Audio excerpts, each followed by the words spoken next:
Hello, good morning. Hello, hello. Hello.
Okay.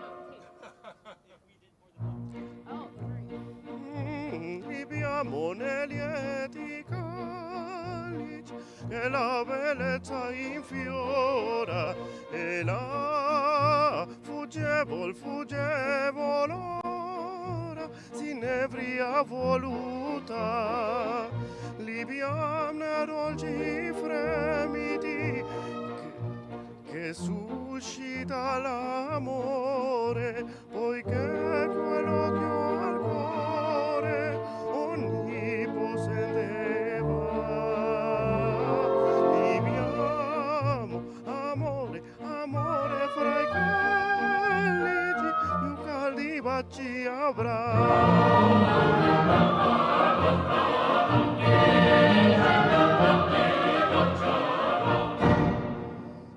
Tra voi sopravvivere il tempio di Giacomo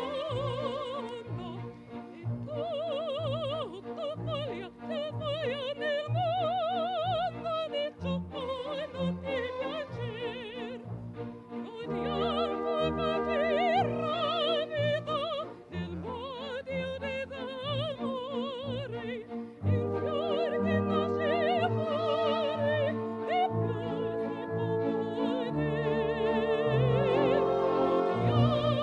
come godiam ci vita ferme dolce sto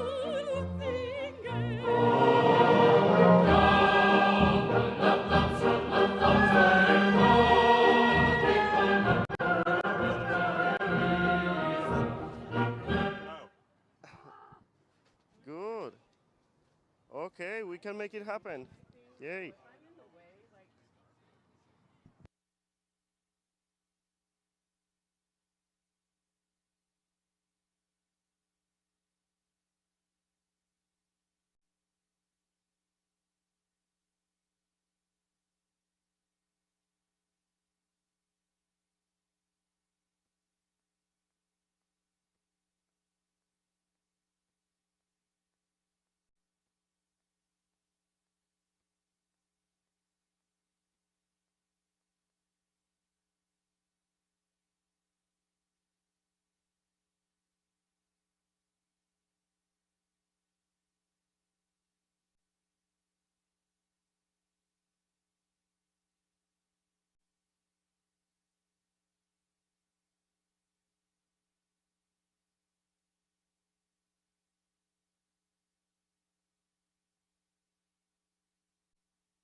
All right, good morning, everyone. Welcome to Sunday at the head of the Charles on the Charles's 60th birthday.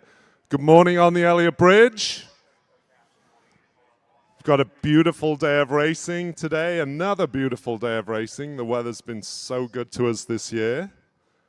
And to kick off the opening of the Sunday at the head of the Charles here, we have a really good friend of the Regatta, David Rivera-Bozon.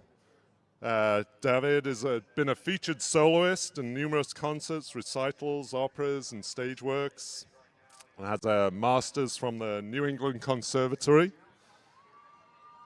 And we also have Tamara Grace. Tamara, welcome. Tamara is an accomplished international opera singer and serves her Dorchester neighborhood. She's a founding member of the Dot Tanks Triathlon team, grassroots fundraiser and producer. And when not performing, you may find her baking for humanity.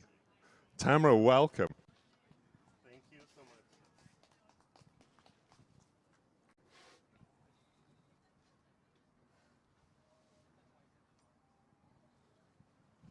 Okay.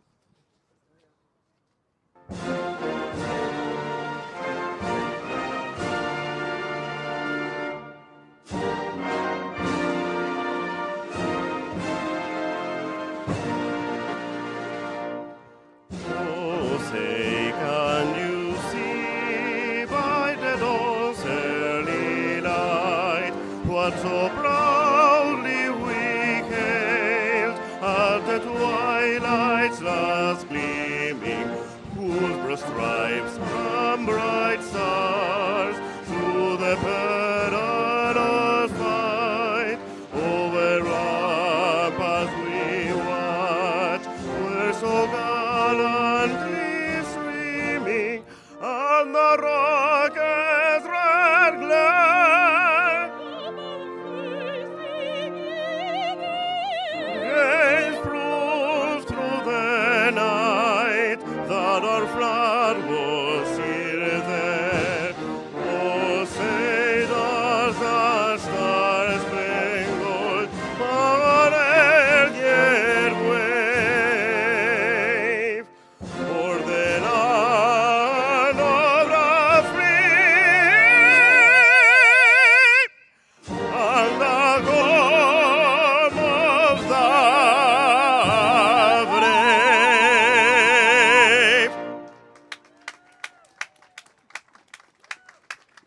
Thank you so much.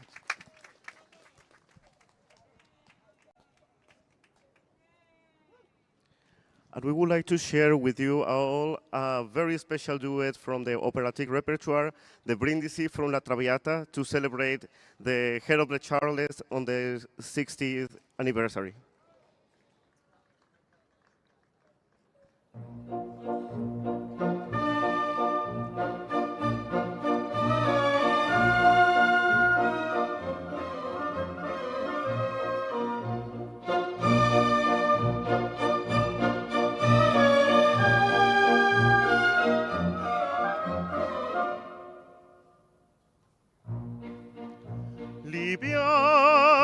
Libiamo negli lieti calici che la bellezza infiora e la fuggevol ora s'inebria voluta. Libiam ne dolci fremiti che suscita l'amore, poiché quell'occhio al cuore onnipotente va. Libiamo, amore, amore, fra i calici più caldi baci avrà.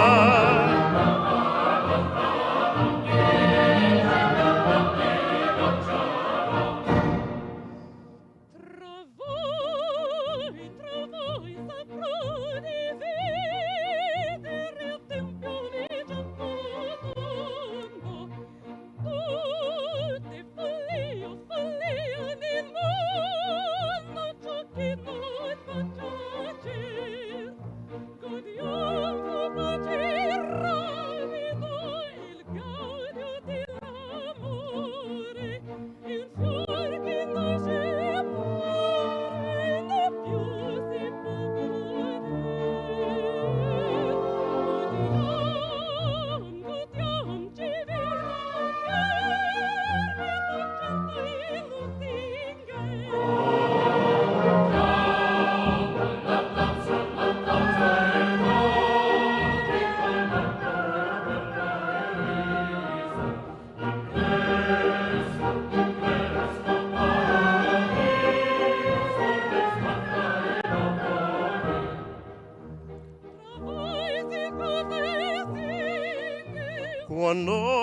cosa mia ancora, il mio destingo sia. Godiamo la tazza, il cantico, la notte bella e il riso, in questo paradiso ne scopra il nuovo di ne scopra il di ne scopra il di sì.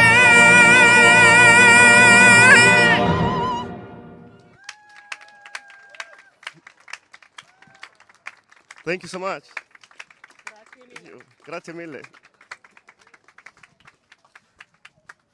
David, Tamara, that was fabulous. Thank you. Thank you.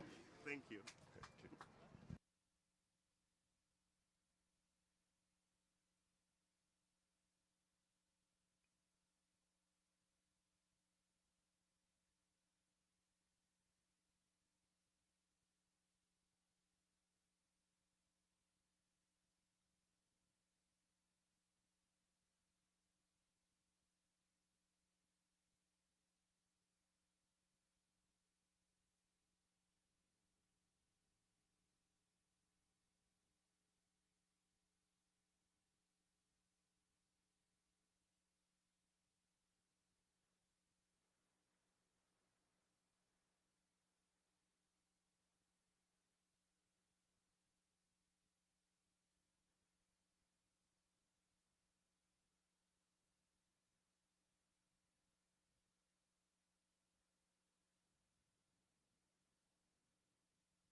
All right, time for some racing, everyone.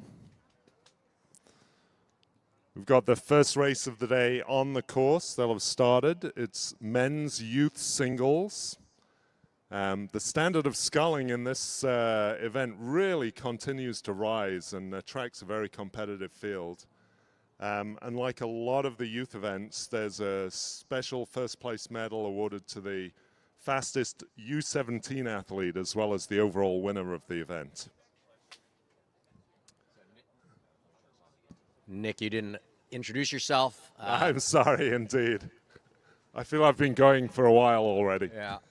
Yeah, I'm Nick Copley from Cambridge Boat Club.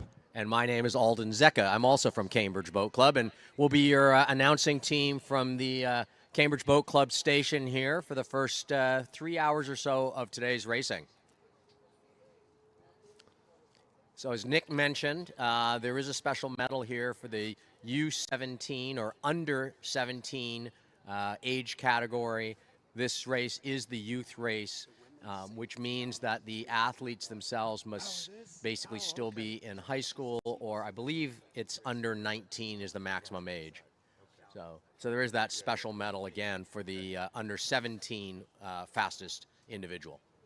And usually for youth singles, we have both the first and second place winners from last year returning. Normally they graduate up, but we've got both of them back this year. And the bow number 1 is Simeon John from up the river at CRI. He's on really good form. He won the head of the queue last weekend and broke the course record by a significant amount. But right behind him is Tony Madigan from Potomac. Tony was on the national team, came 5th at Worlds in the single this summer, just last month. So it should be a real battle between those two. Absolutely. I think there's going to be a huge contest here for this race. Obviously, Simeon has a little bit of an advantage, being that he's on his home river, probably knows the course a little bit better than Tommy might. But I think it'll be very, very challenging for both of them. Hopefully, they're both feeling good. It's a nice, clear weather day here on the Charles. Sunny. A little bit bright, could be an issue for them at times around some of the turns, but almost no wind and a comfortable temperature. So I'm expecting some fast times today across all the races. Yeah, and last year there was just 3 seconds separating those first two scullers. Yeah. So it'll be a battle. And then for a lot of the athletes in this field, it's a pretty big field. We've got 48 single scullers. And for some, it's their first ever singles race, but for others, as we've said, they've got international experience. And we've got international entries from Canada, China, England, Ireland, and Romania. Yeah, I think this will be a very, very hotly contested event overall. There's always the question of the dark horse in the back of the pack who no one knows about, especially some of the international competitors who may not have gotten onto the radar yet here in the U.S. And so those competitors could really take a race or at least do very, very well from behind without anyone knowing who they are or really even seeing them, because the initial competitors will be minutes ahead of them on the race course. And since it's a course over time, right, it's from start to finish, regardless of where you start in the pack. And so there can be hidden competitors, so to speak, in the back of the pack.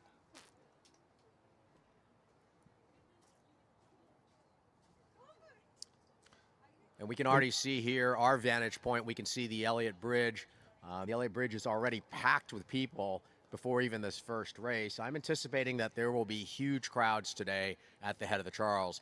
Again, it's a nice weather day. It's a beautiful fall day. It'll probably be in the mid to upper 60s, I think, is the prediction for temperature. And again, I think it's a 2% chance of rain or something like that. So I think it'll be really a great day for people to turn out, enjoy the river, enjoy the view, enjoy the racing. And on the Elliott Bridge, we got lots of parents and coaches, grandparents up there. Do you want to start out with a cheer just to get on form as the scullers come into view? Yay. That was pretty weak, people. Yeah, on the bridge. is there any Holy more than mackerel. that? Any more? All right, that's a little better. Yeah, we know it's early. Hopefully, those of you who drink it have had your morning coffee. If not, there's a lot of food stands available by the finish line area, so you can grab your coffee there. And I see the first boat now, first couple boats coming into view. I'll spot, you can speak. Okay. It's one incredibly closely followed by two. So Yeah, it's one and then two. so just coming around the corner now, it's bow 1, Simeon John from CRI, Community Rowing, upriver. He's closely followed by bow 2, which is Tony Madigan from Potomac. They're both taking a really nice course around the buoys, hugging tight to that bend.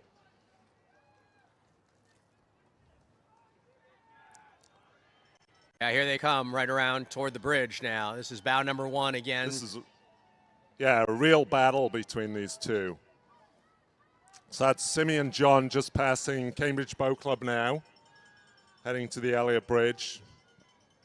Being chased hard by Tony Madigan from Potomac. And one thing to remember, folks, is the distance between the boats at the start is variable. So you can't necessarily read too much into how far apart they are at this stage in the race course. It's all about time. And both of those guys will now start their sprint to the finish. And it would appear that both of them are doing very well. There's a big gap here between them and the next couple of boats. So it is 3,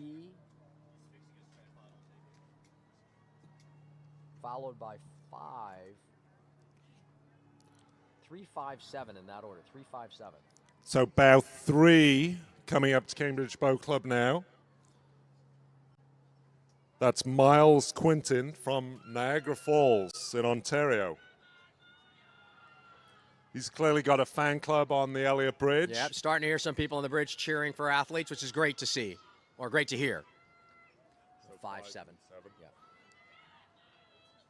So that's Miles approaching the Elliott Bridge, and then 5 in the white top. 2 crews, 5 in the white top from Redwood Scullers. That's Wyatt Dent. 7 in the blue. 7 is a Cambridge Boat Club sculler. I think that's Ellery. Don't know. And then 6 is just rounding the bend now is 6. And you can see 7 there trying to pass 5 as they go under the bridge. He'll have the inside of the next bend. Yeah. He's on this, that's a great line for him on the next bend. 7 put on a little bit of a move there to make sure he asserted that he would get the inside of the next turn before the bridge. This is 6. And then 6 is from the Bell and Jesuit crew. That's Justin Herrera. So that's bow 6 with the yellow blades, just going past Cambridge Boat Club now. Then 4. And then I've got an army coming at us. Oh, yeah. Yeah, so 4 is after 6. So this is 4 coming at us first. Then 4, bow number 4 approaching the Cambridge Boat Club. That's Alec Hughes from Thunder Crew in Richmond, All right. British Columbia. In the white top is 10. He's right now in the lead. But on the Boston side is 11, just passing him. That's 10 and then 11. So crews 10 and 11 approaching us. Bow 10 is Daniel McLaughlin from Miami, and 11 from Lincoln Park Boat Club. That's William Westhoff. And then 14, 9, and 8 in very rapid succession. 14, 9, 8. 14, 9, 8. Bow 14 is Noah Adams. 9, 8. Bow 9 is Xander Perfroth, and bow 8 is Frank Liu. Then 13 in the dark blue. 13 in the dark blue. Bow Right 13 in the dark blue. It's another CBC sculler. And then 15. 15. And bow 15 is Armand Depana from the Brooks School. Then 18 in the green top, followed by 16. In the green top, In the yellow. number 18, Mariano Gomez. 16 in the yellow hat. 16 in the yellow hat is Seth Isaacson from Belmont Rowing in North Carolina. And then 17 in the red hull. And 17 in the red hull, that's Gerard Portilla from Ave Maris Stella. I missed the bow number. His bow number fell off. This is 26. Sorry, repeat that. Sorry, strike that. This is 20. About 20 in the red boat. That's Harry Godin from Parati, the Woodlands in Texas. Harry won the U17 gold at 2025 Youth Nationals. 21 in a white hull, dark singlet coming toward us. 21 approaching the Cambridge Boat Club from the Malvern Prep School. Then 22, 27, and I don't have a number because he's missing it. 22 and then 27. 22 is Brody Jennings from Brophy in Tempe, Arizona. 27, that's Graham Richardson of the Ridgewood crew from New Jersey. And I'm trying to get this guy's number, but its number is flapping around. 23. This one here in the white? No, that's 27. Oh, okay. 23 in the dark boat. 23 in the dark boat. That's Yuan Yang from Shanghai in China. And then 26 in the Empacher. 26 in the Empacher.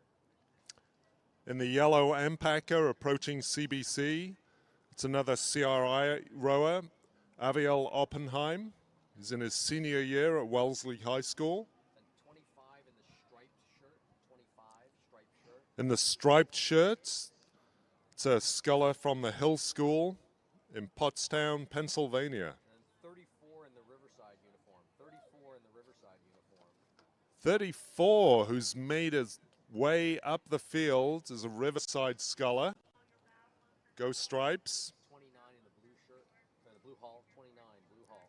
29, that's Samuel Irons from Tower Hill in Delaware. Then 24 in the red hull. 24 red hull. 24 from the American School in London, that's Louis Dean. 38 in the white hull. It's coming around the turn. 38. 38, also making a good way up the field in the white hull, that's John Blust from Dayton, Ohio. 35 in the yellow hull. 35. And in the yellow hull, 35, Tristan Delacroix, all the way over from Romania. 39 in the white hull. 39. 39 in the white hull, Hugo McDonald from Stony Brook, New York. 32. 32 and looks like a red and black uniform. Red and black uniform. 32. 32 in the red and black uniform, Joseph Andros from Poughkeepsie. Followed by 28 in a light blue uniform. 28 light blue uniform. 28, Gabriel Carrara. He's all the way over from South Africa. Welcome to the Charles. Now I've got a little small pack of 3. I've got 36 with an orange hat. 36 orange hat. 36 with the orange hat. That's Carl Giovini. And 41 with the green oars. 41 green oars. And 41, that's Jackson Decker from Seattle Scullers. He was a 3-time youth national. 33 in the black boat. 33 black boat.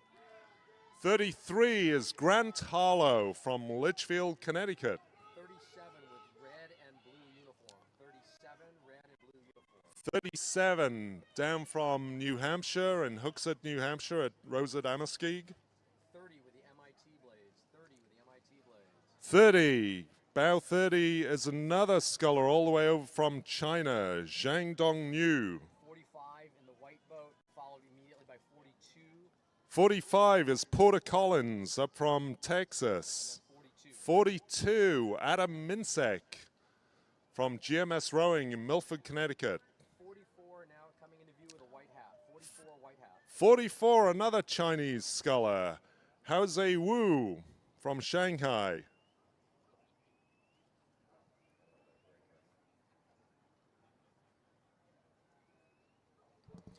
So you can get a feeling of the international nature of this race. You heard Nick reading off several of those internationals coming in from China, from South Africa, from Romania, and a number of other places. A very diverse field here in this youth men's singles event. 48 in the Empacher, 48 in the yellow hull. 48 in the Empacher. We don't have a name. It's a sculler from Conshohocken in Pennsylvania. And 43 in red and white uniform. 43 red and white uniform. 43 in the red and white uniform from Pioneer Valley Riverfront Club. And then 47 in the red and black uniform. And 47, that's Jackson Peltier from Dallas, Texas. And just coming into view, 46 in an orange uniform. 46, bright orange uniform. And coming round the corner now, approaching CBC, is another Chinese scholar, Xutong Yang, 16 years old, from Shanghai.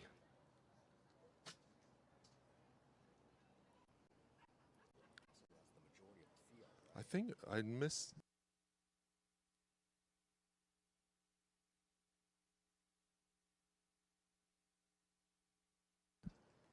46 going past CBC now and about to go under Elliott Bridge. As we said, that's Xutong Yang all the way over from Shanghai. Xutong, welcome to the Charles. Welcome to Boston. Half a mile to go.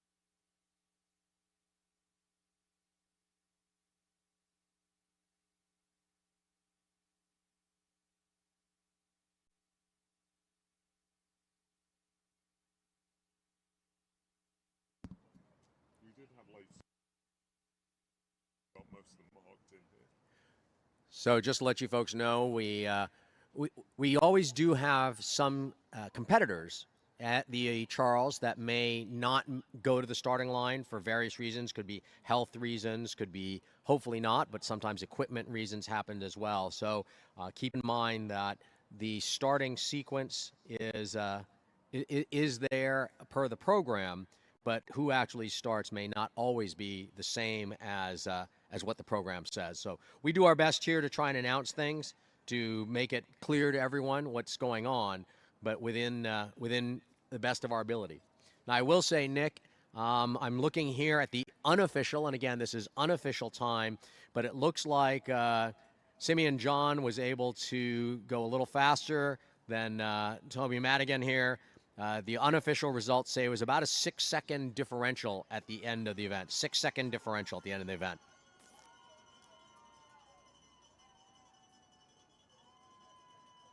And it looks like, again, I'm looking at unofficial timing here, but it looks like in that last, or in that race, Madigan, who was bow number 2, was actually about, half a second faster to get to us than Simeon John, but that between us and the finish line, there was as much as a 6.5 second differential. So I'm not sure if something might have happened there in the end.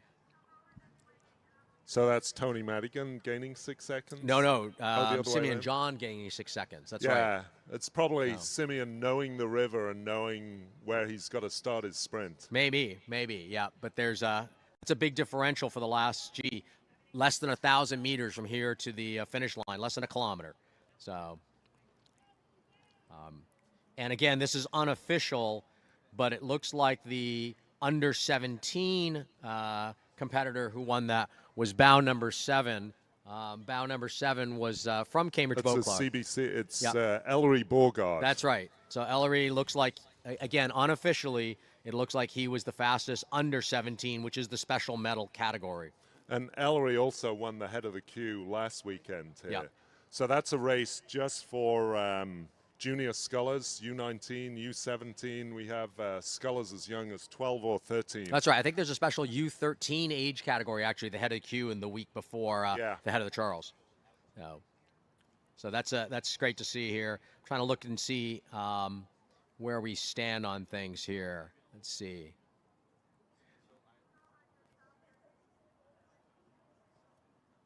It looks to me that I'm trying to just quickly scroll down here. Bow number 31 did not start the race, according to the information I have. Bow number 31 did not start the race, and I do not see anything for bow number 12 or bow number 40, 40 there. Looks like they may not have started either because I don't see any intermediate times for those individuals. So with that, that may be the end of the event. There are still some, well, at least as far as passing our location. Looks like there are some people still making it to the finish line, but according to the unofficial results here, it looks like everyone on the course has passed our position.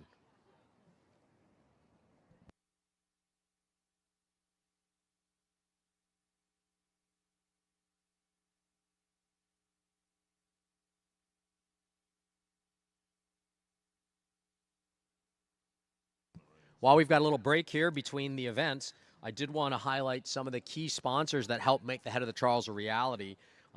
Connected Dock is this year's official dock supplier. They are the leading choice for rowing docks across North America. Trusted by rowing clubs and regattas everywhere, Connected Dock delivers unmatched stability and performance. Visit the Connected Dock booth to see why it's a rower's top choice. In addition, many of you may have seen that the Marines are here in force promoting their line of service. The battles you face in the water and in life are never easy. Your determination to endure, adapt, and overcome are the types of qualities the Marines seek. Bring your will to win to a greater cause than yourself and stop by the Marines tent to connect with a Marine this weekend and talk to them about potentially enrolling. And of course, many of you will have seen that Vineyard Vines is back as the official style of the Head of the Charles Regatta. Head over to their tent near the Elliott Bridge enclosure. That's on the Boston side of the shore, just past the Elliott Bridge toward the finish line, to shop this limited edition collection. And remember, every day should feel this good with Vineyard Vines. And Vineyard Vines supply all the tops you see that our volunteers are wearing. So big shout out to Vineyard Vines, but also a huge shout out to all the volunteers. We have about 2,000 volunteers, over 2,000, who just make the regatta happen. Oh yeah, absolutely. And for all of you listening, whether online or here in person, keep in mind that every year the Head of the Charles does open up a web portal for volunteers. So if you're interested in volunteering, and there's all kinds of volunteer efforts. There's people who volunteer and start months ahead in the logistics and planning. There's people who work a shift during the weekend. And it's everything from all the volunteers helping to keep traffic on the river in check, to pick up trash, to keep our sustainability efforts going. Everyone here doing their bit to work at the Head of the Charles. So if you're interested in volunteering, go to the website, HOCR.org, and you can learn more about how to volunteer. So Alden, we should have the next race coming down the track pretty soon. This is the women's youth singles, which another event where just the standard continues to increase every year. Just gets better and better.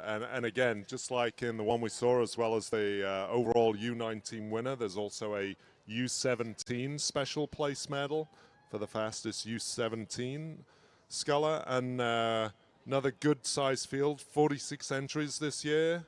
Lots of international entries again from Australia, the UK, Canada, China, Switzerland, and all over the US. Yeah, and this year, bow number 1 is last year's winner. That's Emma Kirk, who's here from Cambridge Boat Club. She won the event last year at 17, and this year she's 18, so she's coming back as the returning winner. Of course, she's no longer eligible for the special under 17 age category medal, but she is here to defend her title. Here she comes.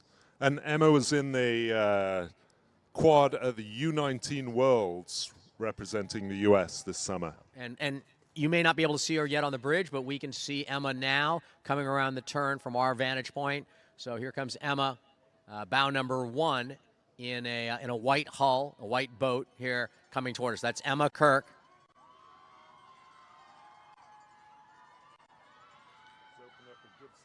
Sounds like a big cheering group on the bridge for Emma as well. She also won the head of the queue last weekend. Oh, that's not surprising. So Nick's just informed me that Emma also won the head of the queue last weekend and broke the course record for that as well. So here's Emma Kirk just coming into view now for us, bow number 1 in this event. Bow 3 on CRI blades. And following after Emma Kirk is Marilla Prodan. She was the under 17 winner at Youth Nationals last year, and this year the under 19 winner winner at Youth Nationals. So that's bow number 3 coming in next here from CRI in the yellow boat. And then next is bow number 2 in the white boat. Bow number 2 from Redwood Scullers. That's Doran Flynn, who is listed as 17 years of age here. Yeah, she's also, her dad is a member at CBC. And Doran is the daughter of CBC or Cambridge Boat Club member Chris Flynn. And behind Doran is bow number 4, Claire Junius. Claire Junius there from Greenwich. Claire got a bronze medal at the Youth Nationals this year. A little bit of a gap here to the next boat. And coming around the turn now, this is bow number 7 from Cambridge Boat Club. We do not have the name for this competitor, but bow number 7 from Cambridge Boat Club here in the yellow boat coming toward us. It looks like the athlete's name is Cole, but we don't have a first name. Someone's yelling at me that it's Kate Cole, maybe. So sorry if I've made a mistake, but it sounds like it's Kate Cole, number 7 there, and following bow number 7 there, it's bow number 8. That's Sierra Kelly from Niagara Falls. So. Yeah. Sierra's got a number of people on the bridge cheering for her. That's great to hear. Again, coming in from Niagara Falls. And next up, bow number 11 from Rockland. That's Naomi Ronan. Bow number 11 there in the, looks like a white-colored hull, but it's got a different colored deck on the top. I can't make out the color there, but that's bow number 11. And then bow 9 with the red top, red blade with a star. That's Potomac Boat Club. Bow number 9 there. And that's K. Rule. Next is bow number 10. That's Henriette Smith from Headington in Oxford, England. Bow number 10 in the blue top there, or blue and white top, bow number 10. And then next passing us, bow 14 with the Dayglow visor there, the Dayglow visor from Oak Neck Rowing Academy. And then bow number 12 from Moorestown Rowing Club. And then with the green top, that's Allison Fruith from Woodlands in Woodlands, Texas. And then bow number 17 in the dark boat, that's Rachel Wang from Episcopal. And then on the far side is bow number 13, Zenobi Lucier from Seattle Scullers. Now, little pack there passing us. And then coming up to us now, this is Bella Ruiz Thompson from California Yacht Club, bow number 6. Bella Ruiz Thompson from California Yacht Club. That's in Los Angeles, for those of you who are wondering.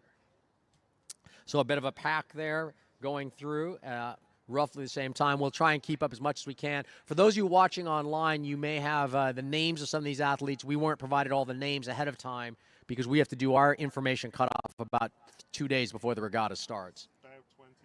Next up here, white boat, white oars, excuse me, and blue and white, or blue and orange top there. That's bow number 20. Bow number 20 from the American School in London. That's Maya Weiler. And then red and white oars, number 15, that's Audrey Goodworth from Utah, Salt Lake City, Utah. Bow number 15 there. And then the white top with the white blades there, actually it's a light blue top. That's bow number 24. Bow number 24, that's Carolina Lotrian from Founders Rowing in Dallas. And then 16 in the yellow boat there, that's Anna Maloney from Star Rowing in Derby, Connecticut. And on the far side there, that's bow number 18, Yue Li from Dare to Dream in Shanghai, China. Yue Li, bow number 17 there. Or bow number 18, sorry, for Yue Li. And then bow number 22, Stella Blinn is GMS Rowing out of New Milford, Connecticut. Stella Blinn there, bow number 22 in the white boat with the white oars and a slight colored tip. Now in the yellow boat here is bow number 26. Bow number 26, which is from Quad Cities in Moline, Illinois. That's Lillian Collins. And then closer to us here on the side is the white boat, the white oars from Upper Yarra in Melbourne, Victoria, Australia. That's Aaron Anthony. I think her dad rose too. So all the way from Australia there, Aaron coming in. 29 In the light blue boat here, bow number 29, that's Tegan Farley from New York Athletic Club in New York City. Tegan Farley, bow number 29 in the light blue boat. 27 in the buoys on the yellow boat. And now number 27, that's Chloe Wolf from Lausanne Sports in the yellow boat. Chloe Wolf from Switzerland. 23 with the yellow. And bow number 23 here in the white boat with the yellow and maroon oars. That's Sarah Rose Youssef from Gentle Giant Rowing here in Somerville, Massachusetts. And then 31 in the white boat, that's Ingrid Thompson from Indianapolis Rowing Club in Indianapolis, Indiana. On our side in the white boat is 28. And then in the white boat coming past us right now, bow number 28 is Xiling Ye from Shanghai, China. That's 28. 30 in the yellow. And on the far side in that kind of yellowy green boat, that's bow number 30, Sarah Stratton from Hudson River, Poughkeepsie, New York. Hudson River, Poughkeepsie, Sarah Stratton. All right, this one's easy. It's a Riverside Stripes. And coming at us now is bow number 25 from Riverside. Bow number 25 from Riverside, which is just here in Cambridge, Massachusetts. That's Higgins is the last name. First initial A Higgins for 25. When they're not here, I'm reading off of there. Just to let you know, yeah. But they only have first initial last name, but it's better than nothing. So again, bow number 25 from Riverside. That's Ms. Higgins. Now we've got a pack of, gosh, it looks like maybe 5 or 6 crews coming at us, maybe even more. The first one is bow 35. Next up, coming toward us with the white oars, red top, bow number 35 from Canada. That's Laura McKenzie from Nanaimo Rowing Club in British Columbia. So red top, white hat here. That's Laura McKenzie from British Columbia. 4 on the inside. And on, White top. with a white top here on the inside, closer to us here on the Cambridge shore is bow number 34. That's Cooper Juniors. 2 with the white blades, white top. White blade, white top, dark boat. That's number 32. I'm sorry, I got them confused. Number 34 is the dark top from Cooper's Juniors. Number 32 in the white boat with a lighter top. That's Talene Mastacchiola from Concept Crew Oceanside, New York. Bow number 32 there. 4 in the darker red boat. And now in the darker red boat, bow number 44, Claire McKenna from Parati, which is in the Woodlands, Texas. That's bow number 44. 33 on the white boat on the inside there. That's Sophia DeMatas from Brick City Rowing in Newark, New Jersey. And then the light blue boat here is bow number 36. That's Lainey Hunley from Lake Lanier Rowing Club in Gainesville, Georgia, bow number 36. 19 in the boat closest to us. And close to us here on the shore in the white hat here is bow number 19. Bow number 19 in the white hat from China. That's Yi Chen Dong from Pudong Vanke in Shanghai, China.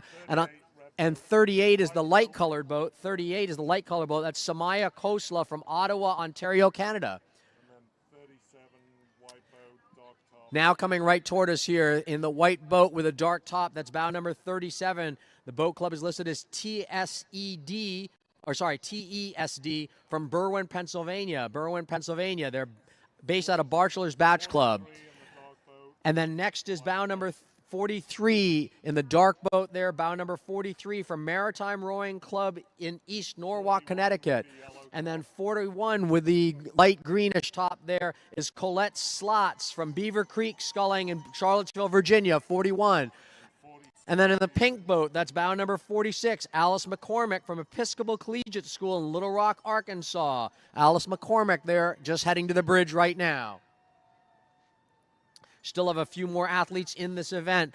So the ladies struggling hard to make it down the course and make it to the finish line. 42 is approaching us in the blue top. Just coming up to us now in bow number 42 from Moskieg in Hooksett, New Hampshire. That's bow number 42. Bow number 42, that's Ms. Holzinger. Oh, Ms. Holzinger there, bow number 42. So apologies to many of the athletes whose names I may have gotten wrong. We have to go between a paper source, a data source online, and people telling us which boat's coming up, and we're trying to read it as quickly as we can. So please do bear with us here. But you can see already we've had athletes from Canada, Australia, China, Great Britain have passed us already. This is 39 way over on our side in the white boat. And coming here in the white boat with the orange oars and the white hat, that's bow number 39. That's Michaela Orenstein from Germantown Friends in Philadelphia.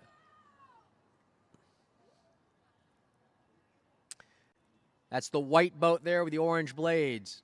Again, from Germantown Friends School. And then 45 in the yellow. And the yellow boat with the light blue top, that's bow number 45. That's Sylvia Jeffries from Barnes Elms in London, England. On the Rose on the Thames.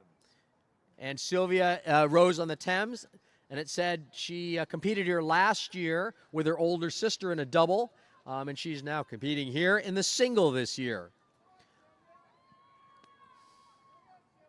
Has brought her fans on the bridge.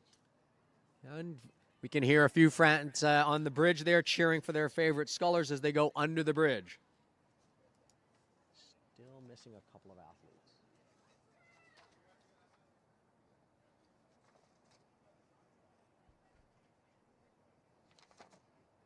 I'm missing one athlete. So the unofficial results that we're seeing at the moment is that Emma Kirk of Cambridge Bow Club retained her title from last year. Well done, Emma. Again, this is unofficial, but she'd certainly opened up a gap as she came past here.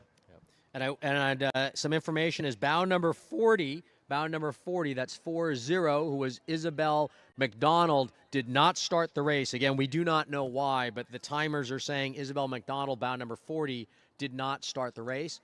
So that means that all of the athletes in this event who are on the course have passed the Cambridge Boat Club at this time.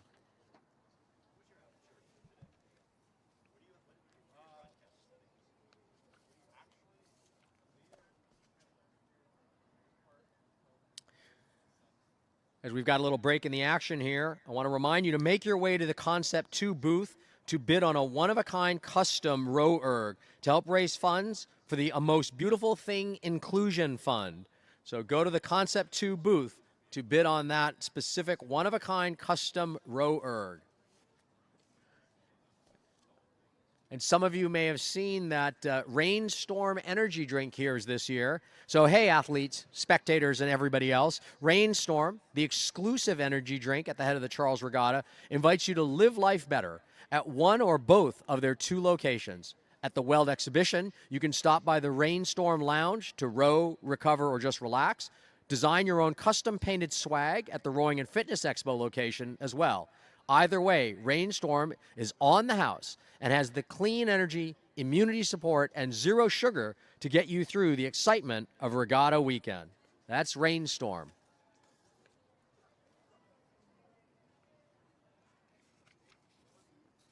And WBUR Radio is the official media partner of the head of the Charles Regatta. Be sure to stop at the booth at the Weld Exhibition venue to talk to the WBUR team. Thank you, WBUR, and be sure to tune in to 90.9, that's 90.9, Boston's NPR news station. Just to add to the unofficial results, well, Emma Kirk looks like won the overall event in a time of 20 minutes and 1 second. Second in the event and winner of the U17 is what we're seeing is Claire McKenna from Texas, who's only a 15-year-old. She won the U17. She started about 44, and she did the course in 20 minutes, 18 seconds, and came second overall and won the U17 medal. That's pretty impressive for a 15-year-old. Especially as a 15-year-old. Sounds like Claire may have a tremendous rowing career in front of her. You know, she's obviously doing very well. She's able to place second overall and win the under 17 competition here at the head, which has a very, very competitive field. And as you can see, you know, Claire starting 44 there, coming again from the back of the pack, a bit of maybe an unknown to others outside of the area or outside of the sport, but able to make it through. And again, it is a time trial type event. It's time from start to finish. So even if you start far back, you're not necessarily penalized. You might have a slight disadvantage. People would argue your water might be what we call a little messier, a little more turbulent, which is a little bit slower because you're following a lot of other rowers in front of you. But obviously, yes, you can continue to do well. You know, as we sit here today and the sun's coming up now, it's starting to really warm up here. It makes me think about warmer weather. And this year we have the Visit Savannah team from down in Savannah. And, you know, they want us to remind you that if you want a southern adventure, step inside the Surprisingly Savannah mobile tour that they've brought here. It's an immersive experience at the Weld exhibition. Discover why Savannah, Georgia is the South's most charming escape. Come by and see them at the Weld exhibition. That's Visit Savannah. We've got the next race coming into view here. This is the women's U17 fours. This was made into its own separate event a few years ago. Prior to this, all the U17 rowers competed in the same as the youth fours. This is bow one.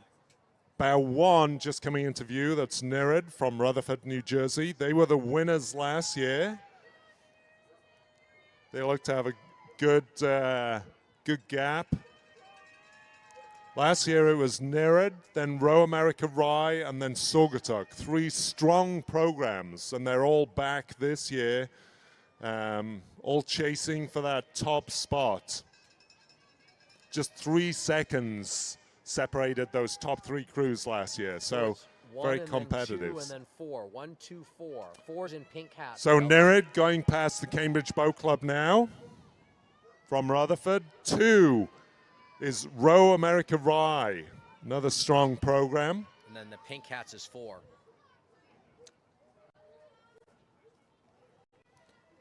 Row America Rye approaching CBC at the moment. Right behind them, chasing them hard, is TriStar from Louisville, Tennessee. Yeah, that's an up-and-coming program. They're doing very well down in there in Tennessee. Yeah, all 15 and 16-year-olds in their crew. All right, you got 3 boats across here. Against the Boston shore, and the buoy line is 6. There on the Boston shore is 6.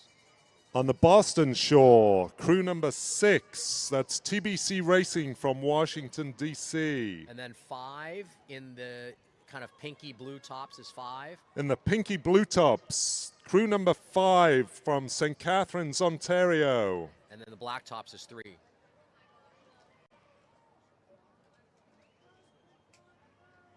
And third boat in this plaque, in the black tops, that's crew number 3 from Saugatuck.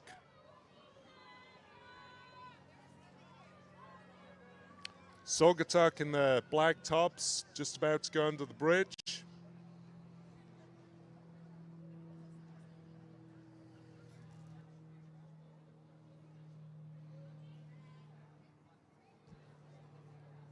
So this is women's U17 fours. All these athletes are typically 15, 16-year-old athletes. Coming into view now, approaching Cambridge Boat Club, crew number 7, SA Rowing Club from Roswell in Georgia. That's St. Andrews Rowing Club down in Georgia, if you're wondering. And then 8, Austin in the blue boat. Austin rowing in the blue boat, passing CBC now. And approaching Cambridge Boat Club, that's crew number 10 from just up the river, the Windsor Girls. It's the Windsor crew just going past CBC right now.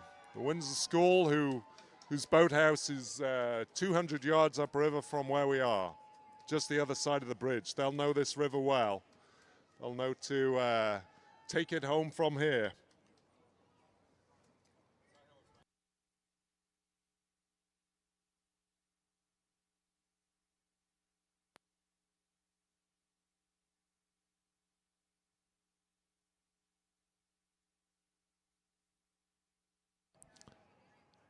Coming around the corner, leading this next couple of crews, this is Brookline, also who just boat a little ways upriver from us here. Brookline passing CBC now, followed closely by Crew 13, Water Street from Bethesda, Maryland. Bethesda, Water Street from Bethesda in the white boat.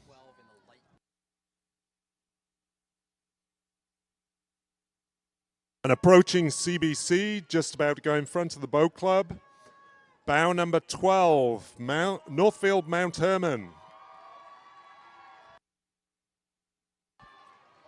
Northfield Mount Herman passing CBC. They've clearly brought their whole fan club out, getting a big cheer on the bridge.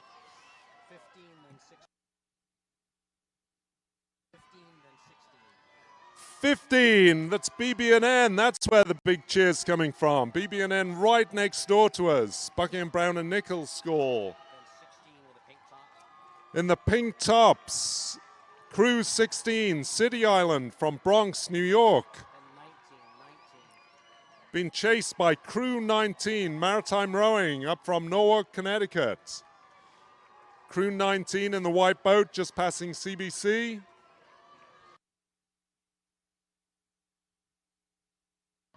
Tight racing there.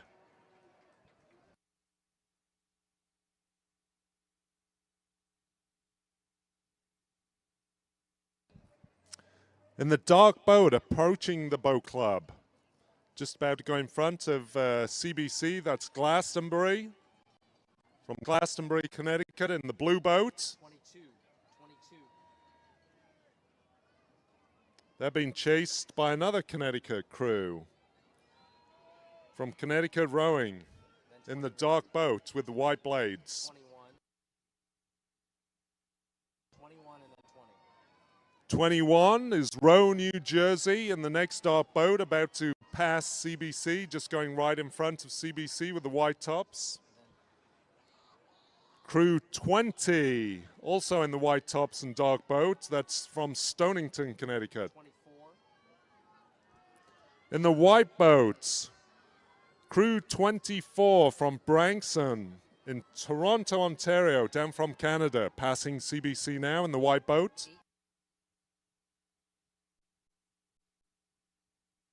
18 in the white boat and maroon tops, that's Emma Willard from Troy, New York, Emma Willard School. Then 23 in the white boat, dark tops. That's St. Paul's Girls' School, who row on the Thames in London. 25 looks to be Texas. 25 with the Texas Rowing Center from Austin. White boat, red and blue tops. That's Texas Rowing Center passing CBC. 26. Texas about to go under the bridge. 26 with the white oars and blue stripe is Cooper Juniors from Moorestown, New Jersey. Cooper Juniors about to go under the Elliott Bridge. Last half mile, ladies. Take it home. 27.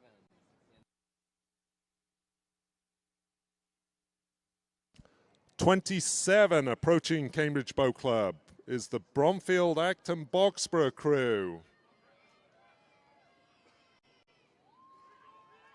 It's 27 in the blue boat, passing CBC now. 28 with the orange and blue tops and like pink hair scrunchies. 28. With the orange blades, orange tops, and pink hair scrunchies, that's Triangle Rowing up from Raleigh, North Carolina. 29. And then 29 is George School crew in the white boat, light tops.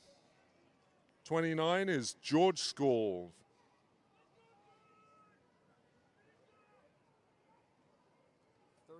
Just coming around the turn. 31.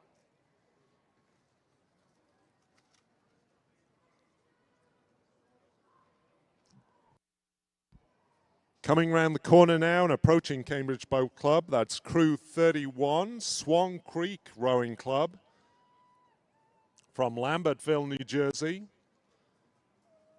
Swan Creek passing CBC right now. On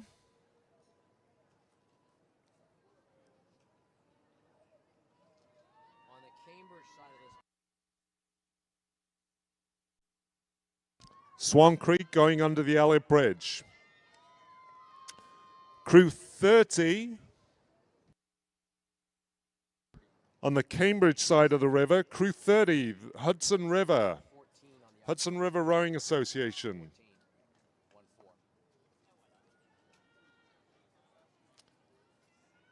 And crew 14 is South Jersey Rowing Club.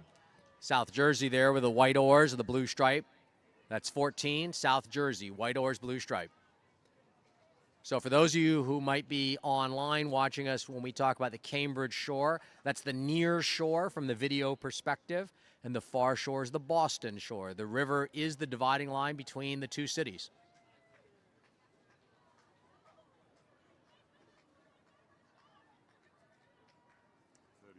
Yeah, 32.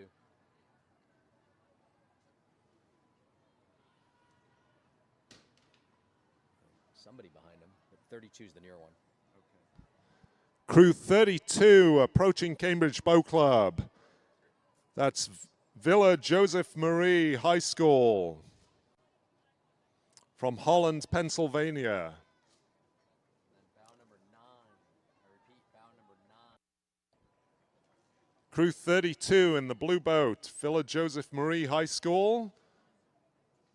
About to go under the Elliott Bridge. Last half mile of the race.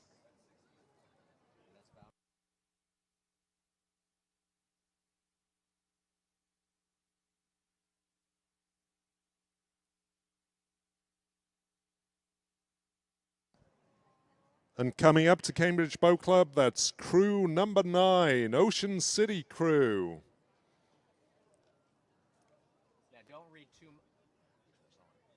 Don't read too much into the fact that bow number 9 here is coming by at this point behind most of the rest of the pack. It may have been that they started late. There could have been equipment issues, or they may have gotten to the starting line late. What the starters will do is crews that are not ready to go at the start in their starting order get pushed to the back of the event. That's just for logistical reasons. Again, the crews are timed from when they cross the start line to when they cross the finish line. So while emotionally, psychologically, it may be an impact not to start in your starting order, there's no inherent penalty assessed from the regatta to not start in your starting order. Although it can be extremely stressful for the athletes, and trust me, having been close to that situation a couple times, you get a big adrenaline spike, and that may or may not be something you want at the start of your event. Just saw Emma Kirk down on the dock there. Lots of hugs amongst the Kirk family, celebrating another win at the head of the Charles. Congratulations, guys. That should be the end of that. Yeah, okay.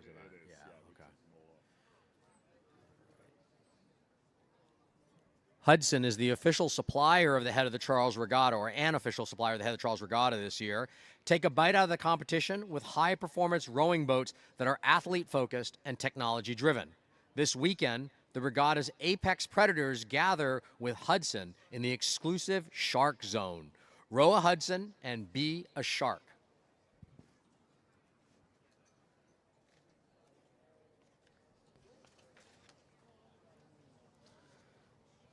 So for the women's U17 fours, what we're seeing on the unofficial results is TriStar Rowing as the leader at the moment. TriStar started bow number 4 and moved up to take the top spot unofficially. And that was the group out of Louisville, Tennessee. So again, that Tennessee contingent really strengthening over the last, call it, 10, 12 years here. They've really built a tremendous program.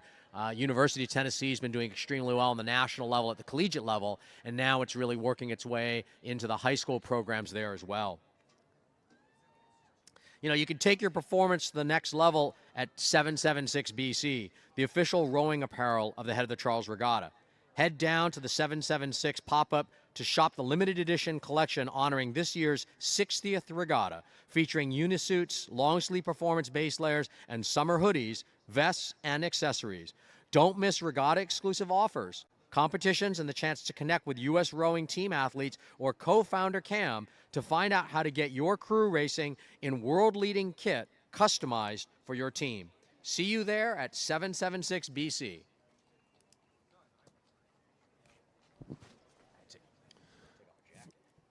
For those of you on the bridge, if you're not overly familiar with the course, we're a good way through. We're half a mile from the finish line sat here at Cambridge Boat Club. There's one last bend to go around, and the start line is 2.5 miles downstream at the Boston University Boathouse.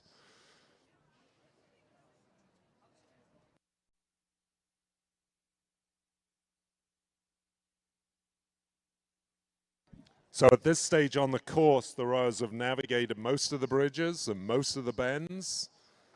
The bridge you're on is the last bridge on the course, on the Elliott Bridge, and just one last bend round to the finish line.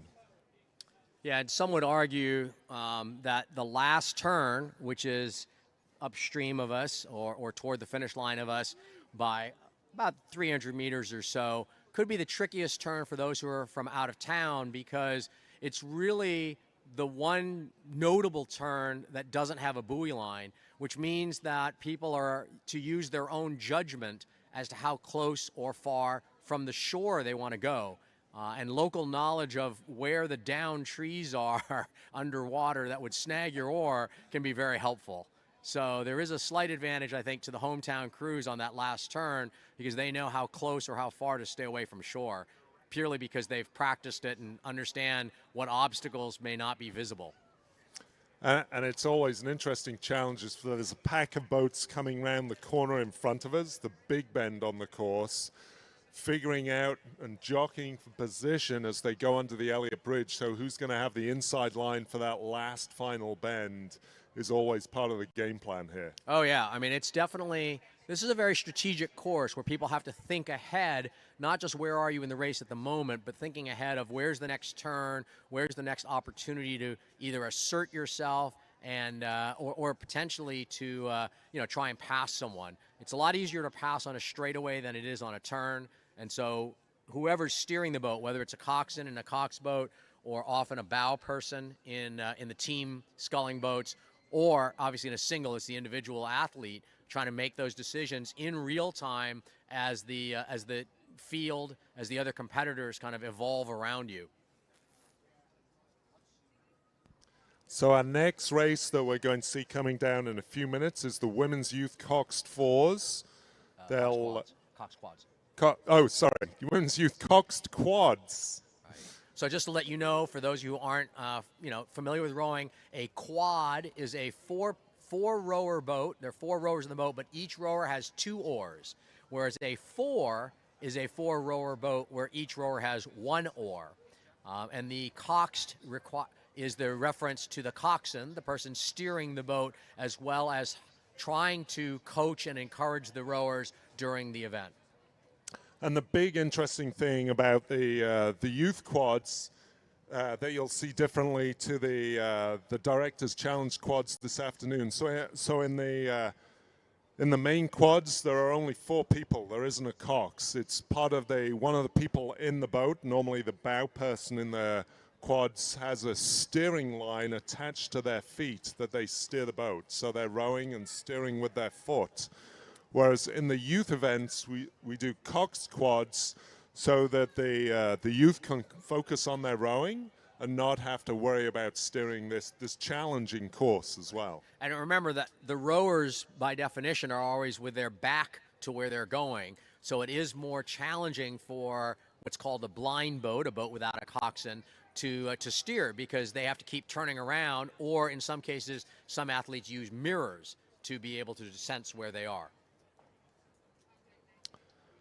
So this race, Los Gatos from California won the race last year in a time of 18 minutes, 13 seconds. The actual record for this event was set by Danska Studenter Row Club in 2019. That was 18 minutes, 9 seconds. There are 51 competitors in the event this year. And we're just now seeing the first boat in this event. So this is, again, the Women's Youth Coxed Quads event.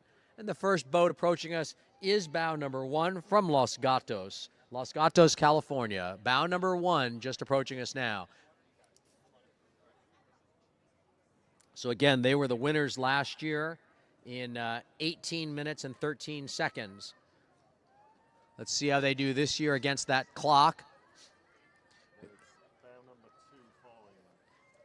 And just coming around the bend now, just coming into view, is bow number 2 from Redwood Scullers in Redwood City, California. That's bow number 2, Redwood Scullers. So 2 California crews battling it out.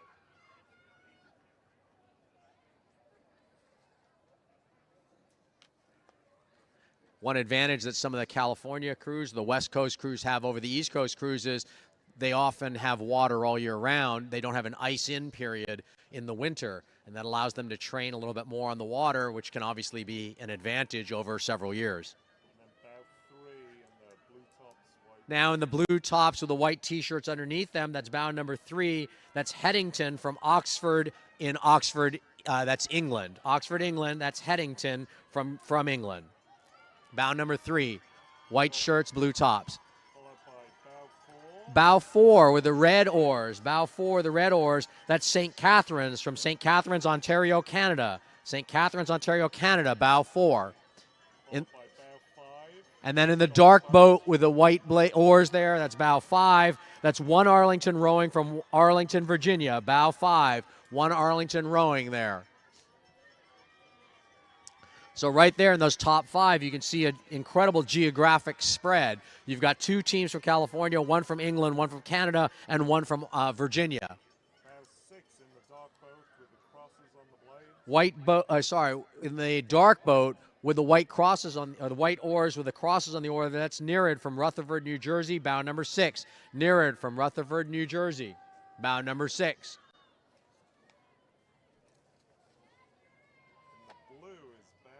And bow 7 in the blue, that's Bromfield, Acton, Boxborough, BAB, here in Harvard, Massachusetts. BAB, Bromfield, Acton, Boxborough.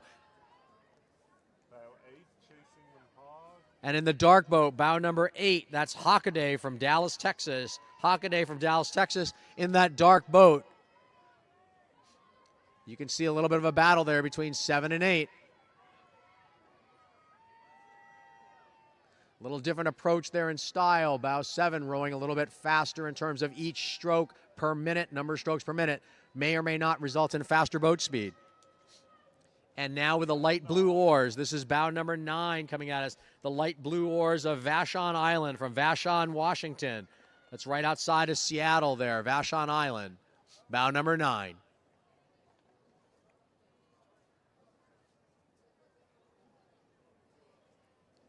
Now just coming around the turn here in the white boat with reddish oars, that's bow number 11, Thunder Crew out of Richmond, British Columbia, Canada. Thunder Crew, bow number 11 there. Followed by 14 with the blue tops. And then coming around the turn now with the blue tops just coming into view here. This is bow number 14, Seattle Preparatory School from Seattle, Washington. Bow number 14 here, just coming into view. Seattle Preparatory School.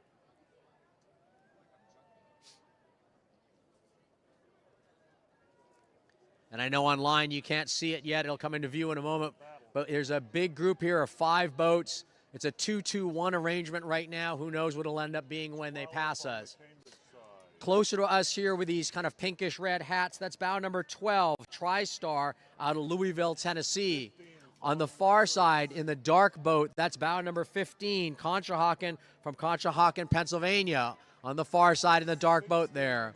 And then the white boat in the next pack, that's 16, Pudong Vanke from Shanghai, China there in the white boat. So that's a Chinese boat in that white boat. And then in the red boat with the red tops, that's CRI here in Brighton, Massachusetts. And then the white boat on the far side there, that's bow number 17, the Kent School from Kent, Connecticut. Oh, a big pack there going through. Big pack going through. All right. And now in front of us here, this is bound number 18, Argonauts from Toronto, Ontario, Canada. Toronto, Ontario, Canada, the Argonauts. That club is a little over 150 years old up there in Ontario. I'm good, thanks. Thank you, though. So that was bound number 18 there from Argonauts. Now coming into view here, this is bound number 20 from Brooks School. Brooks School in North Andover, Massachusetts. And then on their tail, bow number 13 from South Jersey Rowing Club in Pennsauken, New Jersey, bow 13. 22, white blades, white boat, blue tops. And then white blades, white or white boat and blue tops. That's bow number 22 from Niagara. Niagara Falls, Niagara, Ontario, Canada. So just across the border. One on the buoy line with the orangey red boat. And in the orangey red boat, trailing them and trying to push up, is bow number 21, Hockaday from Dallas, Texas.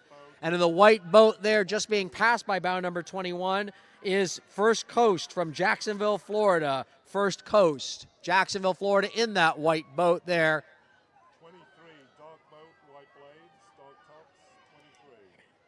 And now bow number 23 coming into view from Connecticut, in Norwalk, Connecticut. Bow number 23. 24 behind them, white boat, white blades, And in the white boat with white blades and yellow tops, that's 24. Notre Dame Rowing Club from Welland, Ontario, Canada. Bow number 24 from Ontario, Canada. That's Notre Dame Rowing Club. 5 with the red tops. And with the red tops right behind that, that's Niskayuna out of Niskayuna, New York. That's bow number 25. Bow number 25, Niskayuna out of Niskayuna, New York. And 26 with the orange blades. And now just coming into view, bow number 26, Germantown Friends from Philadelphia. That's Germantown Friends, bow number 26. They've all got bows in their hair. Yeah, and this boat has, all looks like they have white bows in their hair, white ribbon bows in their hair as their decoration. Did we lose this? Oh, maybe.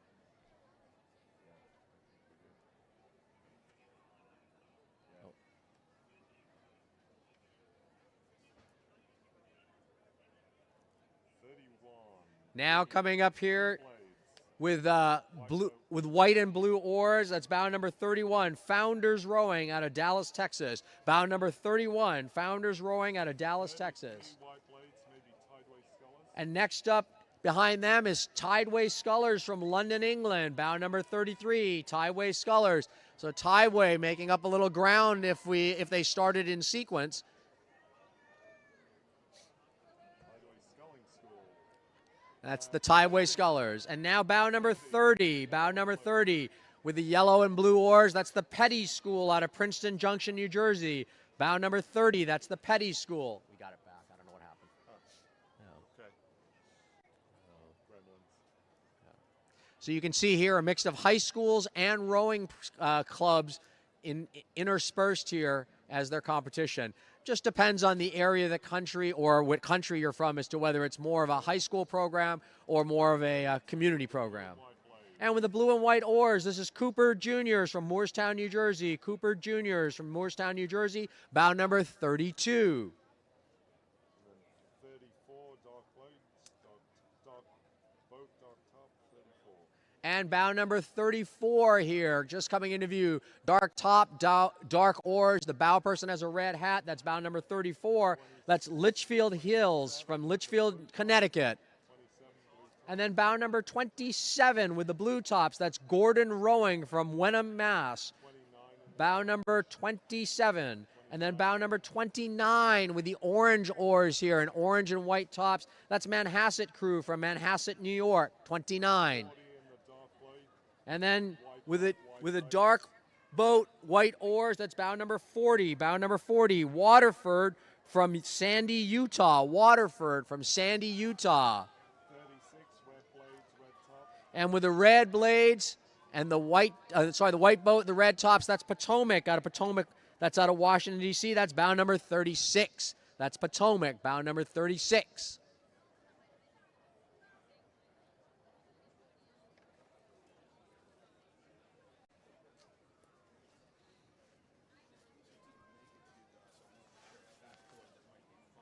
And then another group coming toward us here.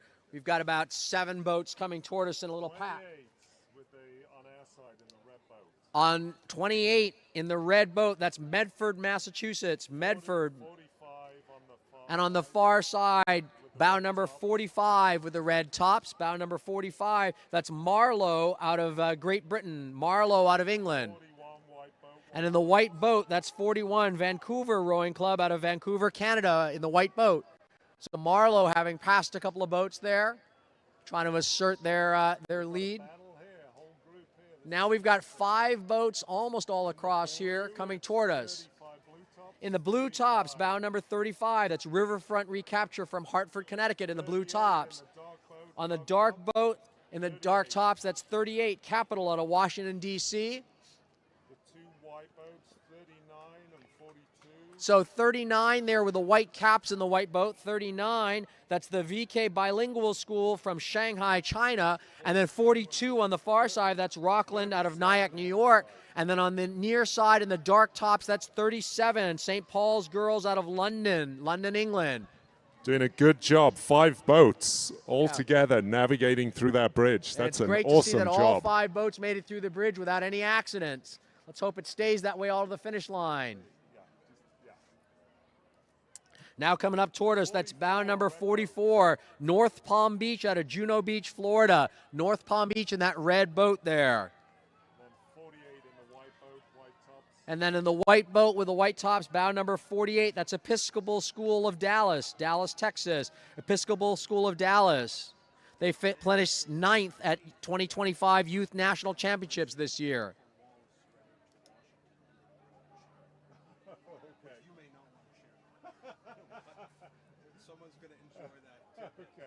And a pack of 3 boats now approaching us. Pack of 3 boats now approaching us here. First of them is With the dark tops here in the slightly in the lead of this pack. It's bow number 46, Star Rowing out of Derby, Connecticut. Star Rowing, Derby, Connecticut. 49 in the white boat. And in the white boat and the white oars with the blue and kind of pink tops, I guess we'll call it, that's 49, St. Michael's out of Victoria, British Columbia. And then in the dark boat with the white blades, that's Shenandoah out of Alplas, New York, 47 in the dark boat. 47 in the dark boat, 49 in the white boat.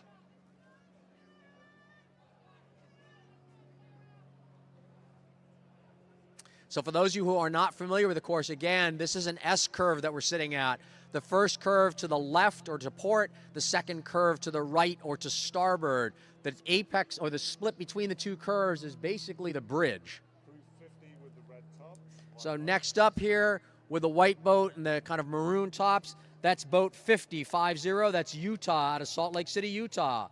Then 43 with the orange blade. And just behind them, that's Rowing in Color from Brooklyn, New York. Rowing in Color, bow number 43.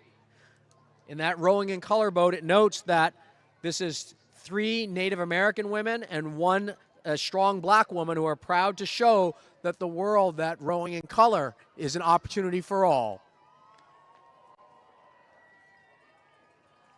And great to hear some cheers off the bridge there for that Rowing in Color crew. This should be 51. They're the only ones I haven't marked.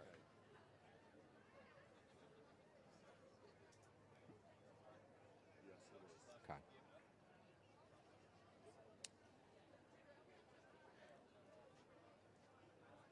And coming around the turn now, just coming into view, that's bow number 51, St. John's College High School out of Washington, D.C. Bow number 51, St. John's College High School, Washington, D.C.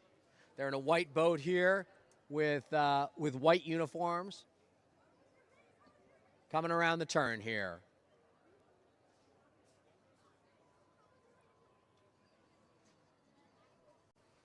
It's the end of that event. Oh, I see the B.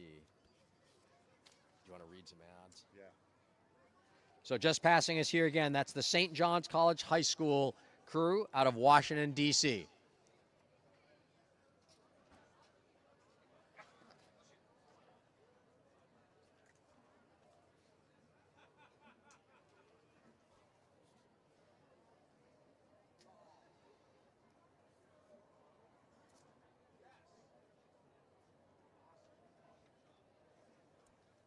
We've got a little break here before the next event. The next event will be the Women's Youth 8s event. Women's Youth 8s event. This is a heavily subscribed event with 86 entries. I believe that's the maximum allowed. I know there's always many more entries than there are spots to allow athletes to compete.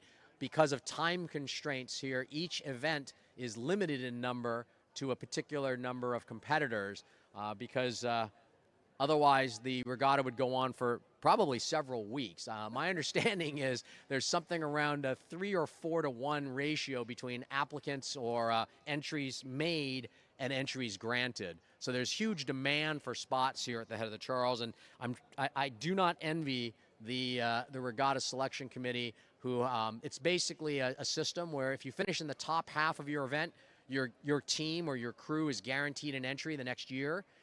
And if you don't make it to the top half, you go into what's called the lottery, which is everybody who applies, and it's basically a system to pick names and assign numbers. The head of the Charles has had a long-standing charity program and supports various charities around the Boston area. One of them is the West End House. Proud to share that the West End House Boys and Girls Club is an official charity partner of the head of the Charles. Thanks to the incredible generosity of our charity program competitors, more than $150,000 has been raised for our official charities this year. Support making a lasting impact on these organizations. The head of the Charles also partners with and supports community rowing. Brings the sport of rowing to more than 5,000 youth middle schoolers in Boston and Cambridge public schools. All happens through CRI's Let's Row program. You can learn more at communityrowing.org.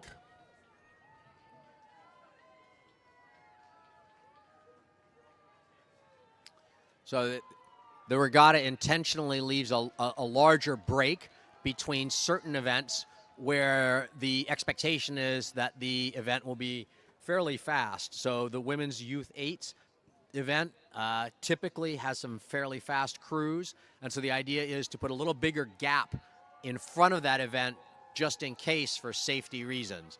So you'll notice the gaps between events does vary. Where an event is faster, usually there's a bigger gap before it starts. Just looking at the unofficial times here for the youth quad events, it was Marlow Rowing Club, the crew from Marlow in the UK who train on the Thames, just downriver from Henley. They're the unofficial leaders at the moment of the women's youth quad. Well, they'll be extremely happy about that. Obviously, a great trip over. It's a long way and a lot of expense for them, but to be at least at this point unofficially leading that event, that's great to see. And I noticed the name that's attached to that Marlow crew is Pinsent, who, for those rowing aficionados out there, Redgrave and Pinsent were the dominant pair in world rowing for many years. Matt Pinsent won 4 Olympic gold medals, so we're guessing that's probably his daughter that was in that Marlow crew.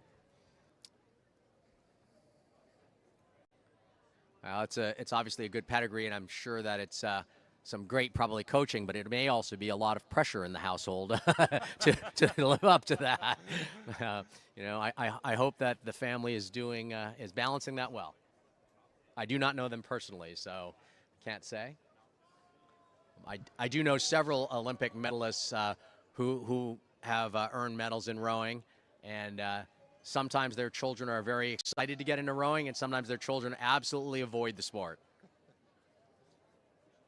The other nice thing about that is you see a lot of parent-child doubles that we saw yesterday. Oh. Or are they on this afternoon? The parent-childs are on this afternoon, I think. That may be. No, yeah, that's right. Parent-child is this afternoon. It was mixed doubles yesterday. Correct. That's yes. Right. No. which is always a good combination. See, another event that is hugely oversubscribed, the parent-child doubles. Yeah. But it's great to see that multi-generational effect on the sport. You can go out there. The race has events where you can row with your children. Yeah. Well, and to be clear, parent-child, although named parent-child, does allow parent-grandchild, and there are usually 1 or 2 entries every year that are grandparent-grandchild combinations. So it's named officially parent-child, but it does allow for grandparent-grandchild, and the event is age handicapped. So if you have a grandparent rowing with a grandchild, there is an age handicap that's taken into account. You also see parent-child where the child, in some cases, is in their 40s or 50s. So parent-child does not necessarily mean the child is a youth. The child is just means that it is parent-child. And so we have seen entries where parent is in their 70s and 80s and child is in their 40s or 50s. So again, the day here, just an incredibly beautiful day.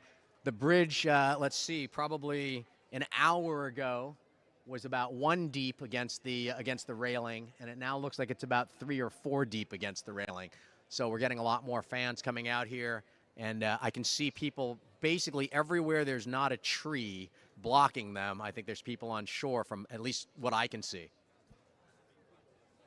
How's it going up there on the Elliott Bridge? You ready for the Women's Youth 8s, our next race? All right. So yeah, Women's Youth 8s is our next race. The course record, Row America Rye, set last year in 16 minutes, 9 seconds. And they are back to defend their title this year. So Row America Rye were first last year in the Women's Youth 8s. And now are back. They will be chased by Saugatuck at bow 2 and by Greenwich Crew. All 3 of those crews, they were the positions they finished in last year. All have crews back to defend and race down the track this year. Row America Rye were pretty impressive last year. They won with a 25-second margin. That is huge. Shows the depth and strength of their program in setting that course record. And they actually beat their own course record, which they had set 2 years earlier. Really deep program. Yeah, it's interesting here at the head of the Charles again. The crew that wins in the previous year is generally seated first, able to start in first position. And there is an advantage to that, which is, again, kind of what's called clean water and clean line. Clean line meaning no one's obstructing you from going exactly where you want to go. You don't have to, fight people for position. And clean water meaning that the water is a little smoother, less turbulent, less disrupted. And so there is an advantage to winning, which is next year you get to start 1, which is not just psychological. There's actually a technical advantage to it as well. We can see that they're on the course. The race has started downstream from us now. There's a couple of few international entries from Canada and the UK in this race as well. So you never know on those international crews in particular what form they're going to have, and they've come all the way, so they're going to race hard and seriously. Yeah, and of course they may have the disadvantage of jet lag, but they may also have the advantage of really being hyped up a little bit more maybe from that. So we'll see. It looks to me like the first boat is coming into view here. All right, I got it. Yep. This is bow 1. And this is coming into view around the bend here. This is Row America Rye.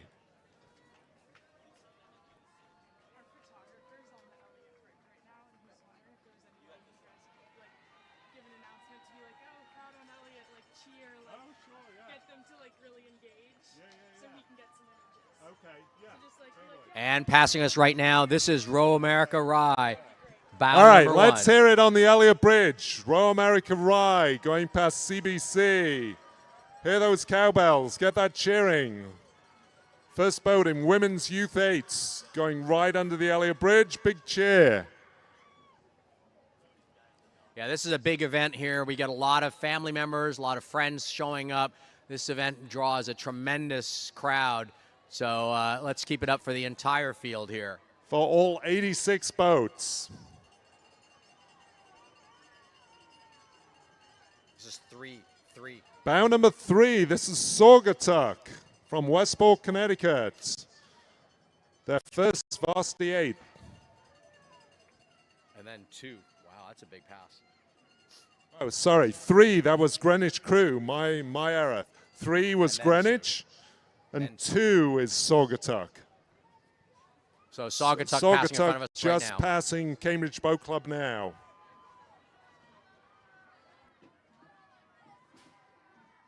Bow number 6. Bow number 6.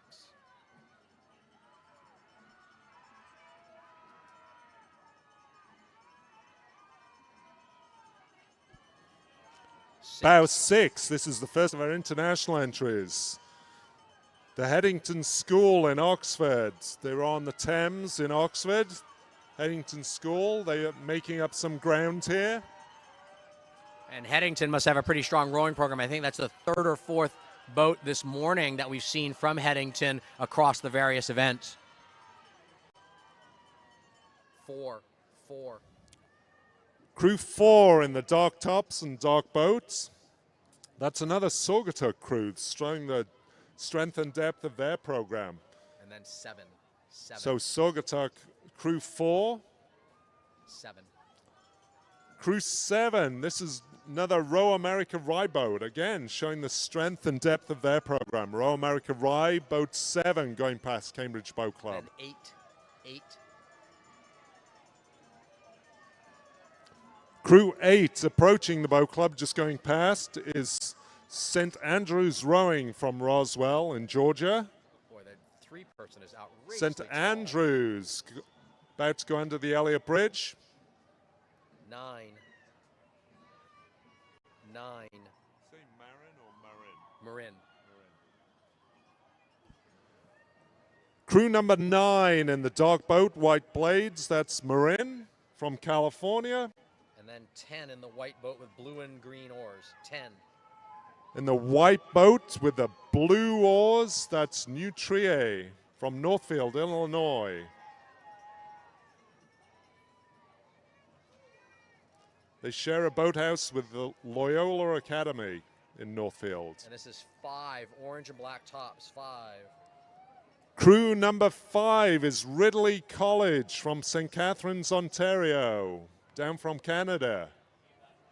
And then striped oars is 12. With the striped oars, crew number 12 is Saratoga from Saratoga Springs.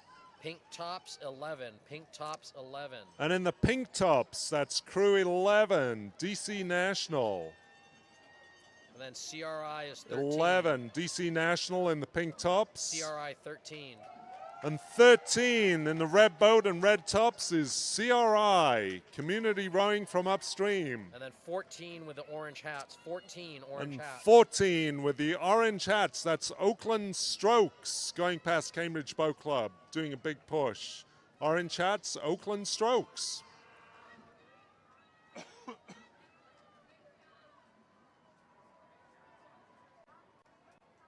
Now 15 coming at us. Blue Blades, 15. 15 in the bluey purple blades. From Princeton, PNRA Mercer.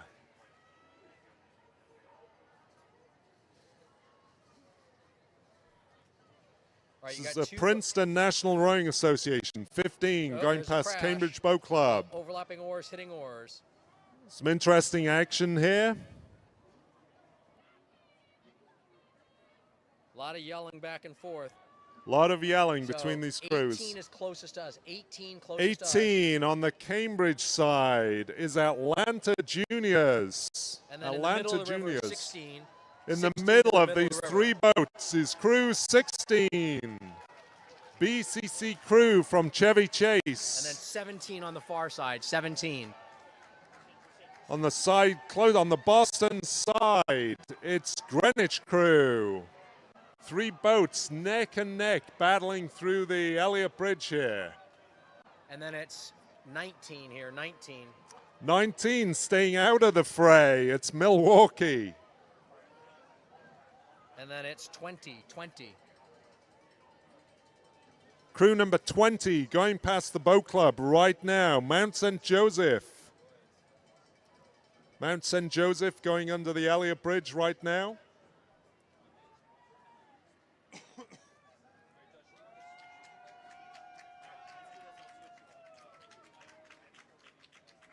Just coming toward us now is 21 with red oars, looks like a blue stripe.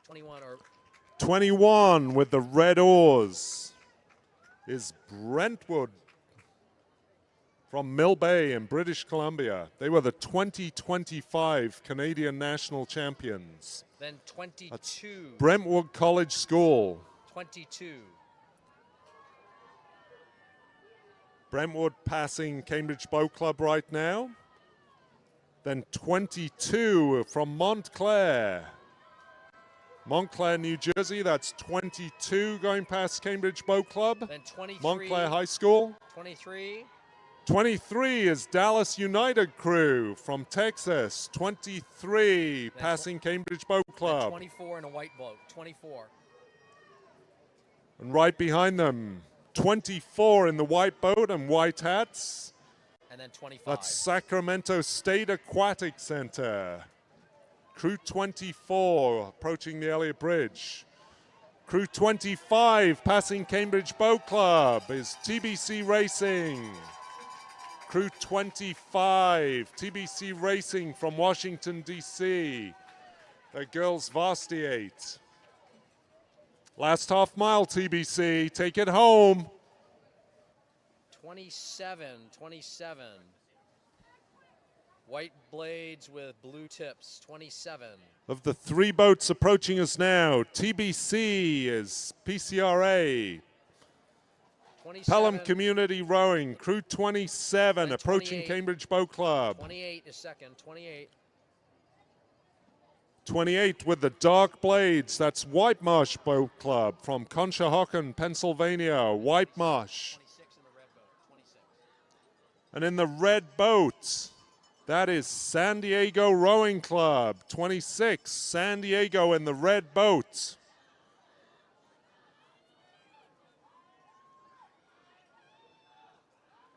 San Diego about to go under the Elliott Bridge there for their last half mile. 29 and then 30. 29 and 30. 30 is like... Approaching the boat club is Crew 29, that's Rowe, New Jersey. And then 30 with a big M on their oars. And 30 with the yellow blades with the M on, that is Mount St. Joseph. So we've got 29 and 30, 29 Rowe, New Jersey, and 30 Mount St. Joseph with the yellow blades. Then coming around the turn, 31 with orange hats. 31 with orange hats.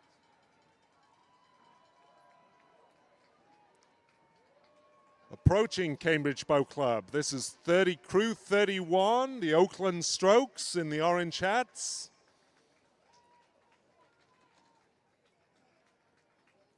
Oakland Strokes just passing Cambridge Boat Club, heading under the Elliott Bridge for their last half mile. And then 32. Go Oakland. 32.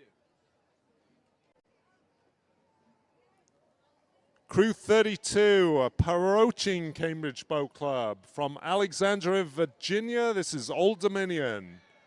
Old Dominion passing Cambridge Boat Club right now. 33. Looks like white and blue oars. 33.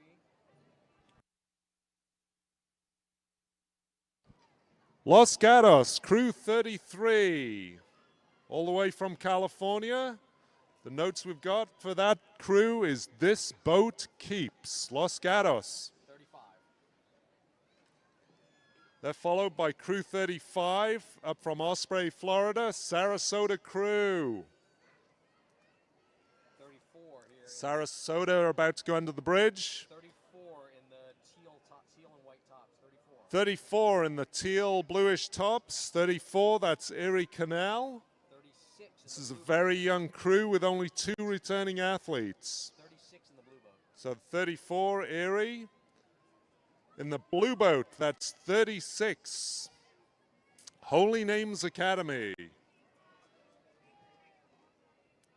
An all-girl program in Seattle. Long history of competitive success at Holy Names. Blue top, 38. Blue top with like the day glow stripe on the side, 38. 38 with the bright stripe, the blue top with the bright stripe, 38. That's Resilient Rowing Club from Fairfax Station, 38. 37 here with these black and orange tops, 37. 37, the full color crew, yellow blades, pink tops. That's Merriam Mercy Academy. 39. Merriam Mercy passing Cambridge Boat Club, going under the bridge. 39 here, 39, 39. another TBC Racing crew. This is their second 8. TBC Racing, second 8 And then 40. from Washington, D.C. 40. And crew 40 in the grayish boat with the white blades. That's Cascadilla from Ithaca, New York. Cascadilla Boat Club is a non-profit based in Ithaca. You know, it's great to see, Nick, so far. We've seen absolutely 0 accidents on the Elliott Bridge, which is wonderful. We had a lot of concerns with the one arch closed this year due to construction. They're reconstructing the bridge. They're rehabilitating the bridge. We're looking forward to having a beautiful bridge next year once they're finished. It's incredible what they've been able to do out there.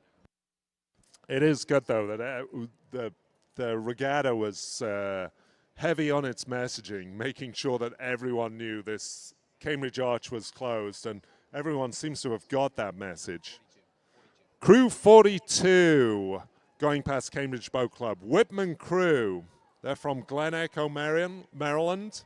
Whitman Crew passing Cambridge Boat Club, about to go under the bridge. 44 with the green and white oars. 44 green and white oars. 3 crews approaching. Crew 44 leads this pack. This is the Jackson Reed High School crew.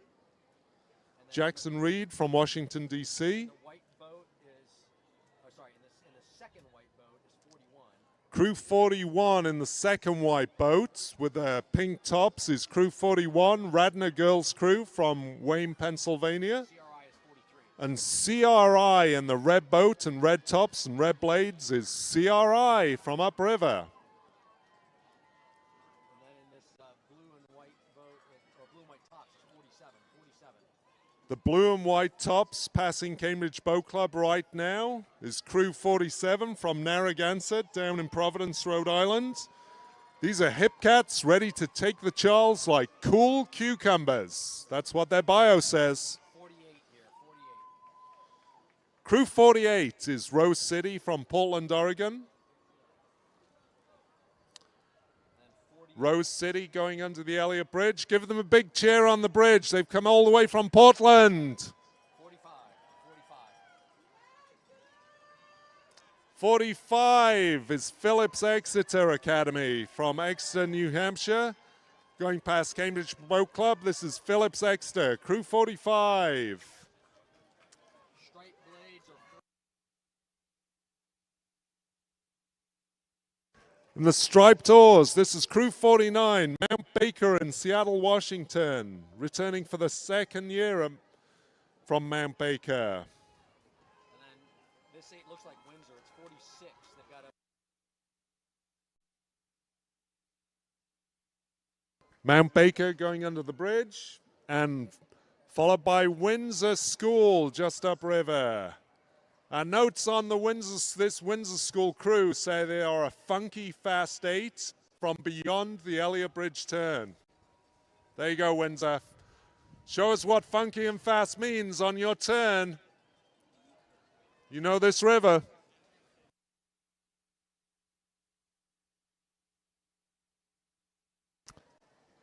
Crew 51 with the yellow oars. This is East Grand Rapids from Michigan. They're Varsity 8 from East Grand Rapids. 50, 50, white shell. 50, 50. With the white blades and white oars, this is Crew 50, Duxbury Bay Maritime School. They're Varsity Girls Crew, Duxbury Bay. 53 with the blue boat. 53. In the blue boat, it's Crew 53, Glastonbury. And then the black boat chasing them down is 56. Glastonbury High School in the blue boat, Crew 53. And then we've got crew 56 from Phillips Andover, Phillips School Andover, Phillips Academy up there in Andover in the blue blades.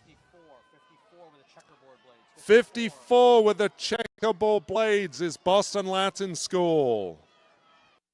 Light blue boat is 52, light blue boat. Boston Latin approaching the Elliott Bridge in the last part of the race.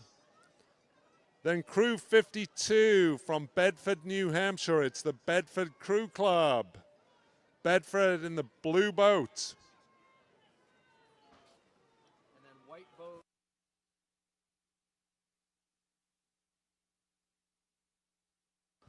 Crew 58 is the NorCal crew, all the way from Redwood City, California.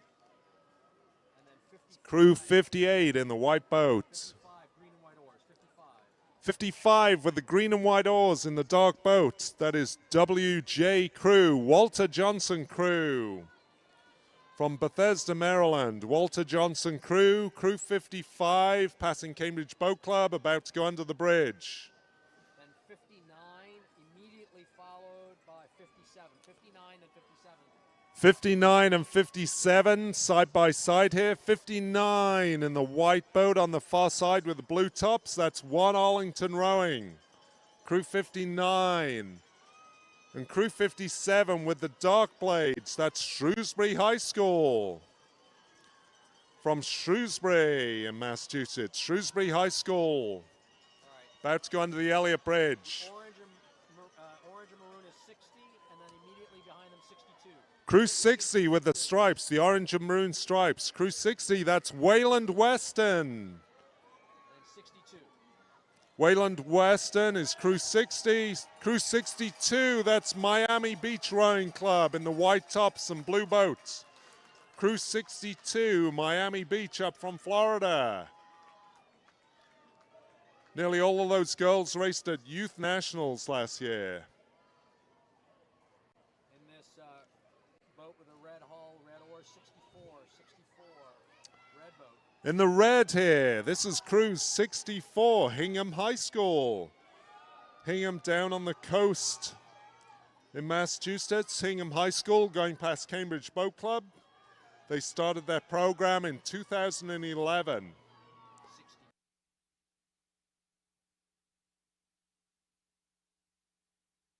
Crew 63 approaching Cambridge Boat Club. This is Simsbury from Simsbury, Connecticut. Simsbury High School going past Cambridge Boat Club. 68. Simsbury High School was established in 1971 and they row on the Farmington River in Simsbury, Connecticut. 68.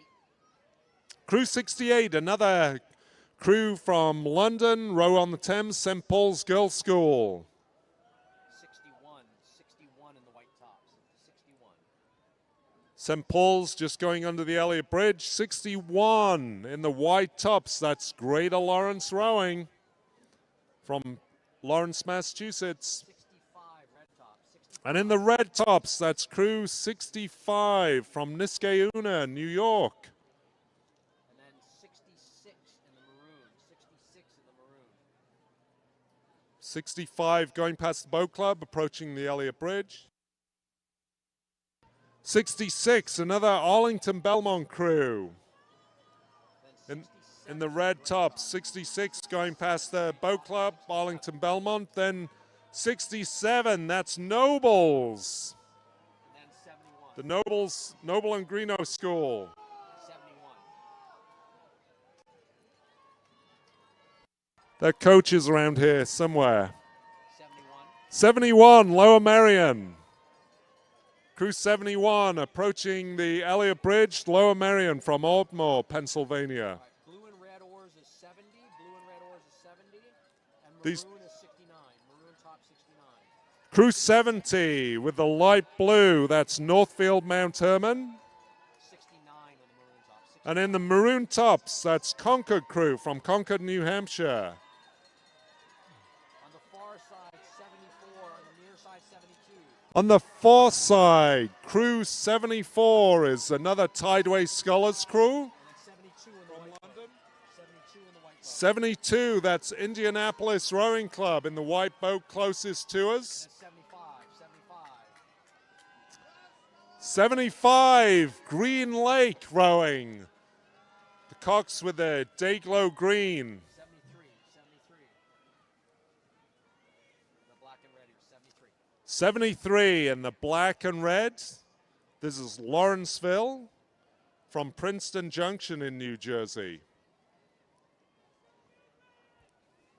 After racing primarily in 4s, they're now moved into 8s from Lawrenceville.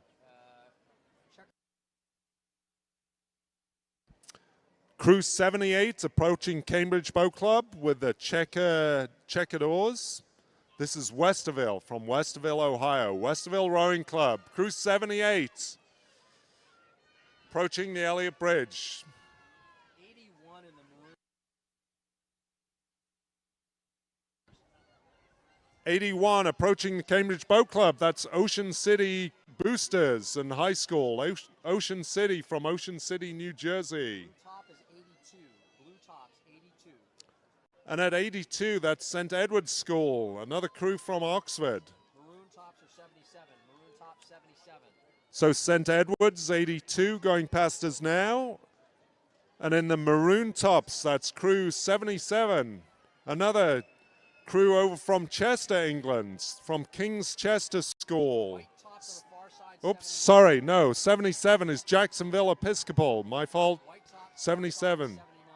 79 is White Tops, King's Chester. And then 76 in the middle of the river. 76. 76, Farmington High School in the middle of the river, Farmington. 80 near us. 80. Near us, that's Los Gatos, crew 80, nearest us. 84 with the light blue oars. 84 light blue oars. 84 in the blue boat and light blue oars. That is Space Coast crew up from Florida. Space Coast, 84 in the blue boat.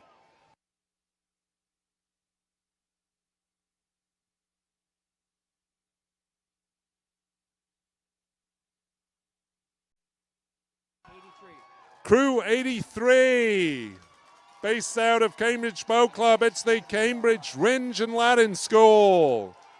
Big cheer down here on the docks and on the balcony. CRLS, crew 83. 85.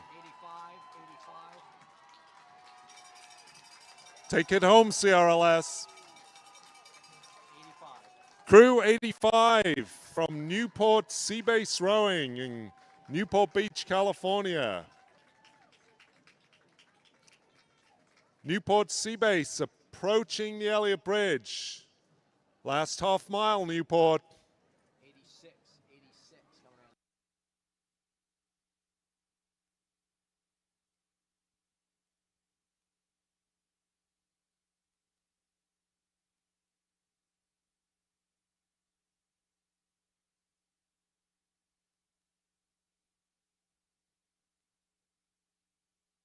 Crew 86 is Long Beach Junior crew.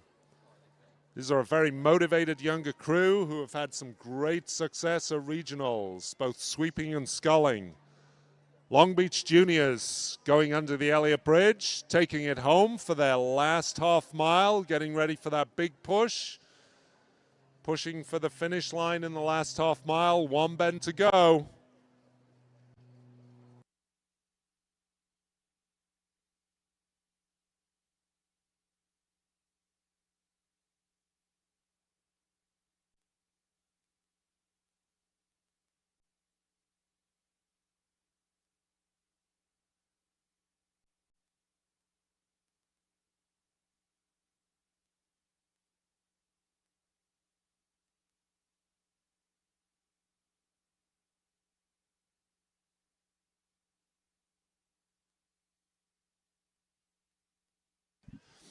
We're just commenting here that the Regatta holds a clinic for the coxswains before the race, which is all important on this course, just navigating the bridges and the bends.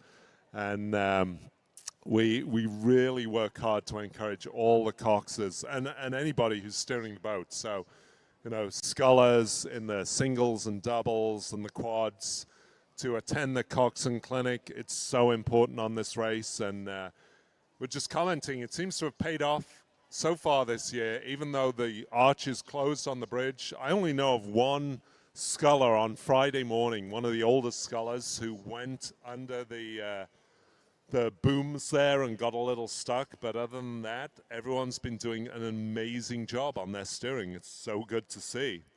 If only that were true every year.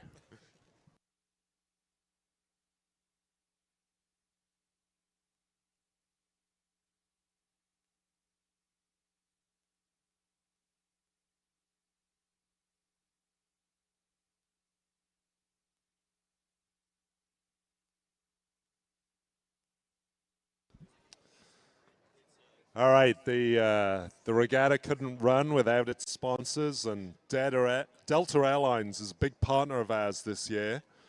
Just like the athletes competing this weekend, Delta is committed to excellence, precision, and going the distance, whether it's across the finish line or across the globe. With service to more than 300 destinations worldwide, Delta connects you to where you want to be.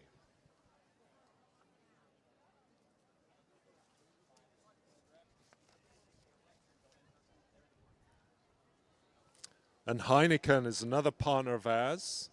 Heineken and Heineken 0.0 are refreshing the race this year as the official beer and non-alcoholic beer of the Head of the Charles Regatta. Whether you're on the water or on the banks or just soaking in the atmosphere, enjoy the moment with a cold Heineken. You can visit them at the River Bender next to Anderson Bridge or at the Fowles Bar near the finish line.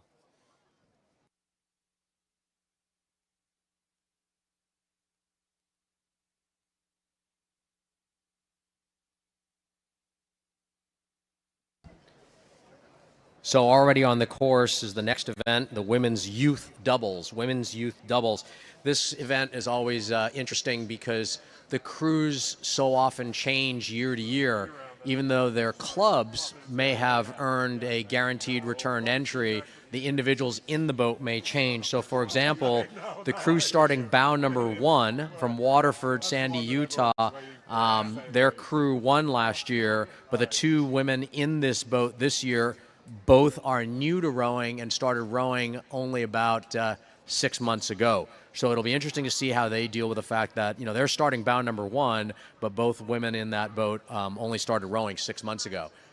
So it will be a challenge. So you see a lot of turnover in the athletes in this event coming up. And I've been told that bow number 2 from River City has scratched. So bow number 2, the River City team for some reason has scratched. They will not be competing. The course record in this event is 17 minutes and 47 seconds, sent back in 2017. And there will be 58 rowers, or boats, sorry, in this event. By definition, there'll be 116 rowers since each boat has 2 rowers, or should have 2 rowers at least. We're picking up a little bit of a breeze here. For those of you who may not be experienced in rowing, wind can be a huge factor in boat speed. It can be positive if the wind is pushing you. It can be very negative if the wind is against you. So air resistance can be a huge factor in times. And makes a big difference in those years when the records are set, having a good tailwind on parts of the course. Yeah, absolutely. That's when we see the records fall. So in the women's youth doubles, there's because of the size of the field, there are actually 5 medals available for the top 5 finishers. So the number of medals that the HOCR makes available varies depending on the size of the field. 5 medals is the most that are given out. If it's a smaller field, then there may be only 2 or 3 medals available.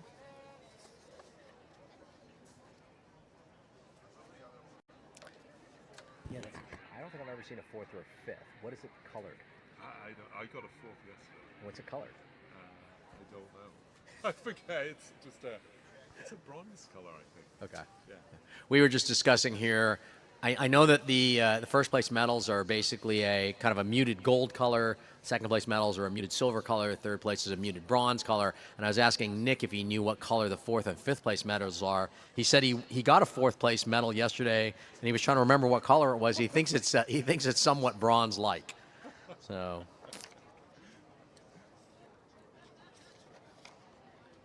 So again, as we're waiting here for these crews to come up to our position, we welcome the people on the bridge to enjoy the wonderful sunny day. Sun behind your backs if you're on the bridge here, because half the bridge is under construction this year. So what we call the upstream side or the finish line side of the bridge is unavailable to pedestrians. Only the downstream side or the side facing the starting line is available to pedestrians this year. But that's the side most people like to be on because they get to see the crews coming toward them rather than being on the other side where you're waiting for a crew to come through the bridge and suddenly be surprised and then see them going away from you. Well, what we're showing here on the unofficial results is Row America Rye won the women's youth eights. That's the unofficial time. Row America Rye. Do you have an unofficial time for them? Oh, Nick? sorry, that's the unofficial result. But do you have an actual time for them? Any idea? I don't have a time. Let's see if we can look something up on that. I'll try and do my best here. While you're looking them up, I'll just mention that Felipe are an official supplier of Head of the Charles Regatta. You can visit their space. They've got a lot of boats on display up there. A lot of people coming into town will rent boats for them for the race and visit their space near the finish line area. Thank you, Felipe. So I see here, again, unofficially, that Row America Rye boat finished the course in 15 minutes, 52 seconds, and 94 seconds. If that is correct and that holds, that would be a new course record. That would be about 15 seconds faster than the course record they set last year. And the Headington School, again, unofficially, looks to have taken second in 16 minutes, 9 seconds, .43. So that's the school. Headington, you may remember, is from England.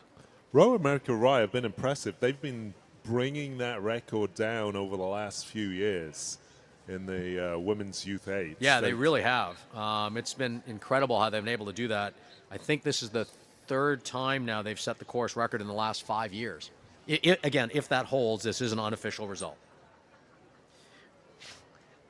And for those of you who might be wondering, results stay unofficial for usually at least half an hour, if not an hour. Why is that? Because there are umpire stations all on the course. I want to say there's probably 20 umpire stations. I'm guessing at that number. Yeah, it's about that. And each umpire station watches for violations in a particular stretch of the river. Each umpire station has to give an all clear for each event before it's called official. And then in addition to that, every crew is given a certain amount of time to lodge a protest should they wish. The protests have to be lodged in person on paper. They cannot be done electronically. And so there's a window for that, again, that has to be passed before a race can be declared official.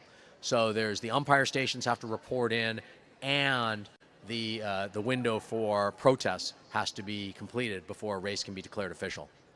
And the most common violations are just buoy violations. You'll see, looking down from Elliott Bridge, you can see the course marked out there. The orange and green buoys mark the course.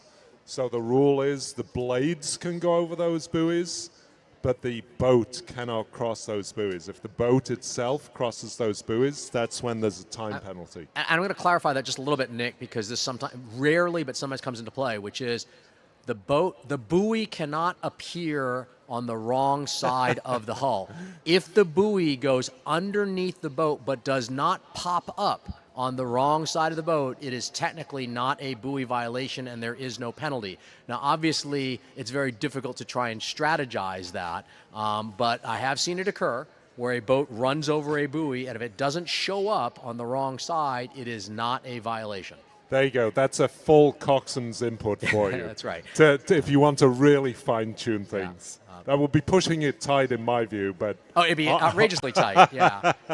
It's unclear to me is if the buoy goes under the boat and you are able to keep it submerged, for example, using your arm, does that cause a violation or not? Now, that I'm not sure how the rules would read on that. And I don't think you want to find out. No, definitely not. Definitely not. So, all right. So we've got the doubles event coming up here. Again, bow number 1 is a group of 2 women who have just started rowing this year. So we'll see how they're doing by the time they come to us. This is actually bow number 5.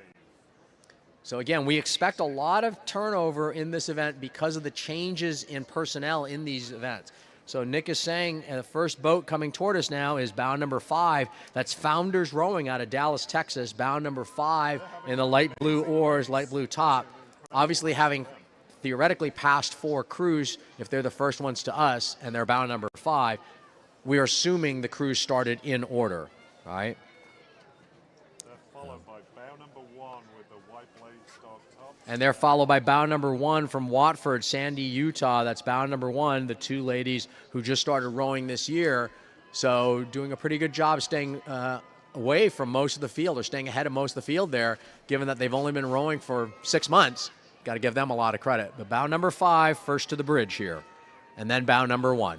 Bow 10, blue bades. And blue oars, red tops. That's bow 10 out of Calgary Rowing Club, Calgary, Alberta. Bow 10. And then bow 3 with probably Texas. And then bow 3, that's Potomac with the red oars with a white star. Potomac, bow 3. Right? And then bow 11 with the blue. And next up, bow 11. Bow 11, that's Niagara Falls, Niagara, Ontario, Canada. The Canadian side of Niagara Falls, bow 11. Having a great row there. Bow 9, white boat, white blades, far side. White boat, white oars on the far side. That's Redwood Scullers from Redwood City, California. Redwood Scullers. Red boat. And the red boat here is bow 6. Y Quad Cities from Moline, Indiana.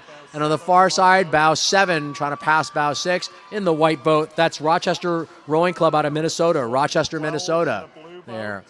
And then 3 across here. In the blue boat, it's bow number 12, First Coast from Jacksonville, Florida. In the middle of the river, that's bow 8, Thunder Crew from Richmond, British Columbia. And close on our side, that's bow number 4, Oak Neck Rowing Academy out of Bayville, New York. And then trailing that pack in the white boat, that's bow 13, but they've obviously moved up in the pack. Bow 13, Litchfield Hills from Litchfield, Connecticut. So a big pack there of boats all going under that bridge. Everybody looking like they've made it safely through the bridge, although a lot of passing obviously having gone on just to get to us here already in this point of the race. This is bow 16. So this is bow 16 now coming at us. Hockaday from Dallas, Texas. Hockaday from Dallas, Texas, bow 16. So a big pack there, and then a little bit of a calm to this. But again, remember, it's all about time over the course, time from the start to time to finish. It's like a time trial event for people, and it's the time that matters. And then 15 in the dark boat, white blades. And in the dark boat here, coming toward us with these white oars, that's Row America Rye. Row America Rye, bow 15, 1-5. And I know we were talking about buoys earlier, the orange and the green. You'll also see white buoys. Those are advisory buoys and just demarcate the warm-up or cool-down area. The white buoys are all off the course. And with the light blue oars here and the light blue tops, that's bow 19. Again, that's Founders Rowing, a second Founders Rowing boat from Dallas, Texas. Then we got 14 coming around the corner. So that was 19 Founders Rowing from Dallas, Texas. And with white blades and white boat here. And again, when we say blades, we mean oars. So white blades, white boat here. This is bow 14. Notre Dame Rowing Club out of Welland, Ontario, Canada. Notre Dame. So they're a little small town club coming out of Welland, Ontario there, but having a good performance. You may remember that they had a boat earlier in the regatta in one of the other youth women's events. 17 with the white. And this is boat number 17 now, boat number 17 from the Groton School here in Groton, Massachusetts. That's the white boat there, white oars with the maroon and black tops of Groton. And those women from Groton here, it says Georgie and Isabel are the 2 ladies in that, and they were both in the first 4 this past spring for Groton. And they went to the Henley Royal Regatta for Groton in 2024. Crew 21, white blades, dark tops. Now coming toward us, the white oars and the dark tops. That's bow 21 from the Kent School in Kent, Connecticut. Bow 21.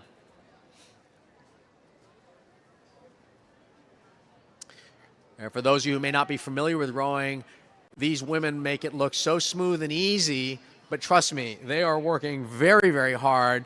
At this point in the race, they're at least 12 to 14 minutes into the event, and they're working hard to make these boats move. And with the pink outfits here coming toward us now, this is Westminster School from London, England. Westminster School, London, England. Isabel Murphy and Bianca Jamal. 24 in the bright green. And in the day-glow green hats, that's bow number 24 from the Dare to Dream team from Shanghai, China.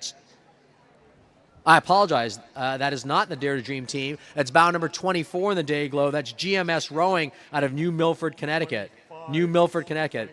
The Dare to Dream team is bow number 25. That's the boat from China there in the red boat with the white hats. That's the Dare to Dream team from Shanghai, China. And then follow behind them is bow number 26 from Miami Beach Rowing Club in Miami Beach, Florida. That's 26 with the white oars there with the black and light blue stripe. And then behind them here, a little bit of group of three, pack of three here. First boat is bow number 33, Tideway Scullers from London, England.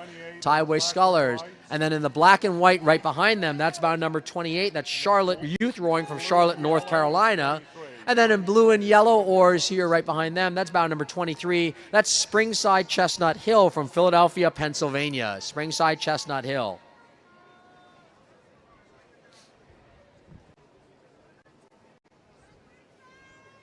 So it says here in the notes that the Springfield Chestnut Hill crew is a new combination this year. One of the women rowed here last year. The other is a new person to the combination. 30 coming around the bend in the orange and black. And we've got four boats now coming at us around the bend here. First up is crew number 30 in the orange and black, or red and black. That's Conshohocken, Pennsylvania. Conshohocken. That's bow number 30. And then closest to us, near the green buoys, that's bow number 18, Brewster from Wolfboro, New Hampshire. Sorry, Wolfboro, New Hampshire. Bow 18 in the light blue tops here. 27 on the far side there in the red and blue tops, 27. That's Shanghai from Shanghai, China, 27. 30 in the yellow boat. And in the yellow boat, that's bow number 30.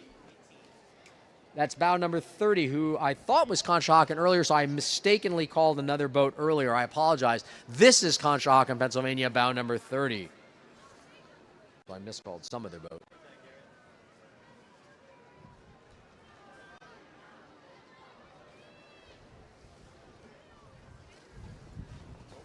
A little bit of a tangle up there right before the bridge, but they're trying to work it out.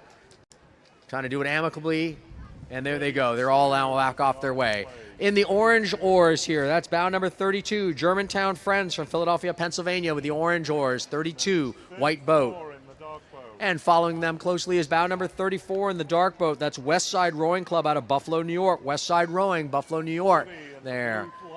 And in the white boat with the light blue tops, that's bow number 40. Bow number 40, that's Maritime Rowing Club out of East Norwalk, Connecticut. And in the white boat here with the white oars, the red and black top, that's Long Island Rowing Club out of Northport, New York. Now we've got a whole pack of boats. In the pink boat, that's bow number 37 in the pink boat. That's Lake Phelan Rowing out of St. Paul, Minnesota. And then followed by 42, followed by bow 42 in the white boat, white tops, that's Ridwood's crew.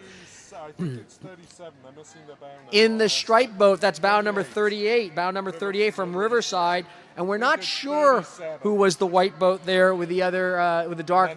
They've lost their bow number. 39 in the blue boat there. That's Pegasus out of Berwyn, Pennsylvania. And then in the orange caps there, that's 29 with the pink caps. That's Middletown, Connecticut. And then 36, Oyster Bay Community Rowing out of Oyster Bay. And then 41 there, that's Xavier Prep School out of Phoenix, Arizona. Not somewhere you normally think about rowing, but that is a Phoenix crew. Seem to have made it all through.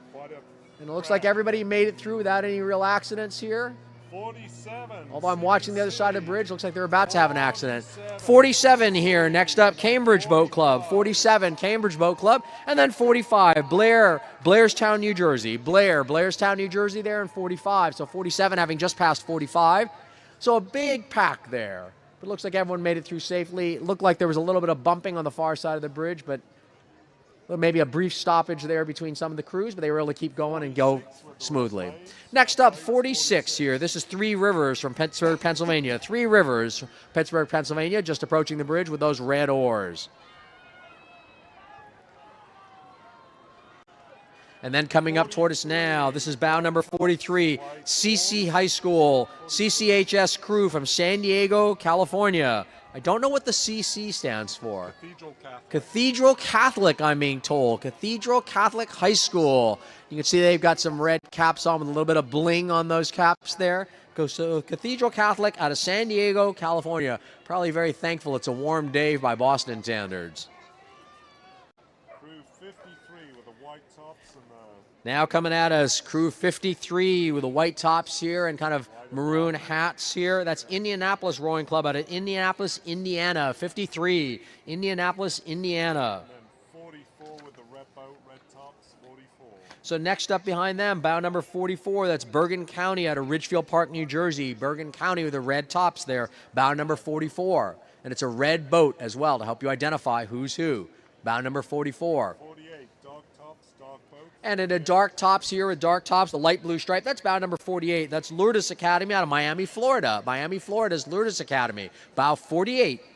Then 57 in the white boat. And 57 in the white boat. 57 in the white boat. That's Black Sheep Racing out of Pennsylvania, out of Philadelphia, Pennsylvania. And on the far side there, that's bow number 54, V Skulls out of Old Greenwich, Connecticut. V Skulls in the blue tops there, the blue uniforms. 49 in the maroon. And in the maroon tops, bow number 49, that's the Arlington Belmont crew from here in Arlington, Massachusetts. Arlington Belmont. Sounds like they may have a bit of a cheering crowd. Oh, and a little bit of an accident under the bridge there. Oh, a little bit of an accident. One of the crews is in the water, and the safety launch is getting ready to pick them up. Bow number 50 now coming toward us. That's Treasure Coast out of Palm City, Florida. Palm City, Florida. Palm City, Florida. So one of the crews in that accident getting moving, the other one's in the water, and the safety launch is going to get them. Bow number 56 here in the white boat, TESD out of Berwyn, Pennsylvania. TESD out of Berwyn, Pennsylvania. White boat, red and white oars, 56. 56 there, red and white oars going under the bridge. That was TESD out of Berwyn, Pennsylvania. Safety launch going to collect the rowers under the bridge who have gone in the water. Yeah, boat under the bridge, capsized under the bridge. So as the boats come here and approach the bridge, hopefully they'll see that boat in the water where it's flipped over. 52 here, white oars is Dublin School out of Dublin, New Hampshire. White oars, white boat, Dublin, New Hampshire. 55 in the blue boat, Upper Valley Rowing out of Hanover, New Hampshire. Upper Valley Rowing, Hanover, New Hampshire. And then 51 there, Oak Neck Rowing Academy out of Bayville, New York. Oak Neck Rowing Academy out of Bayville, New York. Good thing is, looks like the safety launch has gotten to those women in the water. Both of them are swimming toward the safety launch. They look absolutely fine. I'm sure they're not happy about it, but they do look healthy. They look uninjured, which is great to see. Unfortunate way to end their race today, but they are being helped into the safety launch. Next up here in the white boat with the white oars is boat number 58, St. Catharines out of St. Catharines, Ontario, Canada. Unusual to see St. Cat's rowing with white oars, but maybe they're brand new and they just haven't been painted yet.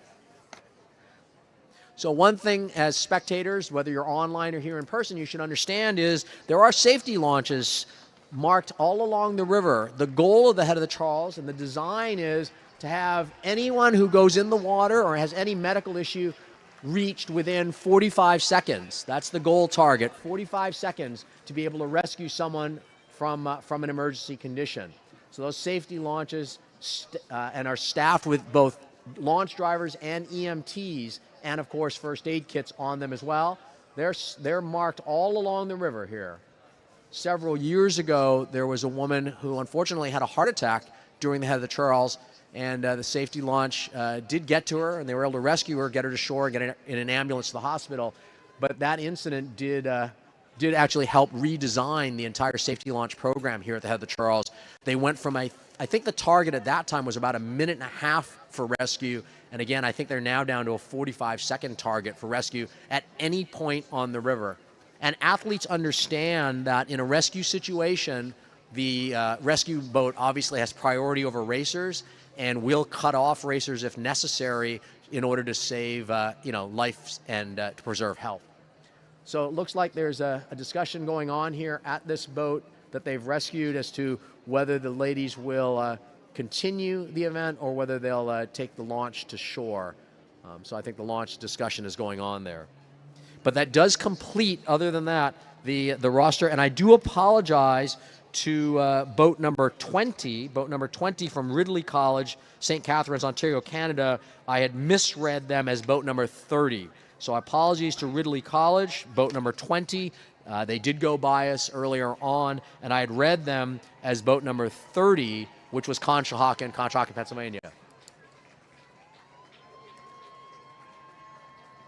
So looking ahead here, the women are being wrapped in the Mylar blankets, and the safety launch is taking their shell, their boat there to shore with them. So safety launch will take care of that. They are out of harm's way. They've been wrapped in blankets. For those of you who don't know here, the water is fairly cold. Today's a nice sunny warm day, but that water's pretty darn cold. So if you go in the water, it's a very rude, abrupt situation and very uncomfortable. Again, the important part is it looks like they're completely safe. Safety launch now backing them down to the nearest dock. That's the protocol. Get them to land as quickly as possible, get them safe and warm, and if necessary, get emergency medical to attend to them. The important thing is they both look good. Yeah, I think they're both safe here. Again, unfortunate situation, but it looks like everybody's safe. Looks like the equipment is also even unbroken, maybe slightly damaged, but I don't see any severe damage to that boat or the oars. The athletes, again, are wrapped in the blankets to keep them warm, and the safety launch pulling them into shore here. So that's great to see. Really, again, you know, there is safety here on the river for lots of reasons, and it's great to see when it works well. Obviously, we never like to see it being used at all, but if it has to be used, at least it's safe. And it looks like the two athletes here are under their own power, walking onto the dock. They're being wrapped in the blankets still to stay warm, but it looks like they're okay. They're getting some hugs there from people on shore. So. And again, that's Lourdes Academy was the boat that unfortunately flipped under the bridge. They got in an accident on the bridge and they went over. That was Lourdes Academy from Miami, Florida. So it's Our Lady of Lourdes Academy is the official name, or Our Lady of Lourdes, depending on how you pronounce it.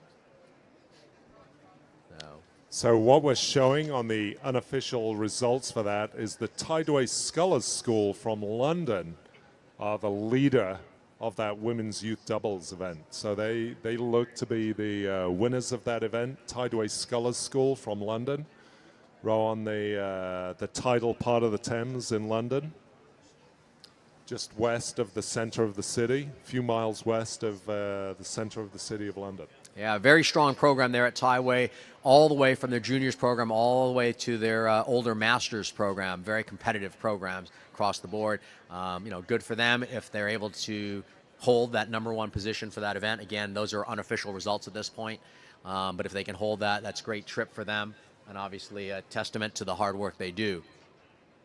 By London standards, this is an amazing weather day. It's not windy and it's warm and sunny. You don't get a lot of that in London at this time of year. Hey, for someone who rode there for many years, it sometimes gets a bad press, an undeserved bad press. Okay, maybe. I lived there for a few years. I didn't row there, but I lived there for a few years, and I remember how cloudy and cool it was. It wasn't necessarily cold, but it was cool and it was always damp, high humidity. You clearly didn't get used to it, Alden. That's the thing. I did not. Did not get used to it. I was only there for a few years, Nick. There was a reason that I moved back to Boston. All right. Well, the regatta wouldn't happen with the help of the Department of Conservation and Recreation, the DCR. They manage all the parklands that today's races take place on. And the head of the Charles has been in partnership with the DCR since 1965, since the regatta was founded. And we really couldn't pull off this race without their incredible support that we received from the organization and their hardworking staff. So big thank you for the DCR. Yeah, it's just a humorous anecdote, but I'll share, which is my father-in-law coincidentally was assigned to be, I think, the first policeman to oversee the Heather Charles back in '65. And he recounts the story of being told by his watch commander that there were a bunch of crazy rowers who were about to hold some event on the Charles and that he should swing by to make sure that there wasn't going to be any disturbance. So obviously what started off as, gee, maybe we should send a policeman to take a look at this thing. Now we've got just tremendous support, not only from DCR, state police are also here. You'll see a lot of them around helping to control traffic flow, make sure everyone's safe and protected. Both City of Boston and City of Cambridge police also participate here as well. So a lot of life safety. I know that EMS, fire also from both City of Boston and City of Cambridge participate as well. And speaking of 1965, when the regatta was founded, one of the founders of the regatta was actually racing on Friday morning. Darcy McMahon went over in his single, a single that was built in the 1960s. So you'll hear a crowd cheer here. This is Our Lady of Lourdes Academy, the Miami, Florida crew that unfortunately had the accident on the bridge. They've gotten back in their boat, and it looks like they're going to try and launch them off. Unclear to me if they're going to try and finish the course for time or not, but they are launching here. Yep, they're back in the boat, and they are rowing. Yeah, back on the boat. Yay! Really great to see. Yeah. So people on the bridge, go ahead and cheer that crew on. That's the crew that unfortunately had the accident, flipped over. Let's give them a big cheer. They're back in the boat, they're rowing it, and they're going to go toward the finish line. Just really terrific to see that. So unfortunate that they had that accident, but wonderful to see they're both rowing strongly back toward the finish line. So it looks like they will finish the race officially.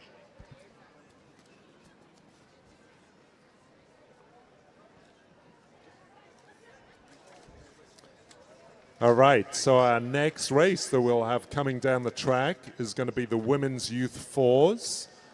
This is for the Tom Tiffany Trophy. The record was set way back in 2010 by South Niagara Rowing Club. Record of 17 minutes, 58 seconds. But if that unofficial record was just broken that we saw in the event earlier, maybe this is a chance for that 2010 record to get broken today. Yeah, I think so. I mean, this is definitely a potential record-breaking weekend. Decent weather. The wind looks like it might be calming down a little bit here. I'm looking at the flags. And the river current. So for those who don't know, the race is raced against the river current, but this is a dammed river, and there is an attempt made every year to try and get the current to near zero for the race. Sometimes that's possible, sometimes it's not. It depends on the rain flow and trying to anticipate it. But we've had a few days here. The last rain, it was a heavy rain, was on Tuesday morning. And so I think they've been able to get it to near zero flow this year. And the first boat is coming into view around the corner. So last year the finishers were Row America Rye, again, depth of that program, then Nirid, and then Phillips Exeter. So let's see who we've got coming into view here. So in the white tops with dark, that's number 1. And against the buoy line is number 2. Buoy line is number 2. Bow 2 on the buoy line. Taking the tight course is Nirid from Rutherford, New Jersey. That's Nirid on the buoy line. Bow number 1 outside them on the Cambridge side. That's the Row America Rye crew.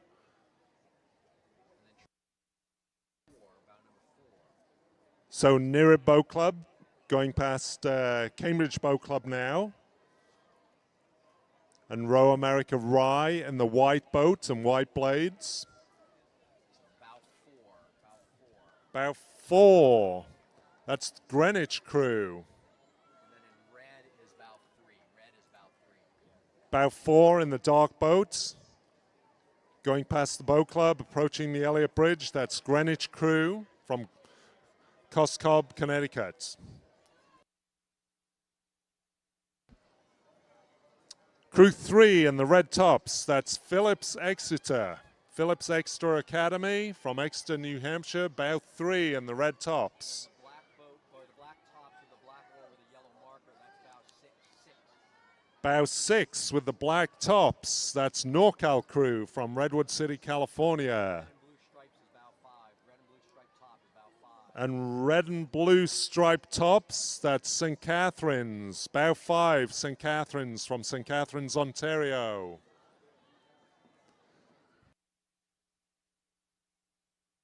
So that's the top 6 crews, the first 6 crews in women's youth fours.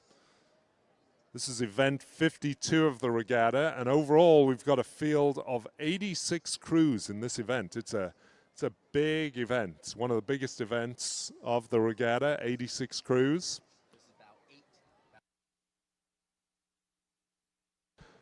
Bow 8, approaching the boat club, is Windsor Girls' School, the Windsor School. Bow 8. In the red boat, that's the Windsor School, the red and white blades.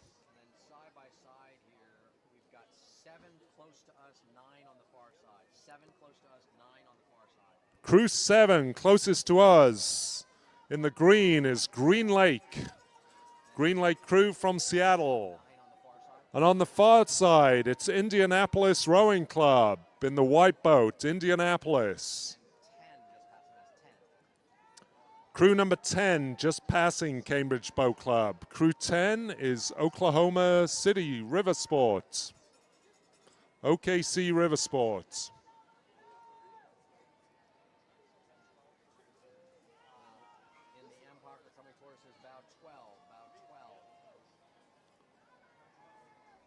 About 12, approaching Cambridge Boat Club, is the Noble School, Noble and Greenhoff School. A lot of their coaches are from here at the Cambridge Boat Club, so they'll be getting a good cheer as they go past. It's Noble and Greenhoff School. Crew 13 in the white boat with the white tops, that's Austin.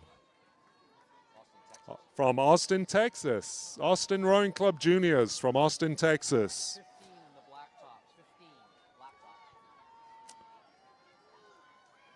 Black tops in the dark boat.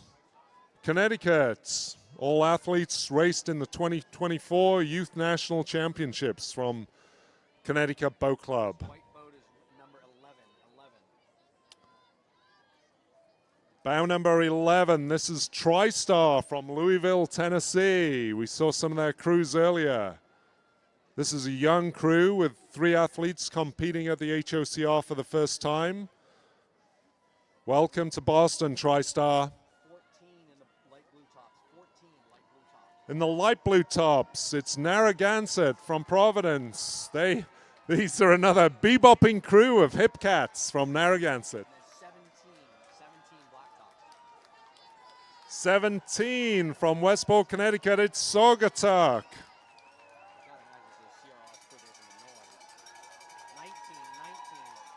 19, as you might have guessed from the crowd noise, it's CRLS, Cambridge Ringe and Latin School. In the dark boat, going past Cambridge Boat Club, CRLS. 16 with the blue and yellow oars and the white boat. That's Annapolis Junior Rowing from the great state of Maryland.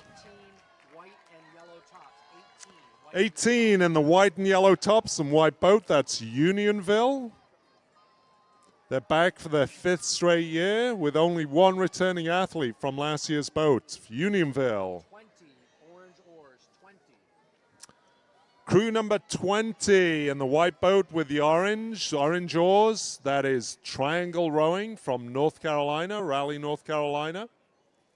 Triangle Rowing just about to go under the Elliott Bridge for their last half mile. 22. Crew 22, River City Rowing Club from Sacramento, California. Crew 22.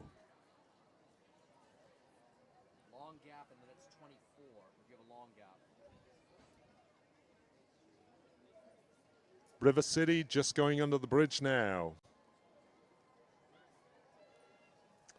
Crew 24 with the dark blades and dark boat. Crew 24, that's another PNRA Mercer crew.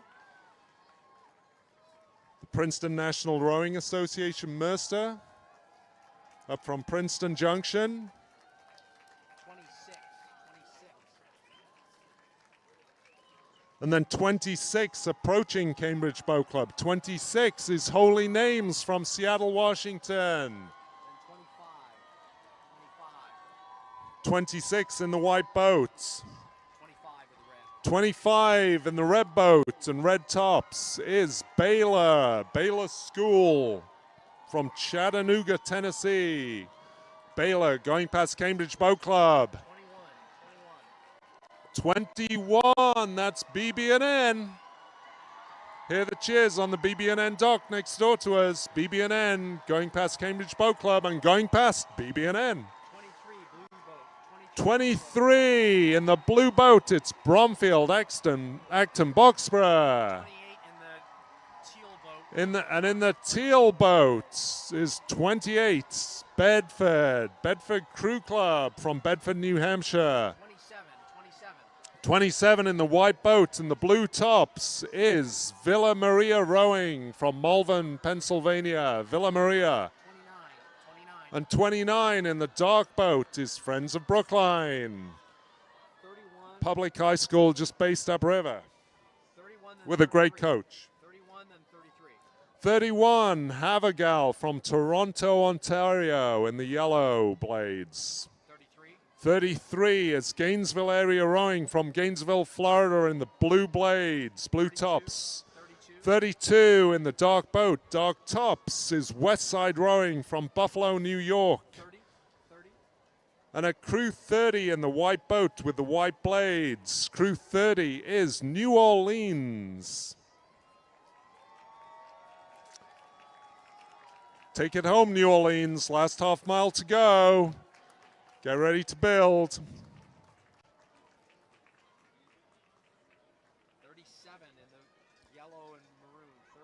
37 in the yellow and maroon. That crew is the Pittsford crew from Pittsford, New York. 37 in the yellow.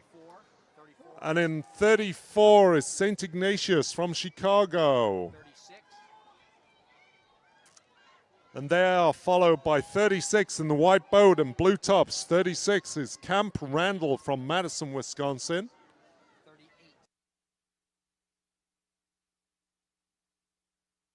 And 38, that's Milwaukee Rowing Club. The Milwaukee Rowing Club all the way from Wisconsin.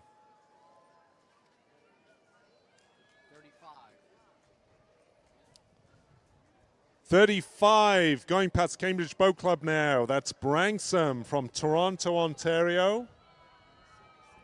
Branksome, crew 35.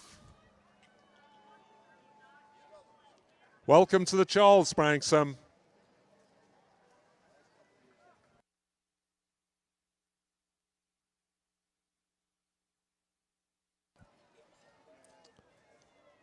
Crew 39 approaching Cambridge Boat Club. Crew 39 is Row LA.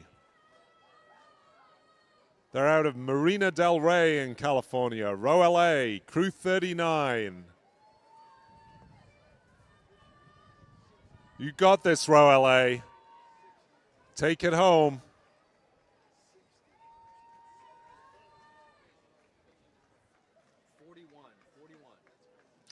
Crew 41, the Texas Rowing Center. Crew 41 in the white boat and the Texas Blades. Crew 41 approaching Cambridge Boat Club, the Texas Rowing Center. 42 passing 40. 40 in the white boat. 42 in the dark boat. 42 is Greenwich Academy. Crew 40 is Brewster from Wolfboro, New Hampshire. Brewster Academy, who I believe train on Lake Winnipesaukee in Wolfboro, New Hampshire. Brewster Academy going under the bridge.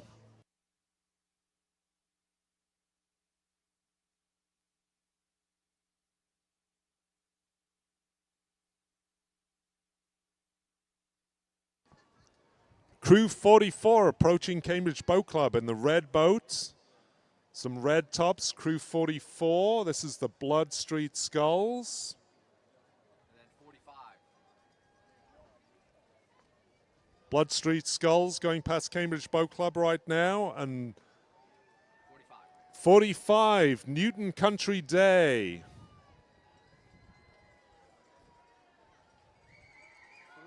45, Newton Country Day, going past Boat Club. 43, Brighton Rowing Club. From Rochester, New York. 43 in the white boat. This is Brighton Rowing Club from Rochester, New York. They are followed, being chased by CRLS. 46 in the dark boat, pushing hard.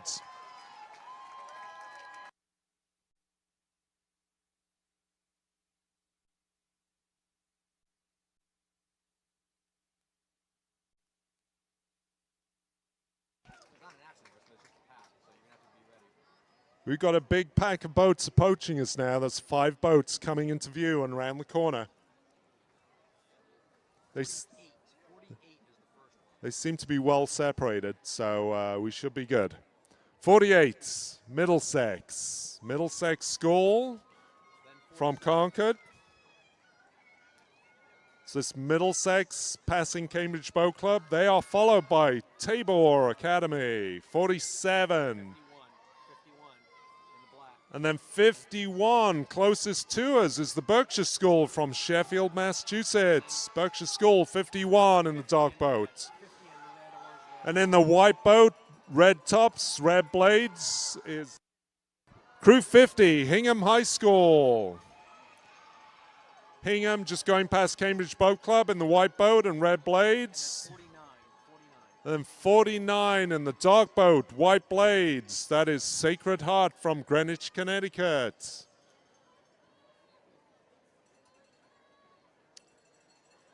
Sacred Heart just going under the bridge.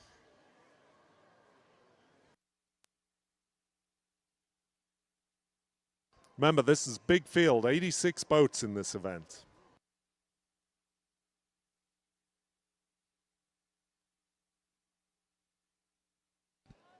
All right, approaching us is 53, Dexter Southfield. 54. School in Brookline, Mass, Dexter Southfield. They're followed by boat 54 in the white boat and red oars, Hudson River. 57. That's Hudson River, just going under the bridge, Hudson River Rowing Association.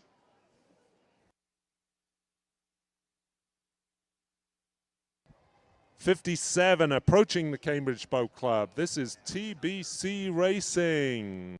TBC Racing going past Cambridge Boat Club.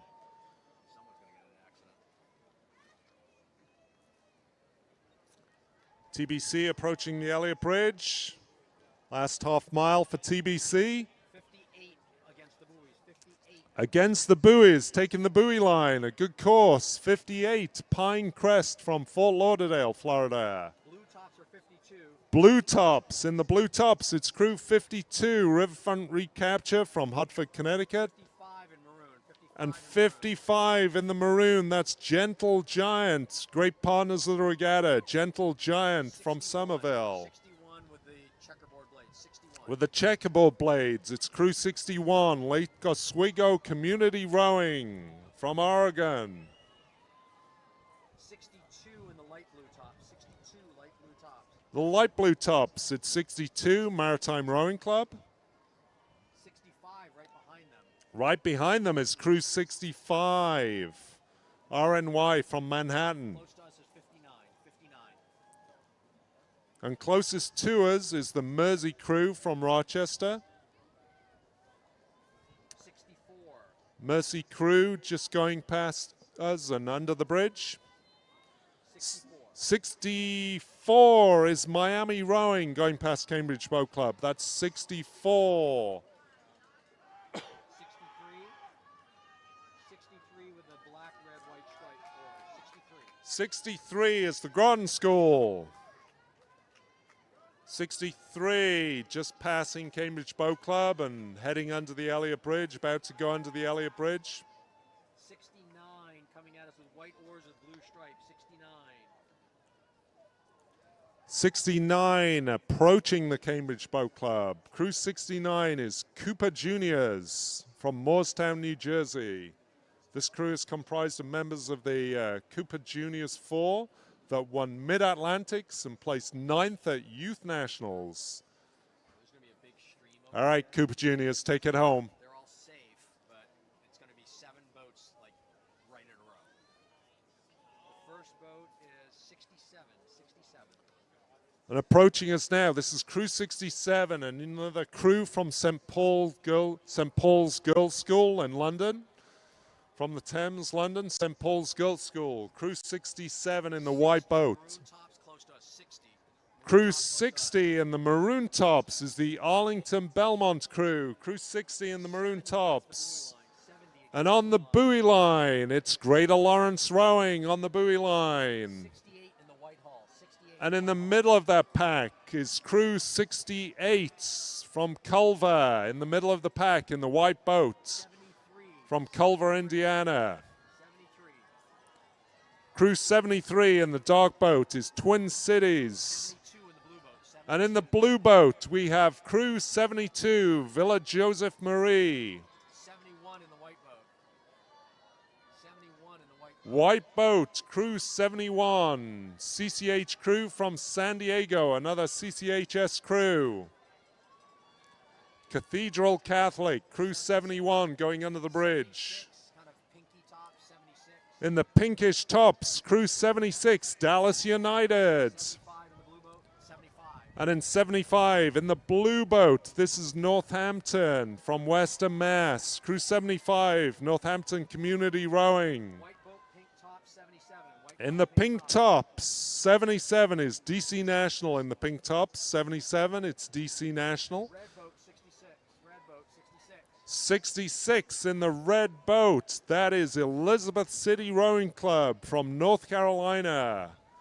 A young crew from North Carolina, Elizabeth City, Crew 66, just going under the Elliott Bridge. Green tops, red oars, 74. Green tops, red oars, 74 in the green tops and red oars, that is Chargers from Liverpool, New York. purple boat, Syracuse Chargers. purple boat, 56. And in the purple boat, 56, it's Watuppa Rowing Center. 78. Take it home, Watuppa. 78 in the black boat. In the black boat, Crew 78, Port Rowing. Port Rowing from Port Washington, New York. Crew 78, just going under the bridge. Maroon tops coming toward us, 79. Crew 79, the Taft School from Watertown, Connecticut. Crew 79 approaching Cambridge Boat Club in the maroon tops. Blue boat, white oars with blue and dark blue stripe is 80, 80. That's Miami something. So that's the Taft School passing the Cambridge Boat Club. And Crew 80 is Miami Beach Rowing Club. Crew 80 in the white tops and the blue and white blades. Crew 80, Miami Beach. 82 in the black tops. That's Lincoln Park Boat Club from Chicago. 82, Lincoln Park. And then 85 in the white and light blue oars, 85. 85 in the white oars, white boat. 85 is the Detroit Boat Club. Detroit Boat Club crew, 85. Just passing the Cambridge Boat Club. Take it home, Detroit. 81 coming at us, 81. Last bridge, one bend, Detroit. Half a mile, that's all. Take it home. 81.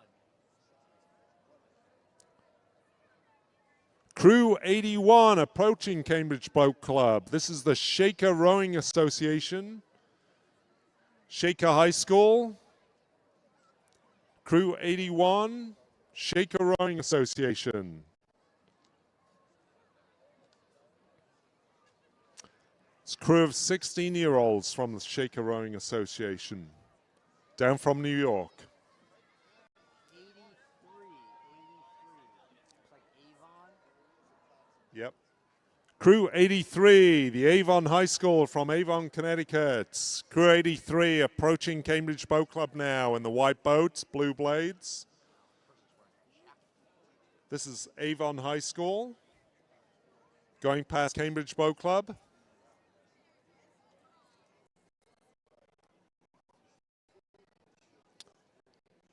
All right, Avon, let's take it home. You got this.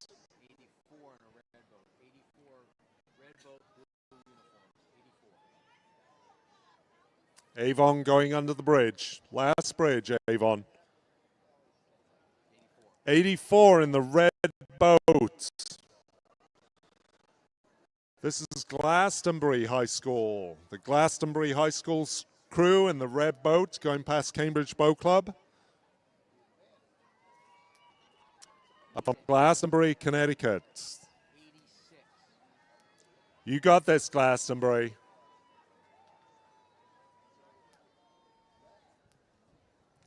And another red boat up from Tampa. This is the Tampa Preparatory School from Tampa, Florida. All 17-year-olds in this boat. The crew's been together for almost 2 years. And half of the boat has medaled at FSRA State Championships in Sarasota. All right, Tampa. Let's show everyone what you got. Take it home. Big push for that finish line, Tampa. All right, we think that's it for the event. That's the end of the Women's Youth Fours. 86 crews in that event, a big event. So we're going to have us on. So we'll now be changing over announcers at all of the announcing positions across the river. It's been a pleasure announcing to you this morning. Hope you have a great rest of your day at the Head of the Charles Regatta. Enjoy the weather, enjoy the racing, and have a terrific rest of Sunday and the weekend. Signing off, this is Alden Zecca, and turning it over to the next group. One last big cheer on the Elliott Bridge. Just keep it all going here. Big cheer. All right. Thanks, Alden. Yep. So this is Sliding. This is on.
All right.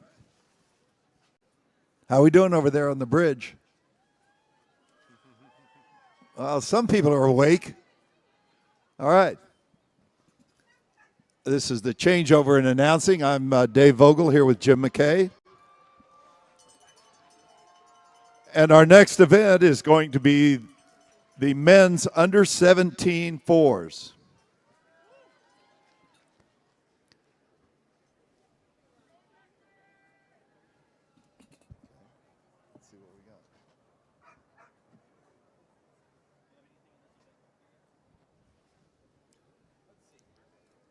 So just similar to the women's event that we saw just preceding, the U17 men's four was made into a separate event a few years ago.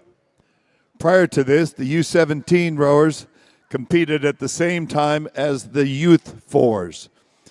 But with so much demand for the spots, Head of the Charles has made this into its own event to enable more young rowers to race the course.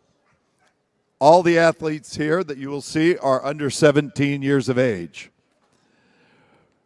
Row America Rye have taken the top 2 slots for the last 2 years. Quite an impressive record. I think they feel like they have ownership of this particular event. In both years, there were just 3 seconds separating their crews. Equally impressive. So this year, Row America Rye starts at bow 1 and 2, and they will be chased by Oklahoma City Riversport, who came 3rd last year.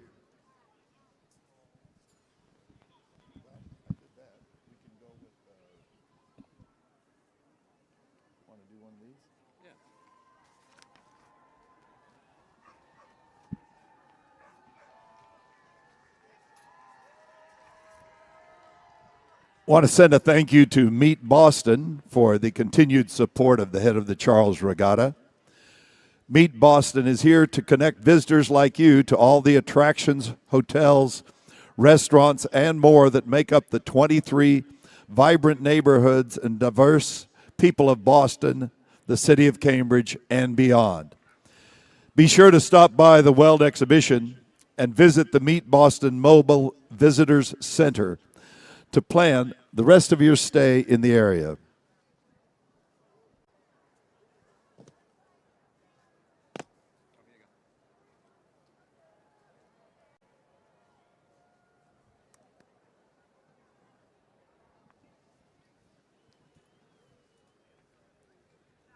Also, a big shout out to our premier partner, Red Hat.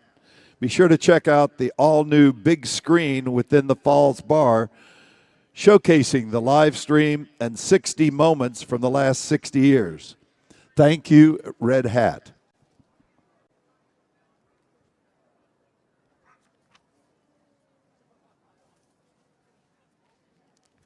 Well, we ought to announce ourselves.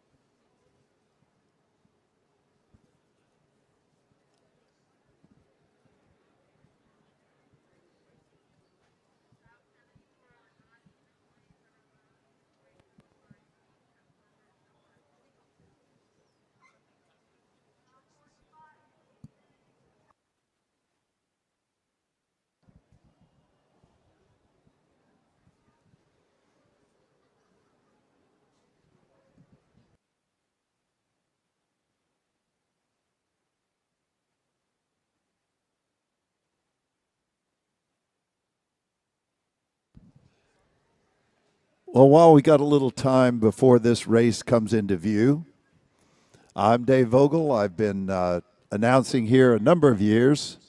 My first race at the Head of the Charles was 56 years ago. I've done a lot of coaching, rowing, and announcing in the interim period. My affiliation is with both Yale University and New Haven Rowing Club. I'm here with Jim McKay, and I'm going to let him have an introduction as well. Good morning, everyone. I'm Jim McKay. I'm a CBC member. I started rowing in the head of the Charles in 1977 at LaSalle High School in Philadelphia, then continued at Syracuse University, took about 35 years off, and then started sculling here on the Charles. Now, Jim, you've rowed in just about every class in this. You've rowed in singles, doubles, quads, an 8. Have you rowed in a 4 here? I think a 4 is next, Dave. So we're going to see this under 17 4. What do you expect is going to be the biggest challenge they're going to face on rowing this tight Charles course in a 4 with coxswain? Every crew in coxswain that is not familiar with this course has to be really sharp at the Weeks Bridge. It's the sharpest turn on the course. And then this long, long Elliott turn. If you're on the outside, you're going to take a lot of time. And we will see some exciting finishes and exciting approaches to Elliott Bridge. Well, we certainly have a lot of fans here on the Elliott Bridge, and they've been witnessing just how complicated that can get. This is the point of the course where we're sort of right near the last 1,000 meters of the head of the Charles. A lot of boats are catching up to other boats, some boats being caught. There's always traffic at this point. We'll try to keep you on top of who's here, which boats are coming. You never know what's going to happen through the Elliott Bridge center arch. This year is particularly difficult because the bailout arch on the right-hand side has all of the equipment under it for the bridge repair. So that means that everybody has to make that center arch regardless.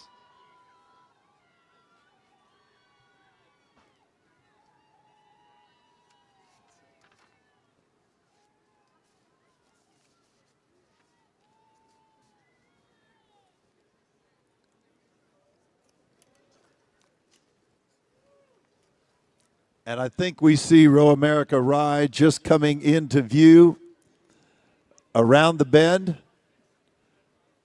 They're pretty tight on that turn, doing a nice turn.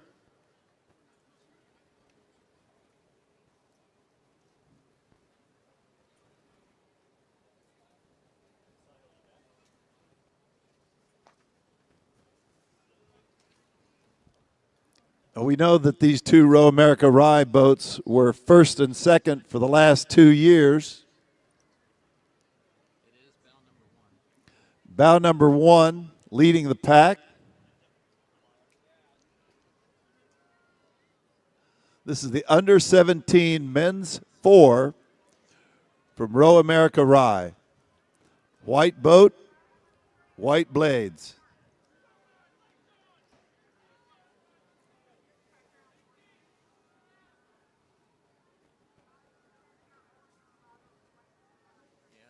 Row America Rye in bow 2 being hard pressed by the Oklahoma City crew in bow 3.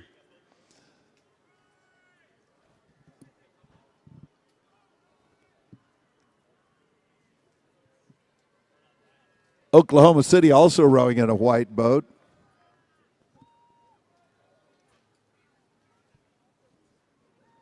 That's David Nations, Holton Gibson, Carson Knopp, Jacob White, and Carter Doris. In the black shirts, bow number 4. Bow number 4 with the black shirts, that's Saugatuck out of Westport, Connecticut. Elena Nassar coxing with William Speller, Alex Proctor, Jake Martin, and Austin Charisse. Followed by bow 5 in the blue boat. Greenwich from Coscob, Connecticut is bow number 5. They are in the blue boat. So a pretty good performance as those top 5 crews have managed to open up on the rest of the pack.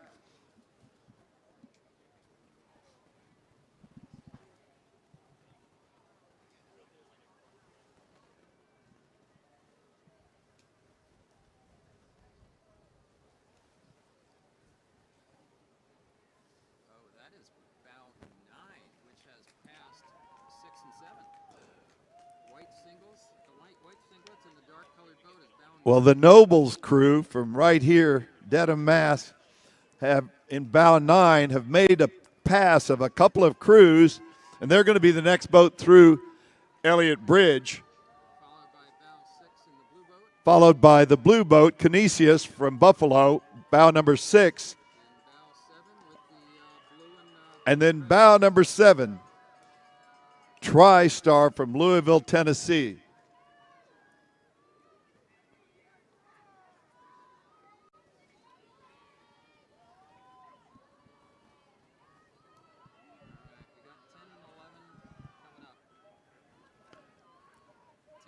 All the way here from Austin, Texas, bow number 10, rowing in the blue boat, coached by Patrick Kelly.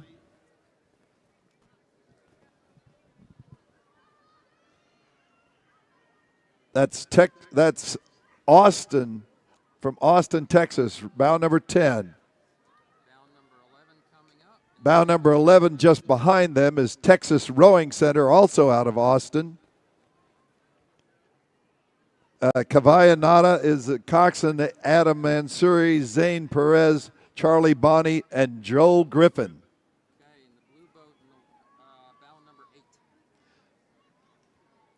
And from Rowe, New Jersey, in the blue boat, bow number 8.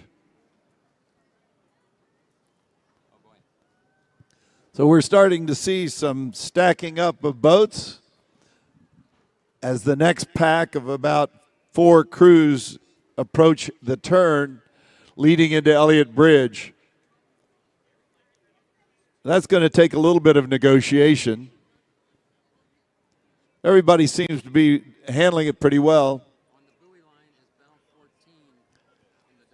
On the buoy line, we have bow number 14. That's Miami Rowing Club out of Miami, Florida. They're right on the buoys. Bow 12 is on the outside from Glastonbury, Connecticut. That's the Glastonbury crew. Yellow boat on the buoy line is bow 18. The bow on the buoy line, the yellow boat from Maritime Rowing Club in Norwalk, Connecticut. They've passed a number of crews, being all the way up from bow number 18. Followed by 16 in the white boat. And the white boat, the white boat is bow number 16, Orlando City boat. And we got bow 21 in the gray. Bow 21 in the gray on the outside. Passing 13 Passing bow number 13 and 15. and bow 15. That's bow 21, Los Gatos. Passing Davenport Rowing Club out of Port Washington. These guys lost their bow marker. I don't know who they are. And we've seen a lost bow marker, probably a bit of a collision to get through. So we got bow 22 in the white boat. Bow 22 in the white boat. That is NRS out of Vineland, Ontario. Followed by the red boat, bow 20. Bow number 20, the red boat out of Northfield, Mount Harmon. And we got bow 19 in the bright red boat with the yellow and red blades. The bright red boat is bow 19, Chaminade out of Mineola, New York.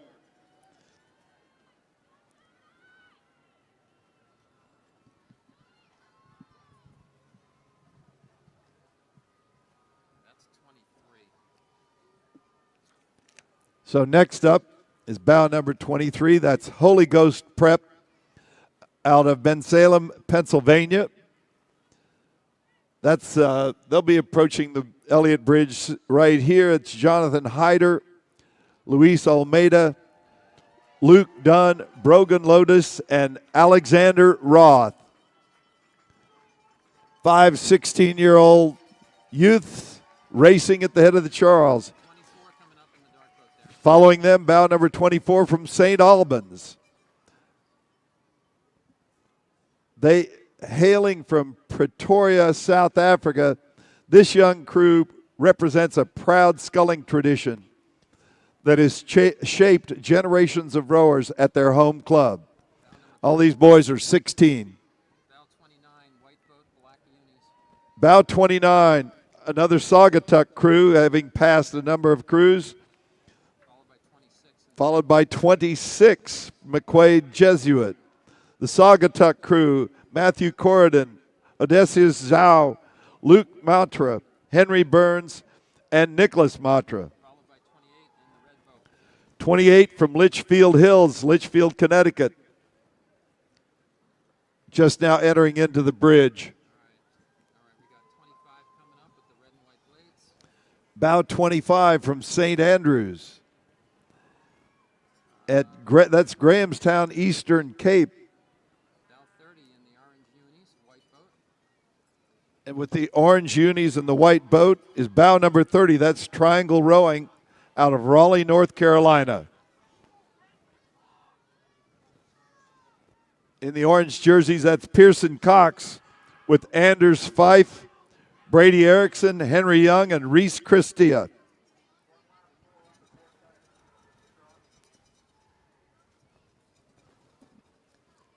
And I think we're just about finished with that category. We have one last four coming around the bend.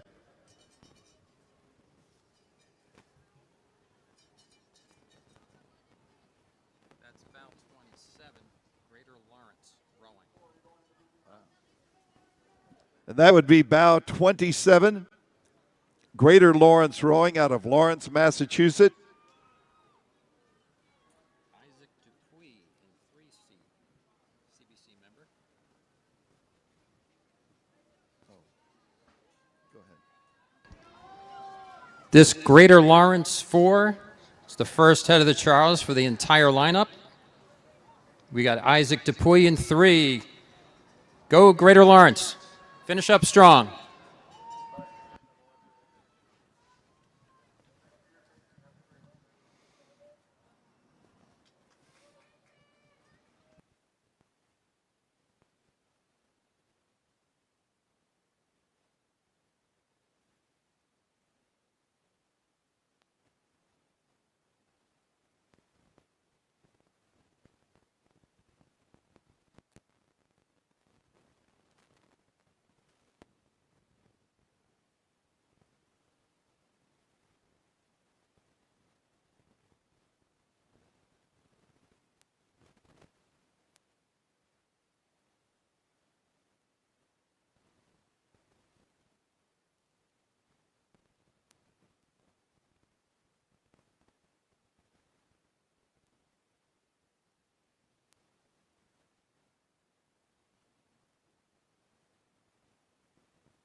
Let's have a shout out to WBUR. WBUR is the official media partner of the Head of the Charles Regatta. Be sure to stop at the booth at the Weld exhibition venue. Thank you, WBUR, and be sure to tune in to 90.9, Boston's NPR news station.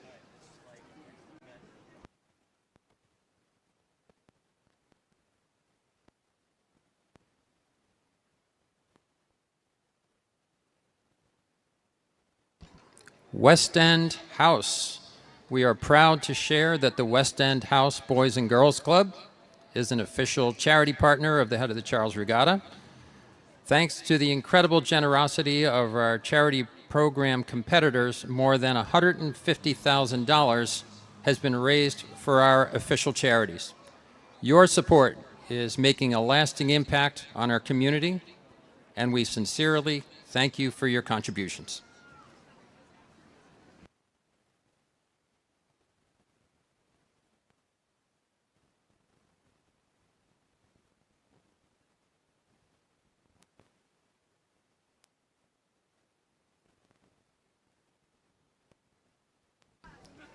Wintech Racing. Wintech Racing and King Racing are an official supplier of the Head of the Charles. Visit their space near the finish line. Thank you, Wintech.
We do have some unofficial results from that previous race, the men's under 17 fours. Los Gatos apparently in first place. Row America Rye coming in second. Noble and Greenow in third, and Maritime in fourth. And that's the way it stands at the current moment. Still a couple of crews on the course. So we don't know if that may change.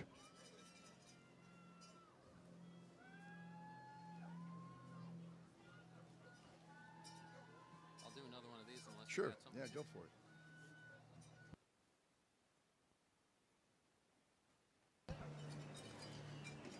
This year's official dock supplier, Connect-A-Dock, is the leading choice for rowing docks across North America. Trusted by rowing clubs and regattas everywhere, Connect-A-Dock delivers unmatched stability and performance. Visit the Connect-A-Dock booth to see why it's a rower's top choice.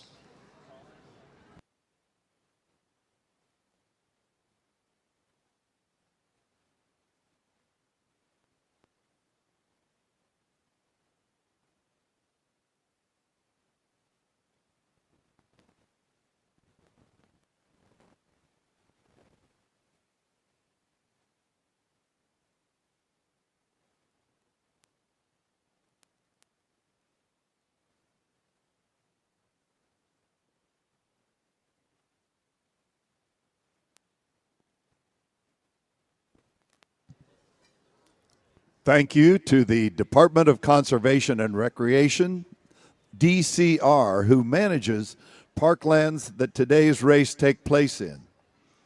The Head of the Charles has been partnership with DCR since 1965 and could not pull off the race without the incredible support that we receive from them, their organization, and their hardworking staff.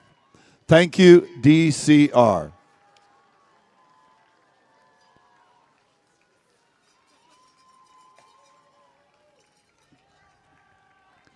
The United States Marine Corps is proud to sponsor the Coaches Lounge at the 2025 Head of the Charles Regatta. Coaches, stop by to recharge and connect with the Marines who share your commitment to developing future leaders in your athletes.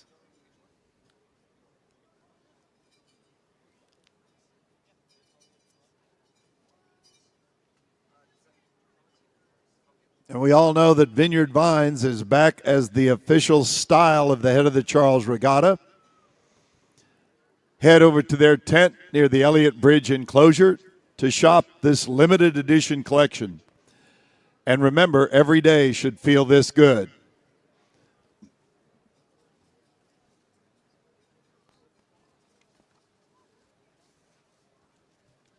Want me to do this time? You want to spot or do you want You got it. Okay. Go for it.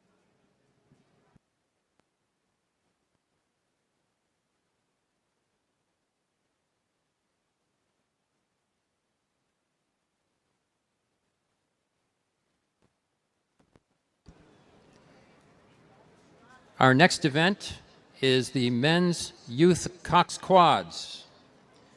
The course record was set by New Canaan crew in 2017. Last year, Windsor was the winner, followed by Row America Rye and Naride. We have 51 competitors in this race.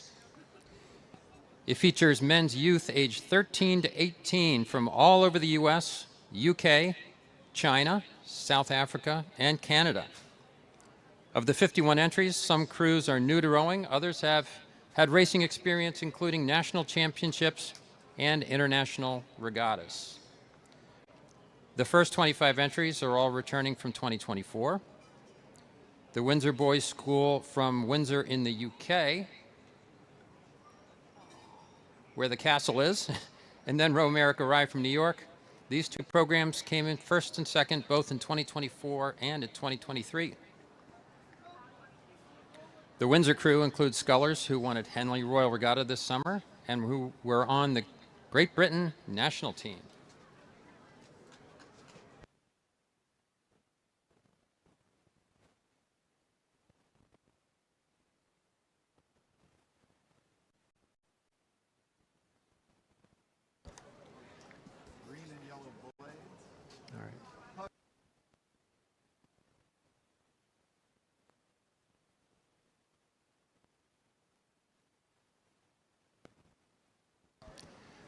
Coming around the turn is bow 1 from Windsor, right on the buoys.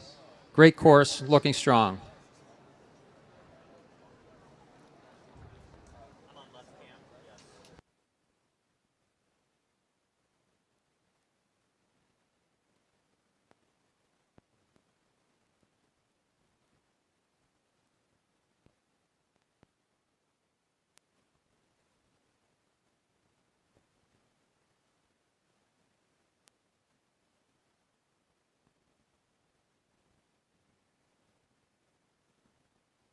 That Windsor crew that just went through Elliott is Windsor from Great Britain. Bow 3 is on the inside. Green blades. Bow 3 on the inside of the buoy line here is Naride. On the outside of this turn is Row America Rye in the blue unis and white boat. Bow 4, white boat, blue blades. Now we've got bow 4, Los Gatos, California, white boat and the blue blades.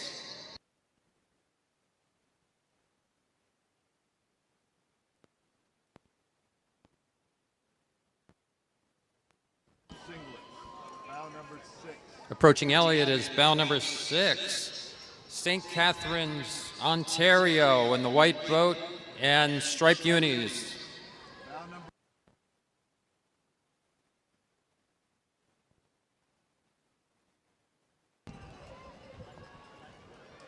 We've got Windsor from Great Britain, the second boat coming up, bow 5, white boat.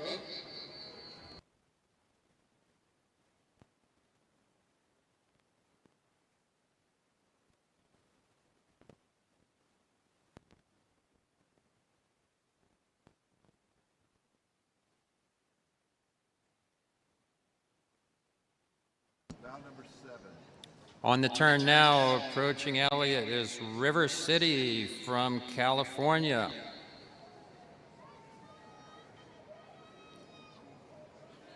Then we have bow 11. With the Bow 11 coming up has passed multiple boats. gray boat. They are Maritime Rowing from Norwalk, Connecticut. Then bow 9 with the yellow blades. With the yellow blades is bow 9, the Haverford School from Philly. Bow 8 with the blue blades on the outside. On the outside, the white singlets and the blue blades is Miami Rowing, Miami, Florida. Bow 10 on the inside. Bow 10 in the white boat on the inside on the buoy line, Notre Dame from Ontario.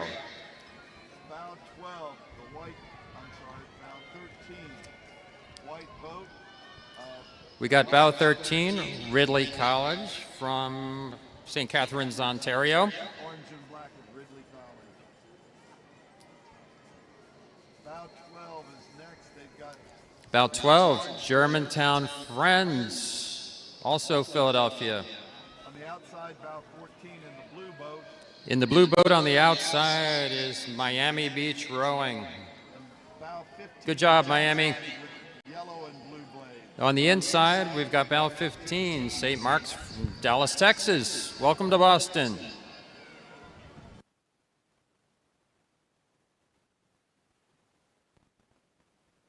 Bow 16, approaching the bridge. First Coast from Jacksonville, Florida.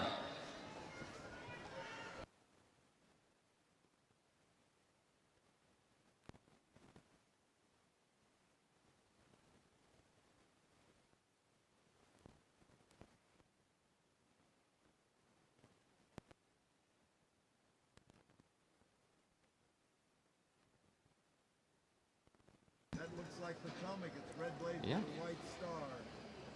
Now coming up, red blades, red unis is Potomac. Go Potomac from Washington, D.C. Bow 20, the yellow boat with white blades. Bow 20, Long Beach Junior Crew from California. Yellow boat, white singlets. Good job, Long Beach. On the inside, we have bow 19 in a blue boat. On the buoy line in the blue boat is Waterford from Sandy, Utah. Welcome to Cambridge, welcome to Boston.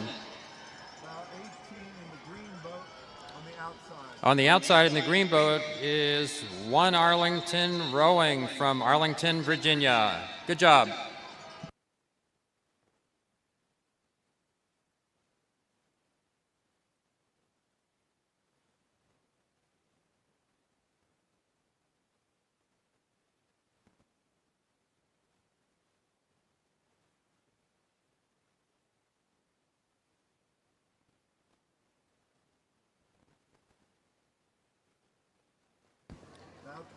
Approaching Elliott, bow 23, White Marsh Boat Club from Conshohocken, PA.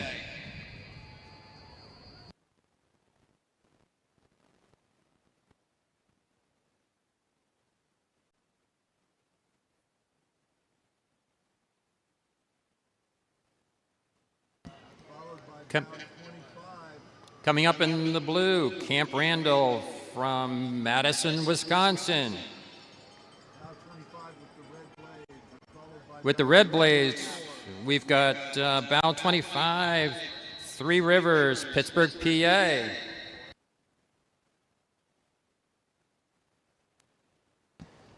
And bow 24 in the black boat, Brooks School from North Andover, Mass.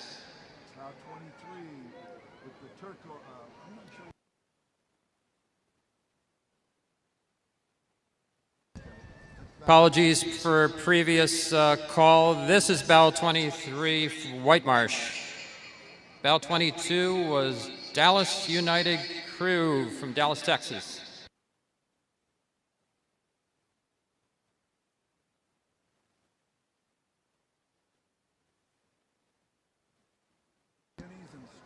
Bow 26, Hometown Crew, Riverside from Cambridge.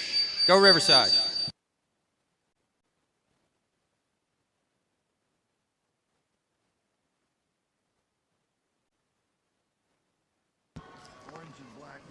Bow 29, American Latin School from London. Welcome to Boston. Bow 27 with the red uni suits. Bow 27. We got bow 27, the red unis in the white boat.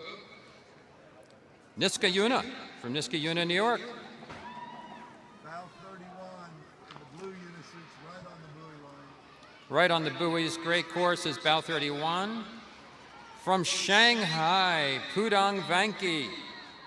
Great job, welcome. Bow 30 in the black unisuits. In the white boat and the black unisuits, Brick City Rowing from Newark, New Jersey.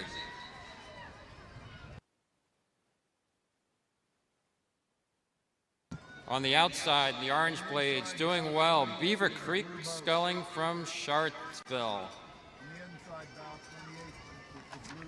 The inside on the buoy line, bow 28, Manhasset Crew, Manhasset, New York.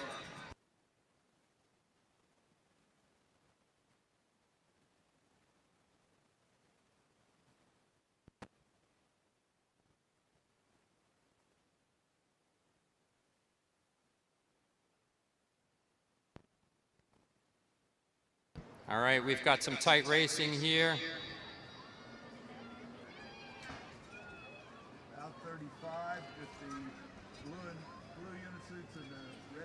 Blue unis is bow 35. The Bennies from Bedford View. Coming up strong, bow 36, Conshohocken. Followed by California Yacht Club from Los Angeles.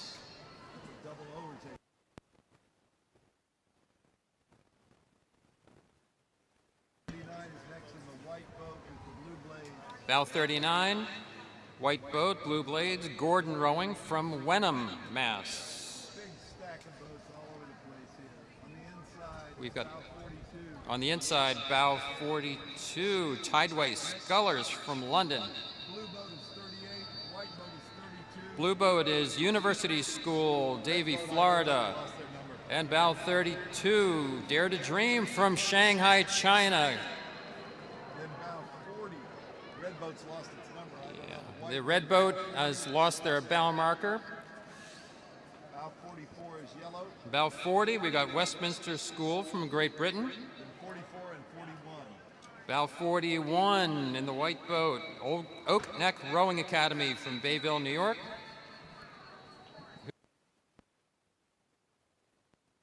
The yellow boat, number 44, Bellin Jesuit Crew from Miami, Florida.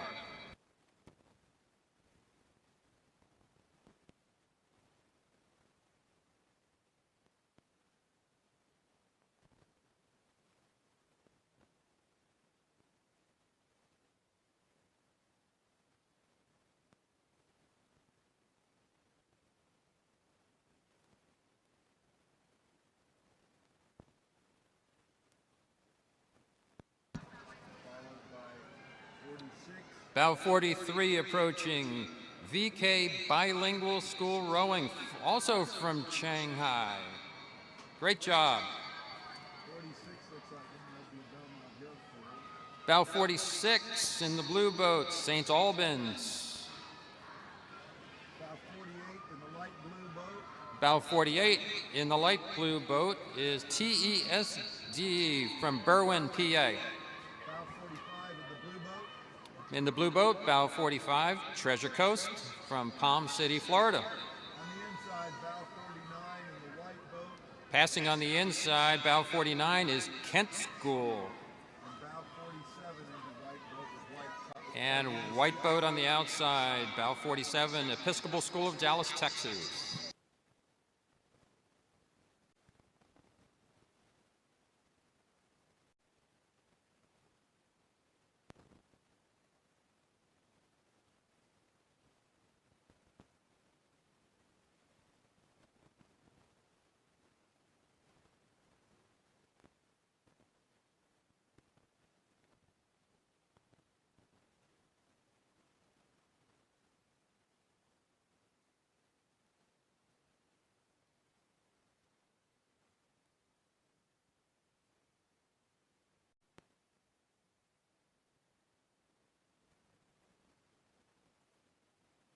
Red unis, bow 51.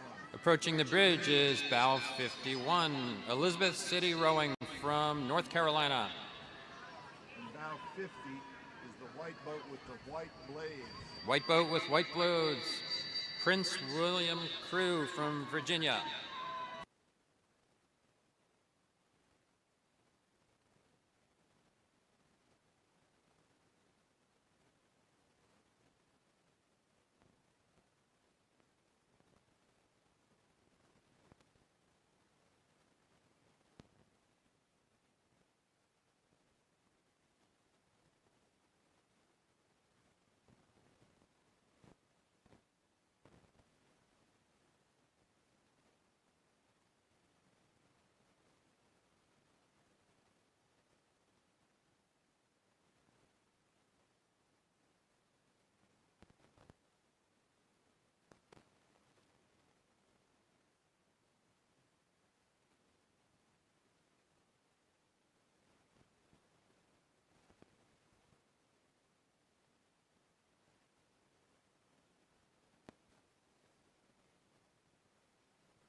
Ready for a southern adventure?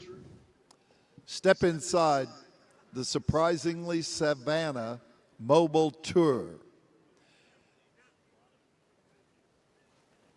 An immersive experience at the Weld exhibition.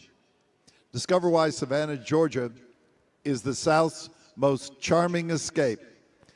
Come by and see us.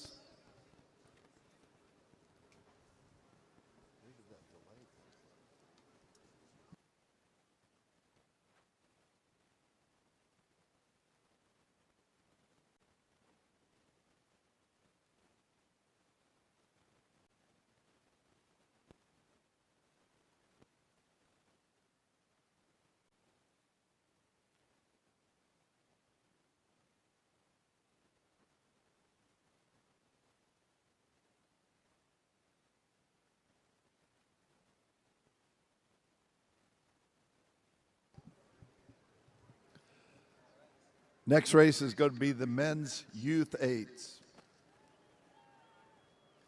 Course record held by St. Paul's School is 14 minutes and 12 seconds. In 2024, St. Paul's A won again, Marin was second, and King's Wimbledon was third. This highly competitive event features crews from high schools all over the U.S. and several international entries. It's a large group with 86 entries this year.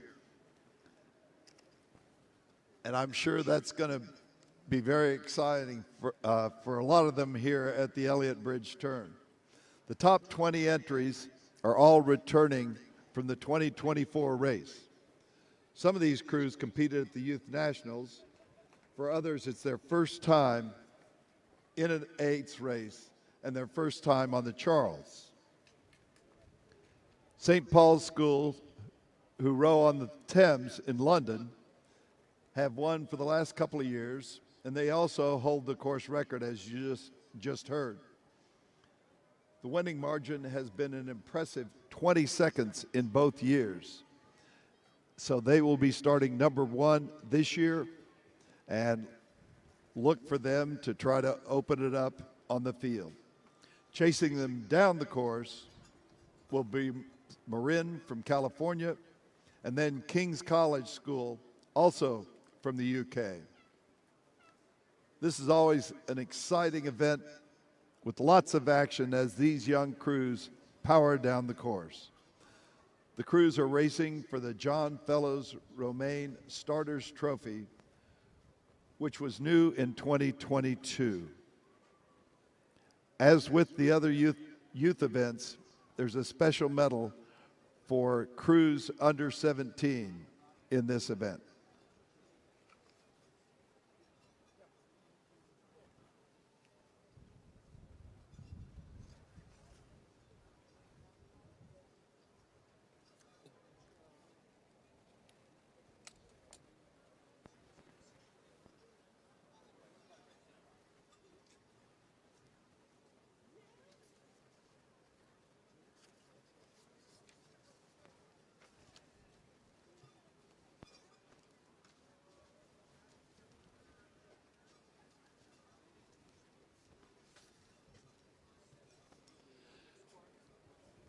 Take your performance to the next level at 776 BC, the official rowing apparel of the Head of the Charles Regatta. Head down to the 776 pop-up to shop the limited edition collection honoring this year's 60th regatta, featuring unisuits, long sleeve performance base layers, and summer hoodies, vests, and accessories.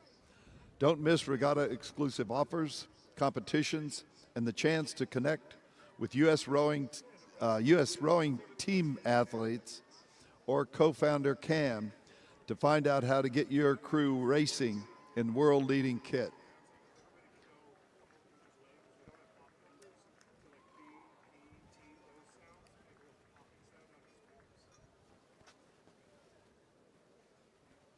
The Head of the Charles Regatta is happy to partner with Community Rowing to bring the sport of rowing to more than 5,000 youth middle schoolers in Boston and Cambridge public schools. This all happens through CRI's Let's Row program. To learn more, visit communityrowing.org.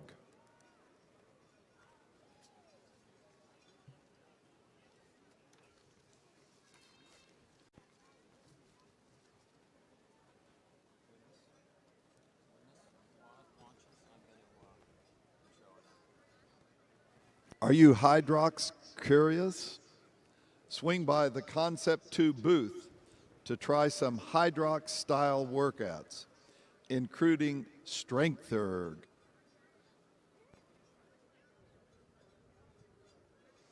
Concept 2 Regatta service is providing free speed by fixing up your old oars. Priority goes to crews who are racing.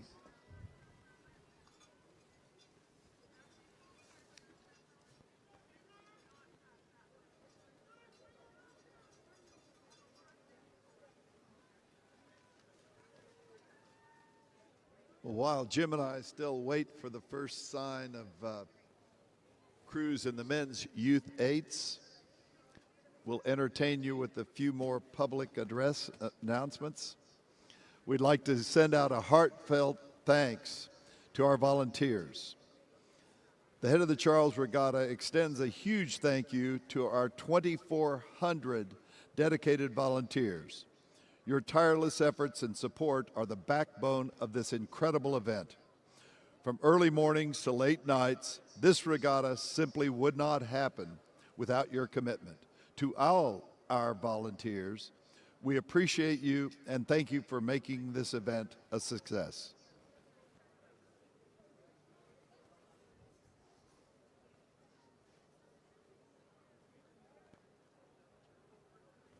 And for the adults in the crowd, Heineken and Heineken 0.0 are refreshing the race this year as the official beer and non-alcoholic beer of the head of the Charles Regatta. Whether you're on the water, on the banks, or just soaking in the atmosphere, enjoy the moment with a cold Heineken. Visit the River Bender next to Anderson Bridge or the Falls Bar near the finish line.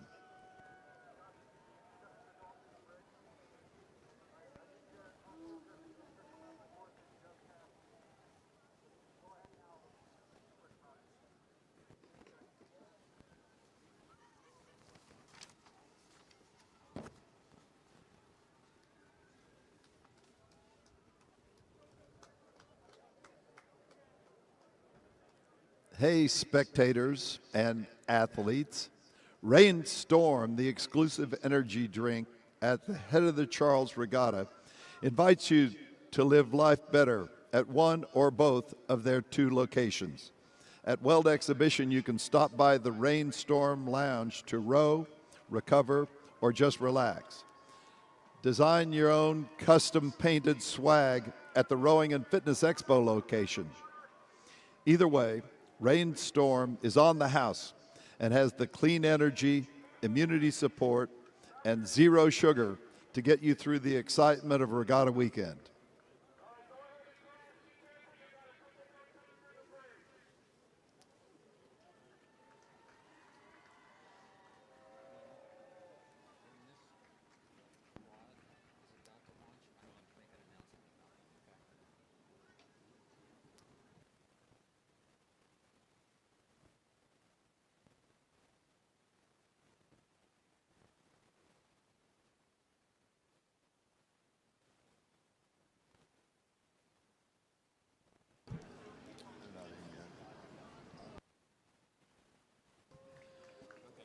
The head of the Charles is pleased to once again have Teddy Peanut Butter as a proud supporter of this year's regatta.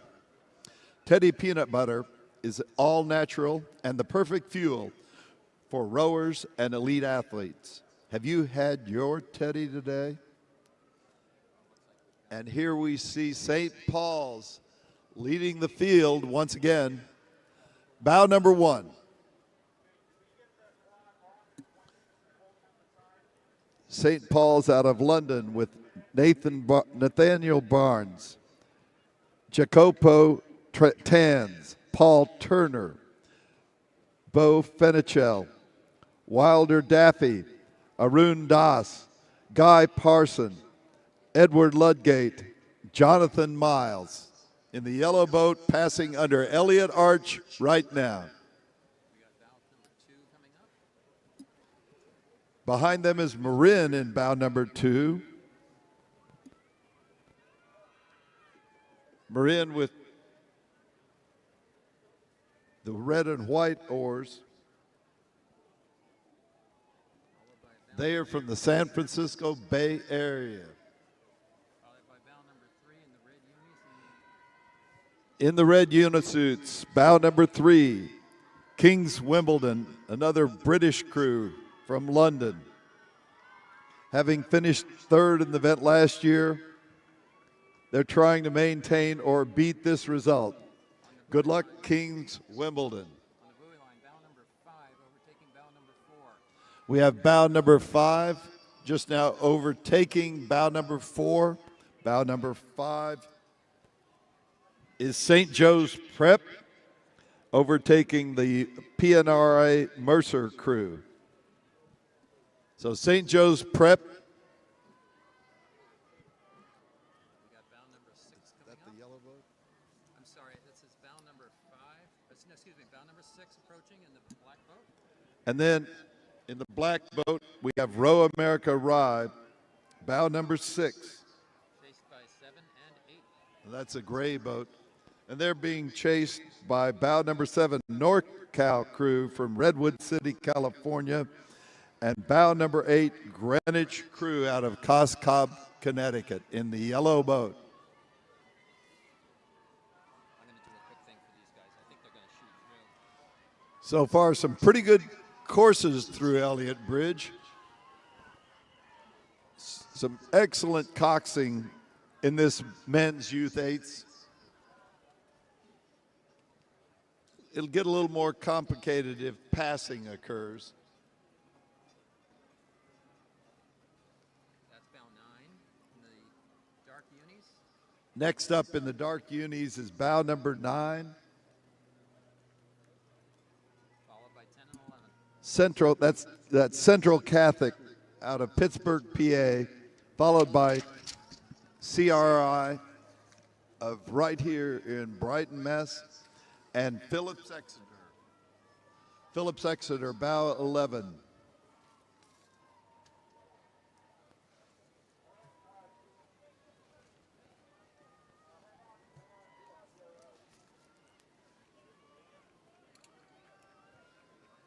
right, we got 12 and 13 coming up. 12 in the yellow unis. Bow number 12 will be next up to approach Elliott Bridge. That's St. Ignatius out of Cleveland, Ohio. Bow 13 in the Close behind them, bow number 13, Saratoga from Saratoga Springs, New York.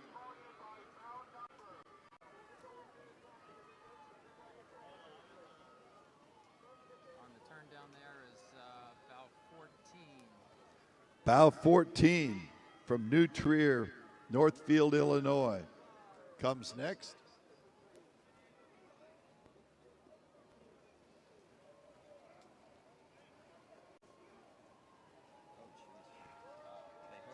New Trier's a little bit of a crab there just before the Elliott Bridge, but they're righted now and moving into the center arch of Elliott Bridge.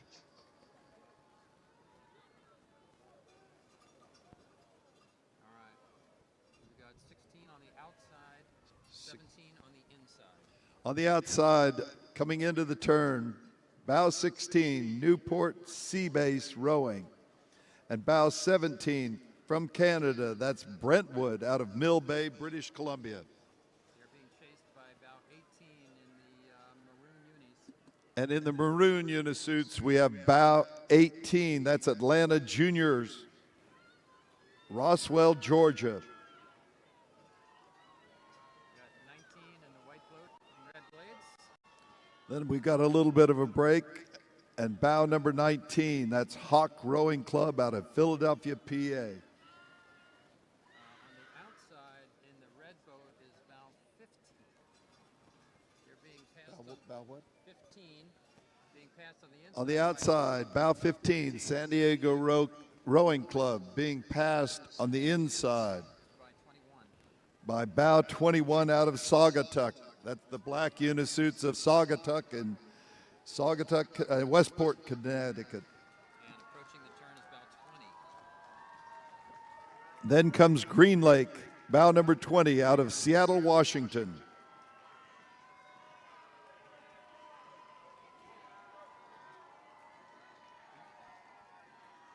Launching from CBC is an all-coxswain boat. Mark Grinberg, Chris Boyd, Mike Floyd, and Julian Green. Collectively, they've coxed hundreds of races. All right, that's 22. Approaching the bridge. Bow 22 is another Row America Rye entrant being closely chased by Chaminade, bow 23. and Sarasota crew out of Osprey, Florida, bow 24.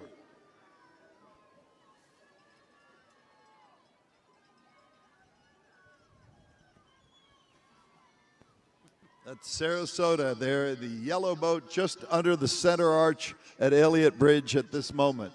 Approaching is 25 in the striped unis and yellow boat. And now approaching all the way from Windmore, Pennsylvania, LaSalle, bow number 25. Cole Sloan, Gunnar Hellstrom, Christian Leone, Reese Bradbury, Lucas Coppolino, Connor McNamara, Victor Jutzkowski, James Chandelier, and Samuel Wallace. We got 26 in the multicolored unis and white boat. Bow 26, Boston College High from Boston, Massachusetts. 27 in the blue boat. And 27 in the blue boat is PCRA from New Rochelle, New York. That's the Pelham Community Rowing Association. Bow 27 in the blue boat. 29. Bow 29, Bellin Jesuit crew out of Miami, Florida. Sorry, it's 28. Apologies, 28. I'm sorry, that's bow 28, Row, New Jersey, out of Mount Arlington, New Jersey.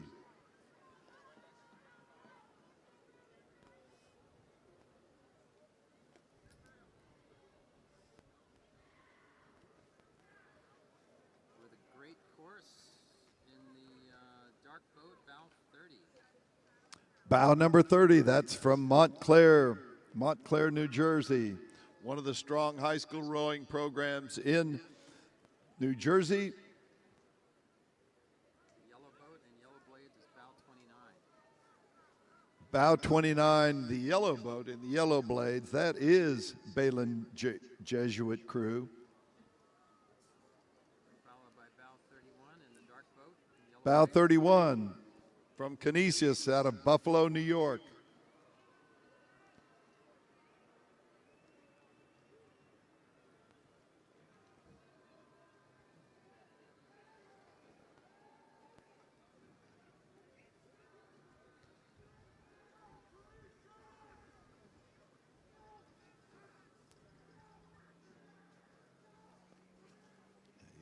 You got the clip back.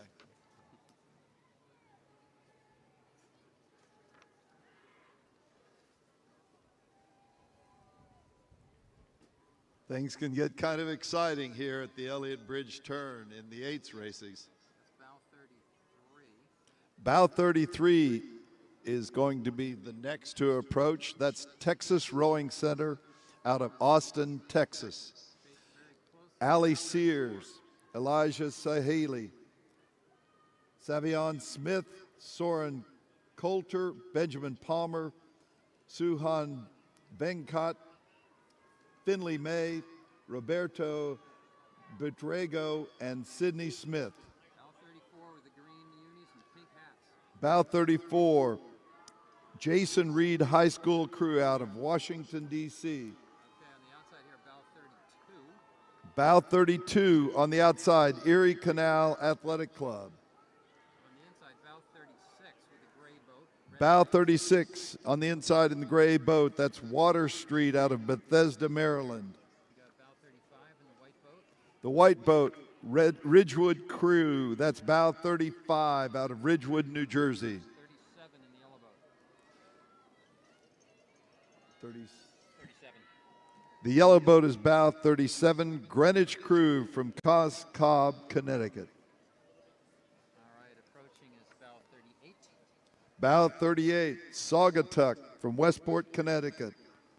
Hannah Whitney, Dexter Chadwick, Brady Weiner, Henry Basham, Nathaniel Jost, Julian McMahon, Daniel Sobel, Otis Gottlieb, and Samuel Turok. All right, we've got bow 40 has overtaken 39. Rose City, bow 40, has overtaken the St. Peter's Prep, bow 39, out of Jersey City, New Jersey. Rose City from Portland, Oregon, in bow 40. All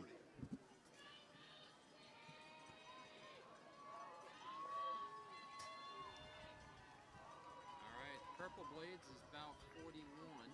The Purple Blades, bow 41, that's Gonzaga. Out of Washington, D.C., that's Gonzaga High School. One of the strong rowing programs in the Washington, D.C. area. Bow 43 follows them, St. Ignatius from San Francisco, California.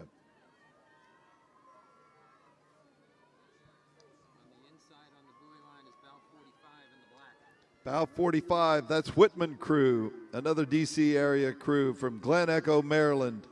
They're on the buoy line. And in the blue unis, Annapolis Junior Rowing, bow 42.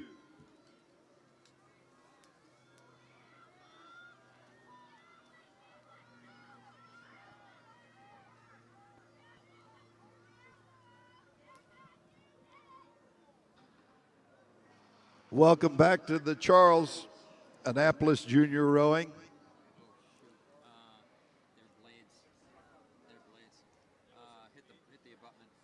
Bow 44 in the blue here, approaching the bridge. Bow 44 is Milwaukee, out of Milwaukee, Wisconsin. They placed 16th at the Youth Nationals in the Youth 4+ category. Approaching here in the orange and green is 47. Oakland Strokes in the orange and green, bow 47. Just approaching Elliott Bridge in the yellow boat. A very young crew from Oakland Strokes. This program was founded in 1974 and has produced many rowers for college and national experience. This is bow 48 coming up. Bow 48 is DC National out of Poolesville, Maryland. That's 46 of the green blades and the white shirts.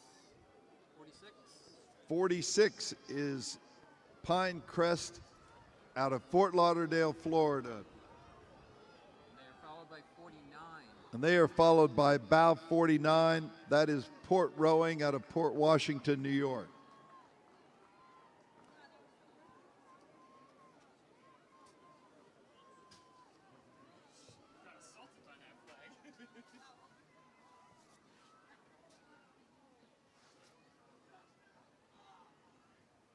All right, this is 50 coming up. Followed by 51. We have bow number 50. That's Duxbury Bay Maritime School. And following them, bow 51, St. John's High School out of Shrewsbury, Massachusetts.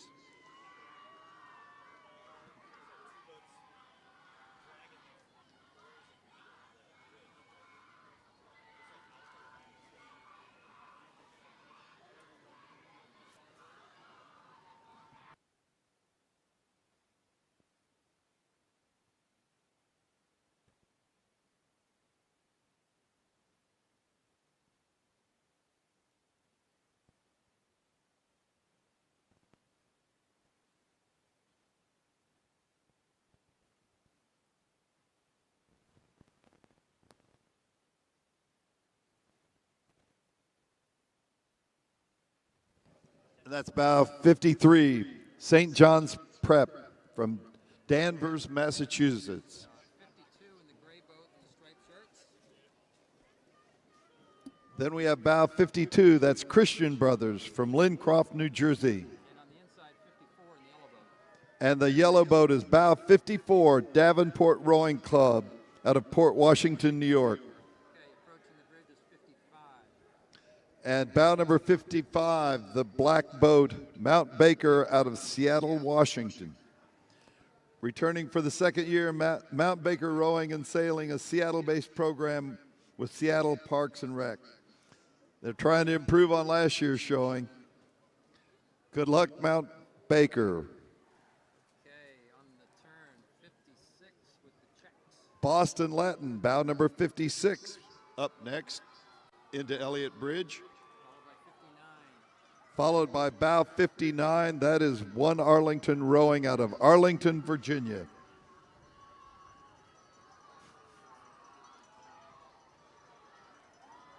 One Arlington Rose on the Potomac River.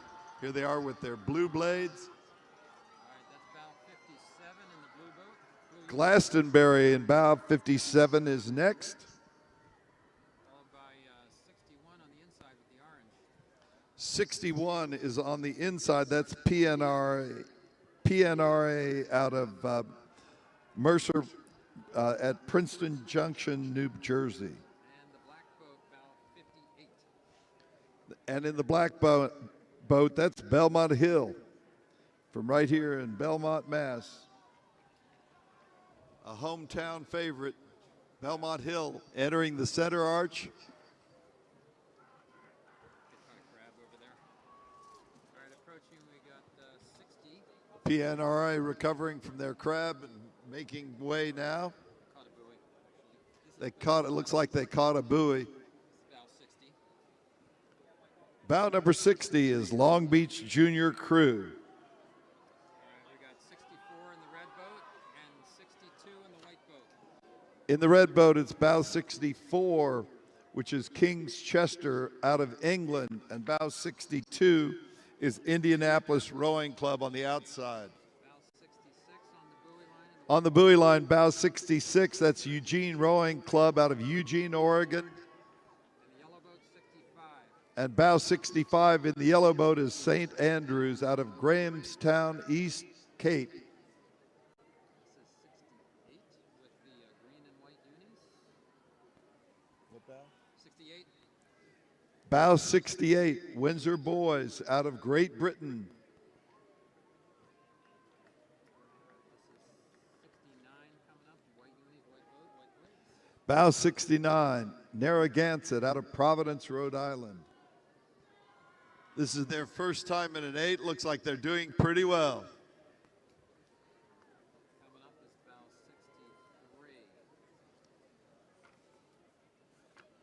63. And out of Middletown, bow 63, that's Middletown High School. Started in 1971 by Coach Jack Smith.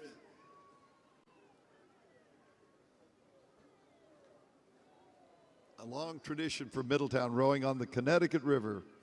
Approaching is bow 70 in the maroon. In the maroon, bow number 70, that's Lower Marion out of Ardmore, Pennsylvania. And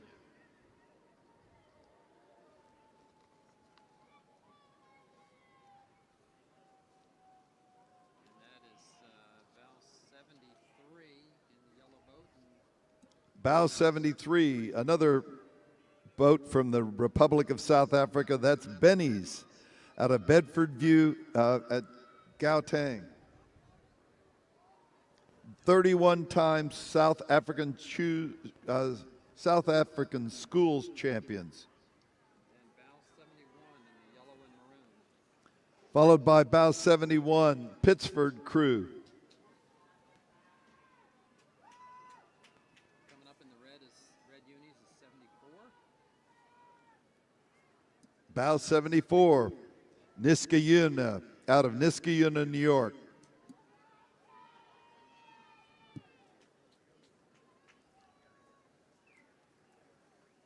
Coming up is in the maroon and black 72. In the maroon and black, bow number 72. That's Concord Crew out of Concord, New Hampshire. The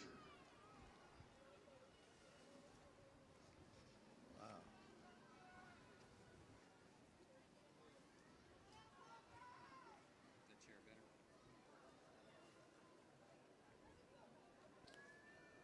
All right, coming up on the buoy line is 77. On the buoy line, we have bow 77, which is Westerville out of Westerville, Ohio. They just passed bow 76. They've just gotten past Brighton Rowing Club out of Rochester, New York, in bow 76. Coming up in the blue is bow 79. And following them is bow 79, another Maritime Rowing Club crew out of East Norwalk, Connecticut. So we've got 82 in the green. In the green, we have about 82. Passing him on the outside. That's St. Edward. This is 78 78 passing on the outside. That's St. Augustine out of Mays Landing, New Jersey. Yellow boat is bow 85. Yellow boat, bow 85. Radley School from Abingdon, Oxfordshire. That is another British team. And the blue boat here, bow 75, and on the inside, 83. Bow 75 here, the blue boat on the inside. Greater Lawrence Rowing. Yellow boat. And the yellow boat. And the yellow boat at bow 84, that's St. Edward's, another British boat out of Oxfordshire. Bow 81 in the maroon. Followed by 81, Farmington High School crew out of Farmington, Connecticut, that's bow 81.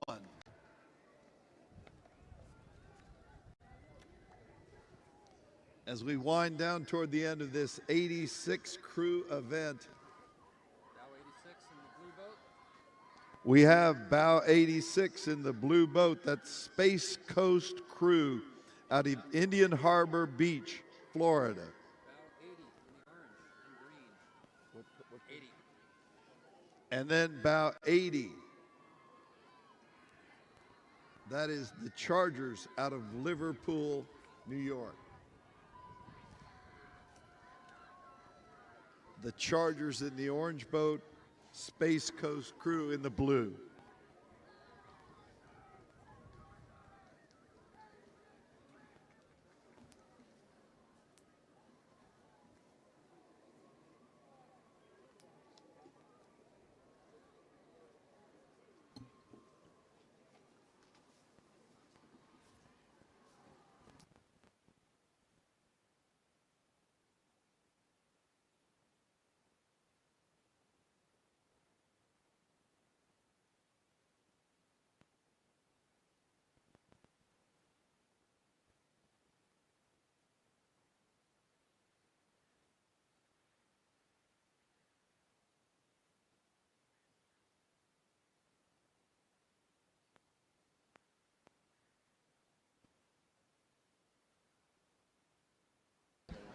Good luck, CBC quads.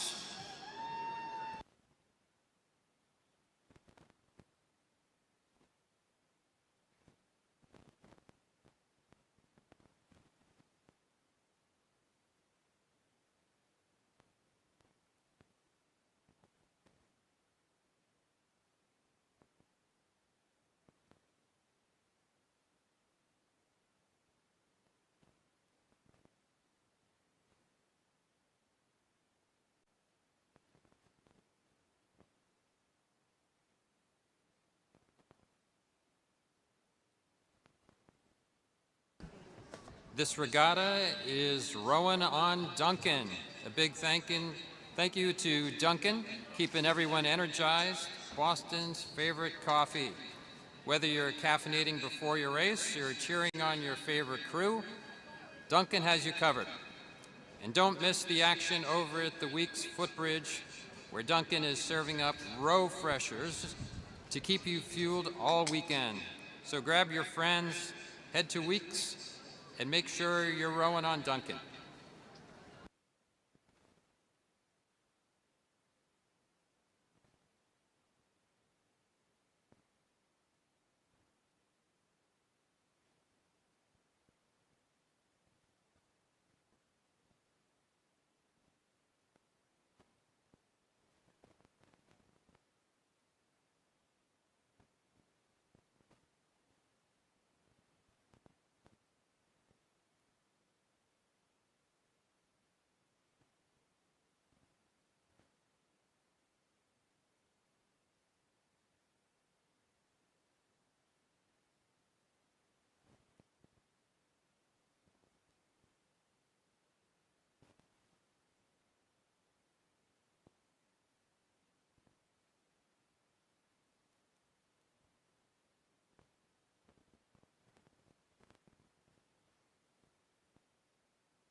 Our next event is the men's youth double. Last year was won by Lake Phelan Rowing, followed by Y Quad Cities and Cambridge. There are 57 competitors, 57 boats, that is.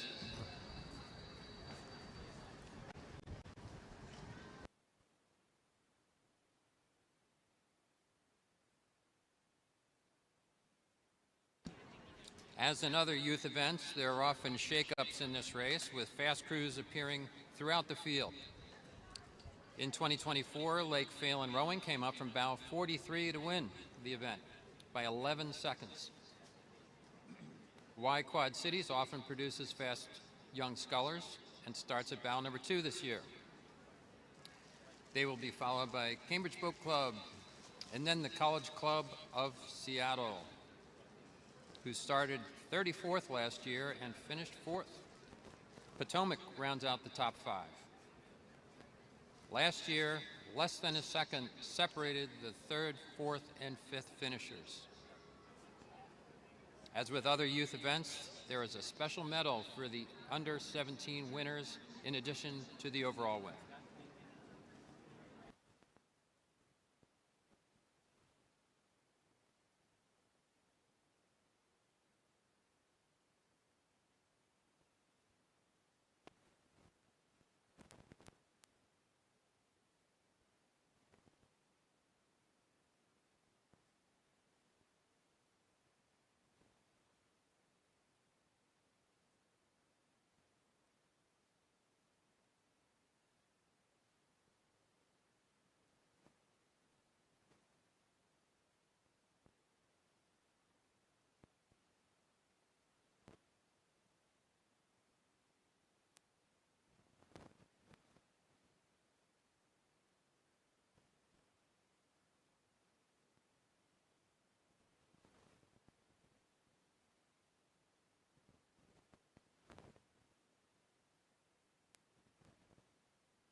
Okay, the men's youth doubles are approaching.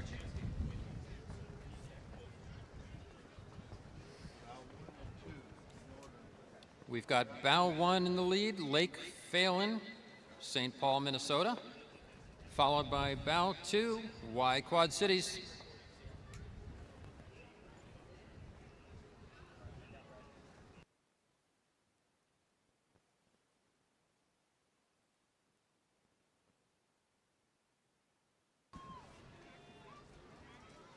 Lake Phelan in the white boat and blue unis.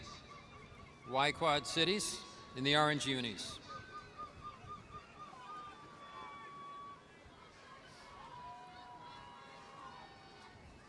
Looks like a riverside boat bound 4 is next, and then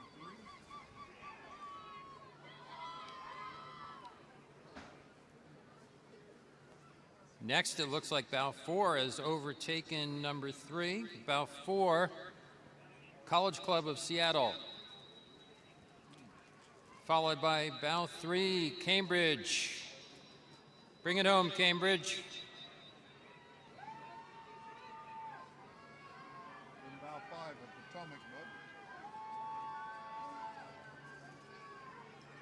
Coming up in the red, Potomac. Bow number 5. Looking good, Potomac. Then 7, blue singlets. Coming up in the blue singlets, we got Malvern Prep from Malvern, PA, Philadelphia. And then bow 6 in the yellow boat.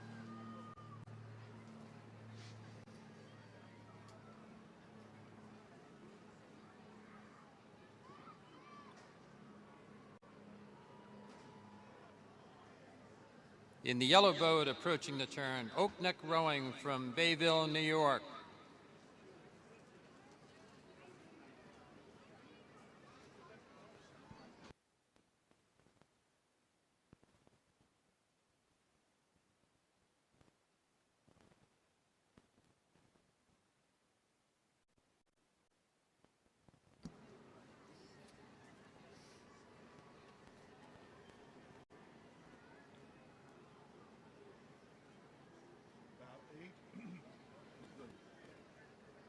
Bow 8 on the turn, Notre Dame from Welland, Ontario. Followed by bow 9 with the red oars. Followed by bow number 9, Haddon Township from Collingswood, New Jersey with red oars. Bow 15 in the green uses the yellow boat. Bow 15 having a great race, Conshohocken, PA. In the yellow boat, green unis. White boat, white tank top. That's bow 13. They're followed by bow 13, Rockland from Nyack, New York. In the white boat, white blades. Bow 10 with the red shirts and the blue blades. Bow 10. Coming up, approaching the bridge, is Calgary Rowing Club with blue blades, red unis. We got a pack of 5 crews.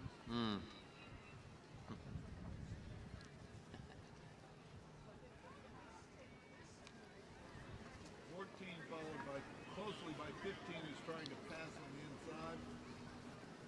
We've got bow 14 and bow 15 coming up strong. 14 is Long Island Rowing Club. Bow 16, not 15, bow 16. 16 is working on passing him, The Hill School from Pottstown, PA.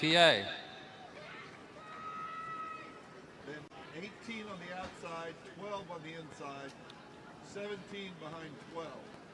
All right, we've got the American School of London with the orange unis. We've got 18 on the inside. On the outside here, Maritime Rowing, bow 18. 17 with the orange blades on the inside. On the buoy line with the orange blades, bow 17, Albany Rowing Club. 11 in the blue boat here on the outside. And approaching the bridge in the blue boat, 25. orange blades, bow 11, Manhasset Crew. Miami Rowing coming up, bow 25 in the blue boat. What's that, 20? 20. Bow 20, Rivanna from Charlottesville, Virginia. 22 next, and then 21. Coming up in the blue boat, 22, also Rivanna boat.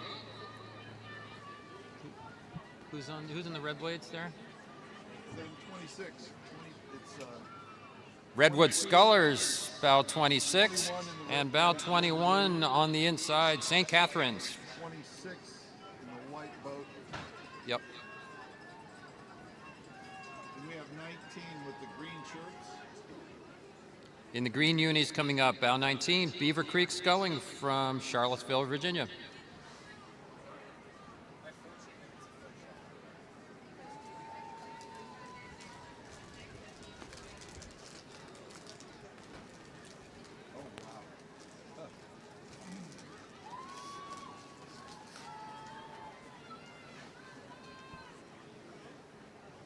Okay. 29 with the red, white, and blue. In the blue boat and red, white, and blue blades, bow 29, Capital out of Washington, D.C. 20, about 27, the They're- white blades with the blue horizontal stripe. followed by bow 27, Cooper Juniors from Morristown, New Jersey.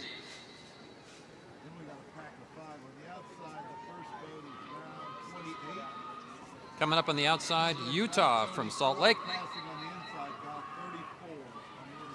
Passing on the inside, bow 34, Riverside. Good job, Riverside.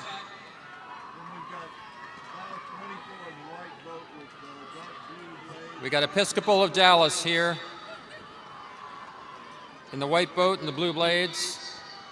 On the outside of them, bow 31, and then bow 23 on the inside. Followed by 31, Miami Beach rowing with the white shirts, and bow 23, St. Mark's of Dallas.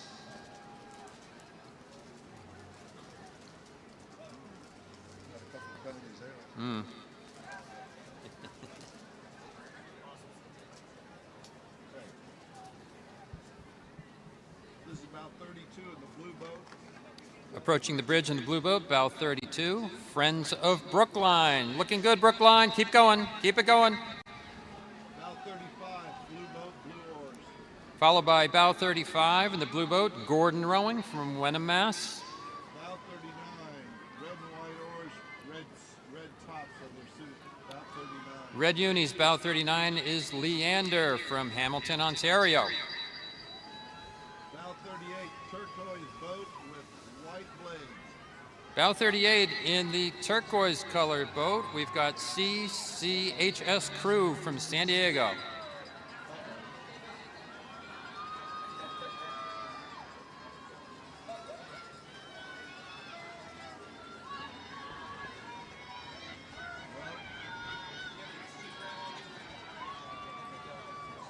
Bow 37, Bow 37 is Manatee County Youth from Parrish, Florida. bow 30, Bow 30 behind them is Arlington Belmont. 41 with the yellow oars.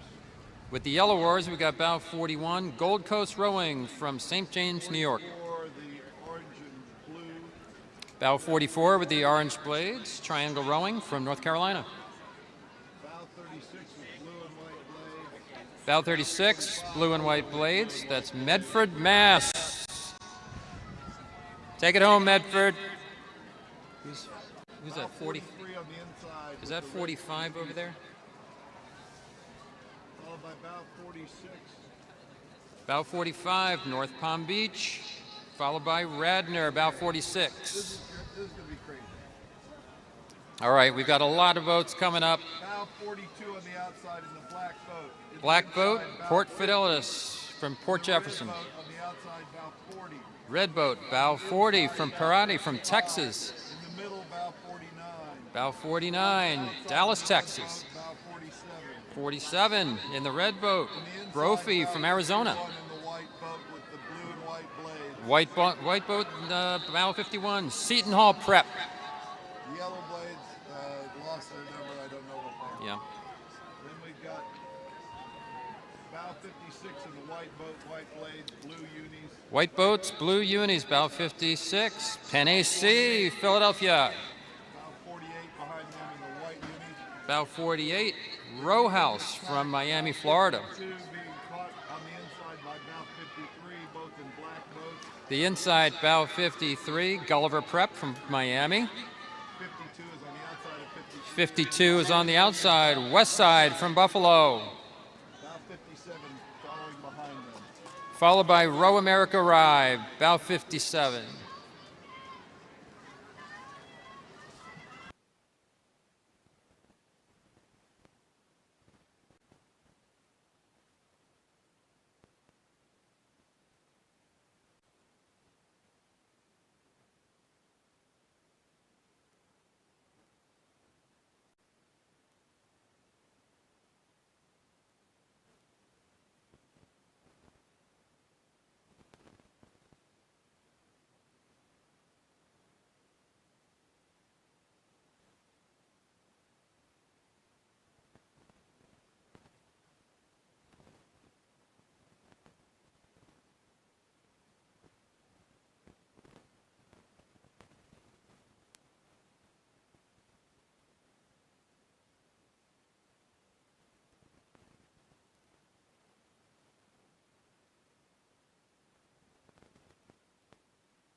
This regatta is rowing on Duncan. A big thank you to Duncan, keeping everyone energized, Boston's favorite coffee. Whether you're caffeinating before your race or cheering on your favorite crew, Duncan has you covered.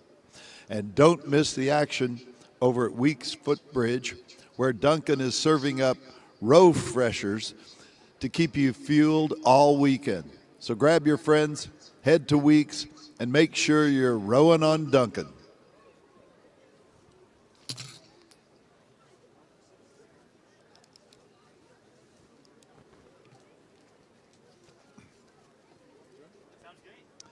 Philippi are a official supplier of the Head of the Charles. Visit their space near the finish line. Thank you, Philippi.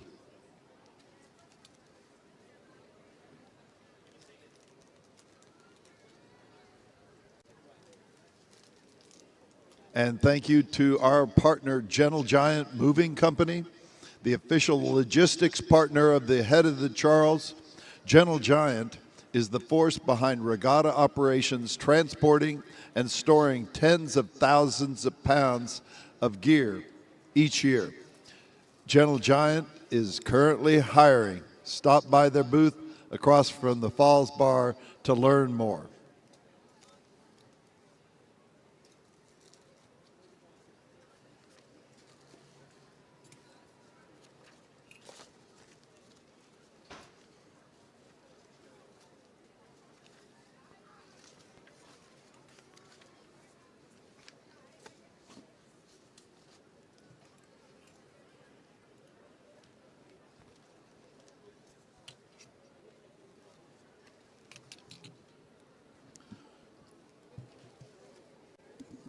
Soak up this beautiful weekend at the Riverbender, formerly known as Reunion Village, where the vibes are as strong as the racing.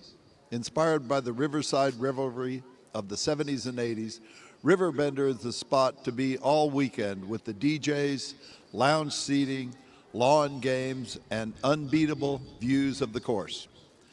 Swing by to enjoy a crisp Heineken or long drink, cocktails from Tito's handmade vodka, and Casamigos.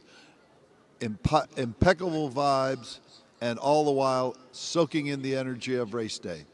Whether you're kicking back or turning up, make the most of your weekend at Riverbender, the ultimate spot to chill and cheer.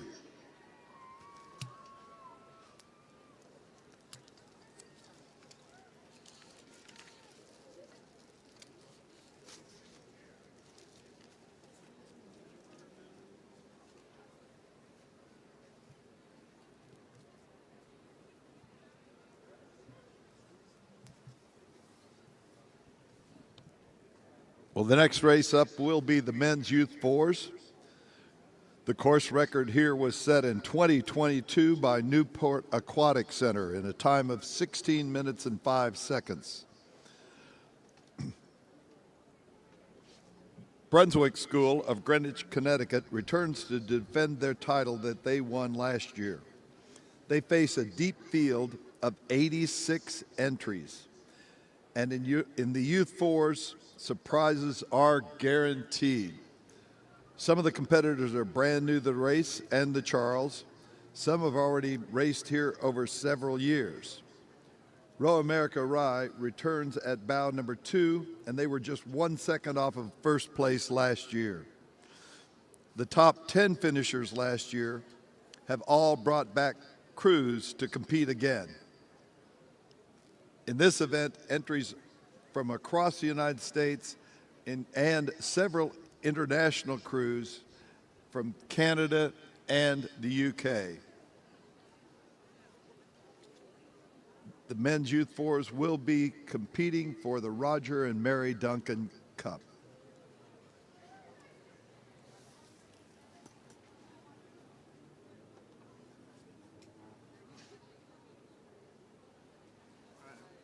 And just coming into view around the bend is the Brunswick School from Greenwich, Connecticut. That's James Kester, Rhodes Pollock, Quinn Evans, Philip Martone, and George Capp. They've been the top placing high school crew in this event for the past 4 years. Followed by bow 2. Followed by Row America Rye in bow 2.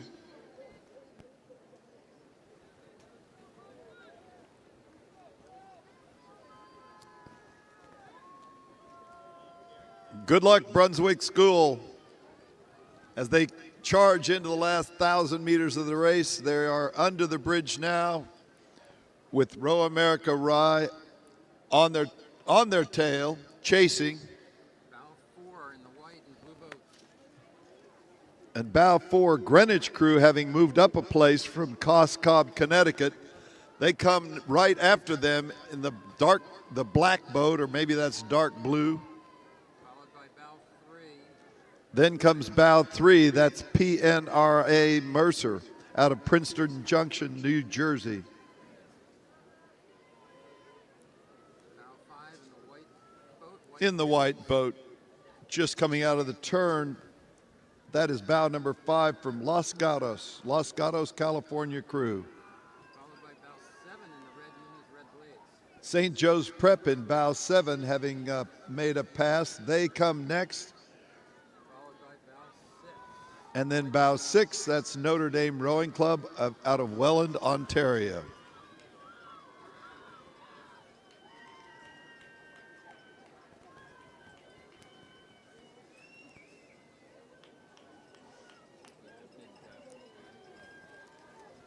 So those crews have opened a bit of a gap between themselves and the rest of the field.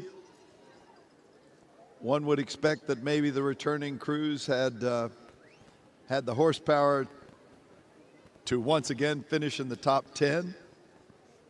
That's bow 10 on the inside on the buoys. On the buoy line, bow 10 on the inside. That is a British crew. That is another St. Paul's crew from London, England. Bow 8 on the outside in yellow. And on the outside, Belmont Hill, bow number 8, right here on the Charles, approaching their home waters. They're followed by bow 14 on the inside.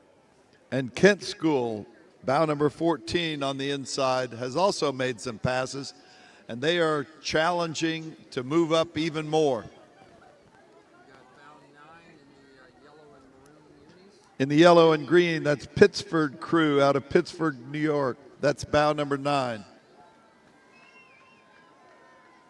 Kent with the blue and gray oars, the gray oars with the blue tip, looking very good as they go into the center line of Elliott Bridge. Bow 12 coming out of the turn. Bow 12, Greenwich crew, Coxed, Connecticut. We got bow 15 with the black and gold. So following Greenwich, open water back is bow number 15, NorCal crew from Redwood City, California. Followed by 11 and 13. They are followed by 11, SA Rowing Club out of Roswell, Georgia. 11 and who? 13. And 13, the Haverford School from Haverford, Pennsylvania. Approaching the bridge is bow 16, the white. Bow 16 in the white boat. That is Upper Canada College from Toronto, Ontario. 17 in the striped unis. Bow 17. That's Christian Brothers out of Lincroft, New Jersey. In the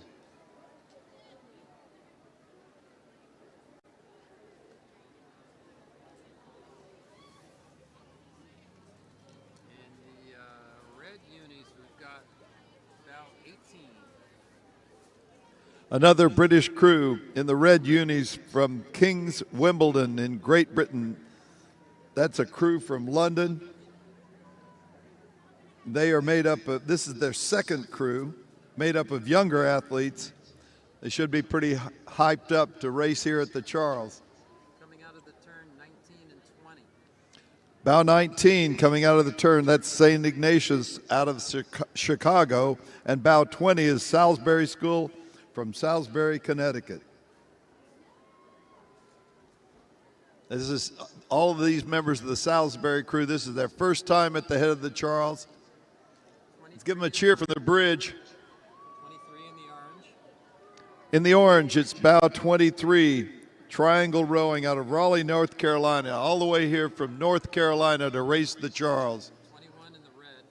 In the red, it's bow 21, St. Catharines, another Canadian crew. 22 lost their bow marker. And bow 22, TriStar out of Tennessee. The white boat, dark unisuits and some white oars with some black markings. Coming up is 25 in the black. The black boat, bow number 25, that's Dallas United crew out of Dallas, Texas. Tyler Koo, Coleman Roper, Colin Salm, Luke Bodwell, Lewis Hickson. We got 24 in the yellow boat and 26 in the white boat. The yellow boat from Lawrenceville, out of Princeton Junction, New Jersey. 24 and 26 in the white boat.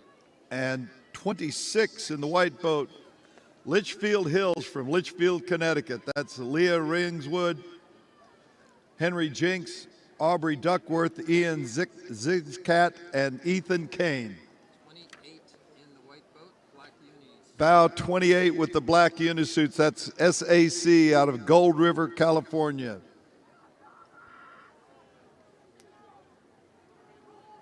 Coming up on the inside is 29 in the maroon. On the inside is bow 29. That's Culver, Indiana. That's Culver crew. Followed by 27 in the blue. And they are followed by 27.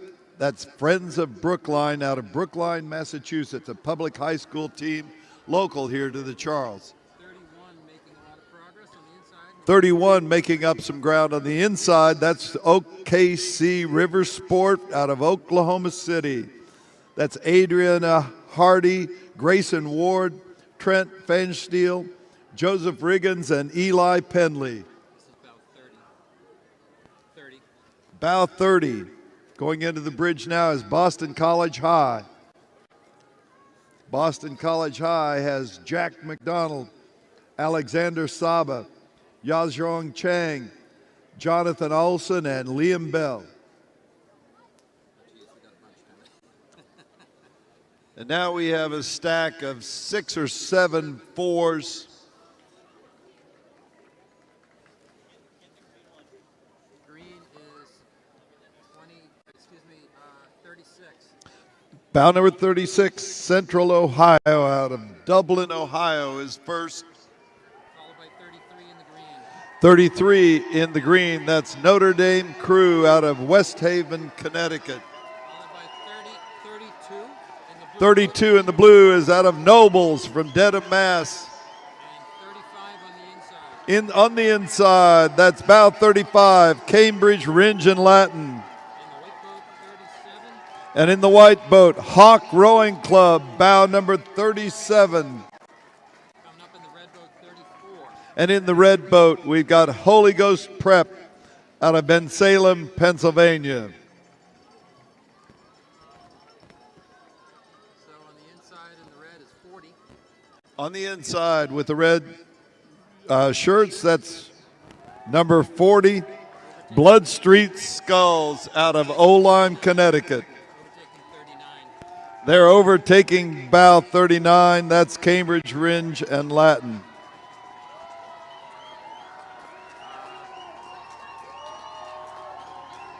Green stripes is 38. Bow 38 is Argonaut from Toronto, Ontario, another Canadian entry. Good luck, Blood Street, going through Elliott Bridge. And good luck to Argonauts out of Toronto. That's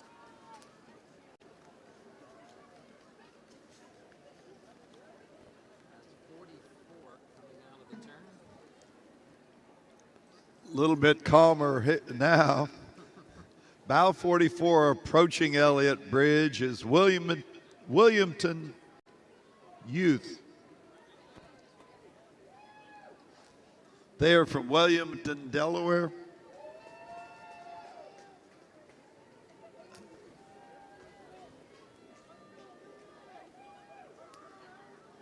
Okay. Well rowed, Wilmington. 42 coming up. Bow 42 next up. That's St. John's College High School out of Washington, D.C. A lot of youth crews here from the Washington area. Yellow blades is 40. Good luck, St. John's. I must have gotten the number wrong. So this is 44 in the yellow blades. Oh. Which one is yellow? The yellow blades are 44. Ah, it's the yellow blades that are 44. May have gotten a mistake on that. That's Wilmington youth out of Wilmington, Delaware. Good luck, Wilmington. Followed by 49. 49 having moved up. That's Bedford out of Bedford, New Hampshire. Sorry, that's 43. I apologize. 43, I mean, that's Buckingham, Brown, and Nichols. No wonder they're getting a big cheer from the bridge. Let's go, BB&N. Green is 46. Bow 46, the Chargers. That's the Syracuse Chargers out of Liverpool, New York. That's Aiden Glade, Benjamin Graff, Charlie Garrison, Arthur Souza, and Nicholas Graff. We got 48 in the green unis. Bow 48 in the green unis is Berkshire School. White boat is 45. And then comes New Orleans out of New Orleans, Louisiana in bow 45. 47 in the white boat. Bow 47 in the white boat, Row, New Jersey out of Mount Arlington, New Jersey. Followed by 51 in the maroon unis. Bow 51 in the maroon unisuit, that's Dexter Southfield in Brookline, Mass.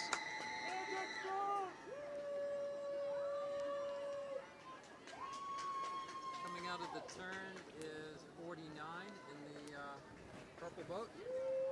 In the purple boat, bow 49, that is Bedford out of Bedford, New Hampshire. Blue boat is 50.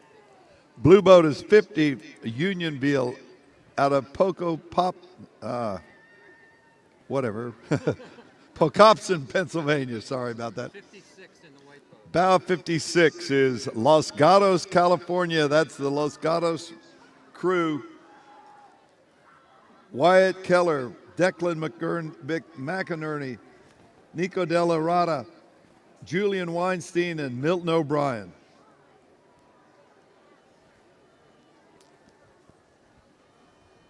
Coming out of the turn here is 52. Bow 52 from South Africa. That's Benny's out of Bedfordview, Gauteng in South Africa. We got 55 and just past 54. Welcome to the Charles, all the way from South Africa. We've got a lot of international crews in this event. So 55 and 54. So we've got bow number 55 coming up next. City Honors out of Buffalo, New York. And bow 54, that is Groton School out of Groton, Massachusetts. Bow 57, the black unis.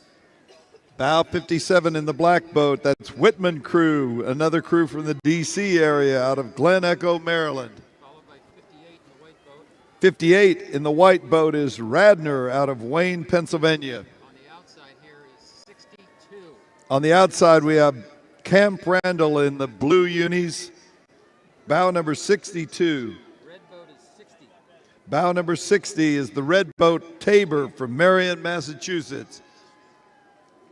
65 with the green unis. In the green unis, we have bow number 65. That's Nereid out of Rutherford, New Jersey. And bow 67 in the red CRI. Another CRI entry from Brighton, Mass. That's bow number 67 in the red. Red unis, red boat, red and white oars. This is 53 in the white and blue. In the white and blue, that's bow 53. That's Shaker out of Loudonville, New York. Coming out of the turn, bow 61. And approaching Elliott Bridge, bow 61. That's CCHS Crew out of San Diego, California.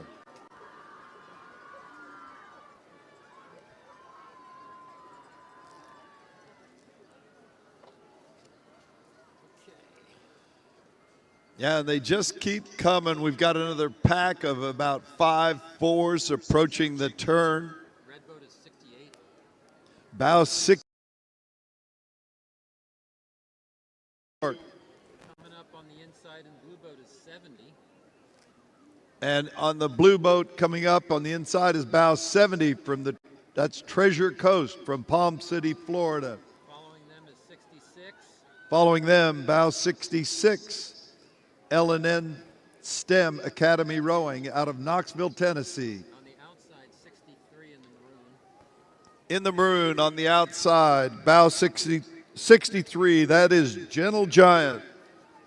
77 coming up strong on the inside in the white and blue. A strong performance by bow 77, that's Newport Sea Base Rowing. 69 in the mix in the blue and white unis. And then 69 in the blue and white unis from Milwaukee, Wisconsin. Approaching the bridge, 74. Bow 74 from Cascadilla in Ithaca, New York. That's Julia Howe, Andrew Roach, Sean Jenna, Rowan Ray Bogner, and Linus Wing. Just now heading into the Elliott Bridge Arch. All right, 72 in the red, approaching the bridge. Davenport Rowing Club is bow number 72, the next in the red boat to approach the bridge. They overtook 71 in the maroon.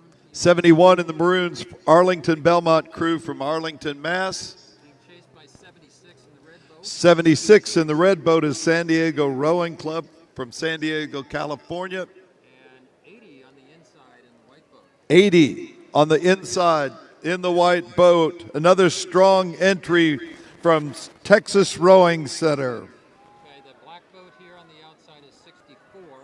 The black boat on the outside, that's Lowell from Lowell, Mass. Bow number 64. Red boat is 75. 75 on the inside is the red boat just now entering the turn. That's Tampa Prep, Followed by 81 followed by 81. and 78. Radley out of Great Britain, Radley School. And then Resilient Rowing Club out of Fairfax Station, Virginia, about 78. So we've got 73 and 83. 73 is St. John's Prep, and 83 is Jesuit College Prep of Dallas. And 79 going into the arch. 79 going into the arch just now is Hingham High School out of Hingham, Mass. 82 approaching the bridge. 82 is Westford Academy Crew out of Westford, Mass. Just now approaching Elliott Bridge.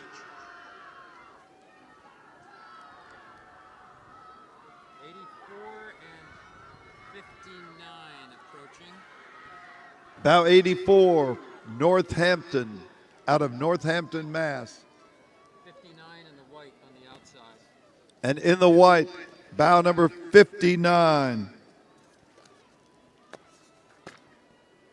And that's Marianapolis out of Thompson, Connecticut. And we've got 86 in the white boat and 85 in the blue boat.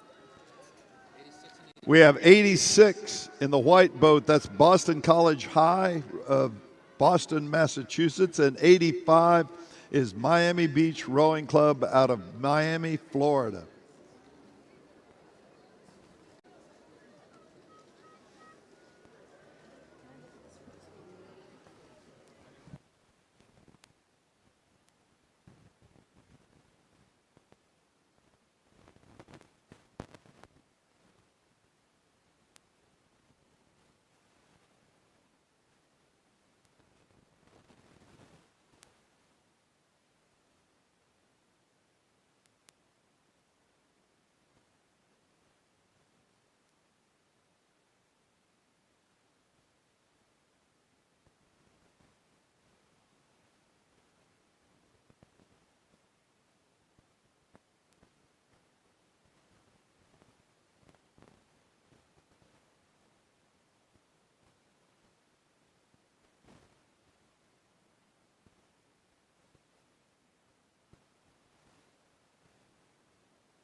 Oh, 135 is our last. Thank you to our partner, Delta Airlines.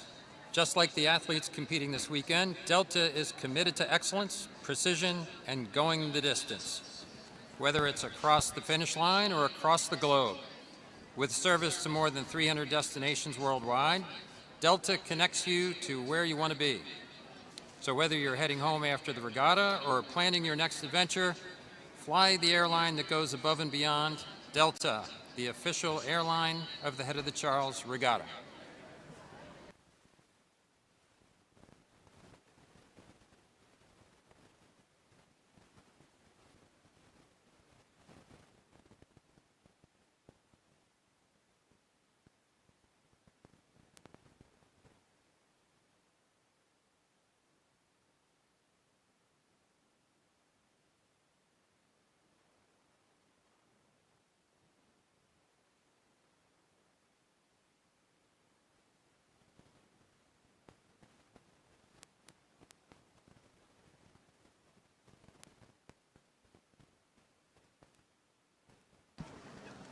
Visit Savannah.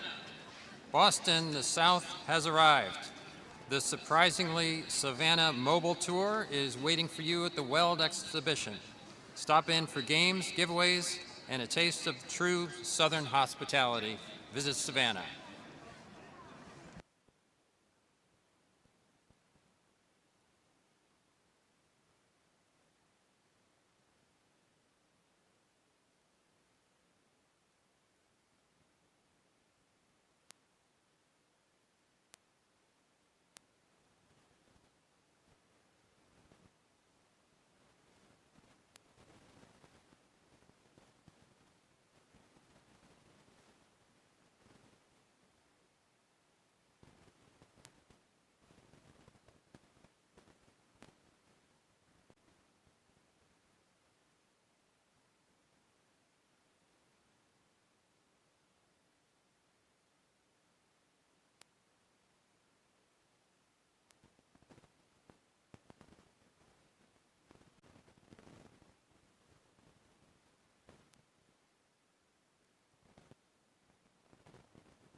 The Head of the Charles Regatta is happy to partner with Community Rowing to bring the sport of rowing to more than 5,000 youth middle schoolers in Boston and Cambridge public schools.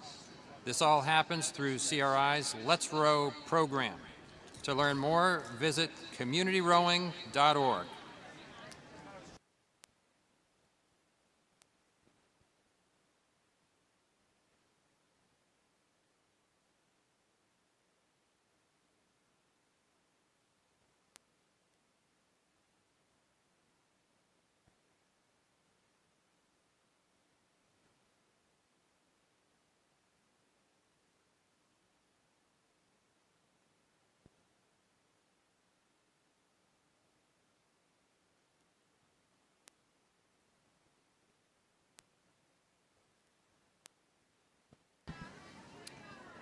The next event is the Director's Challenge Men's Quads.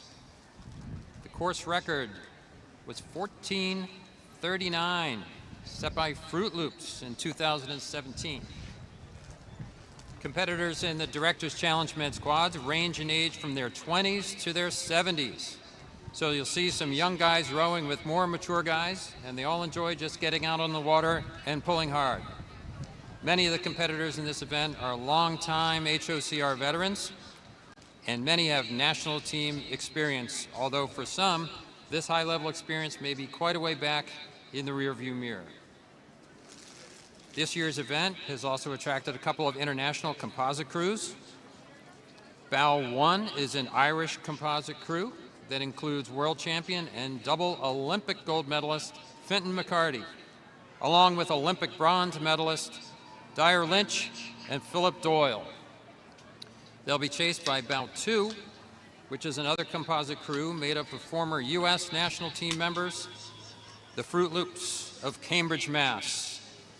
At Bow 3 are past winners of this event, who have an age advantage since the final times are adjusted for an age handicap. Watch out for bow 11, Team Susan. That includes Paris Olympic single bronze medalist Simon van Dorp and Gert van Doorn, who won a silver medal in Paris in the Dutch 8. Both also attended the University of Washington. This event is always very popular and oversubscribed, and this year sees 37 entries racing down the track.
Head of the Charles Regatta is happy to partner with Community Rowing to bring the sport of rowing to more than 5,000 youth middle schoolers in Boston and Cambridge Public Schools.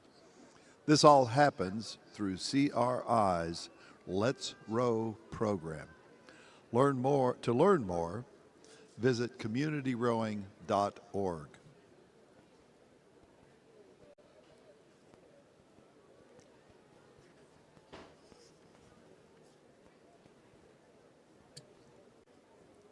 Take your performance to the next level at 776 BC, the official rolling apparel of the Head of the Charles Regatta. Head down to the 776 pop-up to shop the limited edition collection honoring this year's 60th regatta, featuring unisuits, long-sleeve performance base layers, and summer hoodies, vests, and accessories. Don't miss regatta exclusive offers, competitions, and the chance to connect with U.S. rowing team athletes or co-founder Cam to find out how to get your crew racing in worldwide kit customized for your team.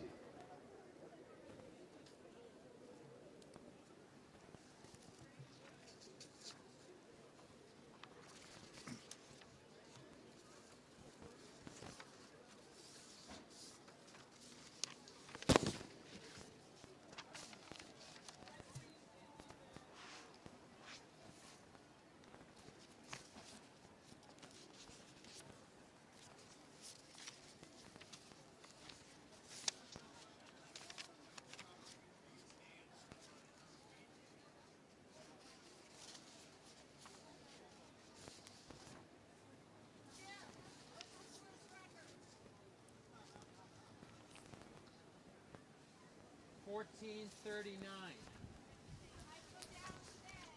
To the tailwind. Can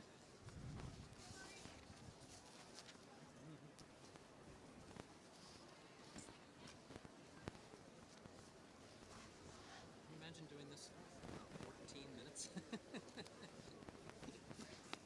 That's not that bad. When you're slugging it out for 20 minutes, 21, that's tough.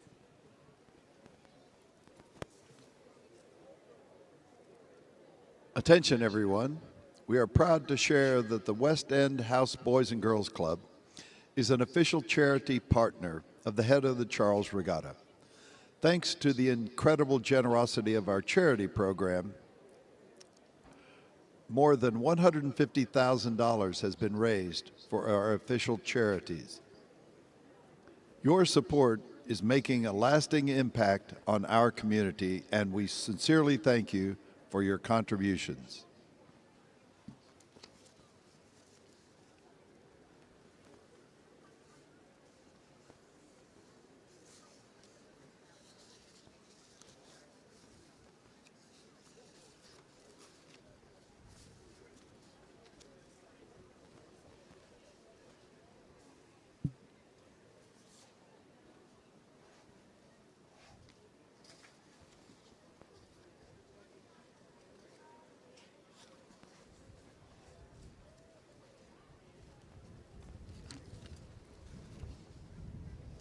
A big shout out to our premier partner, Red Hat.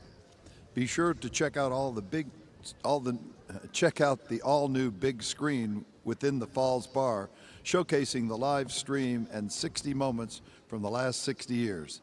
Thank you, Red Hat. Should be seeing them any minute.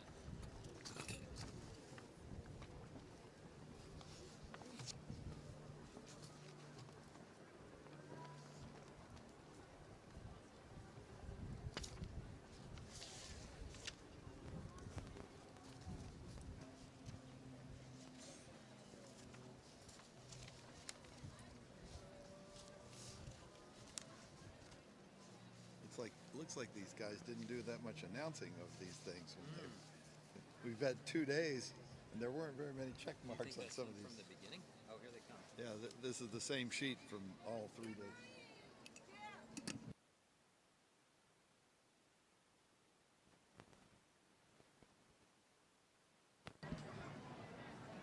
Number 1.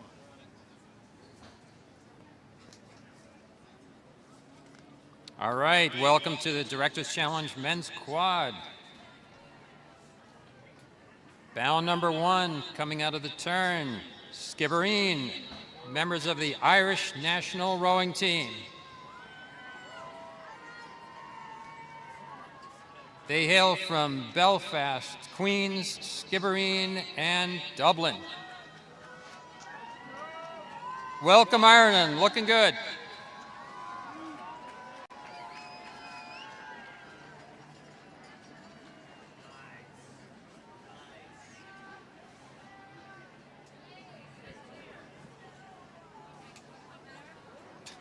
Guinness awaits them at the end.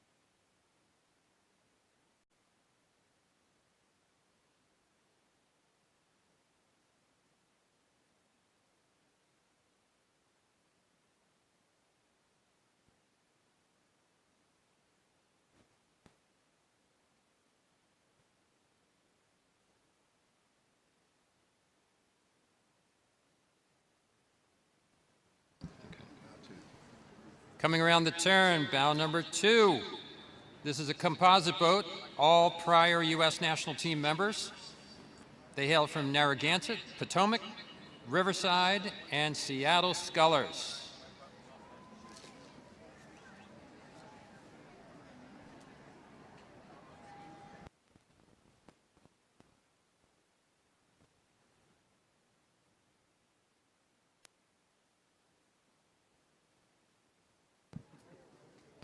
Also known as the Juicy Brucies.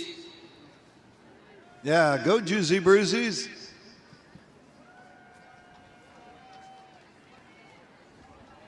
Is that 3 coming up?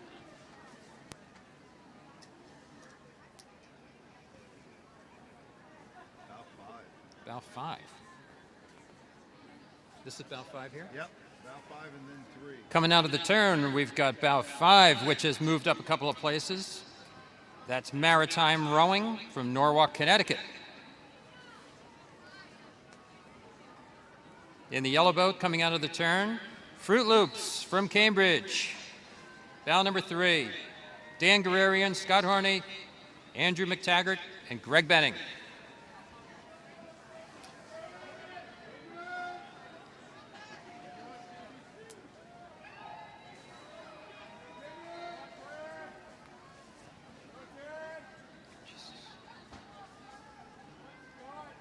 Oh dear. Bow 4, one wide. Bow 4. Bow 4 wide on the turn. Texas Rowing Center from Austin.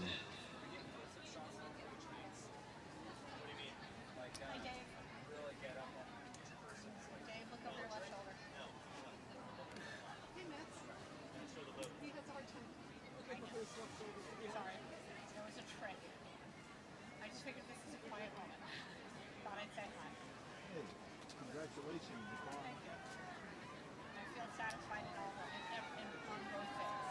Both are fine. I went as fast as I could. That's all I asked. Ah! And I didn't do that. One of the many things I didn't do. Have a good day, guys. And then 10. Bow 7 coming up. Cambridge Boat Club. The varsity quad, they've raced in this race every year since the event was added. Jay Manson, Jim Pierce, Tom Darling, John Grant. Go Cambridge. And bow 10 in the red. Bow 10 in the red is Potomac.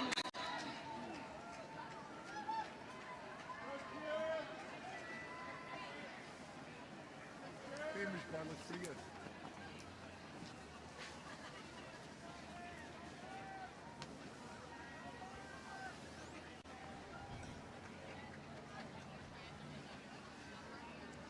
Bow 12. Bow 12 in the yellow boat, Conshohocken from Conshohocken, PA. 11. In the white boat, bow 11, Team Susan. And then bow 6. Team Susan is named in memory of Susan Folliette Little, wife of oarsman Dean Little. Who's this? 6. Bow 6 approaching the bridge in the yellow boat. Another Conshohocken boat. Bring it home, Conshohocken. On the outside with the red oars is bow 9. Passing on the inside in the green is bow 13. Bow 13 in the green, making good progress. That's Neeride from Rutherford, New Jersey, overtaking Lake Union with the red blades. Bow 9. We have somebody who doesn't know how to tie his number on. Bow 8. Bow 8. Bow 8 coming up in the white boat. Tyrion from London, Great Britain.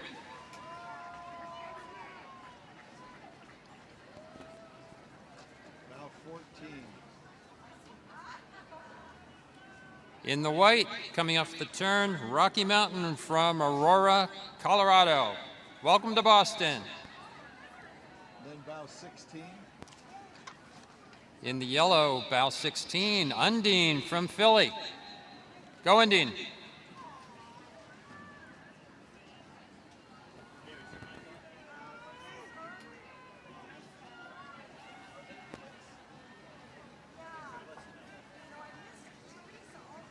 Bow 17 in the maroon.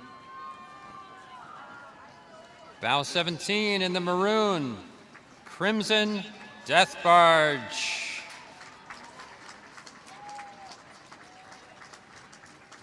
Jose Carrera, Greg Chen, Diego Fonstad, and Tom Coy. Good job. Bow 15. Fat cat. Bow 15 in the orange, Fat Cat. Princeton Lightweights from 1993. They don't lightweights anymore. Bow 18. Bow 18 in the white boat, Angwarden Red hearts in the from the Netherlands. Welcome. Looking good. bow 19. CRI. Mixture of blades. Bow 19, we have a composite, CRI and Riverside, hometown teams. And bow 20. Bow 20 coming out of the turn, Narragansett from Providence.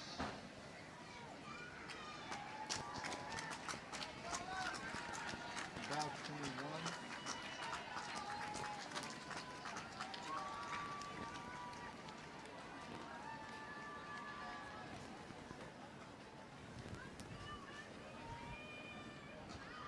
In the red shirts, bow 21, San Diego Rowing Club.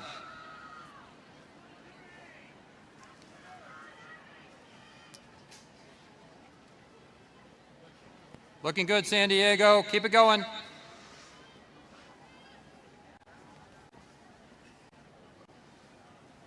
Then bow 23 looks like another CRI boat. And bow 30 behind them having some serious steering issues. CRI in the red unis, bow 23. I see they're back on track. Bow 30. They're overtaking them, so they had to steer. Who's in blue? That's bow 30 in blue. Overtaking them on the inside in blue, Riverfront Recapture from Hartford.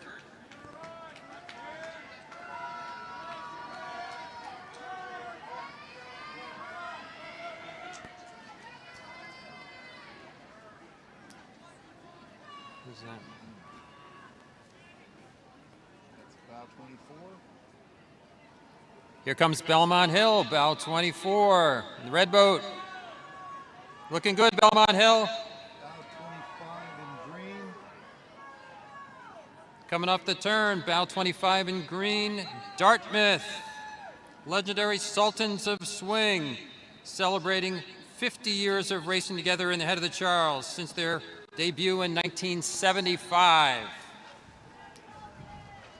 Tom Hull and Kurt Somerville are 1980 Olympians. Still got that swing. 27. Another CRI boat. Bow 27 at the head of the pack. Bow 27 coming out of the turn, another boat from CRI. Then comes bow 26. Followed closely by bow 26, Long Pond from Plymouth, Mass. Then bow 33. Purple and blue stripes with the bow 33. Bow 33 in the purple and blue. We've got Swan Creek from Lambertville, New Jersey. And bow 28. And the white boat. In the white boat, White Blades, Sarasota County Rowing from Florida. 29. Team Manager coming up. CBC Blades, yellow boat. Team Manager includes HOCR Executive Director, former Director Fred Schock. And Chuck Piper, longtime HOCR board member and steward. Looking good.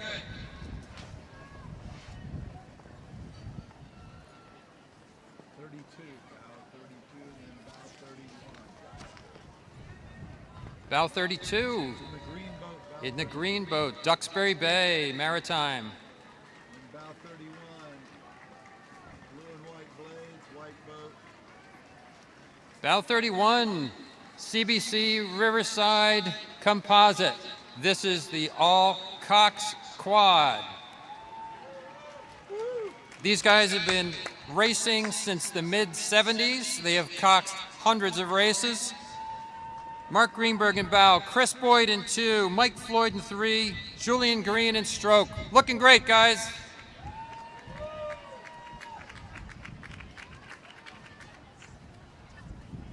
Then we have bow 22. Approaching the bridge, bow 22, Station from Portland, Oregon.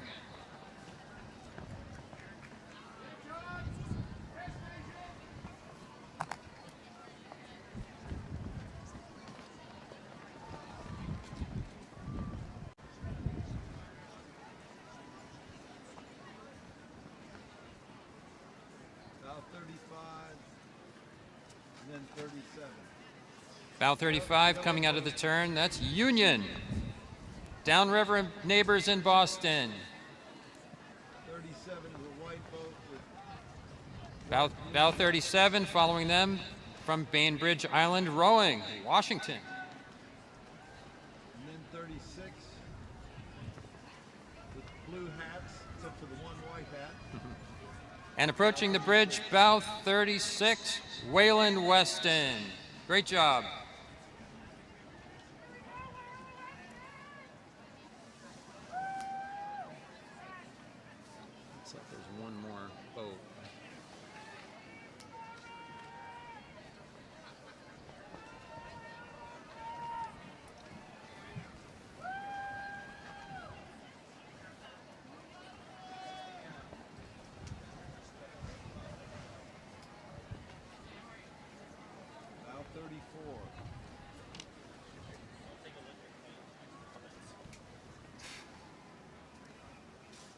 Coming around the turn, bow number 34, the Harvard Once Lights. Harvard lightweight oarsmen from the classes of 68 to 73.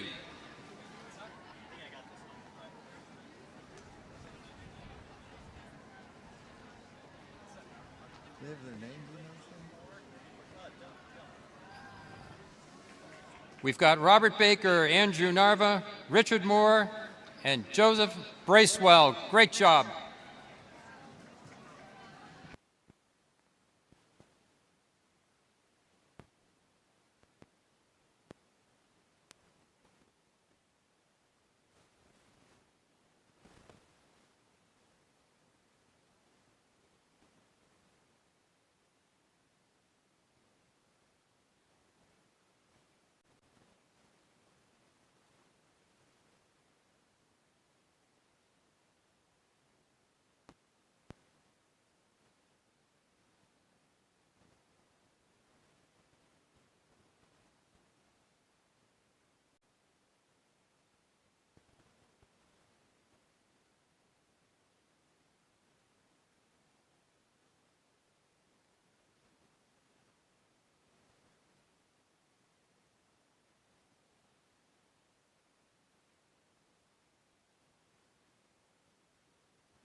So next up is the men's championship fours, the Steve Carr Cup. Bow 1, first into view at Elliott Bridge is Washington out of Seattle. University of Washington, the champions here last year, back to try to defend their title. Princeton in bow 2, obviously giving a tight chase. So we've got University of Washington in bow 1, just now entering Elliott Bridge, and the Princeton Tigers in the yellow boat, hot on their heels.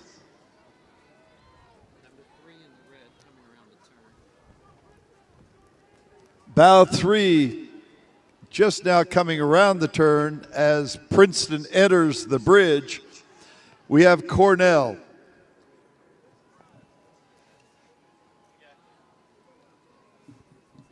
Cornell, that's Sophie Cole with Constantino Alberto Caleri, Finn Hayes, Anthony Clark, and Just Schrim. Following the Cornell 4, we have Brown University. Brown University, bow number 4. Brown was the 4th place crew at the IRAs last year. Bow 5 coming up is another crew of Tigers from Princeton. That yellow boat pressing hard on the bow number 4, Brown University. So Princeton having a good row here at the head of the Charles. Bow 6, another Cornell entry. Nicholas Walker, Shane Gazdas, Walid Garma, and Abram Litvak. That's the second boat from Cornell.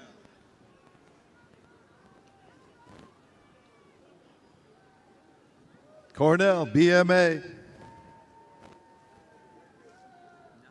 overtaken 8. So in the blue unis is number 9. This first one is 9? Yep, that's 9. And Next up is bow number 9. Out of Canada, that's British Columbia, out of Vancouver. this is 8 in the red. And then following them is the University of Wisconsin, the Badgers in bow number 8.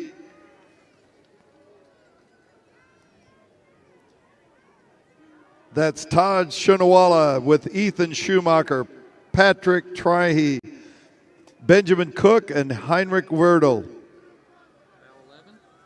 Followed by bow 11, Cal, out of Oakland, California. They said that this crew would be comprised of senior national team and U23 national team athletes. So the Cal 4 should be pretty loaded. So coming up here is 7. Yeah, that's 7. Up next from the Republic of South Africa, that's Western Cape Rowing Association out of Cape Town. They are participating in their first Head of the Charles Regatta with support from R. Cooper's A Most Beautiful Thing Fund and partners at Delta Airlines. South Africa Western Cape Rowing Association. Welcome to the Head of the Charles.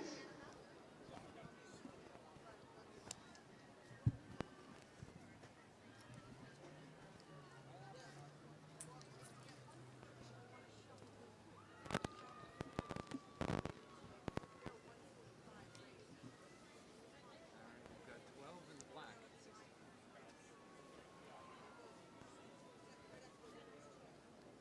Number 12 coming up, white plates. Who's that? 12. 12? Here in black. And bow number 12, that's Holy Cross out of Shrewsbury, Mass. Followed by bow 10 in the yellow. 10. Following them from Imperial College, and another British crew from London. Bow number 10, Imperial. 3 of the crew are Henley Royal Regatta finalists, British National Championship golds. Lots of international experience for this Imperial crew. Now, this is bow 1, and I don't know how that happened. But they're bow 1.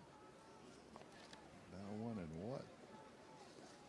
That would be the men's lightweight fours from Pennsylvania, bow number 1, overtaking the tail end of the elite fours.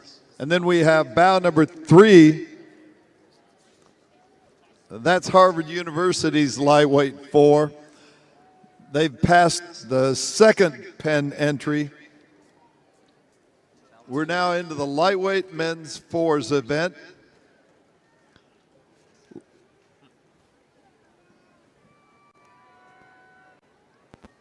Last year, this event was for the B crews, with Penn B winning the race and Penn A coming second.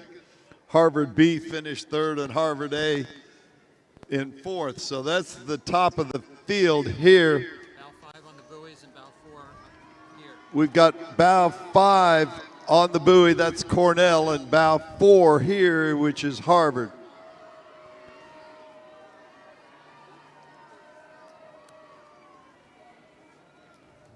Approaching is bow 6.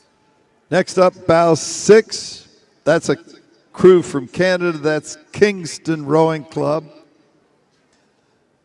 They were the 2024 Canadian University Rowing Champs in the lightweight men's 4 with coxswain. This is 7 coming off the turn. That's 7? 7. Yeah. Another Canadian crew, British Columbia, bow number 7.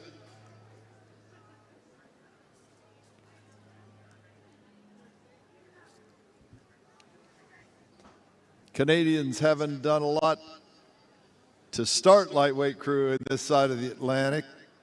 So they're followed by 8, 9, and 10. And they are followed by bows 8, 9, and 10. That's Cornell in bow 8, Georgetown in bow 9, and Cambridge from Great Britain in bow 10.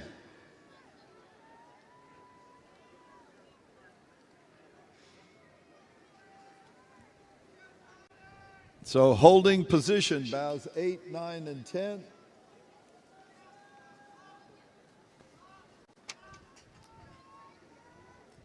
And like the Open Fours, this event has only 12 entries. This is 11 and 12. And here we see bow 11 and bow 12.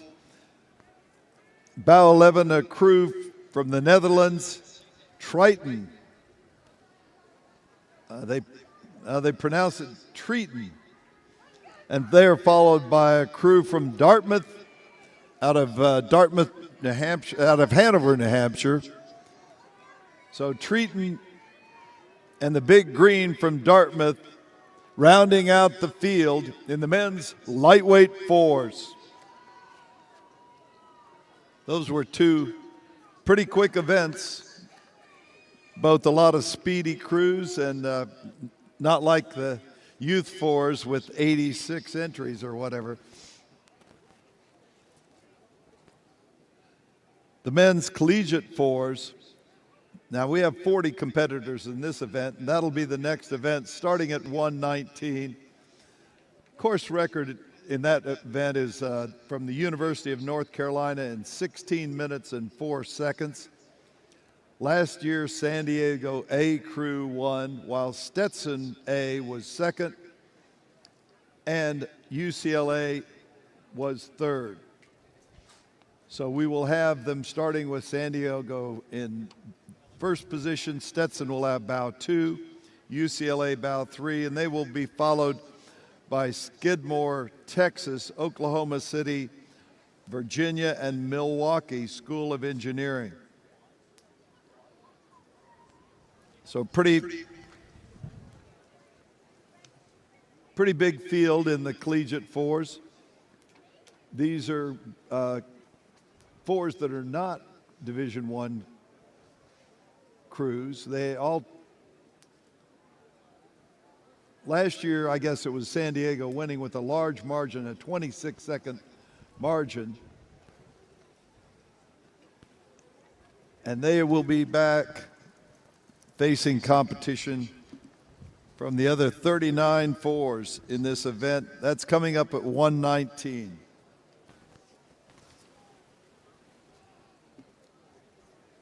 And while we wait, we want to thank Meet Boston for the continued support of the head of the Charles Regatta. Meet Boston is here to connect visitors like you to all the attractions, hotels, restaurants, and more that make up the 23 vibrant neighborhoods and diverse people of Boston, the city of Cambridge, and beyond. Be sure to stop by the Weld exhibition and visit the Meet Boston Mobile Visitors Center to plan the rest of your stay in the area. Do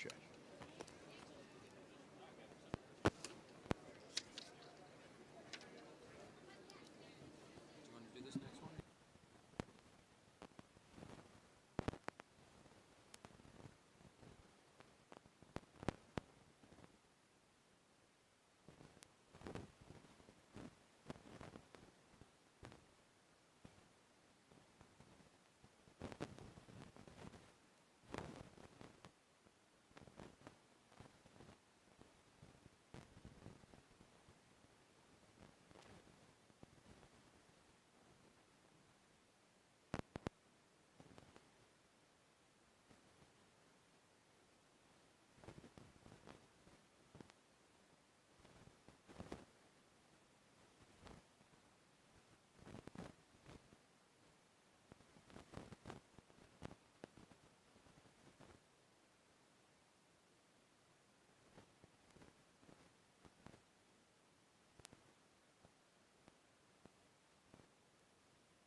Okay, men's collegiate 4 is coming down the course.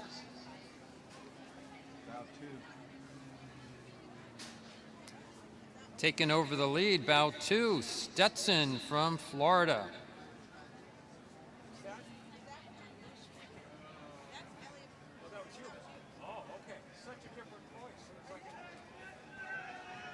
Then bow 1. Jim disguised his voice for this play. And coming up the turn, San Diego, bow number 1.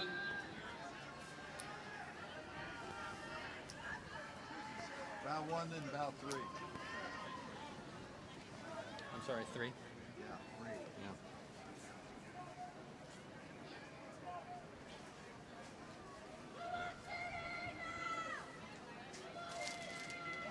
So that's San Diego approaching the arch of Elliott Bridge. 3 with blue oars. Followed by bow number 3 with blue oars. That's UCLA. And then bow 4 with green unisuits and white oars and green S's on them. Coming up in the green unis, bow 4, Skidmore College, Saratoga Springs. Bow 5 from Texas. We've got bow 5 coming around the turn from Austin, Texas. Bow 6, blue and white oars.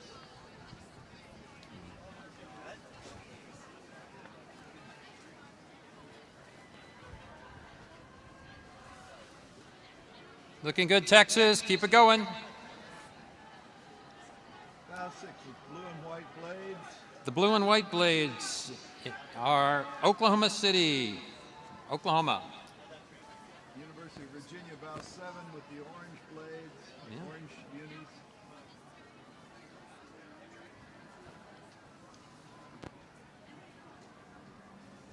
Wait till they Bow approach a 7 little bit. will be next coming in around at UVA. Yeah. And then bow 9. Marist. In orange coming off the turn here, Virginia Rowing Association. Marist, bow 9 coming around. Bow 9 coming up. That is Marist with the white boat, white unis. And bow 10 on the inside in the blue, that's the University of North Carolina, with bow 8 on the outside. All right, coming on the turn here on the inside, white and blue. That's the University of North Carolina men's crew. On the outside, MSOE from Milwaukee, bow number 8 in the red. And bow 11 on the inside, blue unis with the white blades. Grand Valley in the blue unis chasing them, bow 11. And bow 12 with the yellow and black oars. Yellow and black coming up. That's Vanderbilt, Nashville, Tennessee. Welcome to the head of the Charles.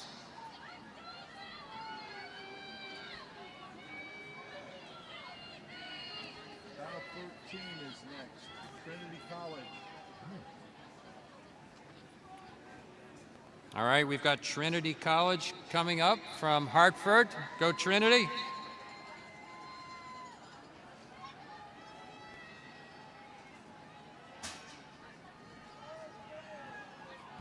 Yeah, go Bantams.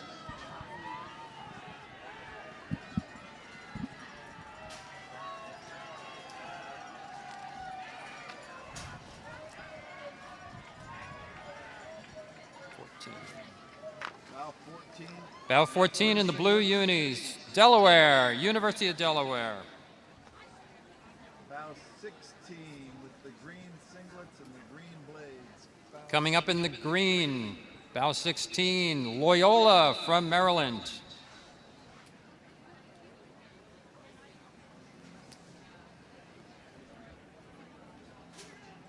Then we have bow 15.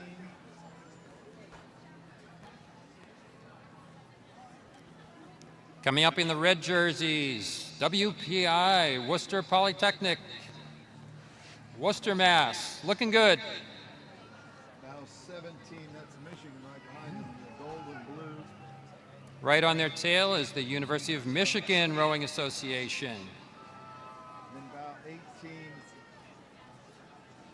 Fordham. Bow 18 in the maroon, Fordham from New York.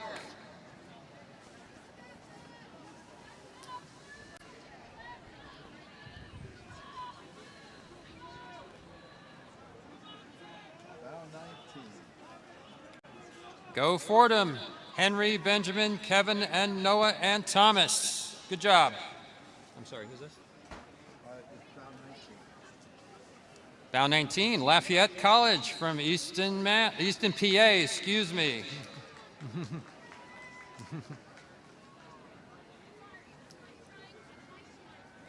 we have, in a line here, we've got 21 with the checkerboard blades. And then we've got 20 with the green blades. 21 with the checkered blades. It's on the inside. That's Southern California, USC. And then 22 is Wesleyan. Behind them, bow 20, Washington University of St. Louis. Followed by bow 22, Wesleyan from Middletown, Connecticut.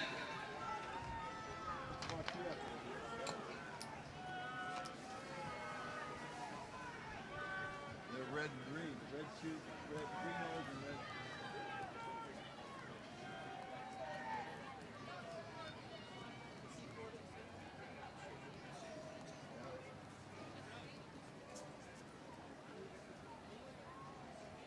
Bow 23 being caught by bow 24 on the inside. Coming up on the turn on the inside, we've got bow 24, U.S. Merchant Marine Academy. On the outside, RIT in orange, bow 23. Bow 25 is next in the yellow boat.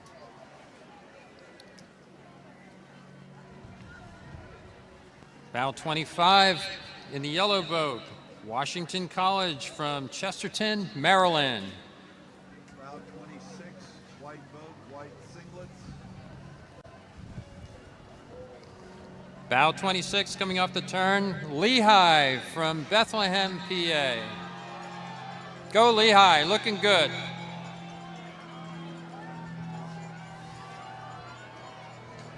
Bow 27. Sporting some pink unis, bow 27, Bates College from Lewiston, Maine. Bow 29. Followed closely by bow 29, Bowdoin, Brunswick, Maine. The yellow boat is bow 31. Approaching the bridge in the yellow boat, bow 31, Georgia Tech.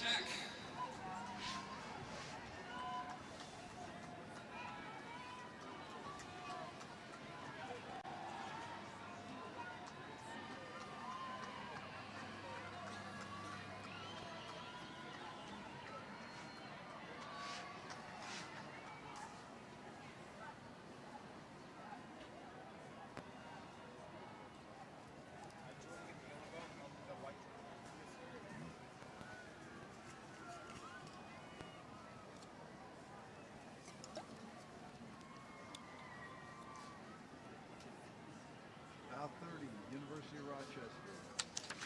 Okay, bow number 30, University of Rochester. Followed by bow 37,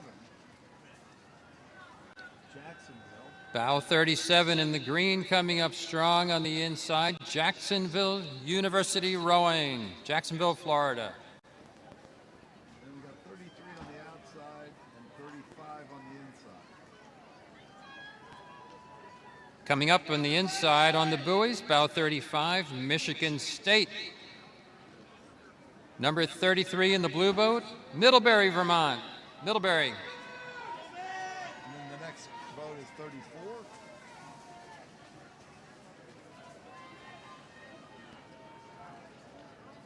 In the white boat and blue unis, we have bow 34, Connecticut College from New London, Connecticut.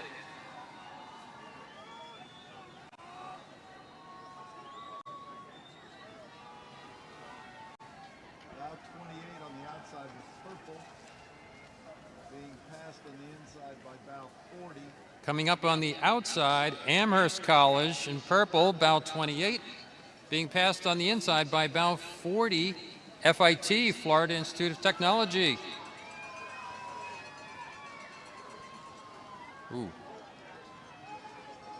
then the blue boat is bow 36. Approaching the bridge, bow 36 in the blue boat, URI from Rhode Island. And then the green boat is bow 39. And in the green boat, bow 39, Notre Dame from South Bend, Indiana. Go Notre Dame, good job.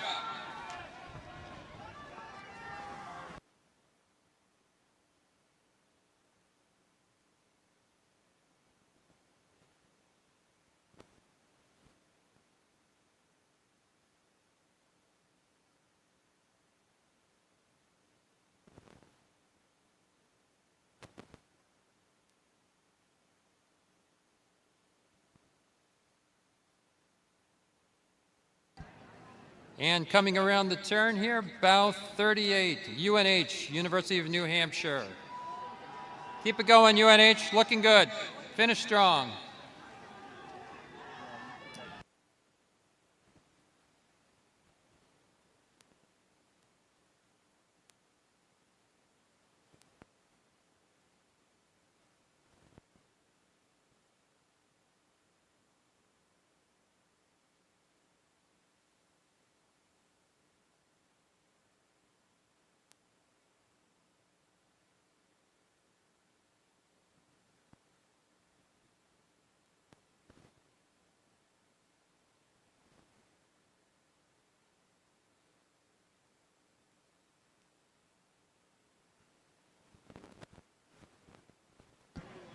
And coming around the turn now, bound 32, Brandeis from Waltham, Mass.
And we've got a little change in the announcers for the rest of the afternoon. My name is Ellen Minsner, and Greg Stone joins me on the mic.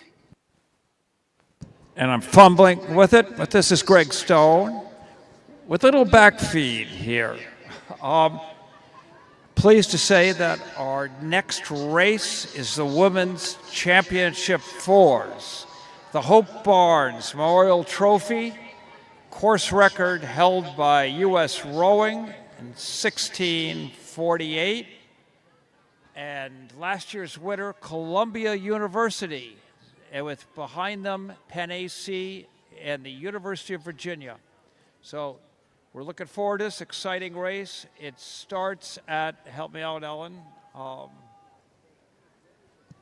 They would already be on the course, so they're probably a good 10 minutes in right now, somewhere around the Weeks Footbridge maybe. We'll see them in just a few minutes. Thank you. And in the meantime, a word from our great sponsors. Red Hat is a big shout out to our premier partner, Red Hat.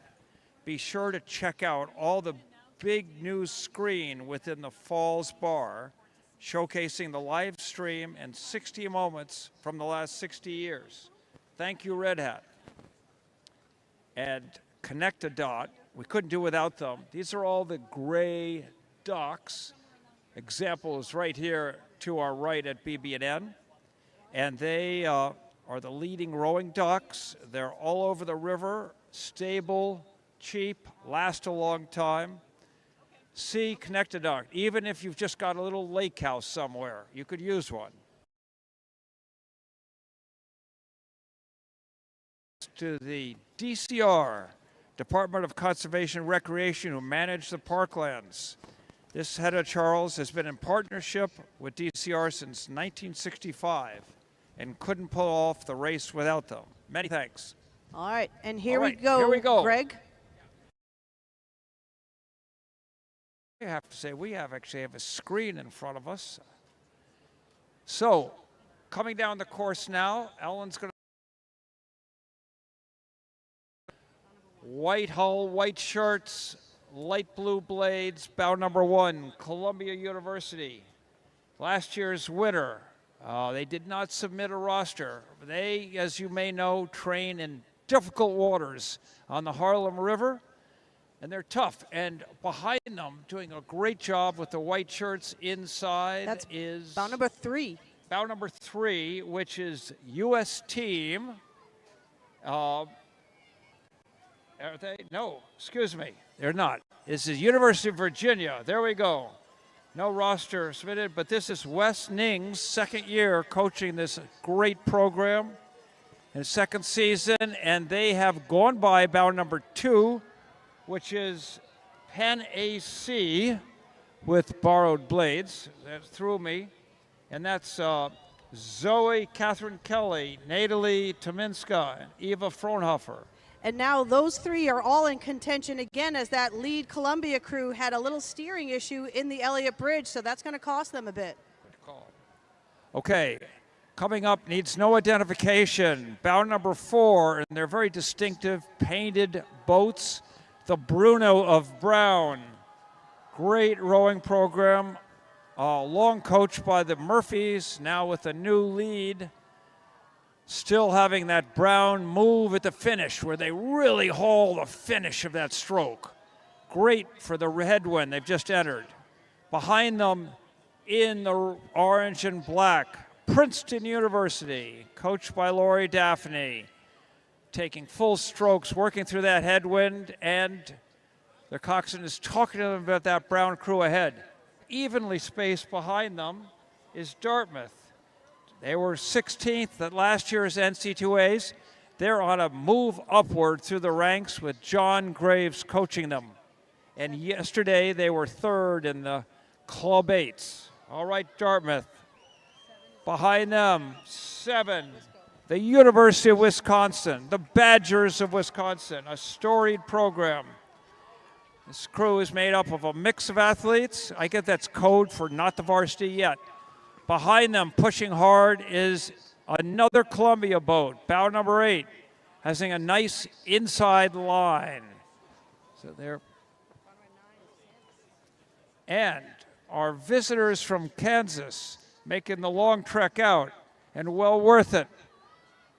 The Jayhawks coming through, bow number 9, and behind them, bow 10.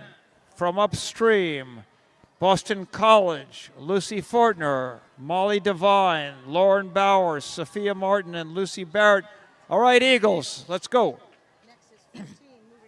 15 is right behind them, moving well. And you can see the coxswain at 15 instructing appropriately the BC crew to move out.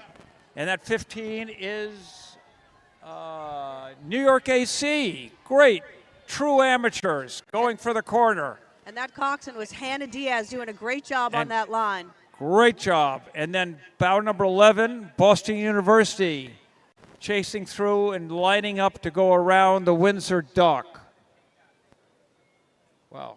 That was a great thing on the bridge. You could see the coxswain giving instructions to the opposing crew. Yeah, and that's got some national team people in. And that's because she's a serious coxswain. National team experience. Yeah, Alina Hegstrom.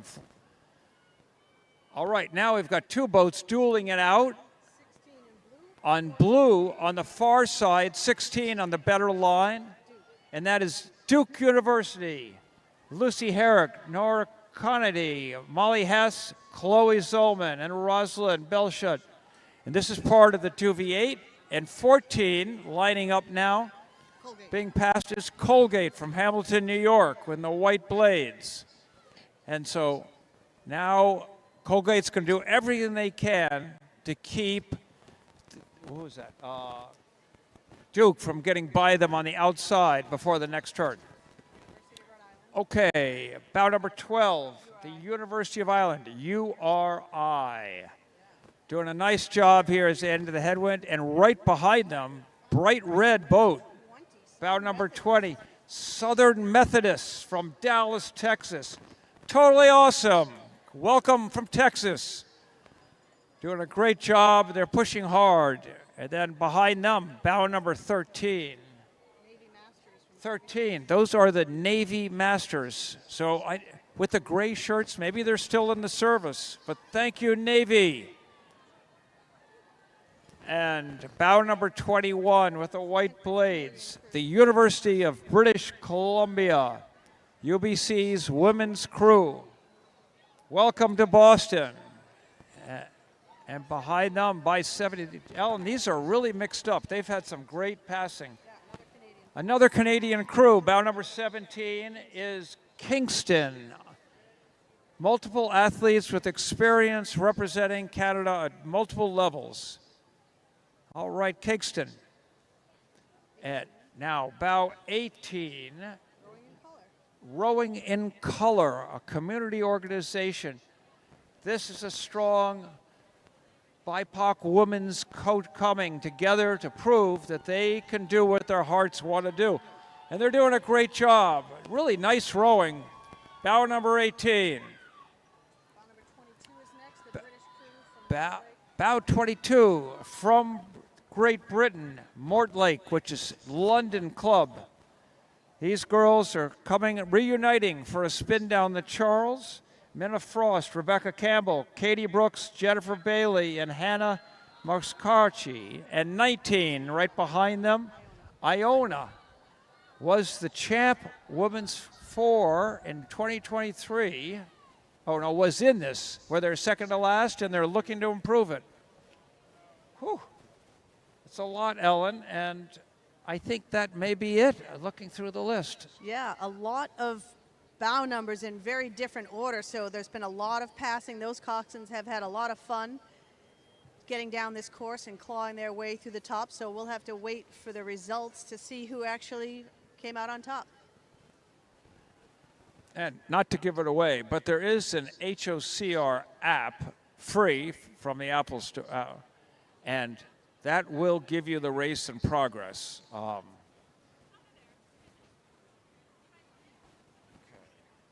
Awesome. Good job. We're a great team. I like the fact that you added a comment. Jim Case just can't do that. Okay, so there's a lot of info.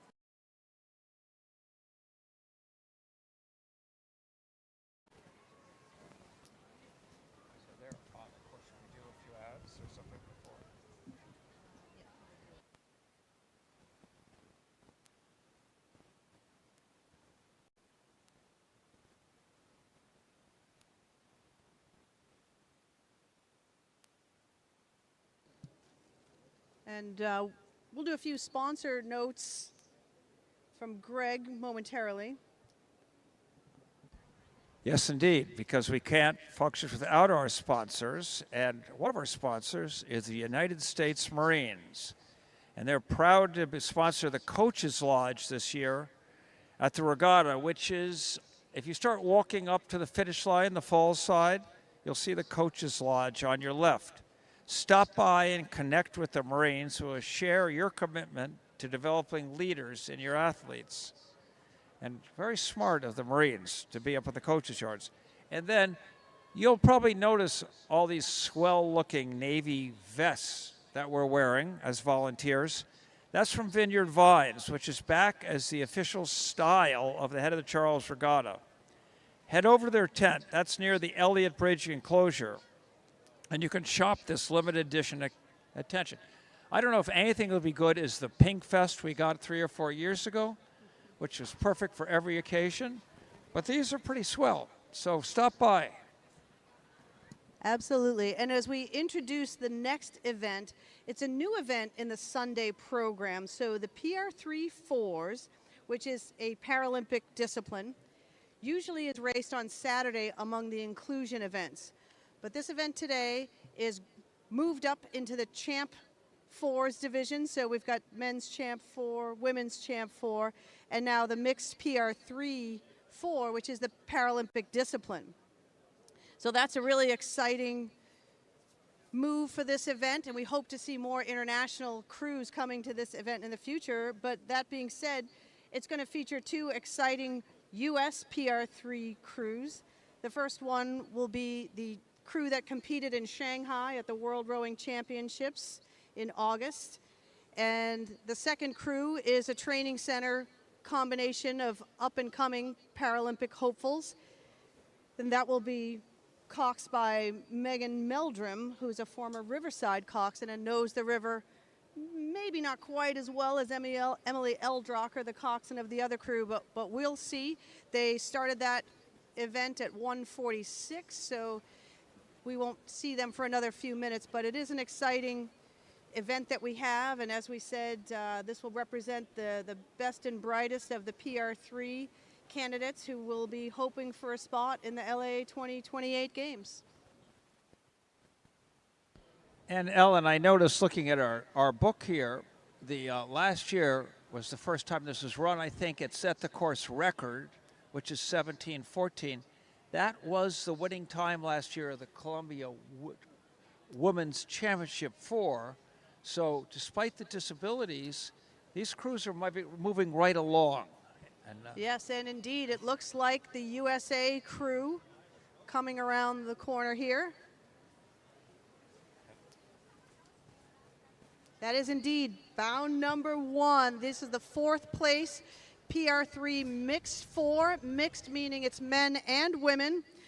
And that's going to be coxed by Emily Eldrocker, Ben Washburn at the stroke seat, Max Allemeyer, who's just started his freshman year at OSU, Annabelle Miller, recent graduate from Wesleyan, and Eli Margolin from Vesper. All of these 4 competed at the World Championships. They almost got onto the podium, got nipped by Germany at the end, but the up-and-coming challengers are doing also a great job. You see Megan also familiar with this course and doing a great job on the line. Emily Eldrocker's line is flawless.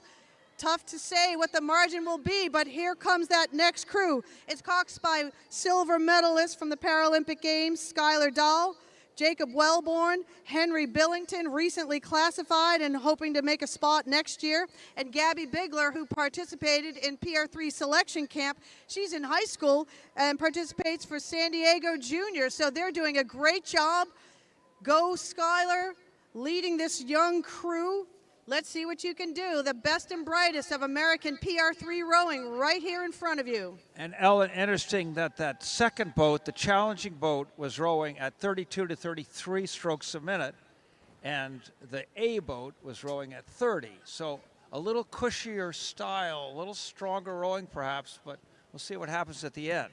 Yeah, well, the bout number 1, they trained together here in Boston all summer together. They're a little more comfortable. They've got some tremendous erg scores in both boats, so it will be very close. I know the strategy of that second boat was to row a bit higher cadence. They're rigged slightly differently with the mixed crew. The men are rigged a little bit different from the women in each of those crews, but it will really come down to who's going to make the best line on that final corner and who's going to sprint harder at the end, because that's a pretty close margin from what I can tell. Well, and you're now talking about rigging, and in the old days, Charlie Hammond and I would all speak up here about rigging for the people on the bridge. So when Ellen talks about rigging, she's talking about essentially the geometry of the boat, how long an oar they're using, where the pivot point is, how high the boat oar is rigged. And you in part rig for comfort, in part to try to get the boat out biomechanically. And pretty much at college, everybody just rigs the same way. But Ellen, with mixed sexes and different physical skills, you have to make a lot of adjustments. Yeah, for sure. For sure. Most of the differences are going to be in height and power, right? So if the men are taller, you have to rig them a bit differently. So we're trying to optimize it as best we can, but that second crew hadn't really rowed together, so we give it our best shot, and they look like they're doing a great job. And that first place crew also failed to mention that Emily Eldrocker and Ben Washburn were the returning Paralympic silver medalists. So that crew in Shanghai was just the two experienced athletes from Paris, Emily and Ben, with 3 newcomers. So the future looks good, and we're looking forward to what they can do over the next couple of years.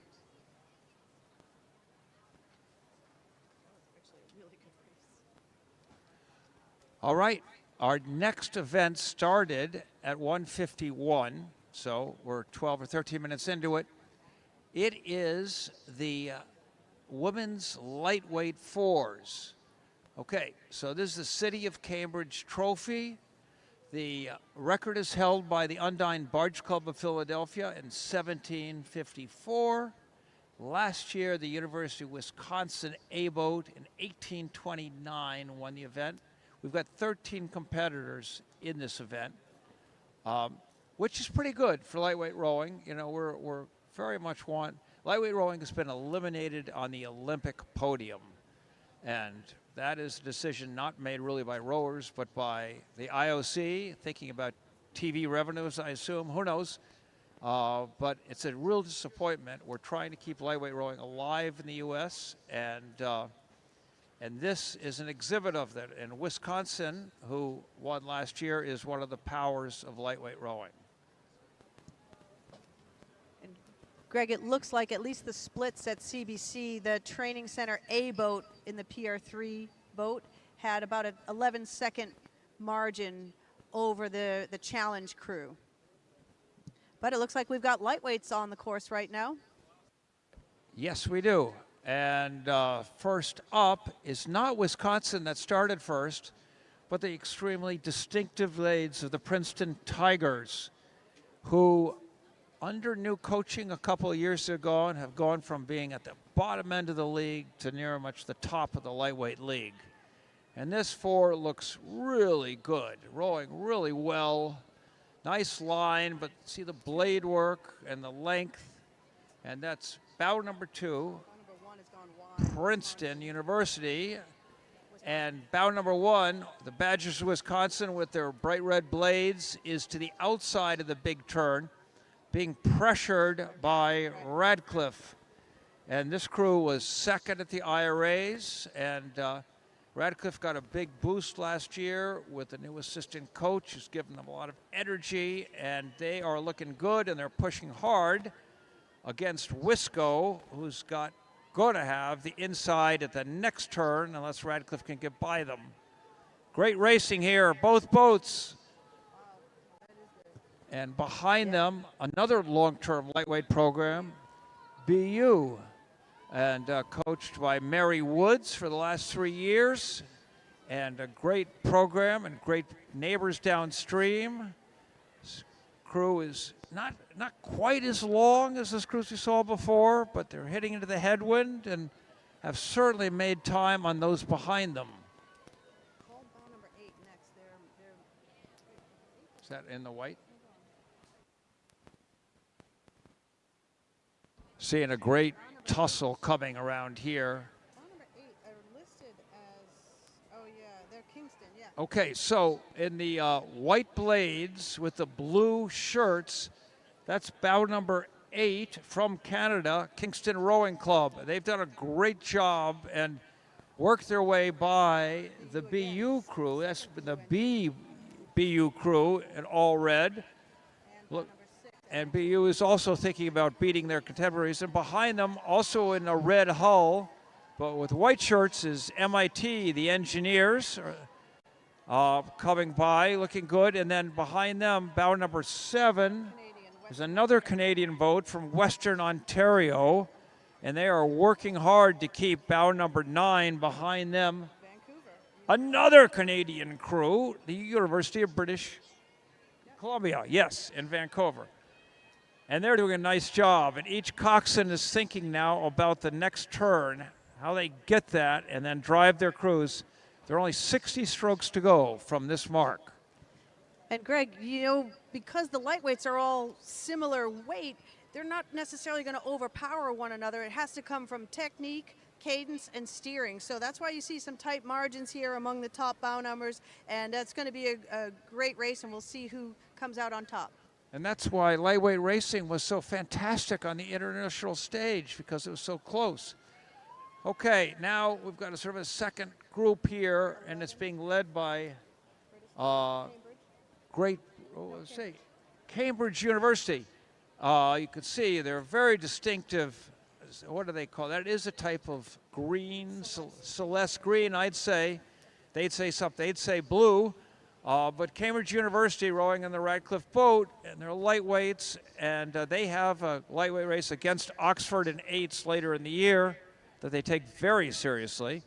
And behind them, bow number 12 is another Princeton boat working their way on them. Which is right here. As we said, this is a 13-boat field, and so we think these are the 10 and 13. And in the lovely purple boat is the University of Albany, bow number 10. And in the black hull with the white blades is another boat from MIT. So there we go, Albany trying to hold off MIT. And they're well positioned on the course to do so. Work again. Oh, yeah, a little bit of tossing of the blades there. Coxswains have to give each other room. Okay, well, that's work for the umpires. We have no comment.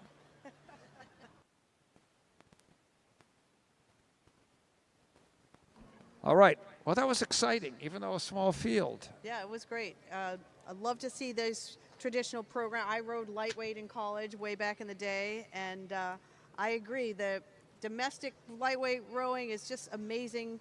It is a shame it's not so featured on the international stage as it was in the past, but it's always on great display here at the head of the Charles, and well rowed to all the lightweight crews.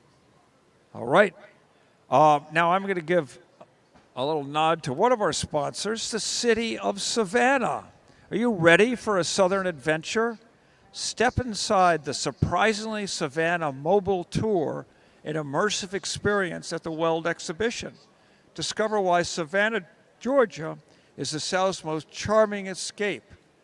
Come by and see the exhibition. Well, that sounds pretty exciting. After the racing stops, you can go down there. And a lot of athletes out here are wearing very snazzy, tight-fitting unis.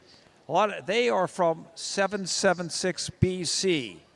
Take your performance to the next level at 77 BC, the official rowing apparel of the head of the Charles Regatta.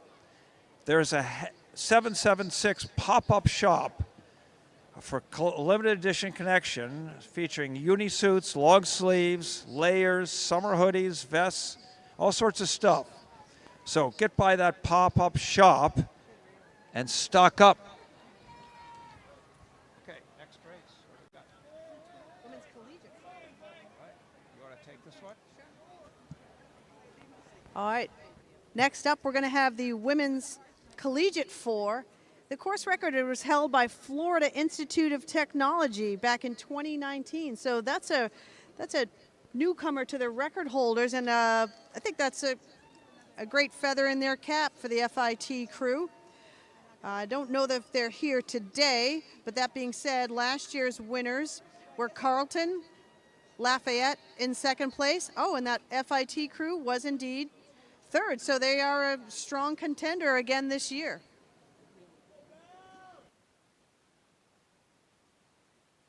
And I see them coming into view, at least on the screen here. It looks like probably bow number 1 has stayed in finish position. Carleton University is from Ottawa. They won last year and they're hoping to defend. Their winning margin was an impressive 38 seconds last year, so we'll see if they can command the same type of lead this year.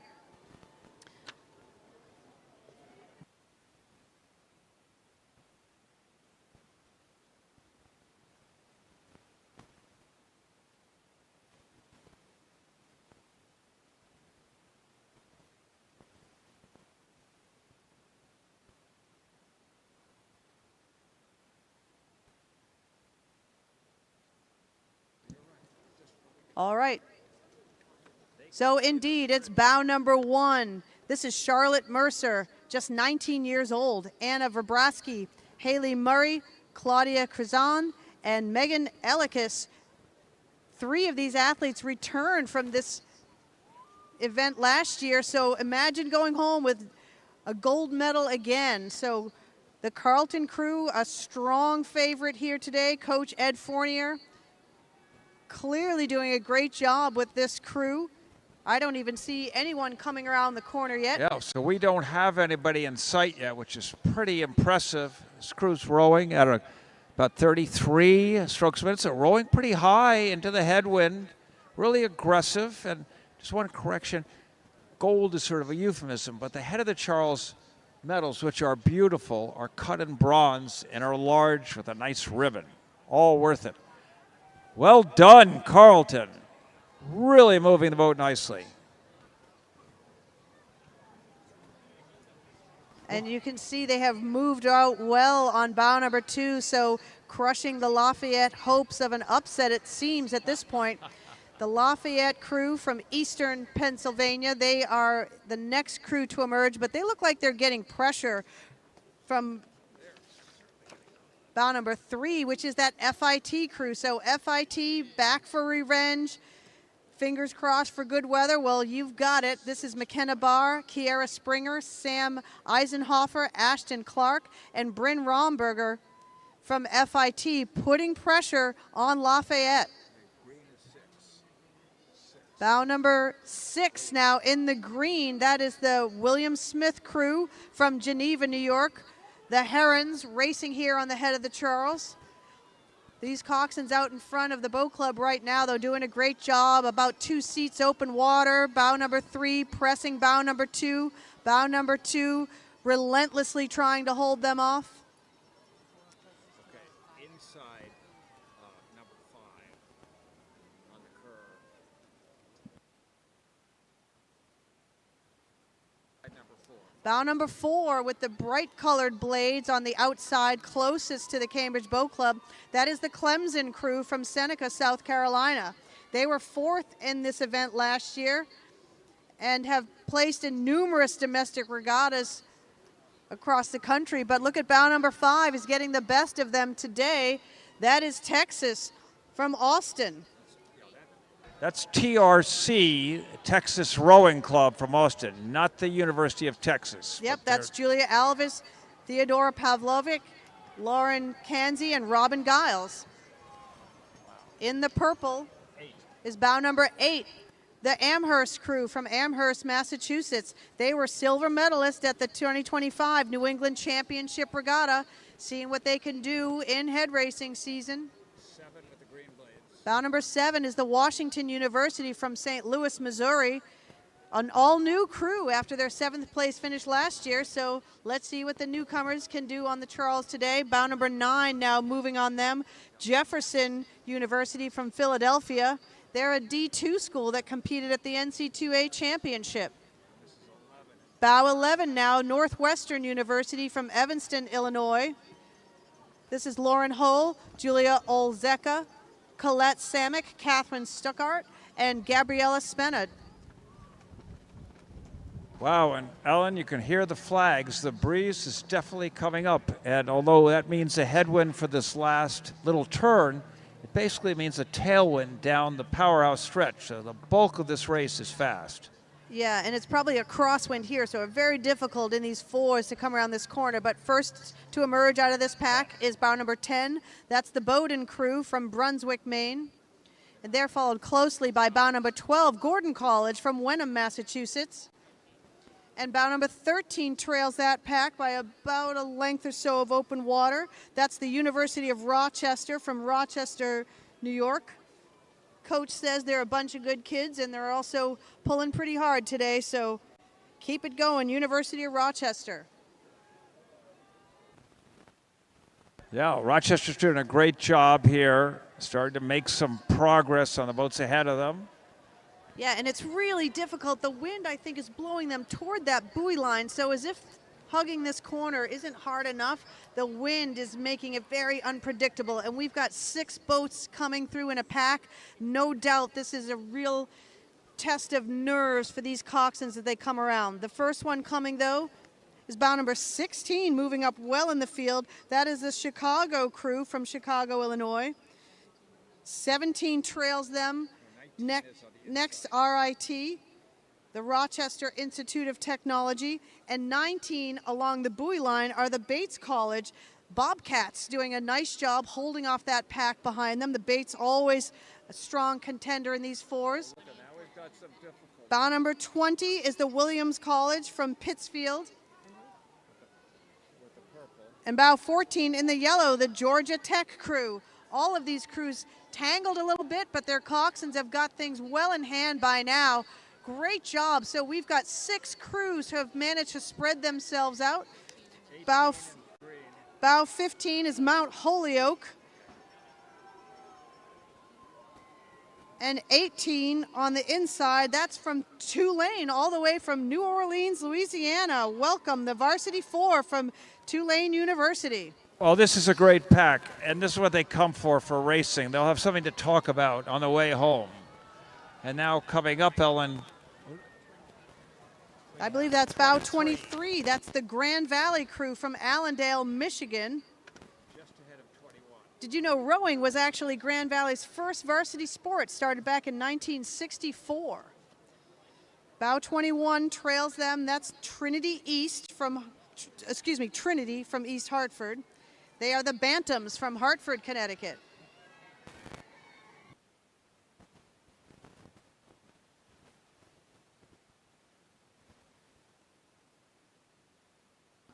All right, and just coming into view with the red blades right now is bow number 24, the Wesleyan crew from Middletown, Connecticut. Yep, and they've made up some time. There's a gap here, but yeah, and when a pack of 6 goes by, it just makes some easy driving for the crews that have nothing but clear water in front of them. So that advantage today goes to Wesleyan. And they've moved well away from bow number 25, the Pittsburgh crew, Elizabeth Dowd, Eleanor Roberts, Eliza Callahan, Allison Neidert, and Alexis Gray. Hail to Pitt, coming through in the blue and gold. Orange blades are now bow number 26. That's the Illinois crew from Champaign, Illinois. This is an ACRA A final single sculler rowing in this crew. So it's great to see the college crews turning to sculling. Bow number 30, though, is kind of hunting them down. That's the UC Santa Barbara crew. This is their varsity women's 4 from the 2025 season. Closest to us on the Cambridge shore is bow number 27. That is going to be Simmons' crew, training right here on the Charles. Simmons have the blue blades with the gold, and it's the Santa Barbara crew in the solid blue. So they're coming right across bow 30 and bow 27 right together. Right together. Having to deal with one another and get good themselves push from through. Santa Barbara there to get their bow ahead so they can cross later on. Yes, that's good a effort. Key strategy there. Bow number 22 is an entry from the University of Rhode Island Boat Club. But they're getting some pressure from bow 28. So bow 28's moving up a bit in the field, along with Simmons' crew. The bow number 28 is the Marietta College crew. This is celebrating their 50th year. Well, happy birthday, Marietta. Have a great row. And the name of that boat is No Excuses. So go Marietta. Bow 29 follows them. That's the Assumption crew from Worcester, Massachusetts. They are known as the Greyhounds. Rebuilding their program. This is an NC2A Division II team full of young, dedicated athletes who are ready to take the program to the next level. Bow number 33 is now moving up well in the field. The Mass Maritime crew from Buzzards Bay, Massachusetts. They compete at this level in both men's and women. Bow 31 on the inside. That's the University of New Hampshire crew from Durham, New Hampshire. There's a very young crew averaging just 19 years old. Audrey Bell, Abigail Bardo, Caroline Hall, Sabrina Bernard, and Jocelyn Hurley doing a great job. Right next to them is Bow 35, Michigan State, of course, the Green Blaze of Michigan State crew from Lansing, Michigan. This is the first varsity 4 from Michigan State. That's Allison Miller, Heather Spongel, Lauren Tomasowski, Carrie Peacher, and Eliza Van E. 34 in purple on the inside. All right, and we've got a pack right here. 34 right now is another Amherst crew on the inside in the purple blazers, purple jerseys, excuse me. The Blazers are for later if they win. And Middlebury right on the side. Yeah, so the Amherst crew won a medal at the New England Championships Regatta last year. Bow 37, though, from Middlebury, putting a lot of pressure on them from Middlebury, Vermont.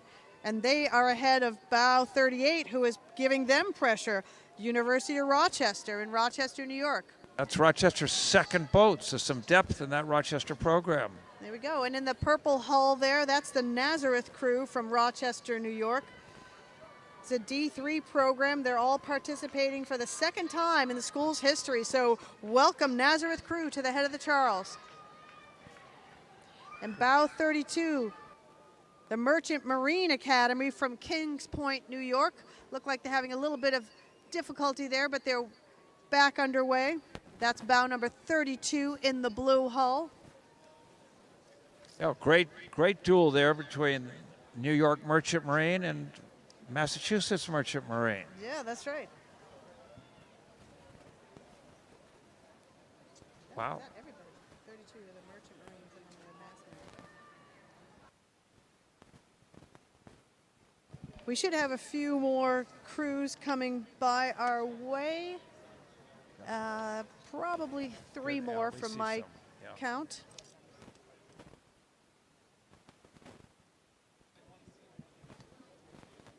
Oh yeah, just coming around the bend now. A little break in the wind for this crew, so hopefully not as much steering challenge as some of the other crews had. It's bow number 40, another entry from Gordon College. That's a very small school to be fielding 2 crews in this event, so well done, Gordon College. They also field programs for athletes with disabilities there. I've had a number of Gordon College rowers compete at Dadvale in the para events there, so it's an exciting program to have 2 entries in this event today. And they're very good partners with Cambridge Boat Club. They buy quite a few of our older boats. There we go.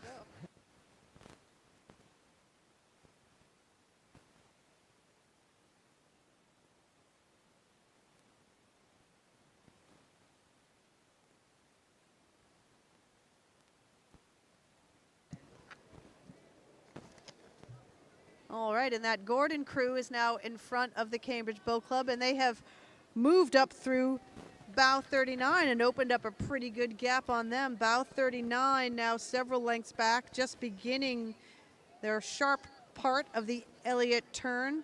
That's the St. John Fisher College from Rochester, New York. Apparently their campus is home of the Buffalo Bills training camp and was featured on HBO's Hard Knocks. So, welcome to the head of the Charles, St. John Fisher College. This is their varsity 4.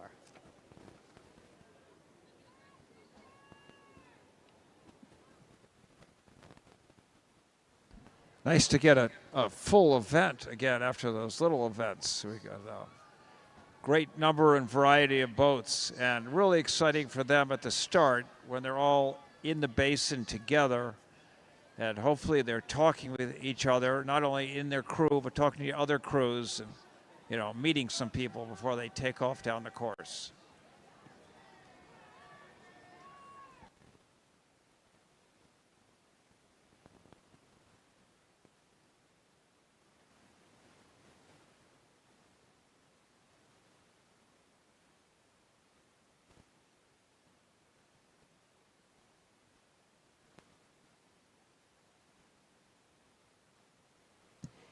And I don't believe we've seen the crew from Milwaukee, Wisconsin in this event, but maybe they are a scratch, but we will see.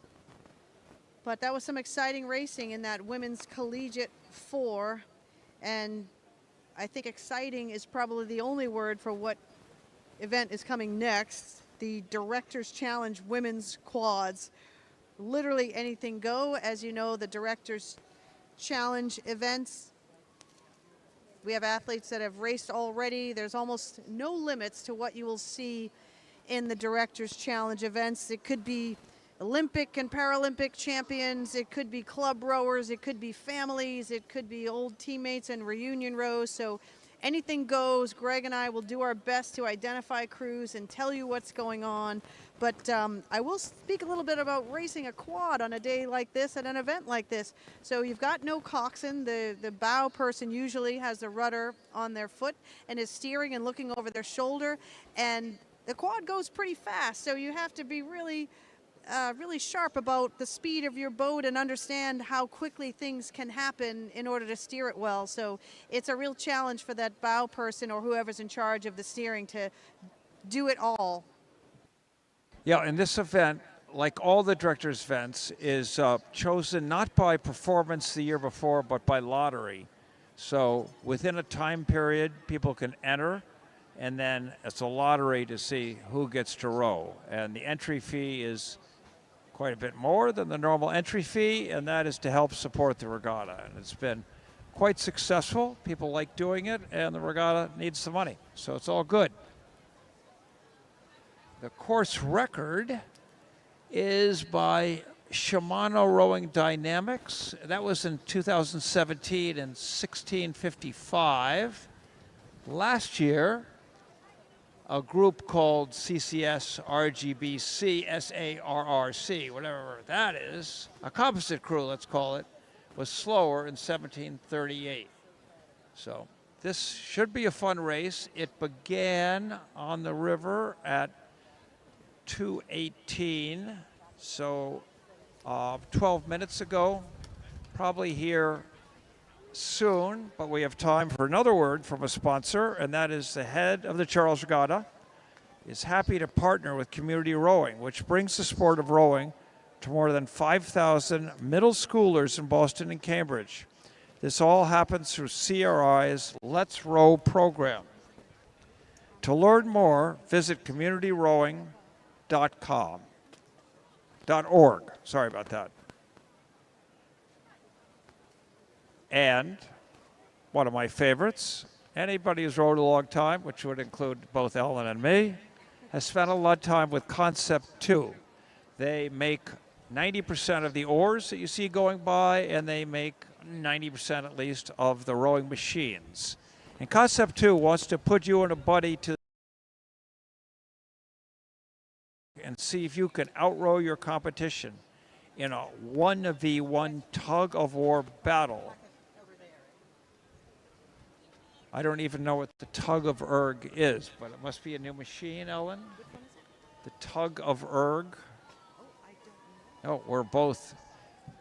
Well, I don't ignorant. know, but luckily we're going to move over to our event. Oh.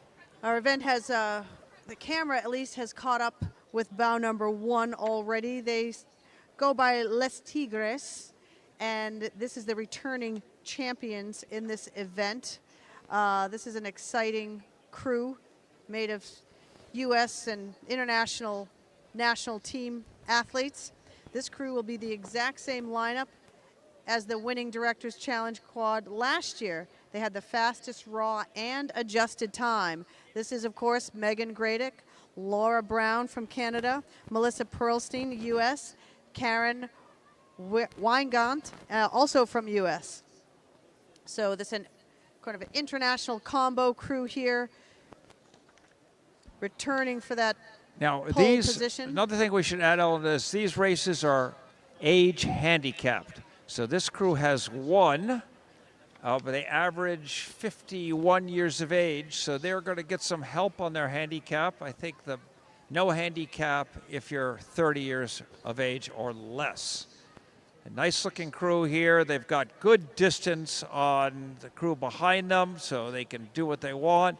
See that woman in the bow is steering. She's taking a good look at that arch.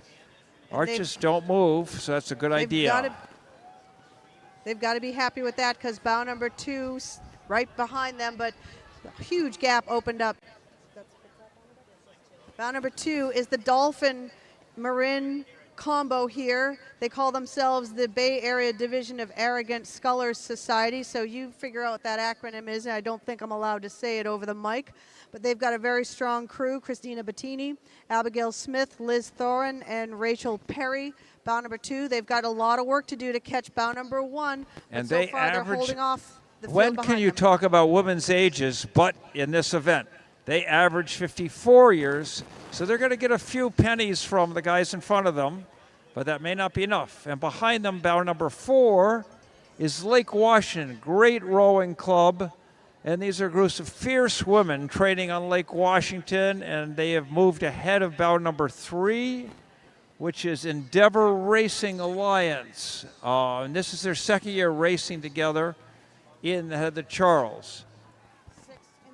In the black hull with the lovely pink shirts is an unaffiliated group, and with Kate Ackerman, famous U.S. team doctor. And on the inside, I see the Texas Rowing Club Blades, and that is a group averaging 42 years of age, and they've been rowing together for 3 years.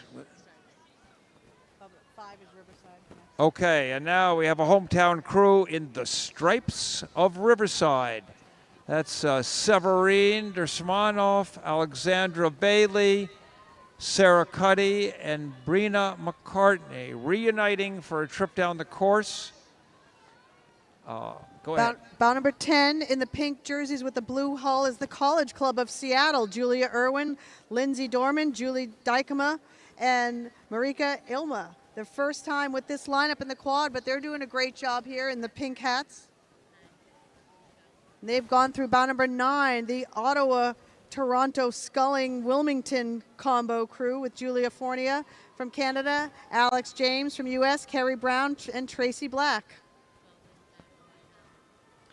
Bow 12 inside on the buoy line, that's the Upper Valley crew. Excited to be back this year, and they've moved through bow number 8. Another combo crew from USA, New Zealand, Ann Arbor, USA, Endeavor Racing Alliance, and the Auckland crew from New Zealand. It's quite a mix, but their shirts match. Oh, and now we have boat number 11 in the black hull, and they are Lincoln Park from Chicago. Great area, and that includes Linda Murray, and Inga Steckel, great rower, Maureen Harriman, and Fran Tootie. So they very experienced crew. There was some age on their side, 63 years average age. 13 is going to be next, Minneapolis. Okay, and now just appearing on the bridge with the light blue shirts is the Minneapolis Rowing Club. This Minneapolis crew raced at this lineup at the head of the Hooch last year and came in 4th out of 14. So now they're trying their luck on the Charles River. And, yep, this is Ellen talked about how the headwind sometimes steers you wrong. They have come over probably more to the side than they want to. And on the inside is bow 17. That's called Station L from Portland, Oregon. And 46-year-old average, and they are doing well. Next is Union with Emmeline Lawrence. And, oh, wow. And so on boat 14 is the Union Boat Club. Downstream of us, Emmeline Lawrence is in that boat. And now, bow 15's coming towards us. Probably a mistake. And that's Endeavor Racing Alliance, another Endeavor boat. And 18 in the middle is Lake Union again, another Lake Union boat, this one younger, 35. In the white hull, boat number 20 is Potomac, great program, and Washington, D.C. And then in 16 in the red boat, CRI from right upstream.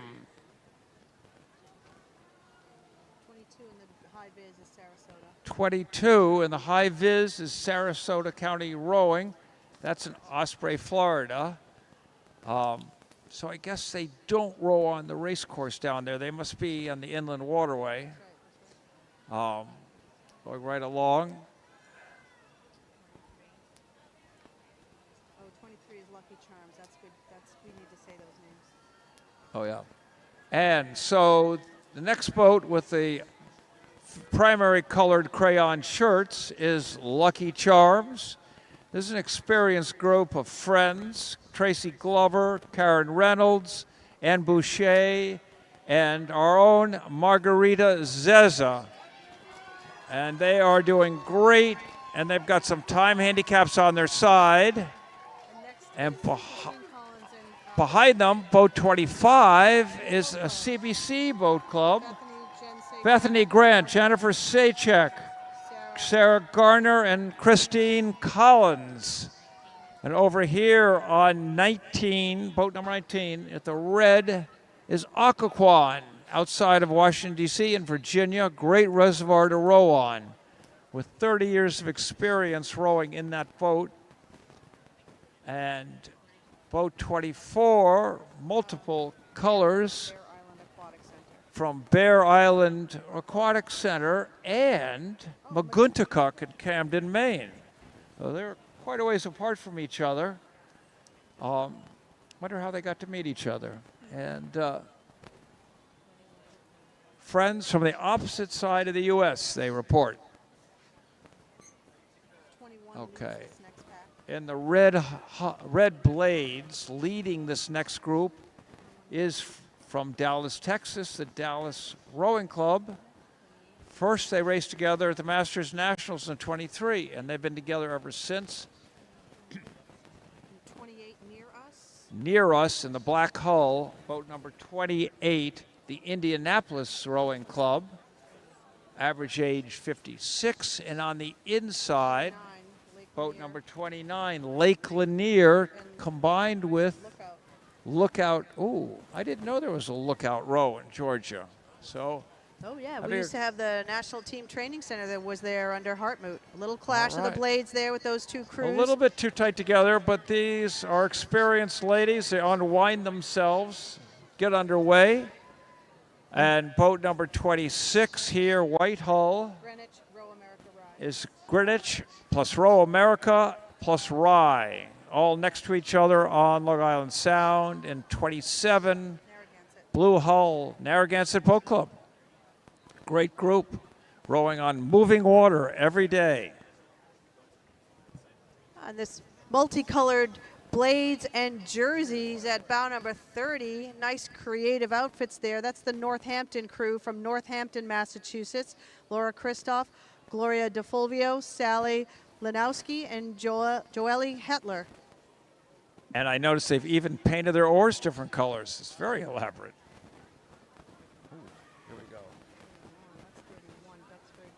That's 31.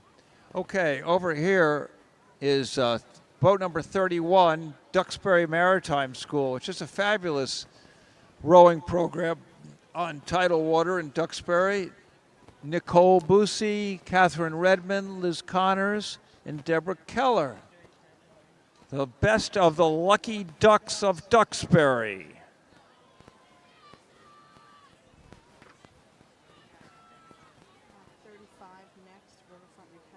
Okay, now we see what looks like some ears or horns on is a Riverfront Recapture group. That's Hartford, Connecticut.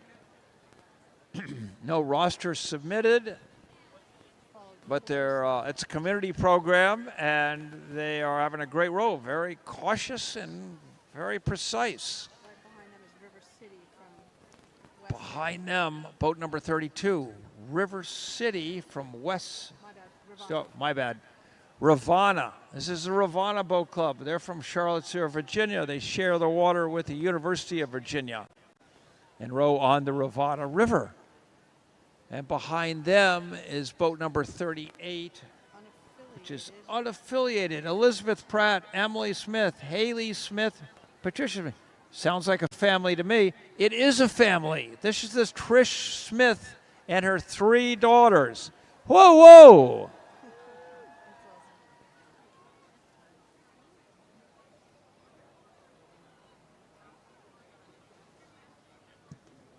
Coming up next in this pack of 3 quads, coming around the bend, bow 39, the Sammamish Rowing Association from Redmond, Washington. This is their first time at the head of the Charles, so welcome Yulia Poltorak, Carolyn Kim, Maria Parfanova, and Heidi Kelly.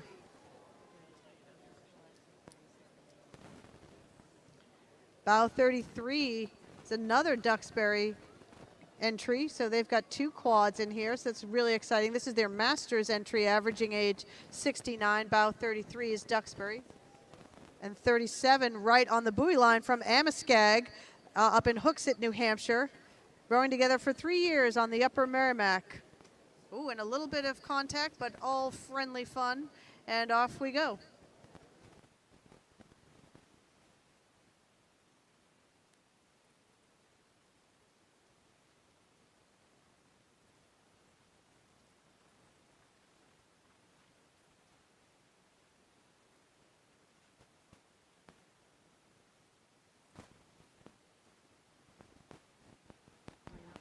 Okay, we're going to end the white hull, it looks like, certainly white blade, or no, Riverside Blades, is River City from West Sacramento in California.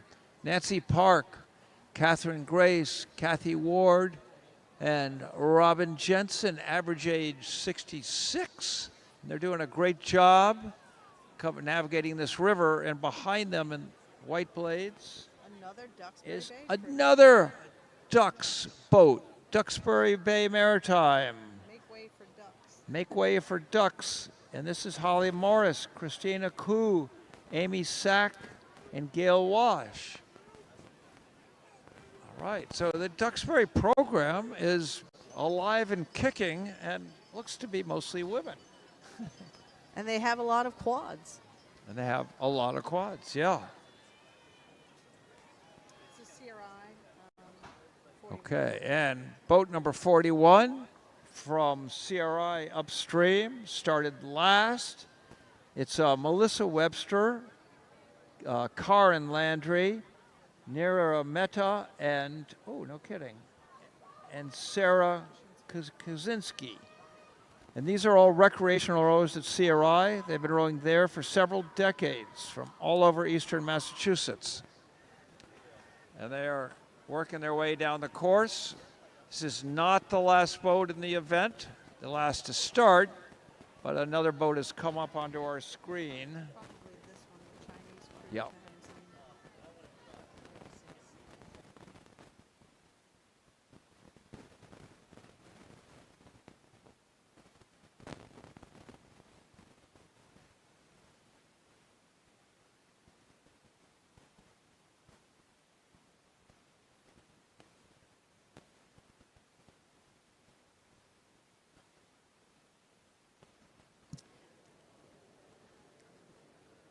And it's been very exciting. The crews from China have attended in good numbers the regatta this year. The Hegret Rowing Club, founded in Shenzhen, China, have come out and entered in several events here at this regatta. So they are indeed bow number 36 in the white blades and white jerseys with the blue caps. I believe this is their first time here at the head of the Charles, so let's give them a warm welcome through the Elliott Bridge. This is going to be Lindy Chen, Linda Huang, Yixin Shen, and Yan Gao. Average age 43, all the way from China. Welcome to our friends at the head of the Charles here, doing a great job steering. There we go, Elliott Bridge. This rounds out the field of the Director's Challenge Women's Quads.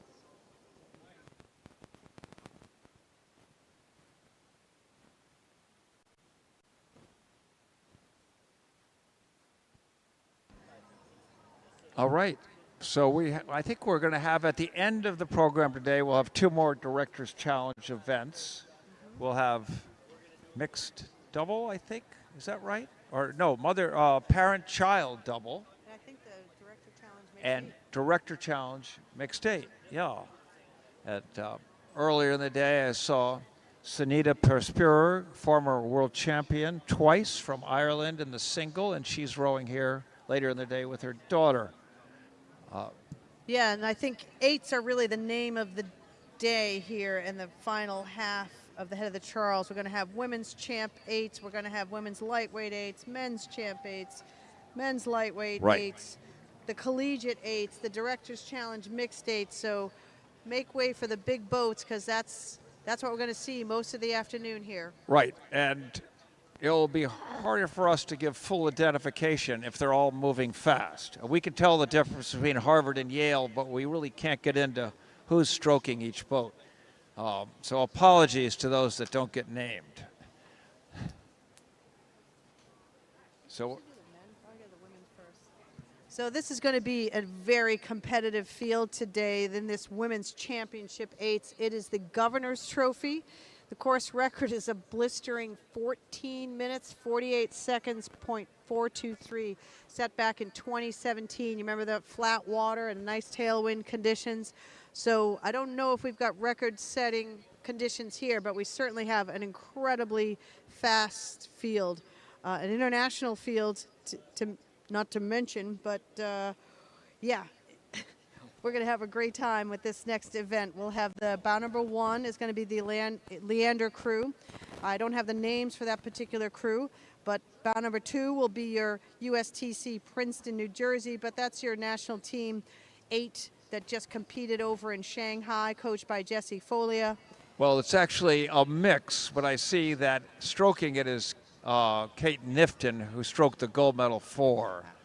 And so it's a mix of national teamers who based in Princeton. And I think that GB crew is the GB U23 crew out of Leander.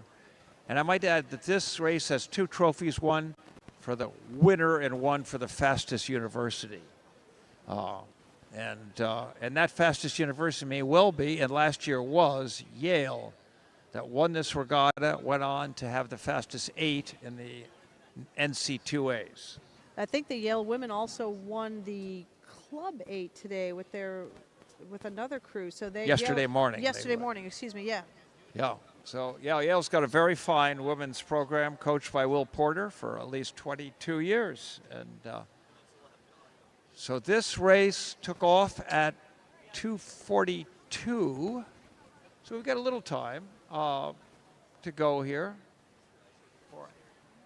Ellen takes us through it. In the meantime, our sponsors, a lot of the boats out here are from Hudson Boat Works in Canada. They build a quality boat at a reasonable price. They're great about service. I've had a Hudson in my day. We row a lot of boats here. Find your inner shark in a Hudson rowing shell.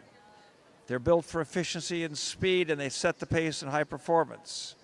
Every stroke is for precision and innovation, and they're proud to be a sponsor of the regatta.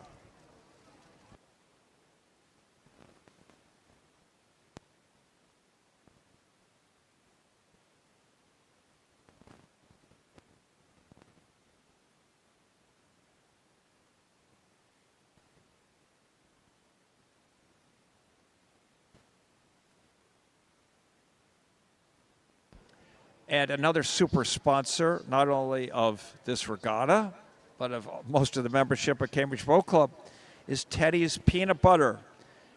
And once again, Teddy is a peanut butter sponsor of the regatta.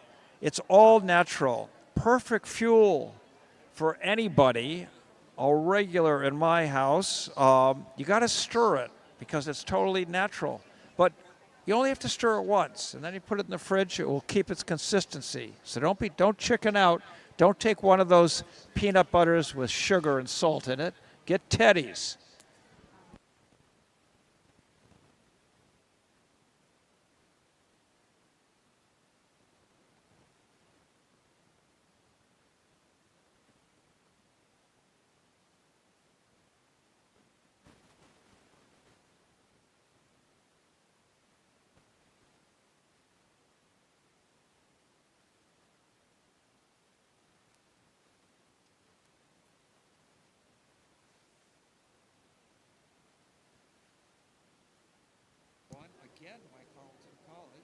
And just some results in the meantime while we wait for this next event to come down. The women's collegiate fours was again that Carlton crew that started at bow number 1. They finished a good 20 seconds ahead of William Smith and Northwestern, who was 3rd. So FIT, who has the course record, is pushed out of the top 3 this year by a very strong cruise from William Smith and Northwestern, but the champion remains the Carlton crew in the women's collegiate 4.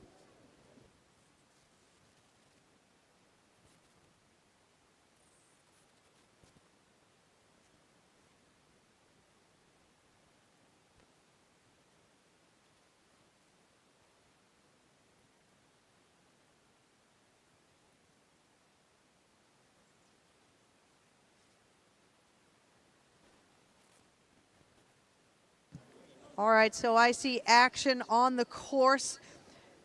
We don't have names for too many of these crews, so Greg and I will do our best to identify ones to watch. But coming around the bend furiously right now is bow number 2. The USA women are coming out in fine fashion.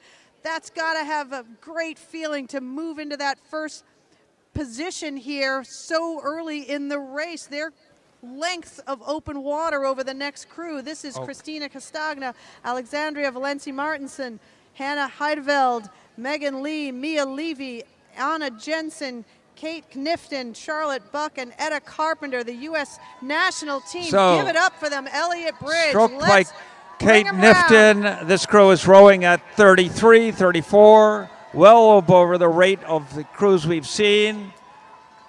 Most of these women raced in Shanghai, and Kate Knifton came away with a gold medal in the 4. Okay, behind them, It's bow number 1, the Leander bow number crew. 1, Leander. This is a GB training squad, U23. They have tough training, beautiful rowing. Look at the timing of the blades. But they're under pressure, big pressure Yale. from bow number 3, the Bulldogs of Yale. Coming along, Will Porter's Gems, NC2A winners, planning on another big year. Bow number 4 is next, the Princeton Tigers.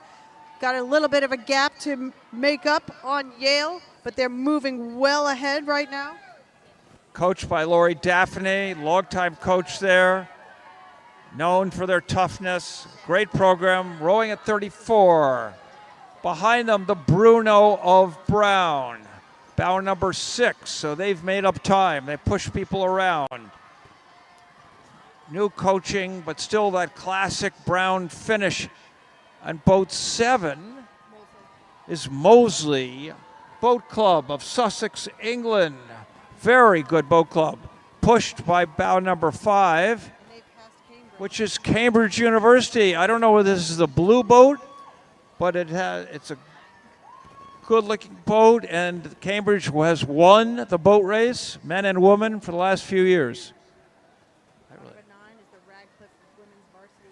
Radcliffe Women's Boat is here, bow number 9, under Claire O'Hall. This is a rebuilding program, and they're doing better every year. I saw they finished 3rd in the club boat earlier this regatta. 10 behind them, even time. Bulldogs, number 2 boat. And then boat 10, Bulldogs JV, has passed bow number 8, which is Brown's JV. So good tussle there between those 2 boats. Now we have the Green of Dartmouth, John Graves, new coach, another rebuilding program. But it's not. It's OUBC. This is Oxford University Boat Club. Their rivals, Cambridge, are ahead of them.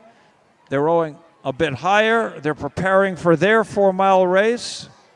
And behind them, Princeton's 2V. Rowing very nicely for 2V and pushing on Oxford.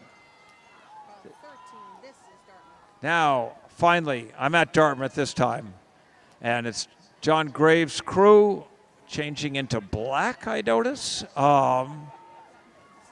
And great rebuilding program. They are going to do some big things this year.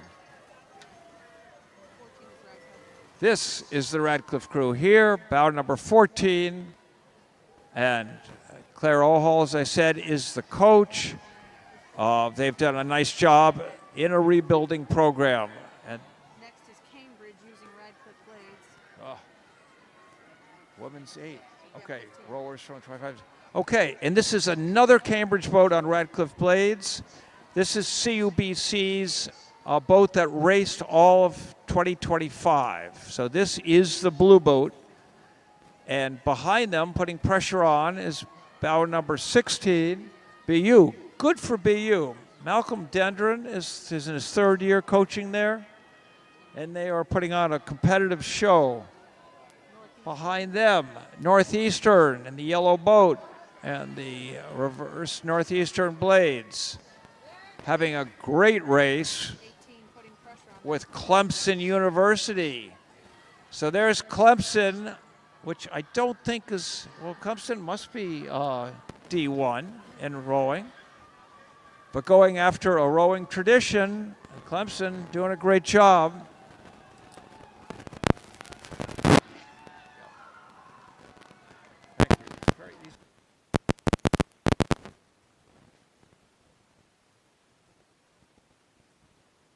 Okay, here we go from the University of Rhode Island, URI. Nice looking boat, nice cadence, swing. And they row on tough water, so this breeze is probably to their liking. Behind them, Duke University. Nice and aggressive. And good coxing at Duke. This is a mix of class years, but mostly seniors returning after last year's regatta. Let's go Duke. And another Moseley crew using Princeton blades. And this is a second Moseley Boat Club crew. Again, using Princeton blades. Can't be confused by that. But this is the club's second varsity. Top club athletes competed well during the summer season. Welcome, Moseley. Got to be Wisconsin. This is Fordham. Huh. Okay, with the red blades, this is Fordham University from the Bronx. Go Rams, and they are having a great fight behind them. They're boat number 20. Behind them with the Princeton blades. I think that's bow number 2. That means the lightweights have crept up into this event. Princeton blades. That's the Princeton lightweight women crashing into the heavyweight event. And they are bow number 2 of the Princeton lightweights. So they've dumped bow number 1, which was Radcliffe, and they're going after Fordham. Bow 3. Oh, it just took a hard time with the Canadian geese. There's Radcliffe. Bow number 3, trying to make it back up on the arch rival Princeton. But they've passed BU, who started bow number 1. Yes, but they've passed BU in red. Bow number 1, no, unpainted blades. That's BU. So are we done with heavyweights? Or must be Georgetown lightweights here. Yep. And bow number 4, Georgetown, another great lightweight program, lightweight women of Georgetown. And they're working their way around the corner. Breaking in, trying to get into the next quarter. Wisconsin. And with the bright red blades, the Badgers of Wisconsin. Great lightweight program. And they are coming around with an interesting rig. We talk about rigging. You notice that their 2 and 3 person are rowing on the same side of the boat. Not quite sure why that's happening. But that is Wisconsin. Bow number 5 has a mishap. It looks like MIT has stopped rowing momentarily. Perhaps broken equipment, perhaps just a mishap. Everyone looks to be healthy and okay, and they are back underway. So well done, MIT, getting back on track. It's bow number 5 out in front. Yeah, I'm not sure about that. I didn't see geese, but geese were in the way for Radcliffe and may have gotten in their way as well. These geese, little biological note, they're non-migratory, and they really should be eliminated.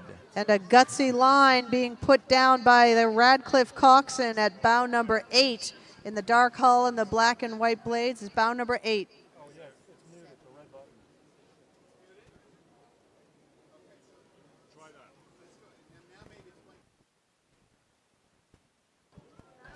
Okay, we're having some technical people all about us, but we don't know what they've done. Pay no attention to the man behind the curtain. Okay, Bow here we number have 7 is out next. bow number 7, Sacred Heart University. First time Sacred Heart University has fielded a lightweight crew. It is great to have you here. It's great to have lightweight rowing. Welcome. And the lightweight event had 8 entries. We have now seen them all. And that was a crazy, deep, and competitive field because we had at least 2 of the lightweights move in with overlap into the open champ 8s. And that's very exciting. It would mean probably a good number of those early bow numbers with starting order further back had a similar time. So that's really exciting for the lightweight rowing here.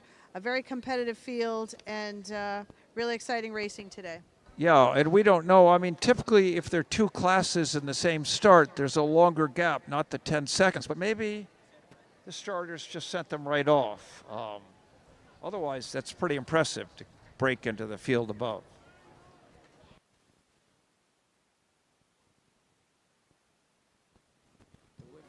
I don't know. I think it's the men. Don't hold me.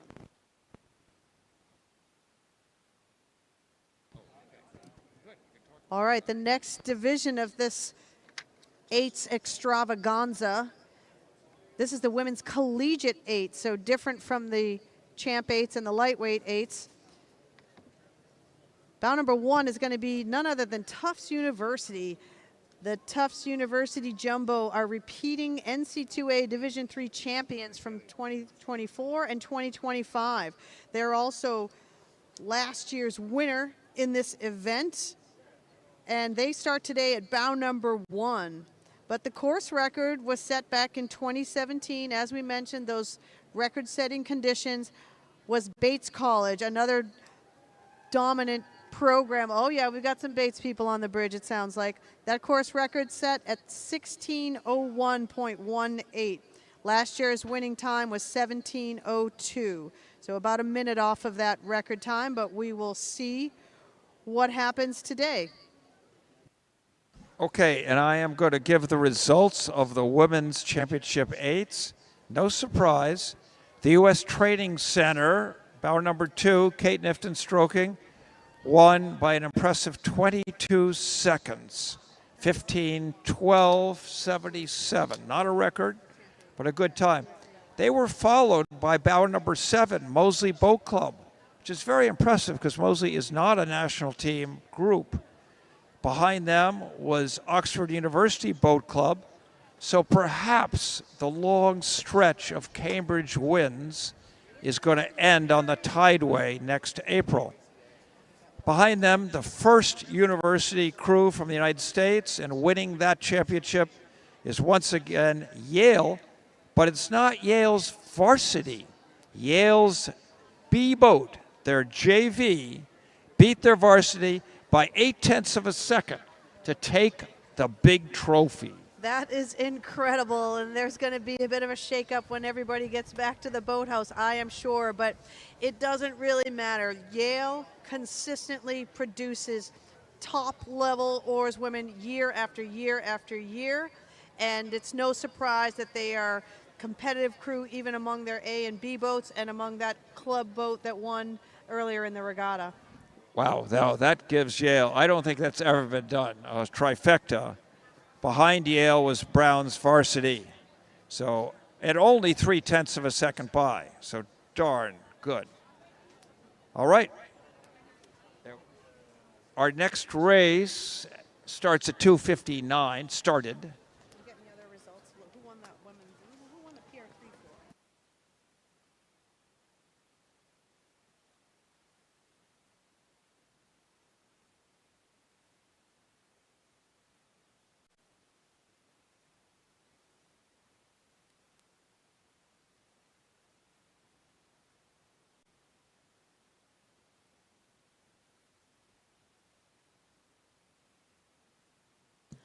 All right, a very quick result for the mixed PR3-4. The winning crew was indeed bow number 1. That was the U.S. national team at the 2025 World Rowing Championships, coming in first, but only 15 seconds ahead of that challenge crew. So again, very exciting racing in the mixed PR3-4, winning coxswain Emily Eldrocker, who is a silver medalist from Paris, stroke Ben Washburn, and Max Allemeyer, Annabelle Miller, and Eli Margolin take home the Ellen Minsner Trophy in that event. Okay, and the women's lightweights eights. Bow number 3, a little mix-up. Radcliffe Crew won it in 16:01. Followed by Princeton, so that's an upset. Bow number 2, 6 seconds back. Followed by Georgetown and Wisconsin. So great job for the Radcliffe Crew.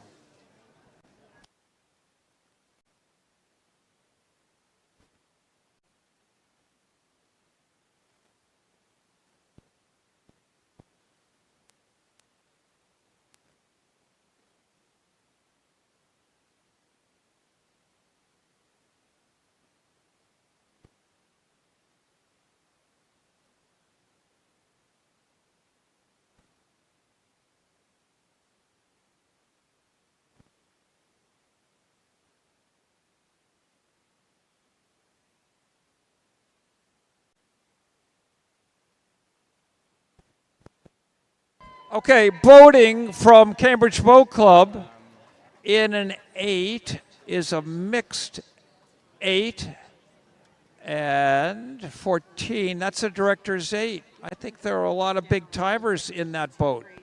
But I can't promise you I could tell you who they are.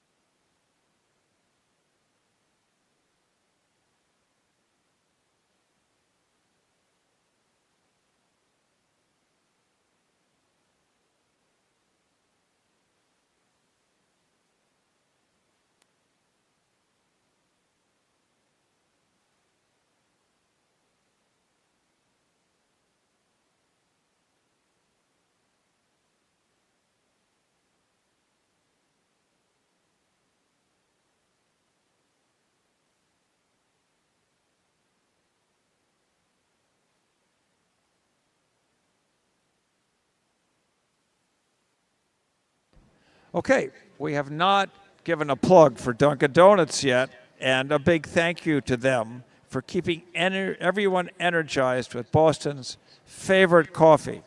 Whether you're caffeinating for your race or cheering on your favorite crew, Dunkin' has you covered. Don't miss the action at Weeks Footbridge, where Dunkin' is serving up row freshers to keep you all fueled all weekend. So grab your friends, head to Weeks, and make sure that you're rowing on Dunkin'. And a note to Filippi, you'll see there are a lot of white hulls out here with blue stripes. That's an Italian boat maker, Filippi. They are a sponsor of the supplier to the head of the Charles Regatta and the primary supplier to the U.S. team. So visit their space at the finish line. And now we're going to kick off over to Ellen. We've got action on the course with that Tufts University crew in fine form. They are coached by Lily Siddall, NC2A Division III Coach of the Year. Can't do anything but win these days lately, it seems, and they are rowing great. They're using the comp sweep blades, which are a little bit sort of different shaped spoon, I believe. Certainly working well for them. Coxon doing a great job. Tufts University crew coming right around the bend in the pale blue and brown of the jumbo. This is your varsity women. Let's give them a big round of applause on the Elliott Bridge. 35 strokes a minute, which is in part attributed to those smaller blades they use. And very aggressive rowing. Big time lead here. And look how they've moved out on the field. Yeah. Bow Keep number them buried, Tufts. Keep them buried. Bow number 2 is Wesleyan from Middletown, Connecticut, but bow number 3 charging up. That is the Williams crew from Pittsfield, Massachusetts. They were second in the 2024 NC2A championships, so they're looking to make some make up some headway on the Tufts crew. And they're well through Wesleyan right now, almost clear water. And they have to get clear water if they want to cross over. They really should have a half a length of open water before they try to cross over and grab that pole, that last pole position, that last turn. And right when you don't want it, the gusts of wind are coming and they are pushing some of these coxswains who are already pretty precarious on that buoy line. They're yanking those bows around, but coming out in front is bow number 4, the Vanderbilt crew, all the way from Nashville, Tennessee. Doing a great job here. They've moved out on bow number 5. That's Bates College, who we mentioned earlier, who hold the course record in this event. So they have got some work to do to beat that record themselves, but the Bobcats from Lewiston, Maine are out in front of the Cambridge Boat Club right now. Right in a row behind them, 7, 8, and 9. 7 is Wellesley College. They were 6th in this event last year. 8 are the Trinity Bantams from Hartford, Connecticut, followed by the JV from Tufts. So Tufts, a strong program, having 2 entries in this event. Wow, and they're all, Ellen, rowing a bit higher because they're all using the smaller comp blades. And this is just a great race here between Wellesley and, what's that? Little bit of contact there with the blades, but that is not a big deal. They have handled it well. Up to the like refs, champions. up to the refs. Bow number 9, Tufts going through, and now we have Coast Guard. No bow number on it, but 6. Was bow 6. Coast Guard, quite in the news these days, as they are being used more than ever. And congratulations to these cadets. Thank you for being at Coast Guard.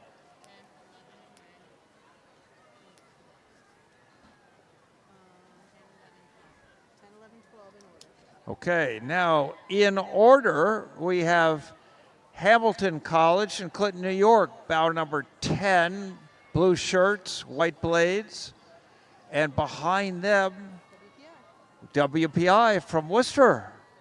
And one of the great D3 rowing programs, followed by Trinity College, the Bantams, East Harvard. This is the 2V. All these crews, Ellen, are using the new comp blades. It's good for Concept 2 to invent a new product. And here, this is Ithaca College. No, sorry, take that back. This is Middlebury College. Very hard to fit those Holstein cloud markers on a smaller blade. But there's Middlebury, bow number 14.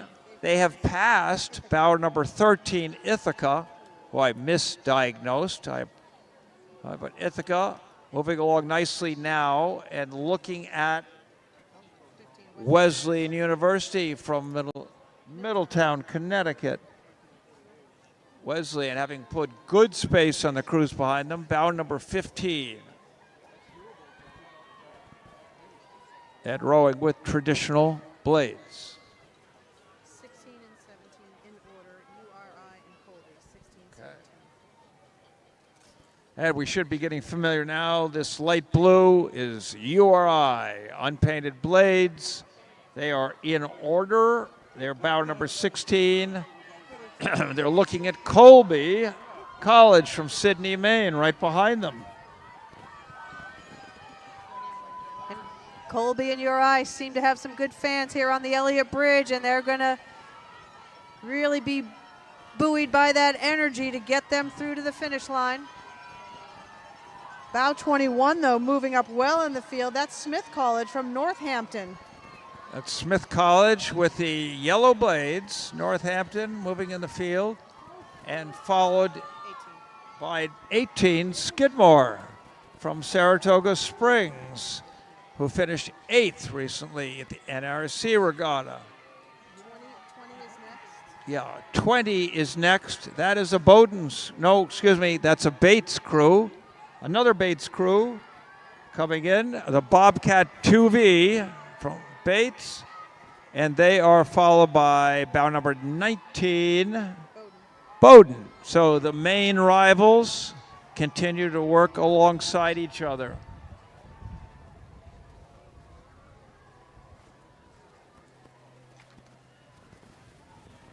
Another Coast Guard crew,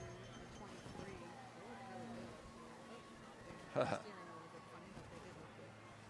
Okay, next around the corner, blades just off the buoys, is Coast Guard's second boat, the Bears of Coast Guard. They train on the Thames River, New London, which is really as beautiful a place to row as any, I'd say.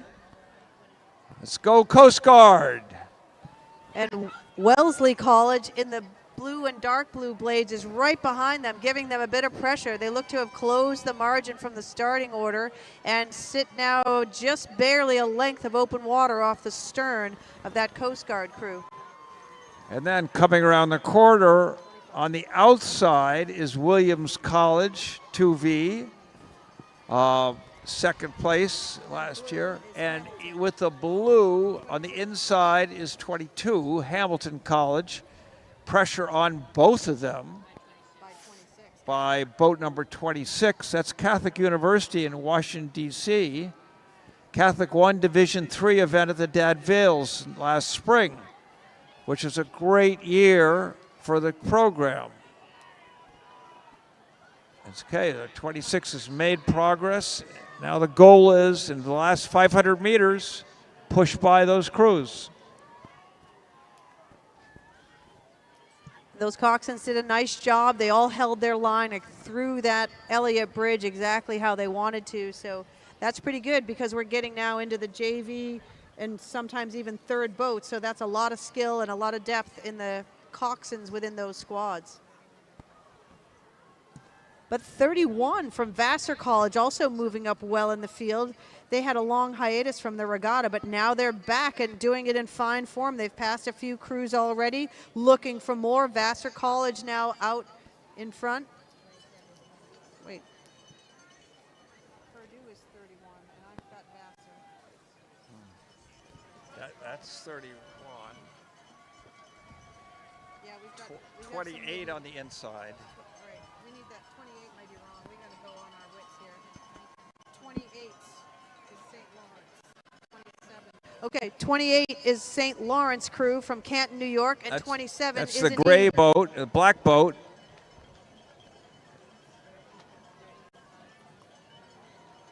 And that was WPI that's right along with them there. Oh, yeah, that's sorry. Okay. So 30 is not in our guidebook here.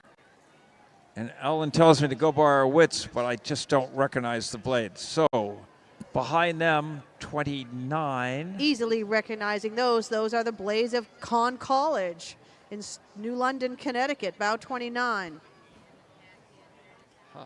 Flaw. Typo.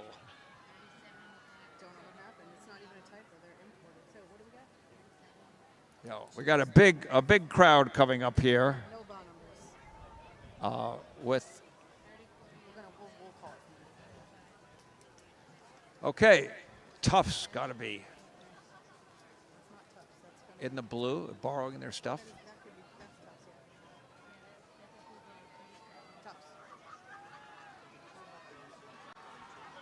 Okay, we're going to help you out as much as we can. Our book is off, but bow number 37, that's a Tufts boat, Tufts, and they're having a great race. 35 is behind them, and we think that's Trinity College, Hartford. I'm suspicious with the color of the blades. And in all yellow, that's definitely the Rambling Wrecks of Georgia Tech. And Smith, bow number 36 is best guess. 32 is Middlebury, unmistakable blades. And that is quite a rush through the finish. Well, we had them right. I mean, maybe not in right order. Okay, we think we're done. We see nothing, and no.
And indeed, I thought we had still a few crews to go in the women's collegiate eights.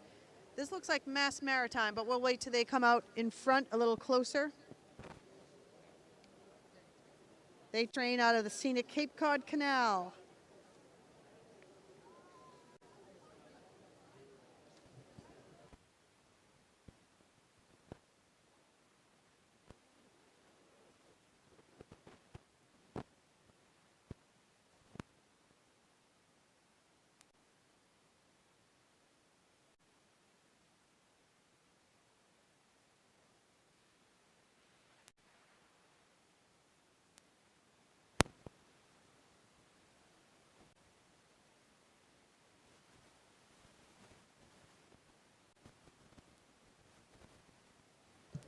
All right, bow number 33 out in front, identified as Mass Maritime, where we're not. But we don't convinced, think but so, unless they've changed colors. That's Army colors. That's maybe Georgia Tech, but we've seen Georgia Tech. Well, give them a cheer. Yeah, thank you on the bridge. Okay, and the interim results, because it's still technically in progress of this race, Women's Collegiate 8 is tentatively won by Tufts University, bow number 1, 16:49. Williams College, second, full 15 seconds back, and then Tufts University's 2V, bow number 9 in third place. So another impressive performance. So thank you.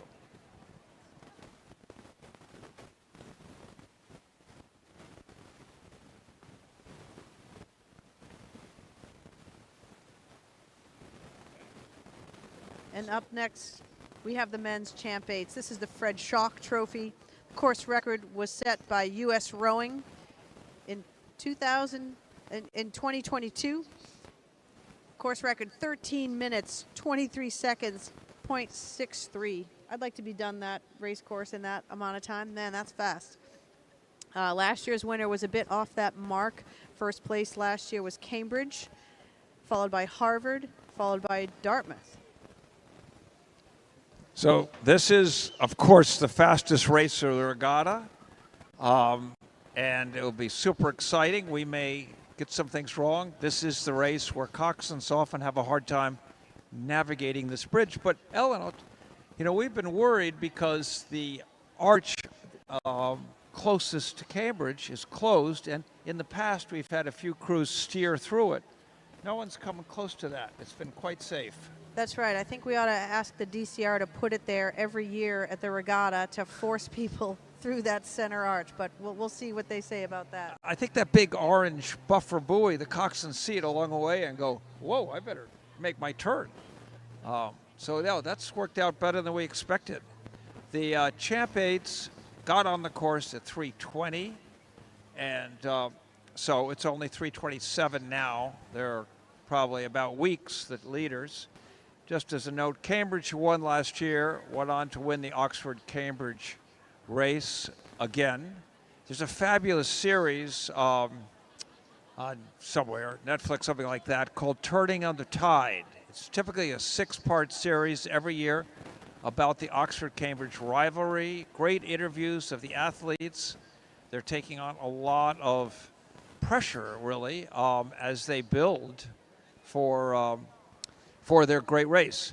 Going down night now, new subject, in those ridiculous-looking vests, life preservers maybe, is a Cambridge University, Cambridge Boat Club, mixed 8, and the women in the boat are all young mothers, all former national teamers too, and the guys are some national teamers and one 55-year-old who lucked out. And Greg, just because we know this action is going to come fast and furious, why don't we highlight a few of the crews to watch for before this men's 8 So gets Cambridge started. University should be great. Their coach, Rob Baker, has been here for a week, visiting and recruiting. But bow number 5, a little bit further back in the pack, is our U.S. national team men's 8, coached by Casey Galvanick. Not sure if this is an exact seat order, but these athletes all raced recently at the World Championships Shanghai. So they're starting back in bow number 5, so they'll hopefully have some fun They won the passing bronze people. medal. This is, I think, the bronze medal 8, looks like to me, from Shanghai.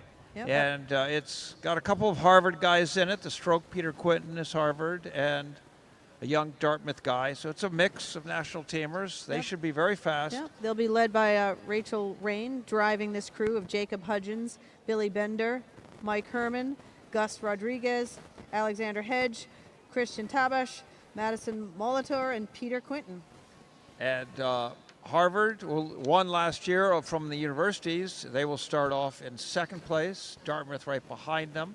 But then back at bow number 12, the Coven Training Center, they call themselves, from Riverside, Connecticut, is going to have some stacked talent in there. Why don't you read those names? So that boat is a mix of private equity guys in New York who were great oarsmen in their day, and has Martin and Valid Sinkovich in it. They are the reigning Olympic champions in the pair and in the double. And we've got action okay, so here on we the go. course. Action coming. First boat down the course. Plenty of room.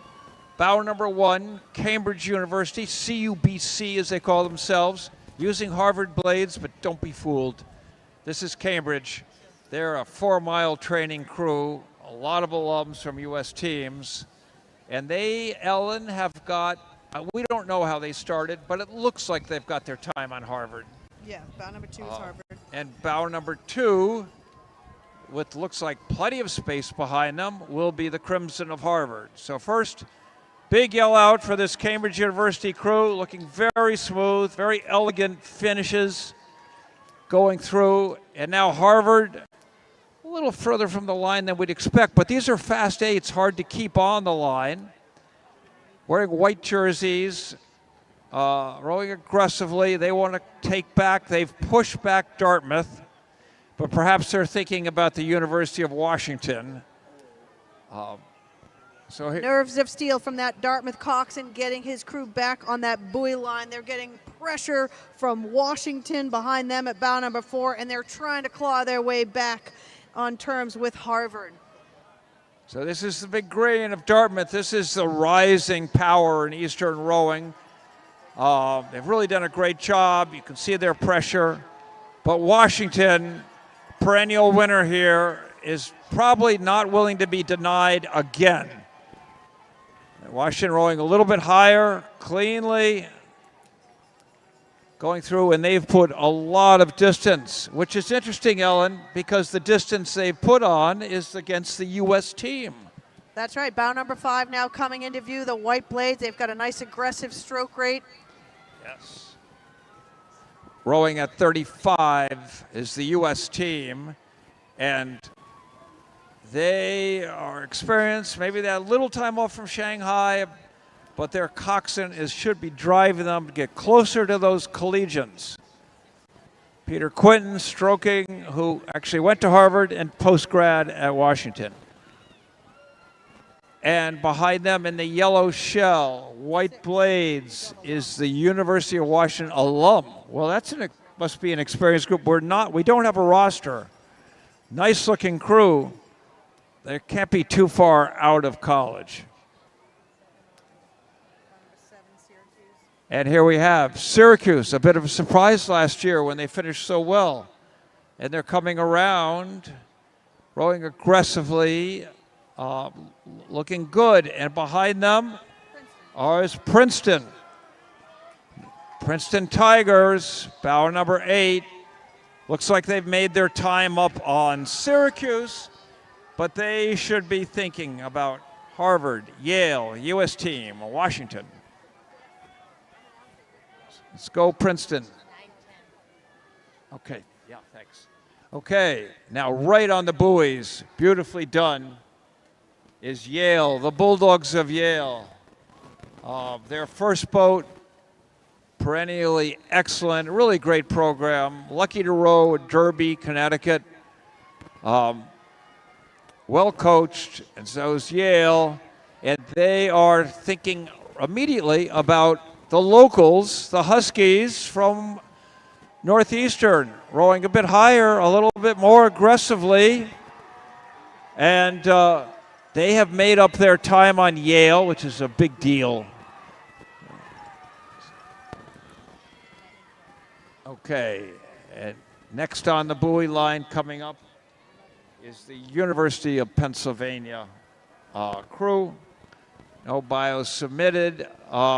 They are moving fast, and they are going to have to stop. There, Cox just saw. Cox is putting his hand down on the wrong side. Maybe they're coming in. Cox is trying to bring them in. Okay, we're going to go back to the race here. The Coven group, 12, is there. Give a applause for the Sinkoviches, 3-time Olympic gold medalists, being helped out by their One Equity partners, and bow 13 right on their heels, Boston University pressuring them. And we're seeing the action in this Penn crew. We don't know really what's going on. So bow 14, this is Leander of Great Britain, and this is probably a development crew, a British development crew, driven by Erin Kennedy, the undefeated PR3 coxswain. So she's getting a ride, and then behind them, 15, is Harvard's 2V, which is very competitive here, and behind them, Brown's 16. This is Brown's A boat. So they are trying to chase down Harvard's 2V. Wow, we've got a deep squad. It's a deep squad because this is another Harvard boat. Harvard basically boats 4 boats out of their varsity. One already rowed yesterday in the Club 8s where they finished 3rd after a penalty. So Harvard's 3V rowing down the course. Looking good. And Princeton behind, bow number 18. And no roster submitted. It's got to be their 2V, I think, Ellen. I think we've seen them before. Looking good. Behind them, it looks like a Cambridge University boat. This is rowers from the 225, the last year's boat race and reserve race. So I'd say we've already seen CUBC. This must be, we'll call them already alumni of the boat race. But they've all got their blazers and their trophies. Okay, another Northeastern coming. Okay, and now we're going to see coming around the corner. There's a little bit of a gap here, but you know, you can see Northeastern lives on this river. Their coxswains have done a great job right around the corner. This is 20, Northeastern, with the black shirts, yellow hull. Doing a great job. Northeastern's 2V. Let's go Huskies. And 21 on the buoy line, Georgetown's heavyweight squad. And on the inside, number 22, which is Yale's 2V, I believe. All right. So Yale putting a lot of pressure on. So what do we have here? The Dartmouth hull, Dartmouth blades. Okay, boat number 25, a white hull with Dartmouth blades is actually Cal. University of California, Berkeley. And they're right behind them, yellow hull. Penn blades is Penn's second boat. And outside of them, about 23, is the University of Wisconsin under new leadership, new coach for their varsity 8. And then coming around the corner now with the white blades, red shirts, from the Netherlands. This is Laga. This is one of the largest Dutch student rowing clubs. These rowers have experienced a number of regattas, U23s, Henley, head of the Charles. Last year, they were the fastest Dutch time. Okay, they're going for it again. 27 in the yellow hull is BU coming through. And 28 right behind them with the green is Dartmouth, about evenly spaced, and pressure on Dartmouth's 2V by 29 from LaSalle, putting pressure on Dartmouth in what looks to be a brand new Empacher hull. Nice job, LaSalle. LaSalle of Philadelphia, not to be confused with LaSalle of Newton. This is the University College Dublin crew is next. The Okay. I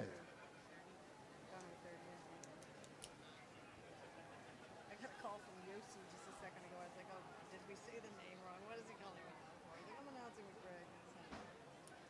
Okay, here we have from Dublin, so they deserve a Dublin, Canada, Dublin, Ireland. University College Boat Club from Ireland. Okay, this is from Ireland. University College crew from Dublin, Ireland. First time at the head. I bet they're going to be great at the party after this. Let's go, Dublin.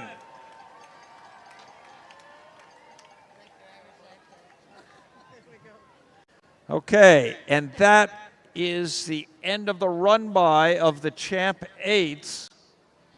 And next up, the probably lightweight not eights. far behind. Go ahead, Ellen. Yeah, on the women's division, I don't know if they started in proper order, but you remember in that women's division, the lightweight eights were beginning to overlap on the trailing bow numbers of the Open Champ women's eights.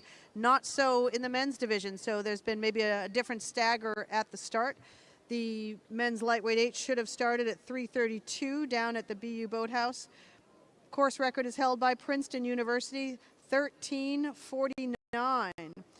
So that's going to be tough to beat.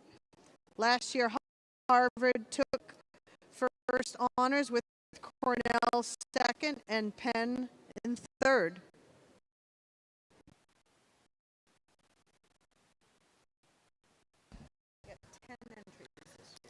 Yeah, there are 10 entries in this event, and last year's Harvard squad was undefeated from the head of the Charles through its regular season, the Eastern Sprints, the IRAs, and then ran through an open weight event at Henley, the Temple, to win. We're giving applause here for the Penn crew that had to stop, I think, injury. So it's great to have them safe on the dock.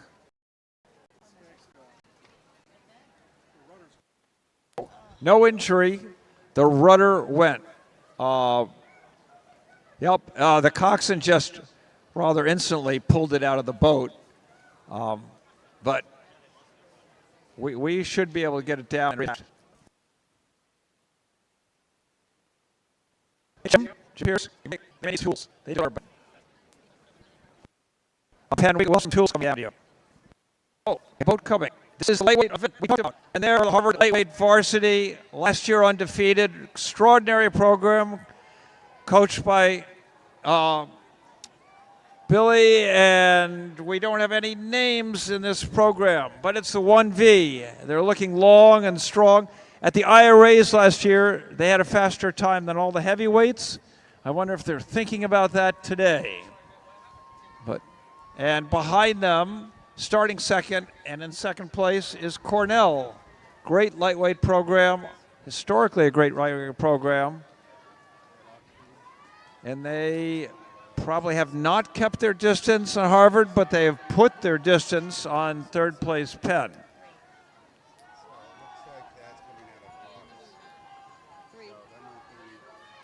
And boat number 3, Penn, coming up. Last year, third place. Very good lightweight program as well. And Ellen, in contrast to the women's lightweights, we have sort of equal and long spacing. It's almost like the starters changed their policy, because they can't be that they all gained exactly the same amount. Here's Princeton, the Princeton Tigers in the black and orange. They are under a new coach this year, and looking for a new season, a new approach. Happy to see it. And behind them, rowing a bit higher cadence aggressively, is Dartmouth, the Dartmouth Lights. And they are bow number 5, yeah. A lot of good noise for Dartmouth here, a lot of good noise for Dartmouth. 6, 7, 8 in order. Georgetown, Yale, MIT. 6, 7, 8. Okay, and in order, we have Georgetown in the black hull. Rowing along well. Again, we've got, this is the first break in even spacing. Yale behind them with the dark blue jerseys, the white hull. Longtime coach Andy Card. Back at it once more. And boat behind them, MIT. That's a great showing. MIT pushing on the Ivy Leaguers. Boat number 8. Let's go Tech. Followed up again by a second Princeton boat, undoubtedly the Princeton 2V. Coming by, getting a chance to row in Regatta. Great that Princeton agrees to bring up more athletes to get a chance down the course. And we have another crew coming.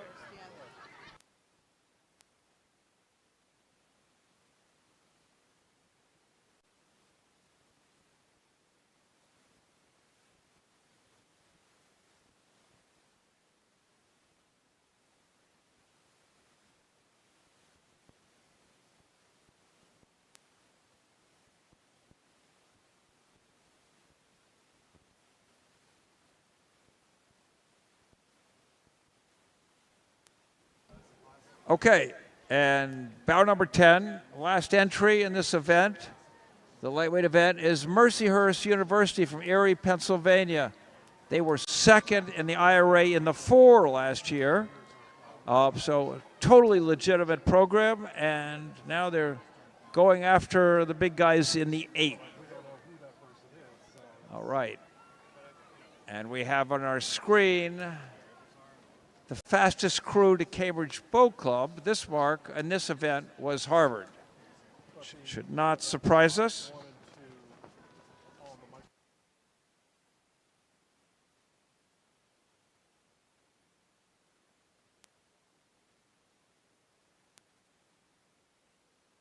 All right, and in the men's champ 8s, the tentative results is Cambridge University Boat Club, bow number 1, 1341 as the winner.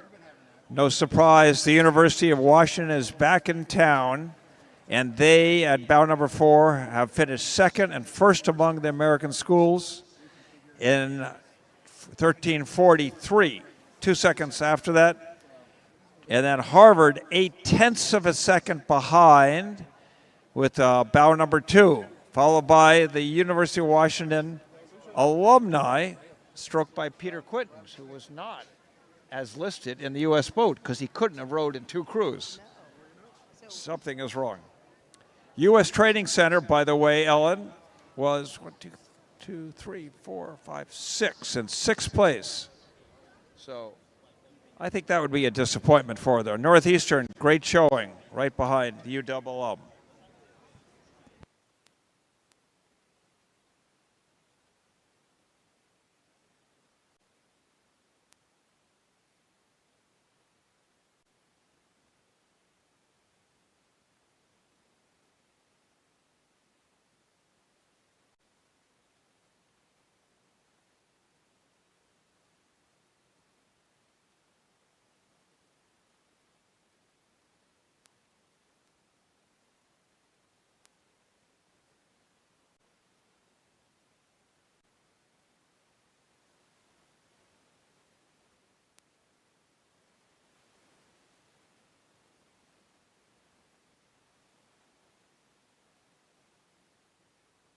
Okay, here we go. Sponsors, all important. Heineken. Heineken and Heineken 0.0 are refreshing the race this year as the official beer and non-A beer of the Head the Charles Regatta. Whether you're on the water, that is, not rowing, but on the water having fun, on the banks or just soaking in the atmosphere, enjoy the moment with a Heineken. Visit the river bend next to Anderson Bridge or the Falls Bar near the finish line. And next event coming up, starting at 3:38, are the Collegiate Eights, the Larry Gluckman Trophy. Last year's winner, LaSalle, course record from Drexel. And lead, is that one leading? Okay, and leading LaSalle University of Philadelphia, bow number 1, coming back to defend its title. These are all newcomers in the boat, so that's impressive. This is 3. On the 3, 1, 2. This is 3. Oh, excuse me. This is bow number 8. This is huge. This is a huge, oh, bow number 3. Also huge, but not that impressive. That's Holy Cross. Great job, Holy Cross. 1 and 2. Okay, 1 and 2 are right here. 1 is LaSalle in the blue boat, a little wide on the corner, and 2, MIT, obviously has no choice but to wait. Okay, and now we have 4 charging up. The 4 coxswain is just want to keep their nose clean. And 4 is Trinity Hartford. And so that followed, Tufts. Gray Hull, number 5, Tufts following up. We got a lot of action here. LaSalle working around that bummer. There is no going through that arch. And then in the white hull is Williams College with the purple and white blades. And we really don't want LaSalle under the bridge to get in their way. Really don't want that. Okay, now look who gets to row a clean course. Bow number 7. Bow number 7 is Temple from Philadelphia. But bow number 7 has got to be heads up, coxswain. On the other side of the bridge, we've got some troubles. The umpires are going to be busy. I hope they saw all of that. Okay. That's why we come to this regatta, say some people. Okay, bow number 9 now looking really good. I like the paint job on the blades. That's St. Joe's from Philadelphia. And coxed by Catherine Kernan. And she is got a clean ride. And behind her, bow number 8, the University of Virginia Rowing Association. It's a club program winning Accra National Championships, undefeated against Accra, that is non-Division I crews. And over in the hens, the Fighting Hens of Delaware, and bow number 10. So putting a lot of pressure now on UVA. And in the green boat, the Fighting Irish of Notre Dame. They've come off 3 straight years of medaling at the Accra in the varsity 8. And behind them, Wesleyan charging it right behind them in the red and black blades. So they're looking to move and close that gap of open water. They've already gone through bow 12 and hunting down the Notre Dame crew. Yeah, and that's tactically a great decision for the Wesleyan coxswain whether to cross over. Okay, doing a nice local crew kind of job on the corner here is Tufts crew. Large number of returning members from the D3 IRA 2V champion. So I think that's a way of saying this is the 2V, but this is a nice looking Tufts boat going by us now. And they are thinking about the crew behind them, which is the University of Michigan club program. Michigan RA, often Accra winner, really high-powered program. And behind them, bow number 12, Temple in the yellow hull, red blades. Bow number 13 on the buoy line, is that 13 or 18? 18 on the buoy lines, which is Maris doing a great job. And inside is 16, which is Wesleyan, another Wesleyan boat.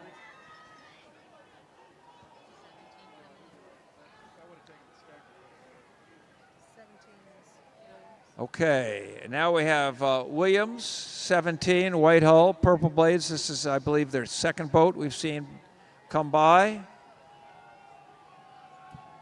And that Marietta coxswain just did a great job on the buoy line, bow number 20, all the way from Marietta College in Marietta, Ohio.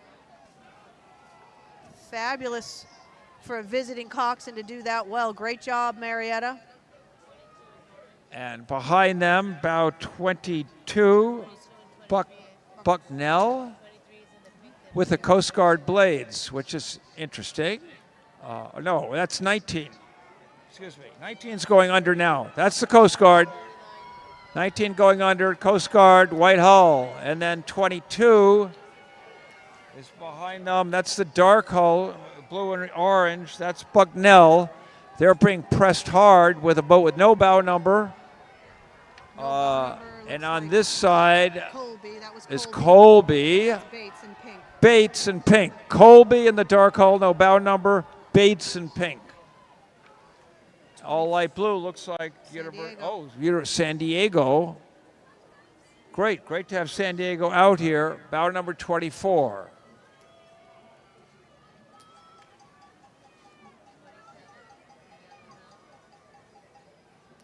Okay, and now we have bow number 27, Colgate's second boat coming by, I think. Doing well, nicely spaced with the crews behind them. Oh, he's got the two-man sitting out. And he's worried about that turn, so the two-man is not rowing. No, I think it's more than that. It's he's right back in. You're right, Greg. Yeah. All A-OK. A little worried about this crew. Okay, is that 26? Yes, on the WPI. white hull, red shirts. And that's WPI from Worcester. Welcome back. And MIT on our side, looking to grab that inside angle all the way around the Windsor dock. Okay, here we have Familiar Blades of Boston College, bow number 28. They won the men's varsity A category at the Patriot Cup. They are grand final in the men's D3 category last year at the Dad Vale. So it's a legitimate program, trading upstream, rowing out of CRI. Okay, 29 here with the red blades is Fairfield College. Freshman 8 were in the first ever Dad medal last year, in 24. And we expect that to be an inflection point for the program. And they've got good distance on the crews behind them.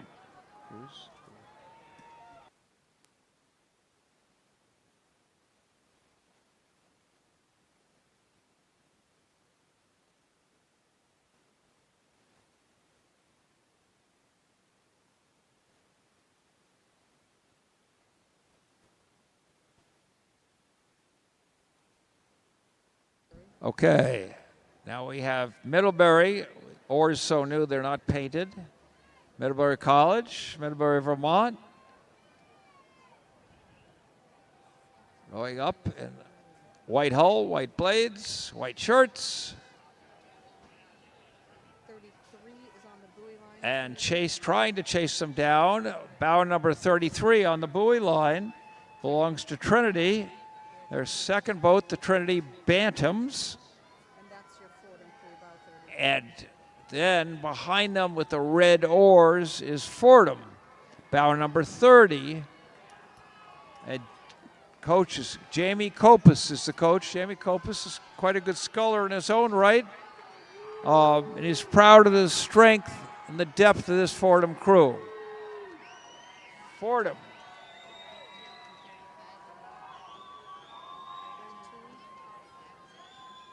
32 is next. White. University of Connecticut. Okay, white blades, 32. University of Connecticut under new head coach Logan McClellan. Rebuilding plans. And on the inside of them is bow number 35, Vassar College. And yeah, good race between the two of them. And behind Vassar is Villanova. Bow number 34, Ellen's alma mater. Who knew? And being hard pressed, Villanova being hard pressed by Lehigh, excuse me. Bethlehem, Pennsylvania. Lehigh pushing hard, and on the outside of Lehigh, on our side, Whitehall, dark shirts, Purdue from Lafayette. Second Accra, and no bow number, but we're pretty sure we're looking at Mercyhurst now with the white hull, white shirts with the blue stripes. Oh, Ellen is talking to the coxswain here because they're, you know, I guess Ellen, when we said no one had gone through the wrong arch, we misspoke. Well, she didn't exactly go through, but she's got everybody safely out of the way. Out of the way, And, but the trick now is to get through there without interrupting this crew behind us. So that's crew 36 in the yellow hull. That's Mass Maritime. Mass Maritime looking good. And then over here, wide 37, they're going to do some adjusting. And that 37 is, I'll get back to you, going through now. 42 was Tufts, and 41 Hamilton, followed here 37 by Bowdoin. Okay, exciting towards the end there. Second, I'd say JV boats on the colleges, and a little more trouble making that corner, but that big orange buoy served its purpose. So, great. That's very impressive. And that is the end of the Collegiate and University 8s. The next event is on the course, 3 for 2. This is the Director's Challenge Parent-Child Double. So this could be men and women, could be women, men and men. There is no handicap, so women are racing even with men, which is a little tough if you're a mother-daughter combination. No, they can be both sexes. So the winner is Holmes and Holmes, last year's winner and record holder, and they have won this for a long time. Andy Holmes was a Harvard stroke and a British stroke, and his dad is a serious rower. And number 2 last year was Sherris and Sherris. Peter Sherris was a great rower at Harvard, and his son is rowing at Yale. And we have, let's see how many entries we have. I think this is a popular event. At event 73, 60 competitors. 60 qualifies as a popular event. And leading off this event will be the Sherrises, Peter Sherris, 56 years old, great Harvard oar, and William Sherris, who just graduated from Yale and was in the U23 straight 4.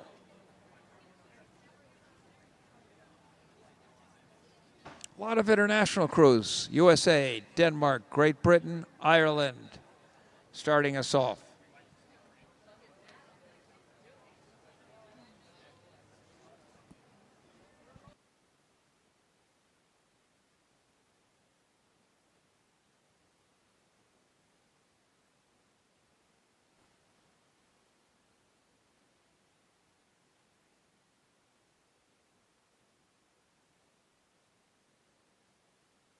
Okay, and at least tentative results for the men's collegiate 8s. Bow number 3, Holy Cross, who looked pretty darn good, 14:25. So that's a great job with Tufts, bow number 5, 14:38. Third place to Wesleyan, only 1.2 seconds behind, 14:39. Great effort on all crews.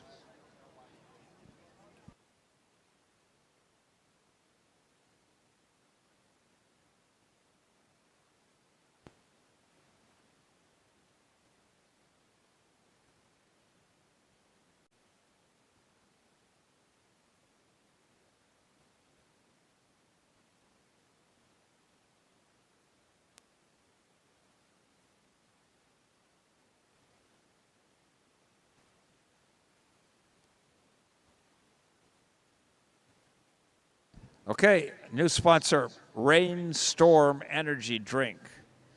Rainstorm, the exclusive energy drink of the Head of the Charles, invites you to live life better at one or both of their 2 locations. Weld exhibition, you can stop by to lounge, row, recover, or just relax.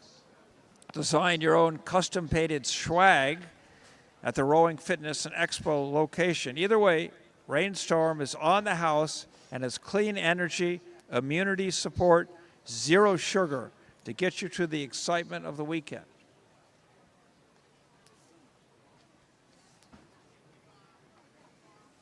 Okay.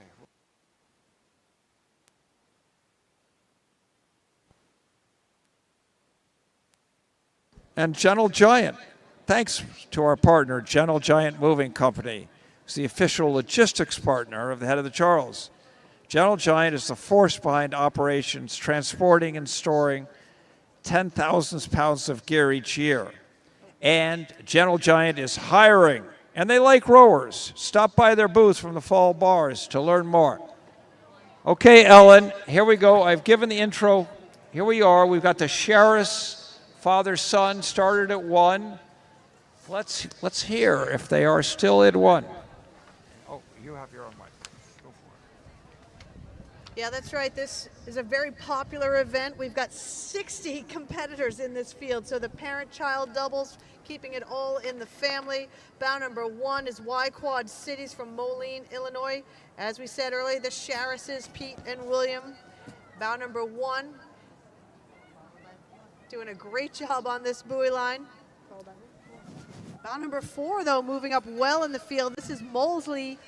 Again, another British crew, the Molesley, the Middletons, Joseph Middleton and Tom Middleton.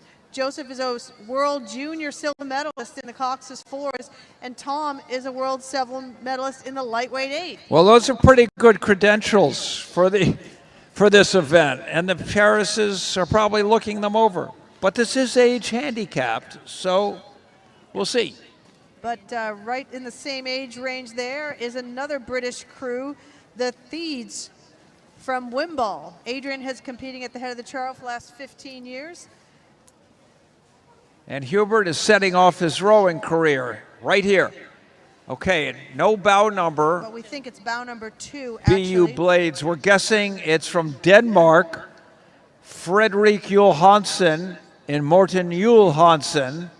And Morten is a former senior level athlete, and Frederick is a current elite athlete on the U19 team. Okay. What do you got? 6. Okay. Big gap there, and now boat number 6. City of Cambridge Rowing Club and King School. These are the Wares, Christopher and Hugo Ware. And Christopher writes he's happy to be with his son. And Christopher is letting his son doing the stroking. So, there. I believe this is their first Head of the Charles, so hopefully you come back for many more. Absolutely, and hopefully you're talking at the finish. Ex-Nemo is 8. Okay, is that 8 coming up with the red blades? Yes. Okay, at the red blades, ex-Nemo, George Henry, a former Harvard oarsman from the 1990s that is, and his 16-year-old son. And Ian, who's in his, oh, have I got it wrong? No, I got it right. Okay. Just the next crew is and so the Henrys, big look from George there, and now let's get it around the corner, buddy. And behind them, bow 5 from Ireland, County Cork. This is Sunita, world champion in the single in her day with their daughter Danny. And they are the first women in this event, and they're doing great. Give a cheer for Sunita and Danny. Okay, followed by bow number 10, making good progress. That's Crabtree. These are guys from Cambridge Boat Club, Cambridge University Boat Club. Matthew and Oliver Parrish. They won this event in 2023. Okay, bow number 7 here, and they are HUBC alumni, Michael Sky and Harbor Sky. Well, HUBC is Harvard University Boat Club, by the way. Okay, bow number 9. These are the Meninos from Union Boat Club, Bob Menino and Henry Menino. Bob's a regular on the river. Go ahead, Number Alan. 12 follows CBC. them. That's the Vesta Wallingford duo from Great Britain. This is Anne Granger and Rachel Granger. All right. Anne is a former Olympic medalist and many-time world medalist and very intense woman. And behind them, bow 11 was Washington Rowing Center, Anneke and Brian Hallstrom. Okay. Wow, we get them mixed up. This is bow number 16 coming up here. Another entry from the Redwood Scullers here at bow number 16. And they are just ahead of bow number 13, rowing unaffiliated. That's Ben and John Roberts.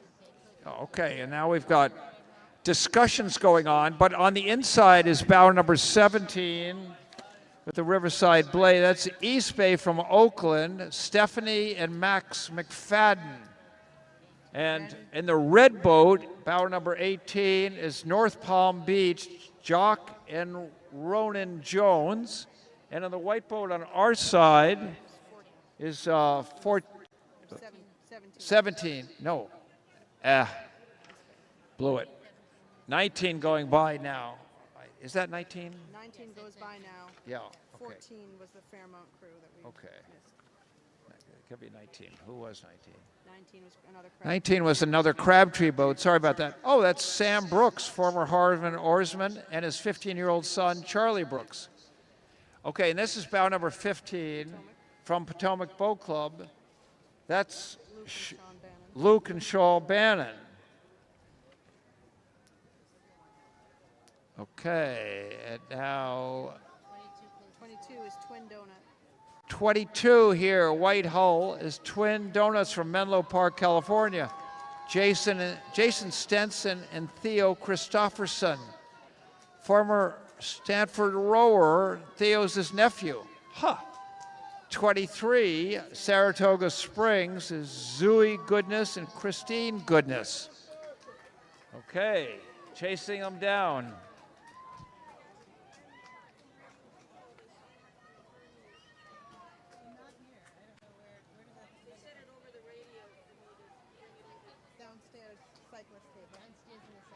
Okay, Marlon. 24 here, black shirts, white hull, from Los Angeles, Marina Del Rey, actually. Rory Taylor and Shelley Taylor. Shelley started rowing right before COVID. She encouraged Rory from the start to start rowing a few months later. Now he's a senior, on the Syracuse team. That's a big deal. Shelley is super proud, and well should she be, rowing with her son. In high viz, bow number 30, Elizabeth and Michael Pratt. Michael started rowing 1 year ago for the Frederick Gunn School. He's rowing with his mother, Elizabeth, who was on the 2000 Olympic team. Excellent. In the blue shirts, 31, from Rocky Mountain in Aurora, Colorado, is Con Flanagan and Lachlan Flanagan. They're competing, well, as we know, they're competing from high altitude. They ought to be sucking in that sea air. It must be wonderful. 29 is 28 is CRI. Okay. 28 is CRI. In the red hull from CRI is William Haining and Tessa Haining. Tessa rowed for Harvard, second team all honors, and her dad is happy to row with her. He's a blue boat guy. And behind them, bow 29, is the Rowing Association of Greenwich, Connecticut, Claire Junius and Rosemary Hyson. Next from Oregon is Rogue Rowing. Okay, from Rogue Rowing in Ashland, Oregon, Emma Glott and Eric Glott. Oh, okay. Father-daughter crew from the Rogue Valley. 26 is next. 26, the yellow hull is Rose Ganem and Andrew Meyer. Andrew rose for RIT, and Rose is a Wellesley crew alum. Only to be there. 27. 27 coming up now. This is in the white hull. This is from PCRA, which is in New Rochelle. And that's Shiraz Palshikar and Arnaud Palshikar. No bios, but must be a story behind it. Father-son duo heading down the course. Okay, now we've got a big bunch. 29 in the black hull from Los, oh, no. 24 in the black hull from Los Angeles. Rory Taylor and Shelley Taylor. And then 25 is in the dark, 25 in the white hull? dark hull. 25 is the dark hull, excuse me. 30, oh, wow. 39 Take now. over. 39, we're just spinning out. That's the white hull, awesome. The Feetners, how about in the orange tops? They're looking awesome. That's 32. 51 going through them Sterling. is from Great Britain, Sterling Rowing Club, Kevin Plank and Ollie Plank. 35 is the CRI hull, CRI, no roster permitted. 42 with the nice green blades, the Seattle Scullers, Max Hyde and William Skinning. And 40 at the red hull. Behind them, unaffiliated, Alex Evanchek and Len Evanchek. 50 years since Len rode his first head of the Charles Regatta. That's pretty good. Nice job.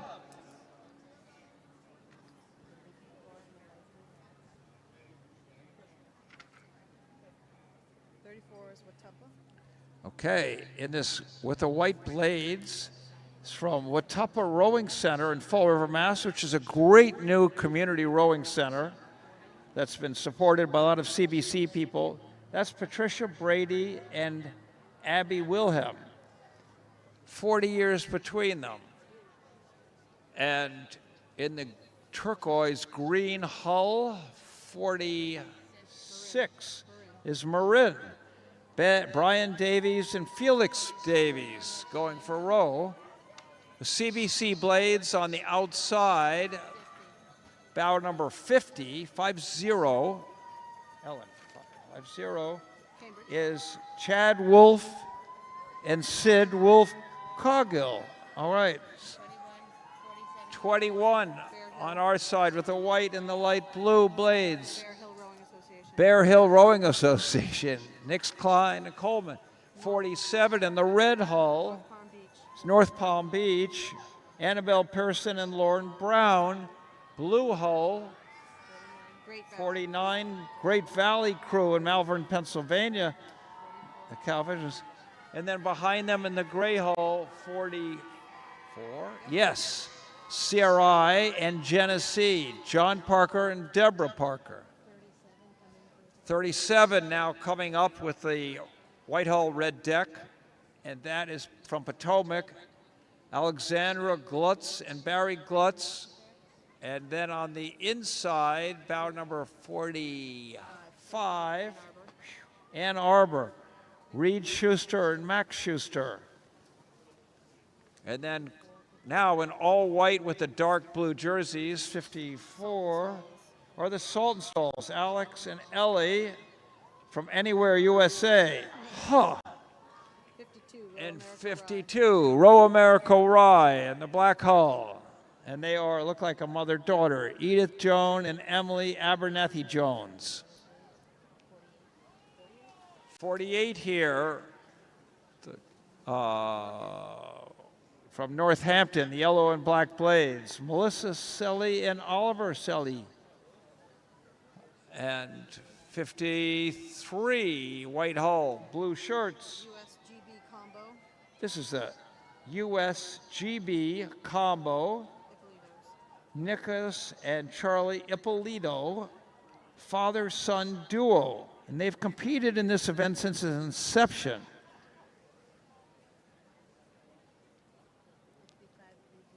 Okay, 55 next, Black Hull, Bay City, Michigan, Isabel and Christian Valaquez. Dynamic dad and daughter duo. Isabel is a two-time captain at Clemson. And with the white and the red blades, number 41, Sarah Hurley and Michael Hurley. And Mike is president of Power 10, which is a great supporter of U.S. rowing and a big party in New York once a year. Okay.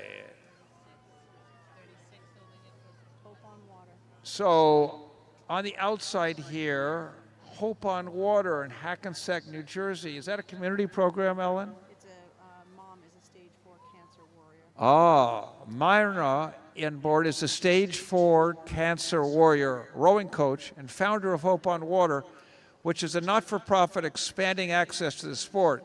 They row in honor of resilience, representation, and recovery. All right. Good on for you. Excellent. And nice colored boat, too. And 57 is in the middle there, Whitehall, and that's Cambridge Boat Club in Potomac. That's Megan Wheeler and Barbara Ryan. And Megan is a 6-time national team athlete, rowing for CBC, and her mom is a president of Potomac Boat Club. Right next to them is 56. And next to them, 56, Newport Beach, Rhode Island, is Todd and Ella Green. Ella graduated from UCLA this year. It's her first race in a sculling boat. And we have 59 in the high vis, Newport, Jim Everett and Kelly Everett. And this is their first head together. And we have near us, nearer than they wish, is boat number 60. That's for Waylon Weston, Karina and Nicholas Anderson. And doing a nice job. Okay, Karina, just put up with your dad and keep going. And 58, Dark Hull, from Otsego Area Rowing in Cooperstown, Samantha Gehrig, ooh, that's a baseball name, in Langhorne Keith. Langhorne is age 89. He's one of the oldest competitors on the regatta, coached by Andrea Teese. It's a great program. I think Andrea has actually rowed with him in the past, so well rowed Otsego. Good comment. Okay, and on the bridge, give a cheer for this Pennsylvania crew who dropped their rudder on the way and will return home. We'll see you guys at the Adams Cup.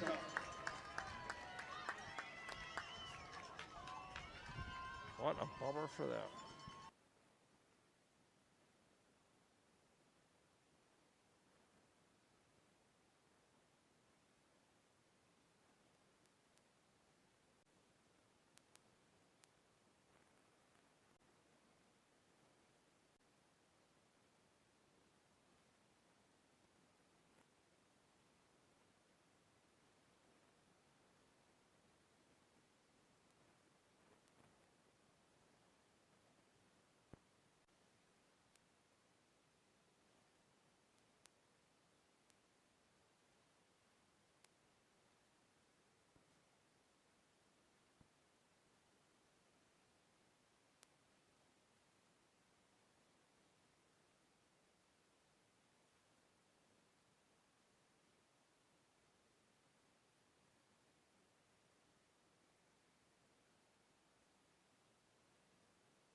I think we are up for the last event of the day. This has been an incredible regatta so far. One more race to go, the exciting Directors Challenge Mixed 8. There are 30 crews to go, hang in there, Elliott Bridge, because we're going to have some great excitement in this next event. We want to thank finally all of the volunteers. We've been thanking the sponsors all day long, but while we can't run a regatta without sponsors, we definitely can't get anything done without the volunteers. They've been meeting over Zoom and in person over the last several months trying to put all the finishing touches on this regatta.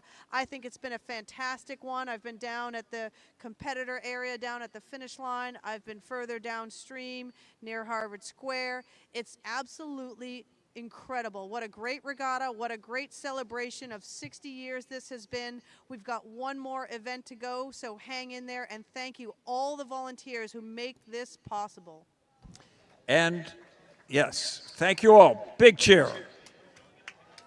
And results from the Director's Challenge. The Director's Parents Child Doubles goes to Great Britain. Places number 1, 3, 4, 5 are all Brits. Moseley Boat Club won. The Sherises, the only ones to hold the U.S. up in second place, followed by Wimbledon, Stirling Rowing Club, City of Cambridge Rowing Club. And then we go with a Danish crew and another British crew. Oh, my goodness.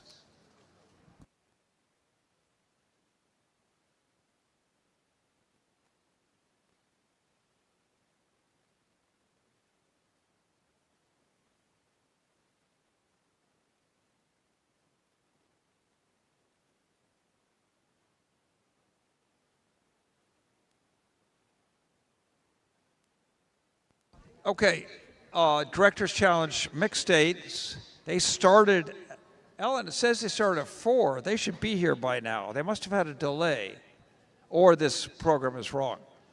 The winner last year is Wimbledon, which is British in name, but really a Rolodex crew. So it's all people that share each other's names and erg scores and put together boats. Quite serious about it. Last year's second was another, these are all composite boots. Winning time last year, 15:43. This year, Wimbledon must not return because the starting crew is somebody calling themselves Team Susan. And they're named in honor of Susan Folliott Little, wife of oarsman Dean Little, stroke of UW, former national team. Crew was seeded first and finished first. They say last year, I think this is wrong.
In any case, the Director's Challenge Mixed 8, if they started at 4, Then they're very late. very, very late. Do you think they snuck in between the lightweight and the champ division of the 8s, Greg, and we just missed this entire event? It is possible.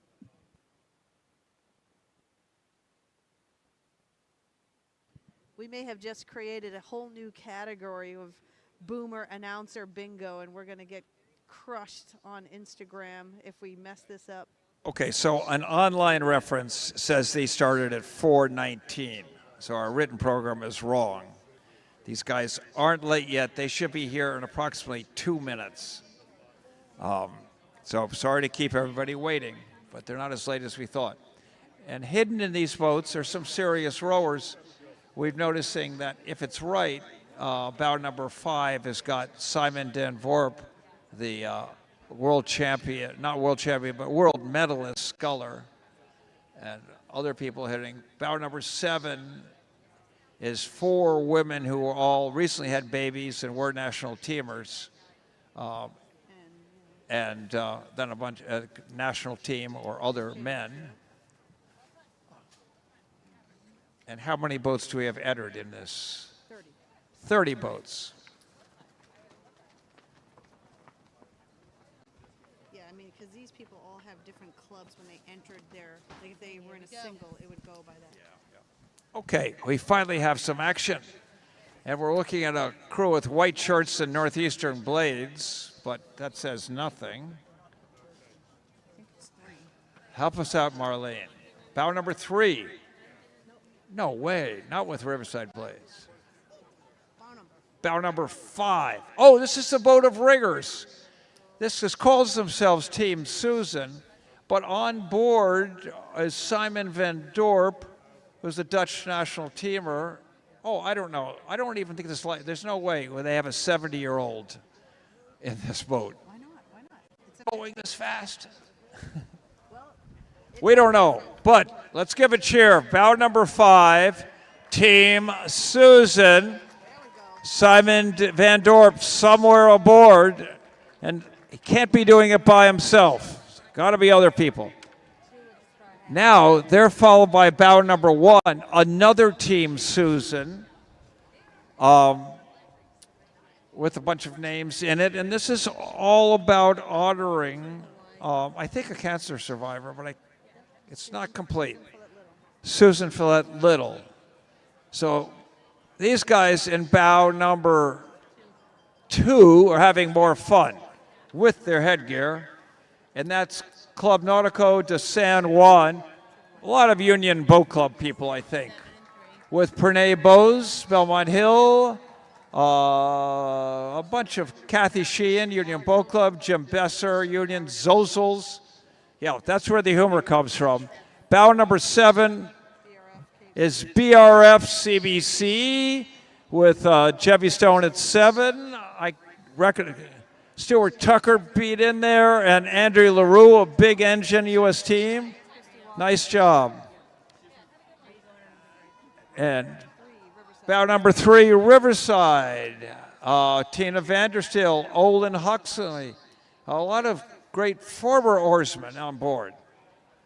Now, there's an age handicap here, so wherever they finish elapsed time isn't how they finish in the trophy room.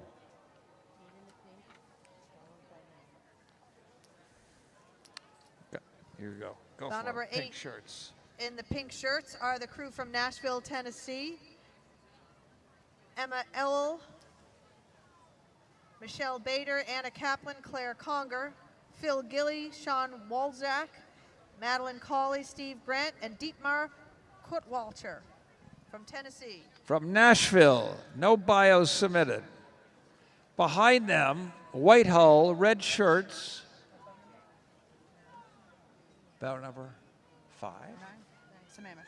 Bow number 9, Sammamish Rowing Association. Welcome back to the head. Started 9th, doing well. Big group. And they're followed by polka dot shirts. Bow number 6, that's the Carnegie Lake, Philo, Newcastle, Riverfront Recapture combo. quite a mouthful. They are actually duck unisuits, not polka dot. They're duck unisuits. They definitely don't want to disappoint wearing them again today. They're right ahead of bow number 4, the Marin crew from Green Bay, California. Yeah, including collegiate and masters rowing, average 50 years old. Nice. Cox showing a little frustration, hitting the sides of the boat. Very gracefully and calmly coming up is boat 10, and that is Willamette Rowing Club. And that's just a great group in Portland, Oregon, with Jan Bird, Lori Carpenter, Lindsay Finns, Stephanie Gordon, Jamie Fish, Frederick Stewart, Matthew Nordquist, Richard Williams, and Jenny Whitcomb. All right, Sammamish, welcome. Willamette Rowing Club. Willamette, sorry about that. 12 is Maguntacook. Okay, 12, Maguntacook. Wow, and from Maine, Camden, Maine. They don't even have 8-oared shells up there. This is Maguntacook Rowing Club in its 3rd head of the Charles, bringing glory to Mid-Coast Maine. And Looney Bin, their name comes from our mascot, the Maguntacook Lake Loon. All right, Maguntacook. And up next in bow number 13 with the light blue jerseys, that's Allies with Oars, based in Washington, D.C. Allies with Oars promotes inclusion and accessibility for all rowers, regardless of gender identity. This is the 4th year they've rowed in the Director's Challenge Mixed 8. This is Mitchell King, Holly Shane, Nora Greenglass, Andrea Hancock, Tara Morgan, who actually announced for us earlier today, Logan Fink, Andy Rabis, Cone Elbers, and Imram Malik. Average age 40. Okay, good race coming up here. On the outside, boat number 14, Cambridge Boat Club. And that's they call themselves the Aliens boat, and they have passed on the they've been passed by boat number 15, which is PCRA out of New Rochelle, and which is also 9 years older. So good job, New Rochelle. Red boat following up behind is CRI. It looks like they haven't painted their blades recently. And that's boat number 11. And that's a big group, mouthful. Combo crew between the wickedly awesome CRI military team and the CRI women. And they love the dirty water. Okay, here with the Radcliffe blades is Narragansett, put together by Lisa Evans. And it does have a comment, the Mulligans together again. Maybe it's one family. We don't know. But they're having fun. Okay, and now on the buoys, beautifully on the buoys, the River City Rowing Club from Sacramento. And these are masters rower, passionate athletes of River City, average age 56. Big range of ages in the boat. Welcome to Boston. And in the red jersey and red hull, this is CRI's all-military 8. Coach is Teresa Walsh down at CRI. Thank you for your service. Charlotte Kelly, Paul Farrell, Matthew Kennedy, Suzanne Sallow, Kaylee Nichols, Marcel Bedard, John Hudnick, Madeline Carlson, and Catherine Cantu. The military 8 from CRI. Let's give them a big round of applause. All right, and then behind them, bow number 18. Swan Creek Rowing Club, and that is in New Jersey, nestled in the banks of the Delaware River. It's a vibrant community with writers. Oh, it sounds very artsy. And active rowing club. Welcome. Okay, we've got a little gap here. Boy, CRI has really come all out for this event. We've got the GS Sweeps program and the Military 8 kind of coming in a cluster of bow numbers. They must have 6 or 7 entries all together, so that's a big support for the Director's Challenge Mixed 8, and looks to be a few more red jerseys coming our way. Yeah, CRI always seems they empty out their boathouse at this race. A lot of red hulls, a lot of red oars. So next boat, also CRI, bow number 20, and this boat averages 52, part of the sweep program, and James Quirk, their coach. And they're being pushed, push, behind them by bow number 29. Samamish, yeah, average age 52, but charging up on the inside. Course there, nice job. White boat riverfront recapture. And the white hull blue shirts coming up. Bow number 30, started last. Now we're near last. That's riverfront recapture. Great job, riverfront. Go for it. Now we've got 19 over close to us is the CRI boat. That boat is also coached by Quirk, another CRI boat. Then another CRI boat, bow number 22, average age 50, also coached. So they're all about the same age. They're all coached by the same guy, and I bet he tried to make them even boats because they're all in order. Yes, indeed. It's a parade, a CRI parade of red right now, and bow number 23 is also a CRI crew, average age 52. Same. Yeah, also James Quirk. Okay, followed by a white hull. All right, Duxbury Bay, back again. So we've seen a lot of them. Their first 8. Duxbury has great participation. I was told by a Duxbury friend, that's the focus of this regatta, get everybody to row. And here they go. Welcome to Boston, Duxbury.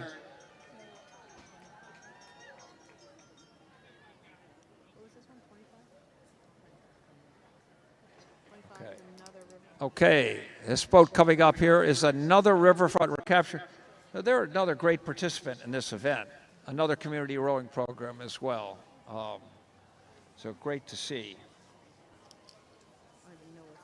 And they have a lot of gap behind them. And I think, am I correct that the last boat in this event are the octogenarians? No. 27 we have not seen yet. Yeah, There okay. is a crew of octogenarians with all members over age 80.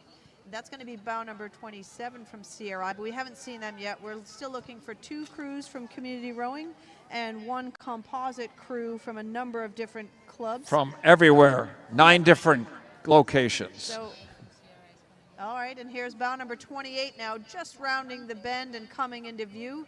This is a 58-year-old average age crew from community rowing. Jen Ellis, Denise Chicoine, Kit Jenkins, Kathleen Gibson, Tim Herdebrink, Hadley Weinberg, John Stout, Lisa Schwal, and Michelle Crowley. This is from the GS Sweeps program, the recreational adult program at CRI. And right behind them is bow 26. 26, 26 is the combo crew. but it could have CRI blades. 26 is that combo crew. We've got the Austin Rowing Club represented. We've got Capital. We've got Casitas. We've got CRI. We've got Quinsigamond, Rock Creek, and Aurora, and Sarasota. So probably every member of the crew is from a different club. Average age, not crew going under now, but the next crew, average age 76.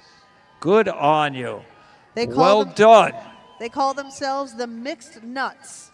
That is Ann Zedek-Sumner, Barry Zuloff, Catherine Ray, Marte McGuire, Margie Orick, Dawn Tannhauser, Susan Davidson, Joseph Dobson, and Mike Schonstrom. Oh, that's Joe Dobson. Wonderful friend and former coach of the para program down in Sarasota and the national team. And away on the bridge. Urge them on.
All right, if you're still on the Elliott Bridge, we're tuned in.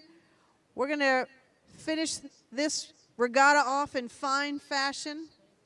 This is bow number 27. This is the final crew to cross the finish line and the head of the Charles Regatta, our 60th year. This crew is the full of octogenarians, all over age 80, still rowing and going strong. Let's give them a huge round of applause. Nice and steady here. They're looking great. This is bow number 27.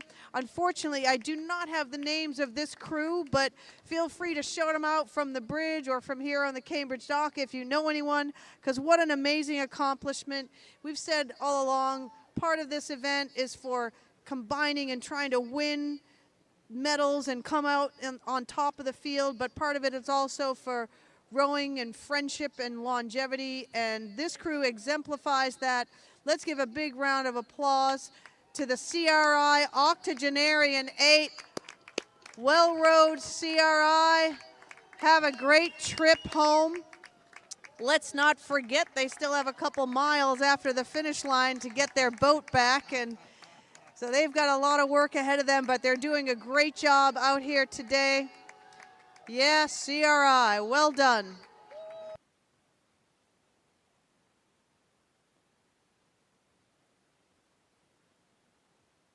Okay, and from CBC, Ellen Mintzner, Ever Optimistic, and Greg Stone are signing off.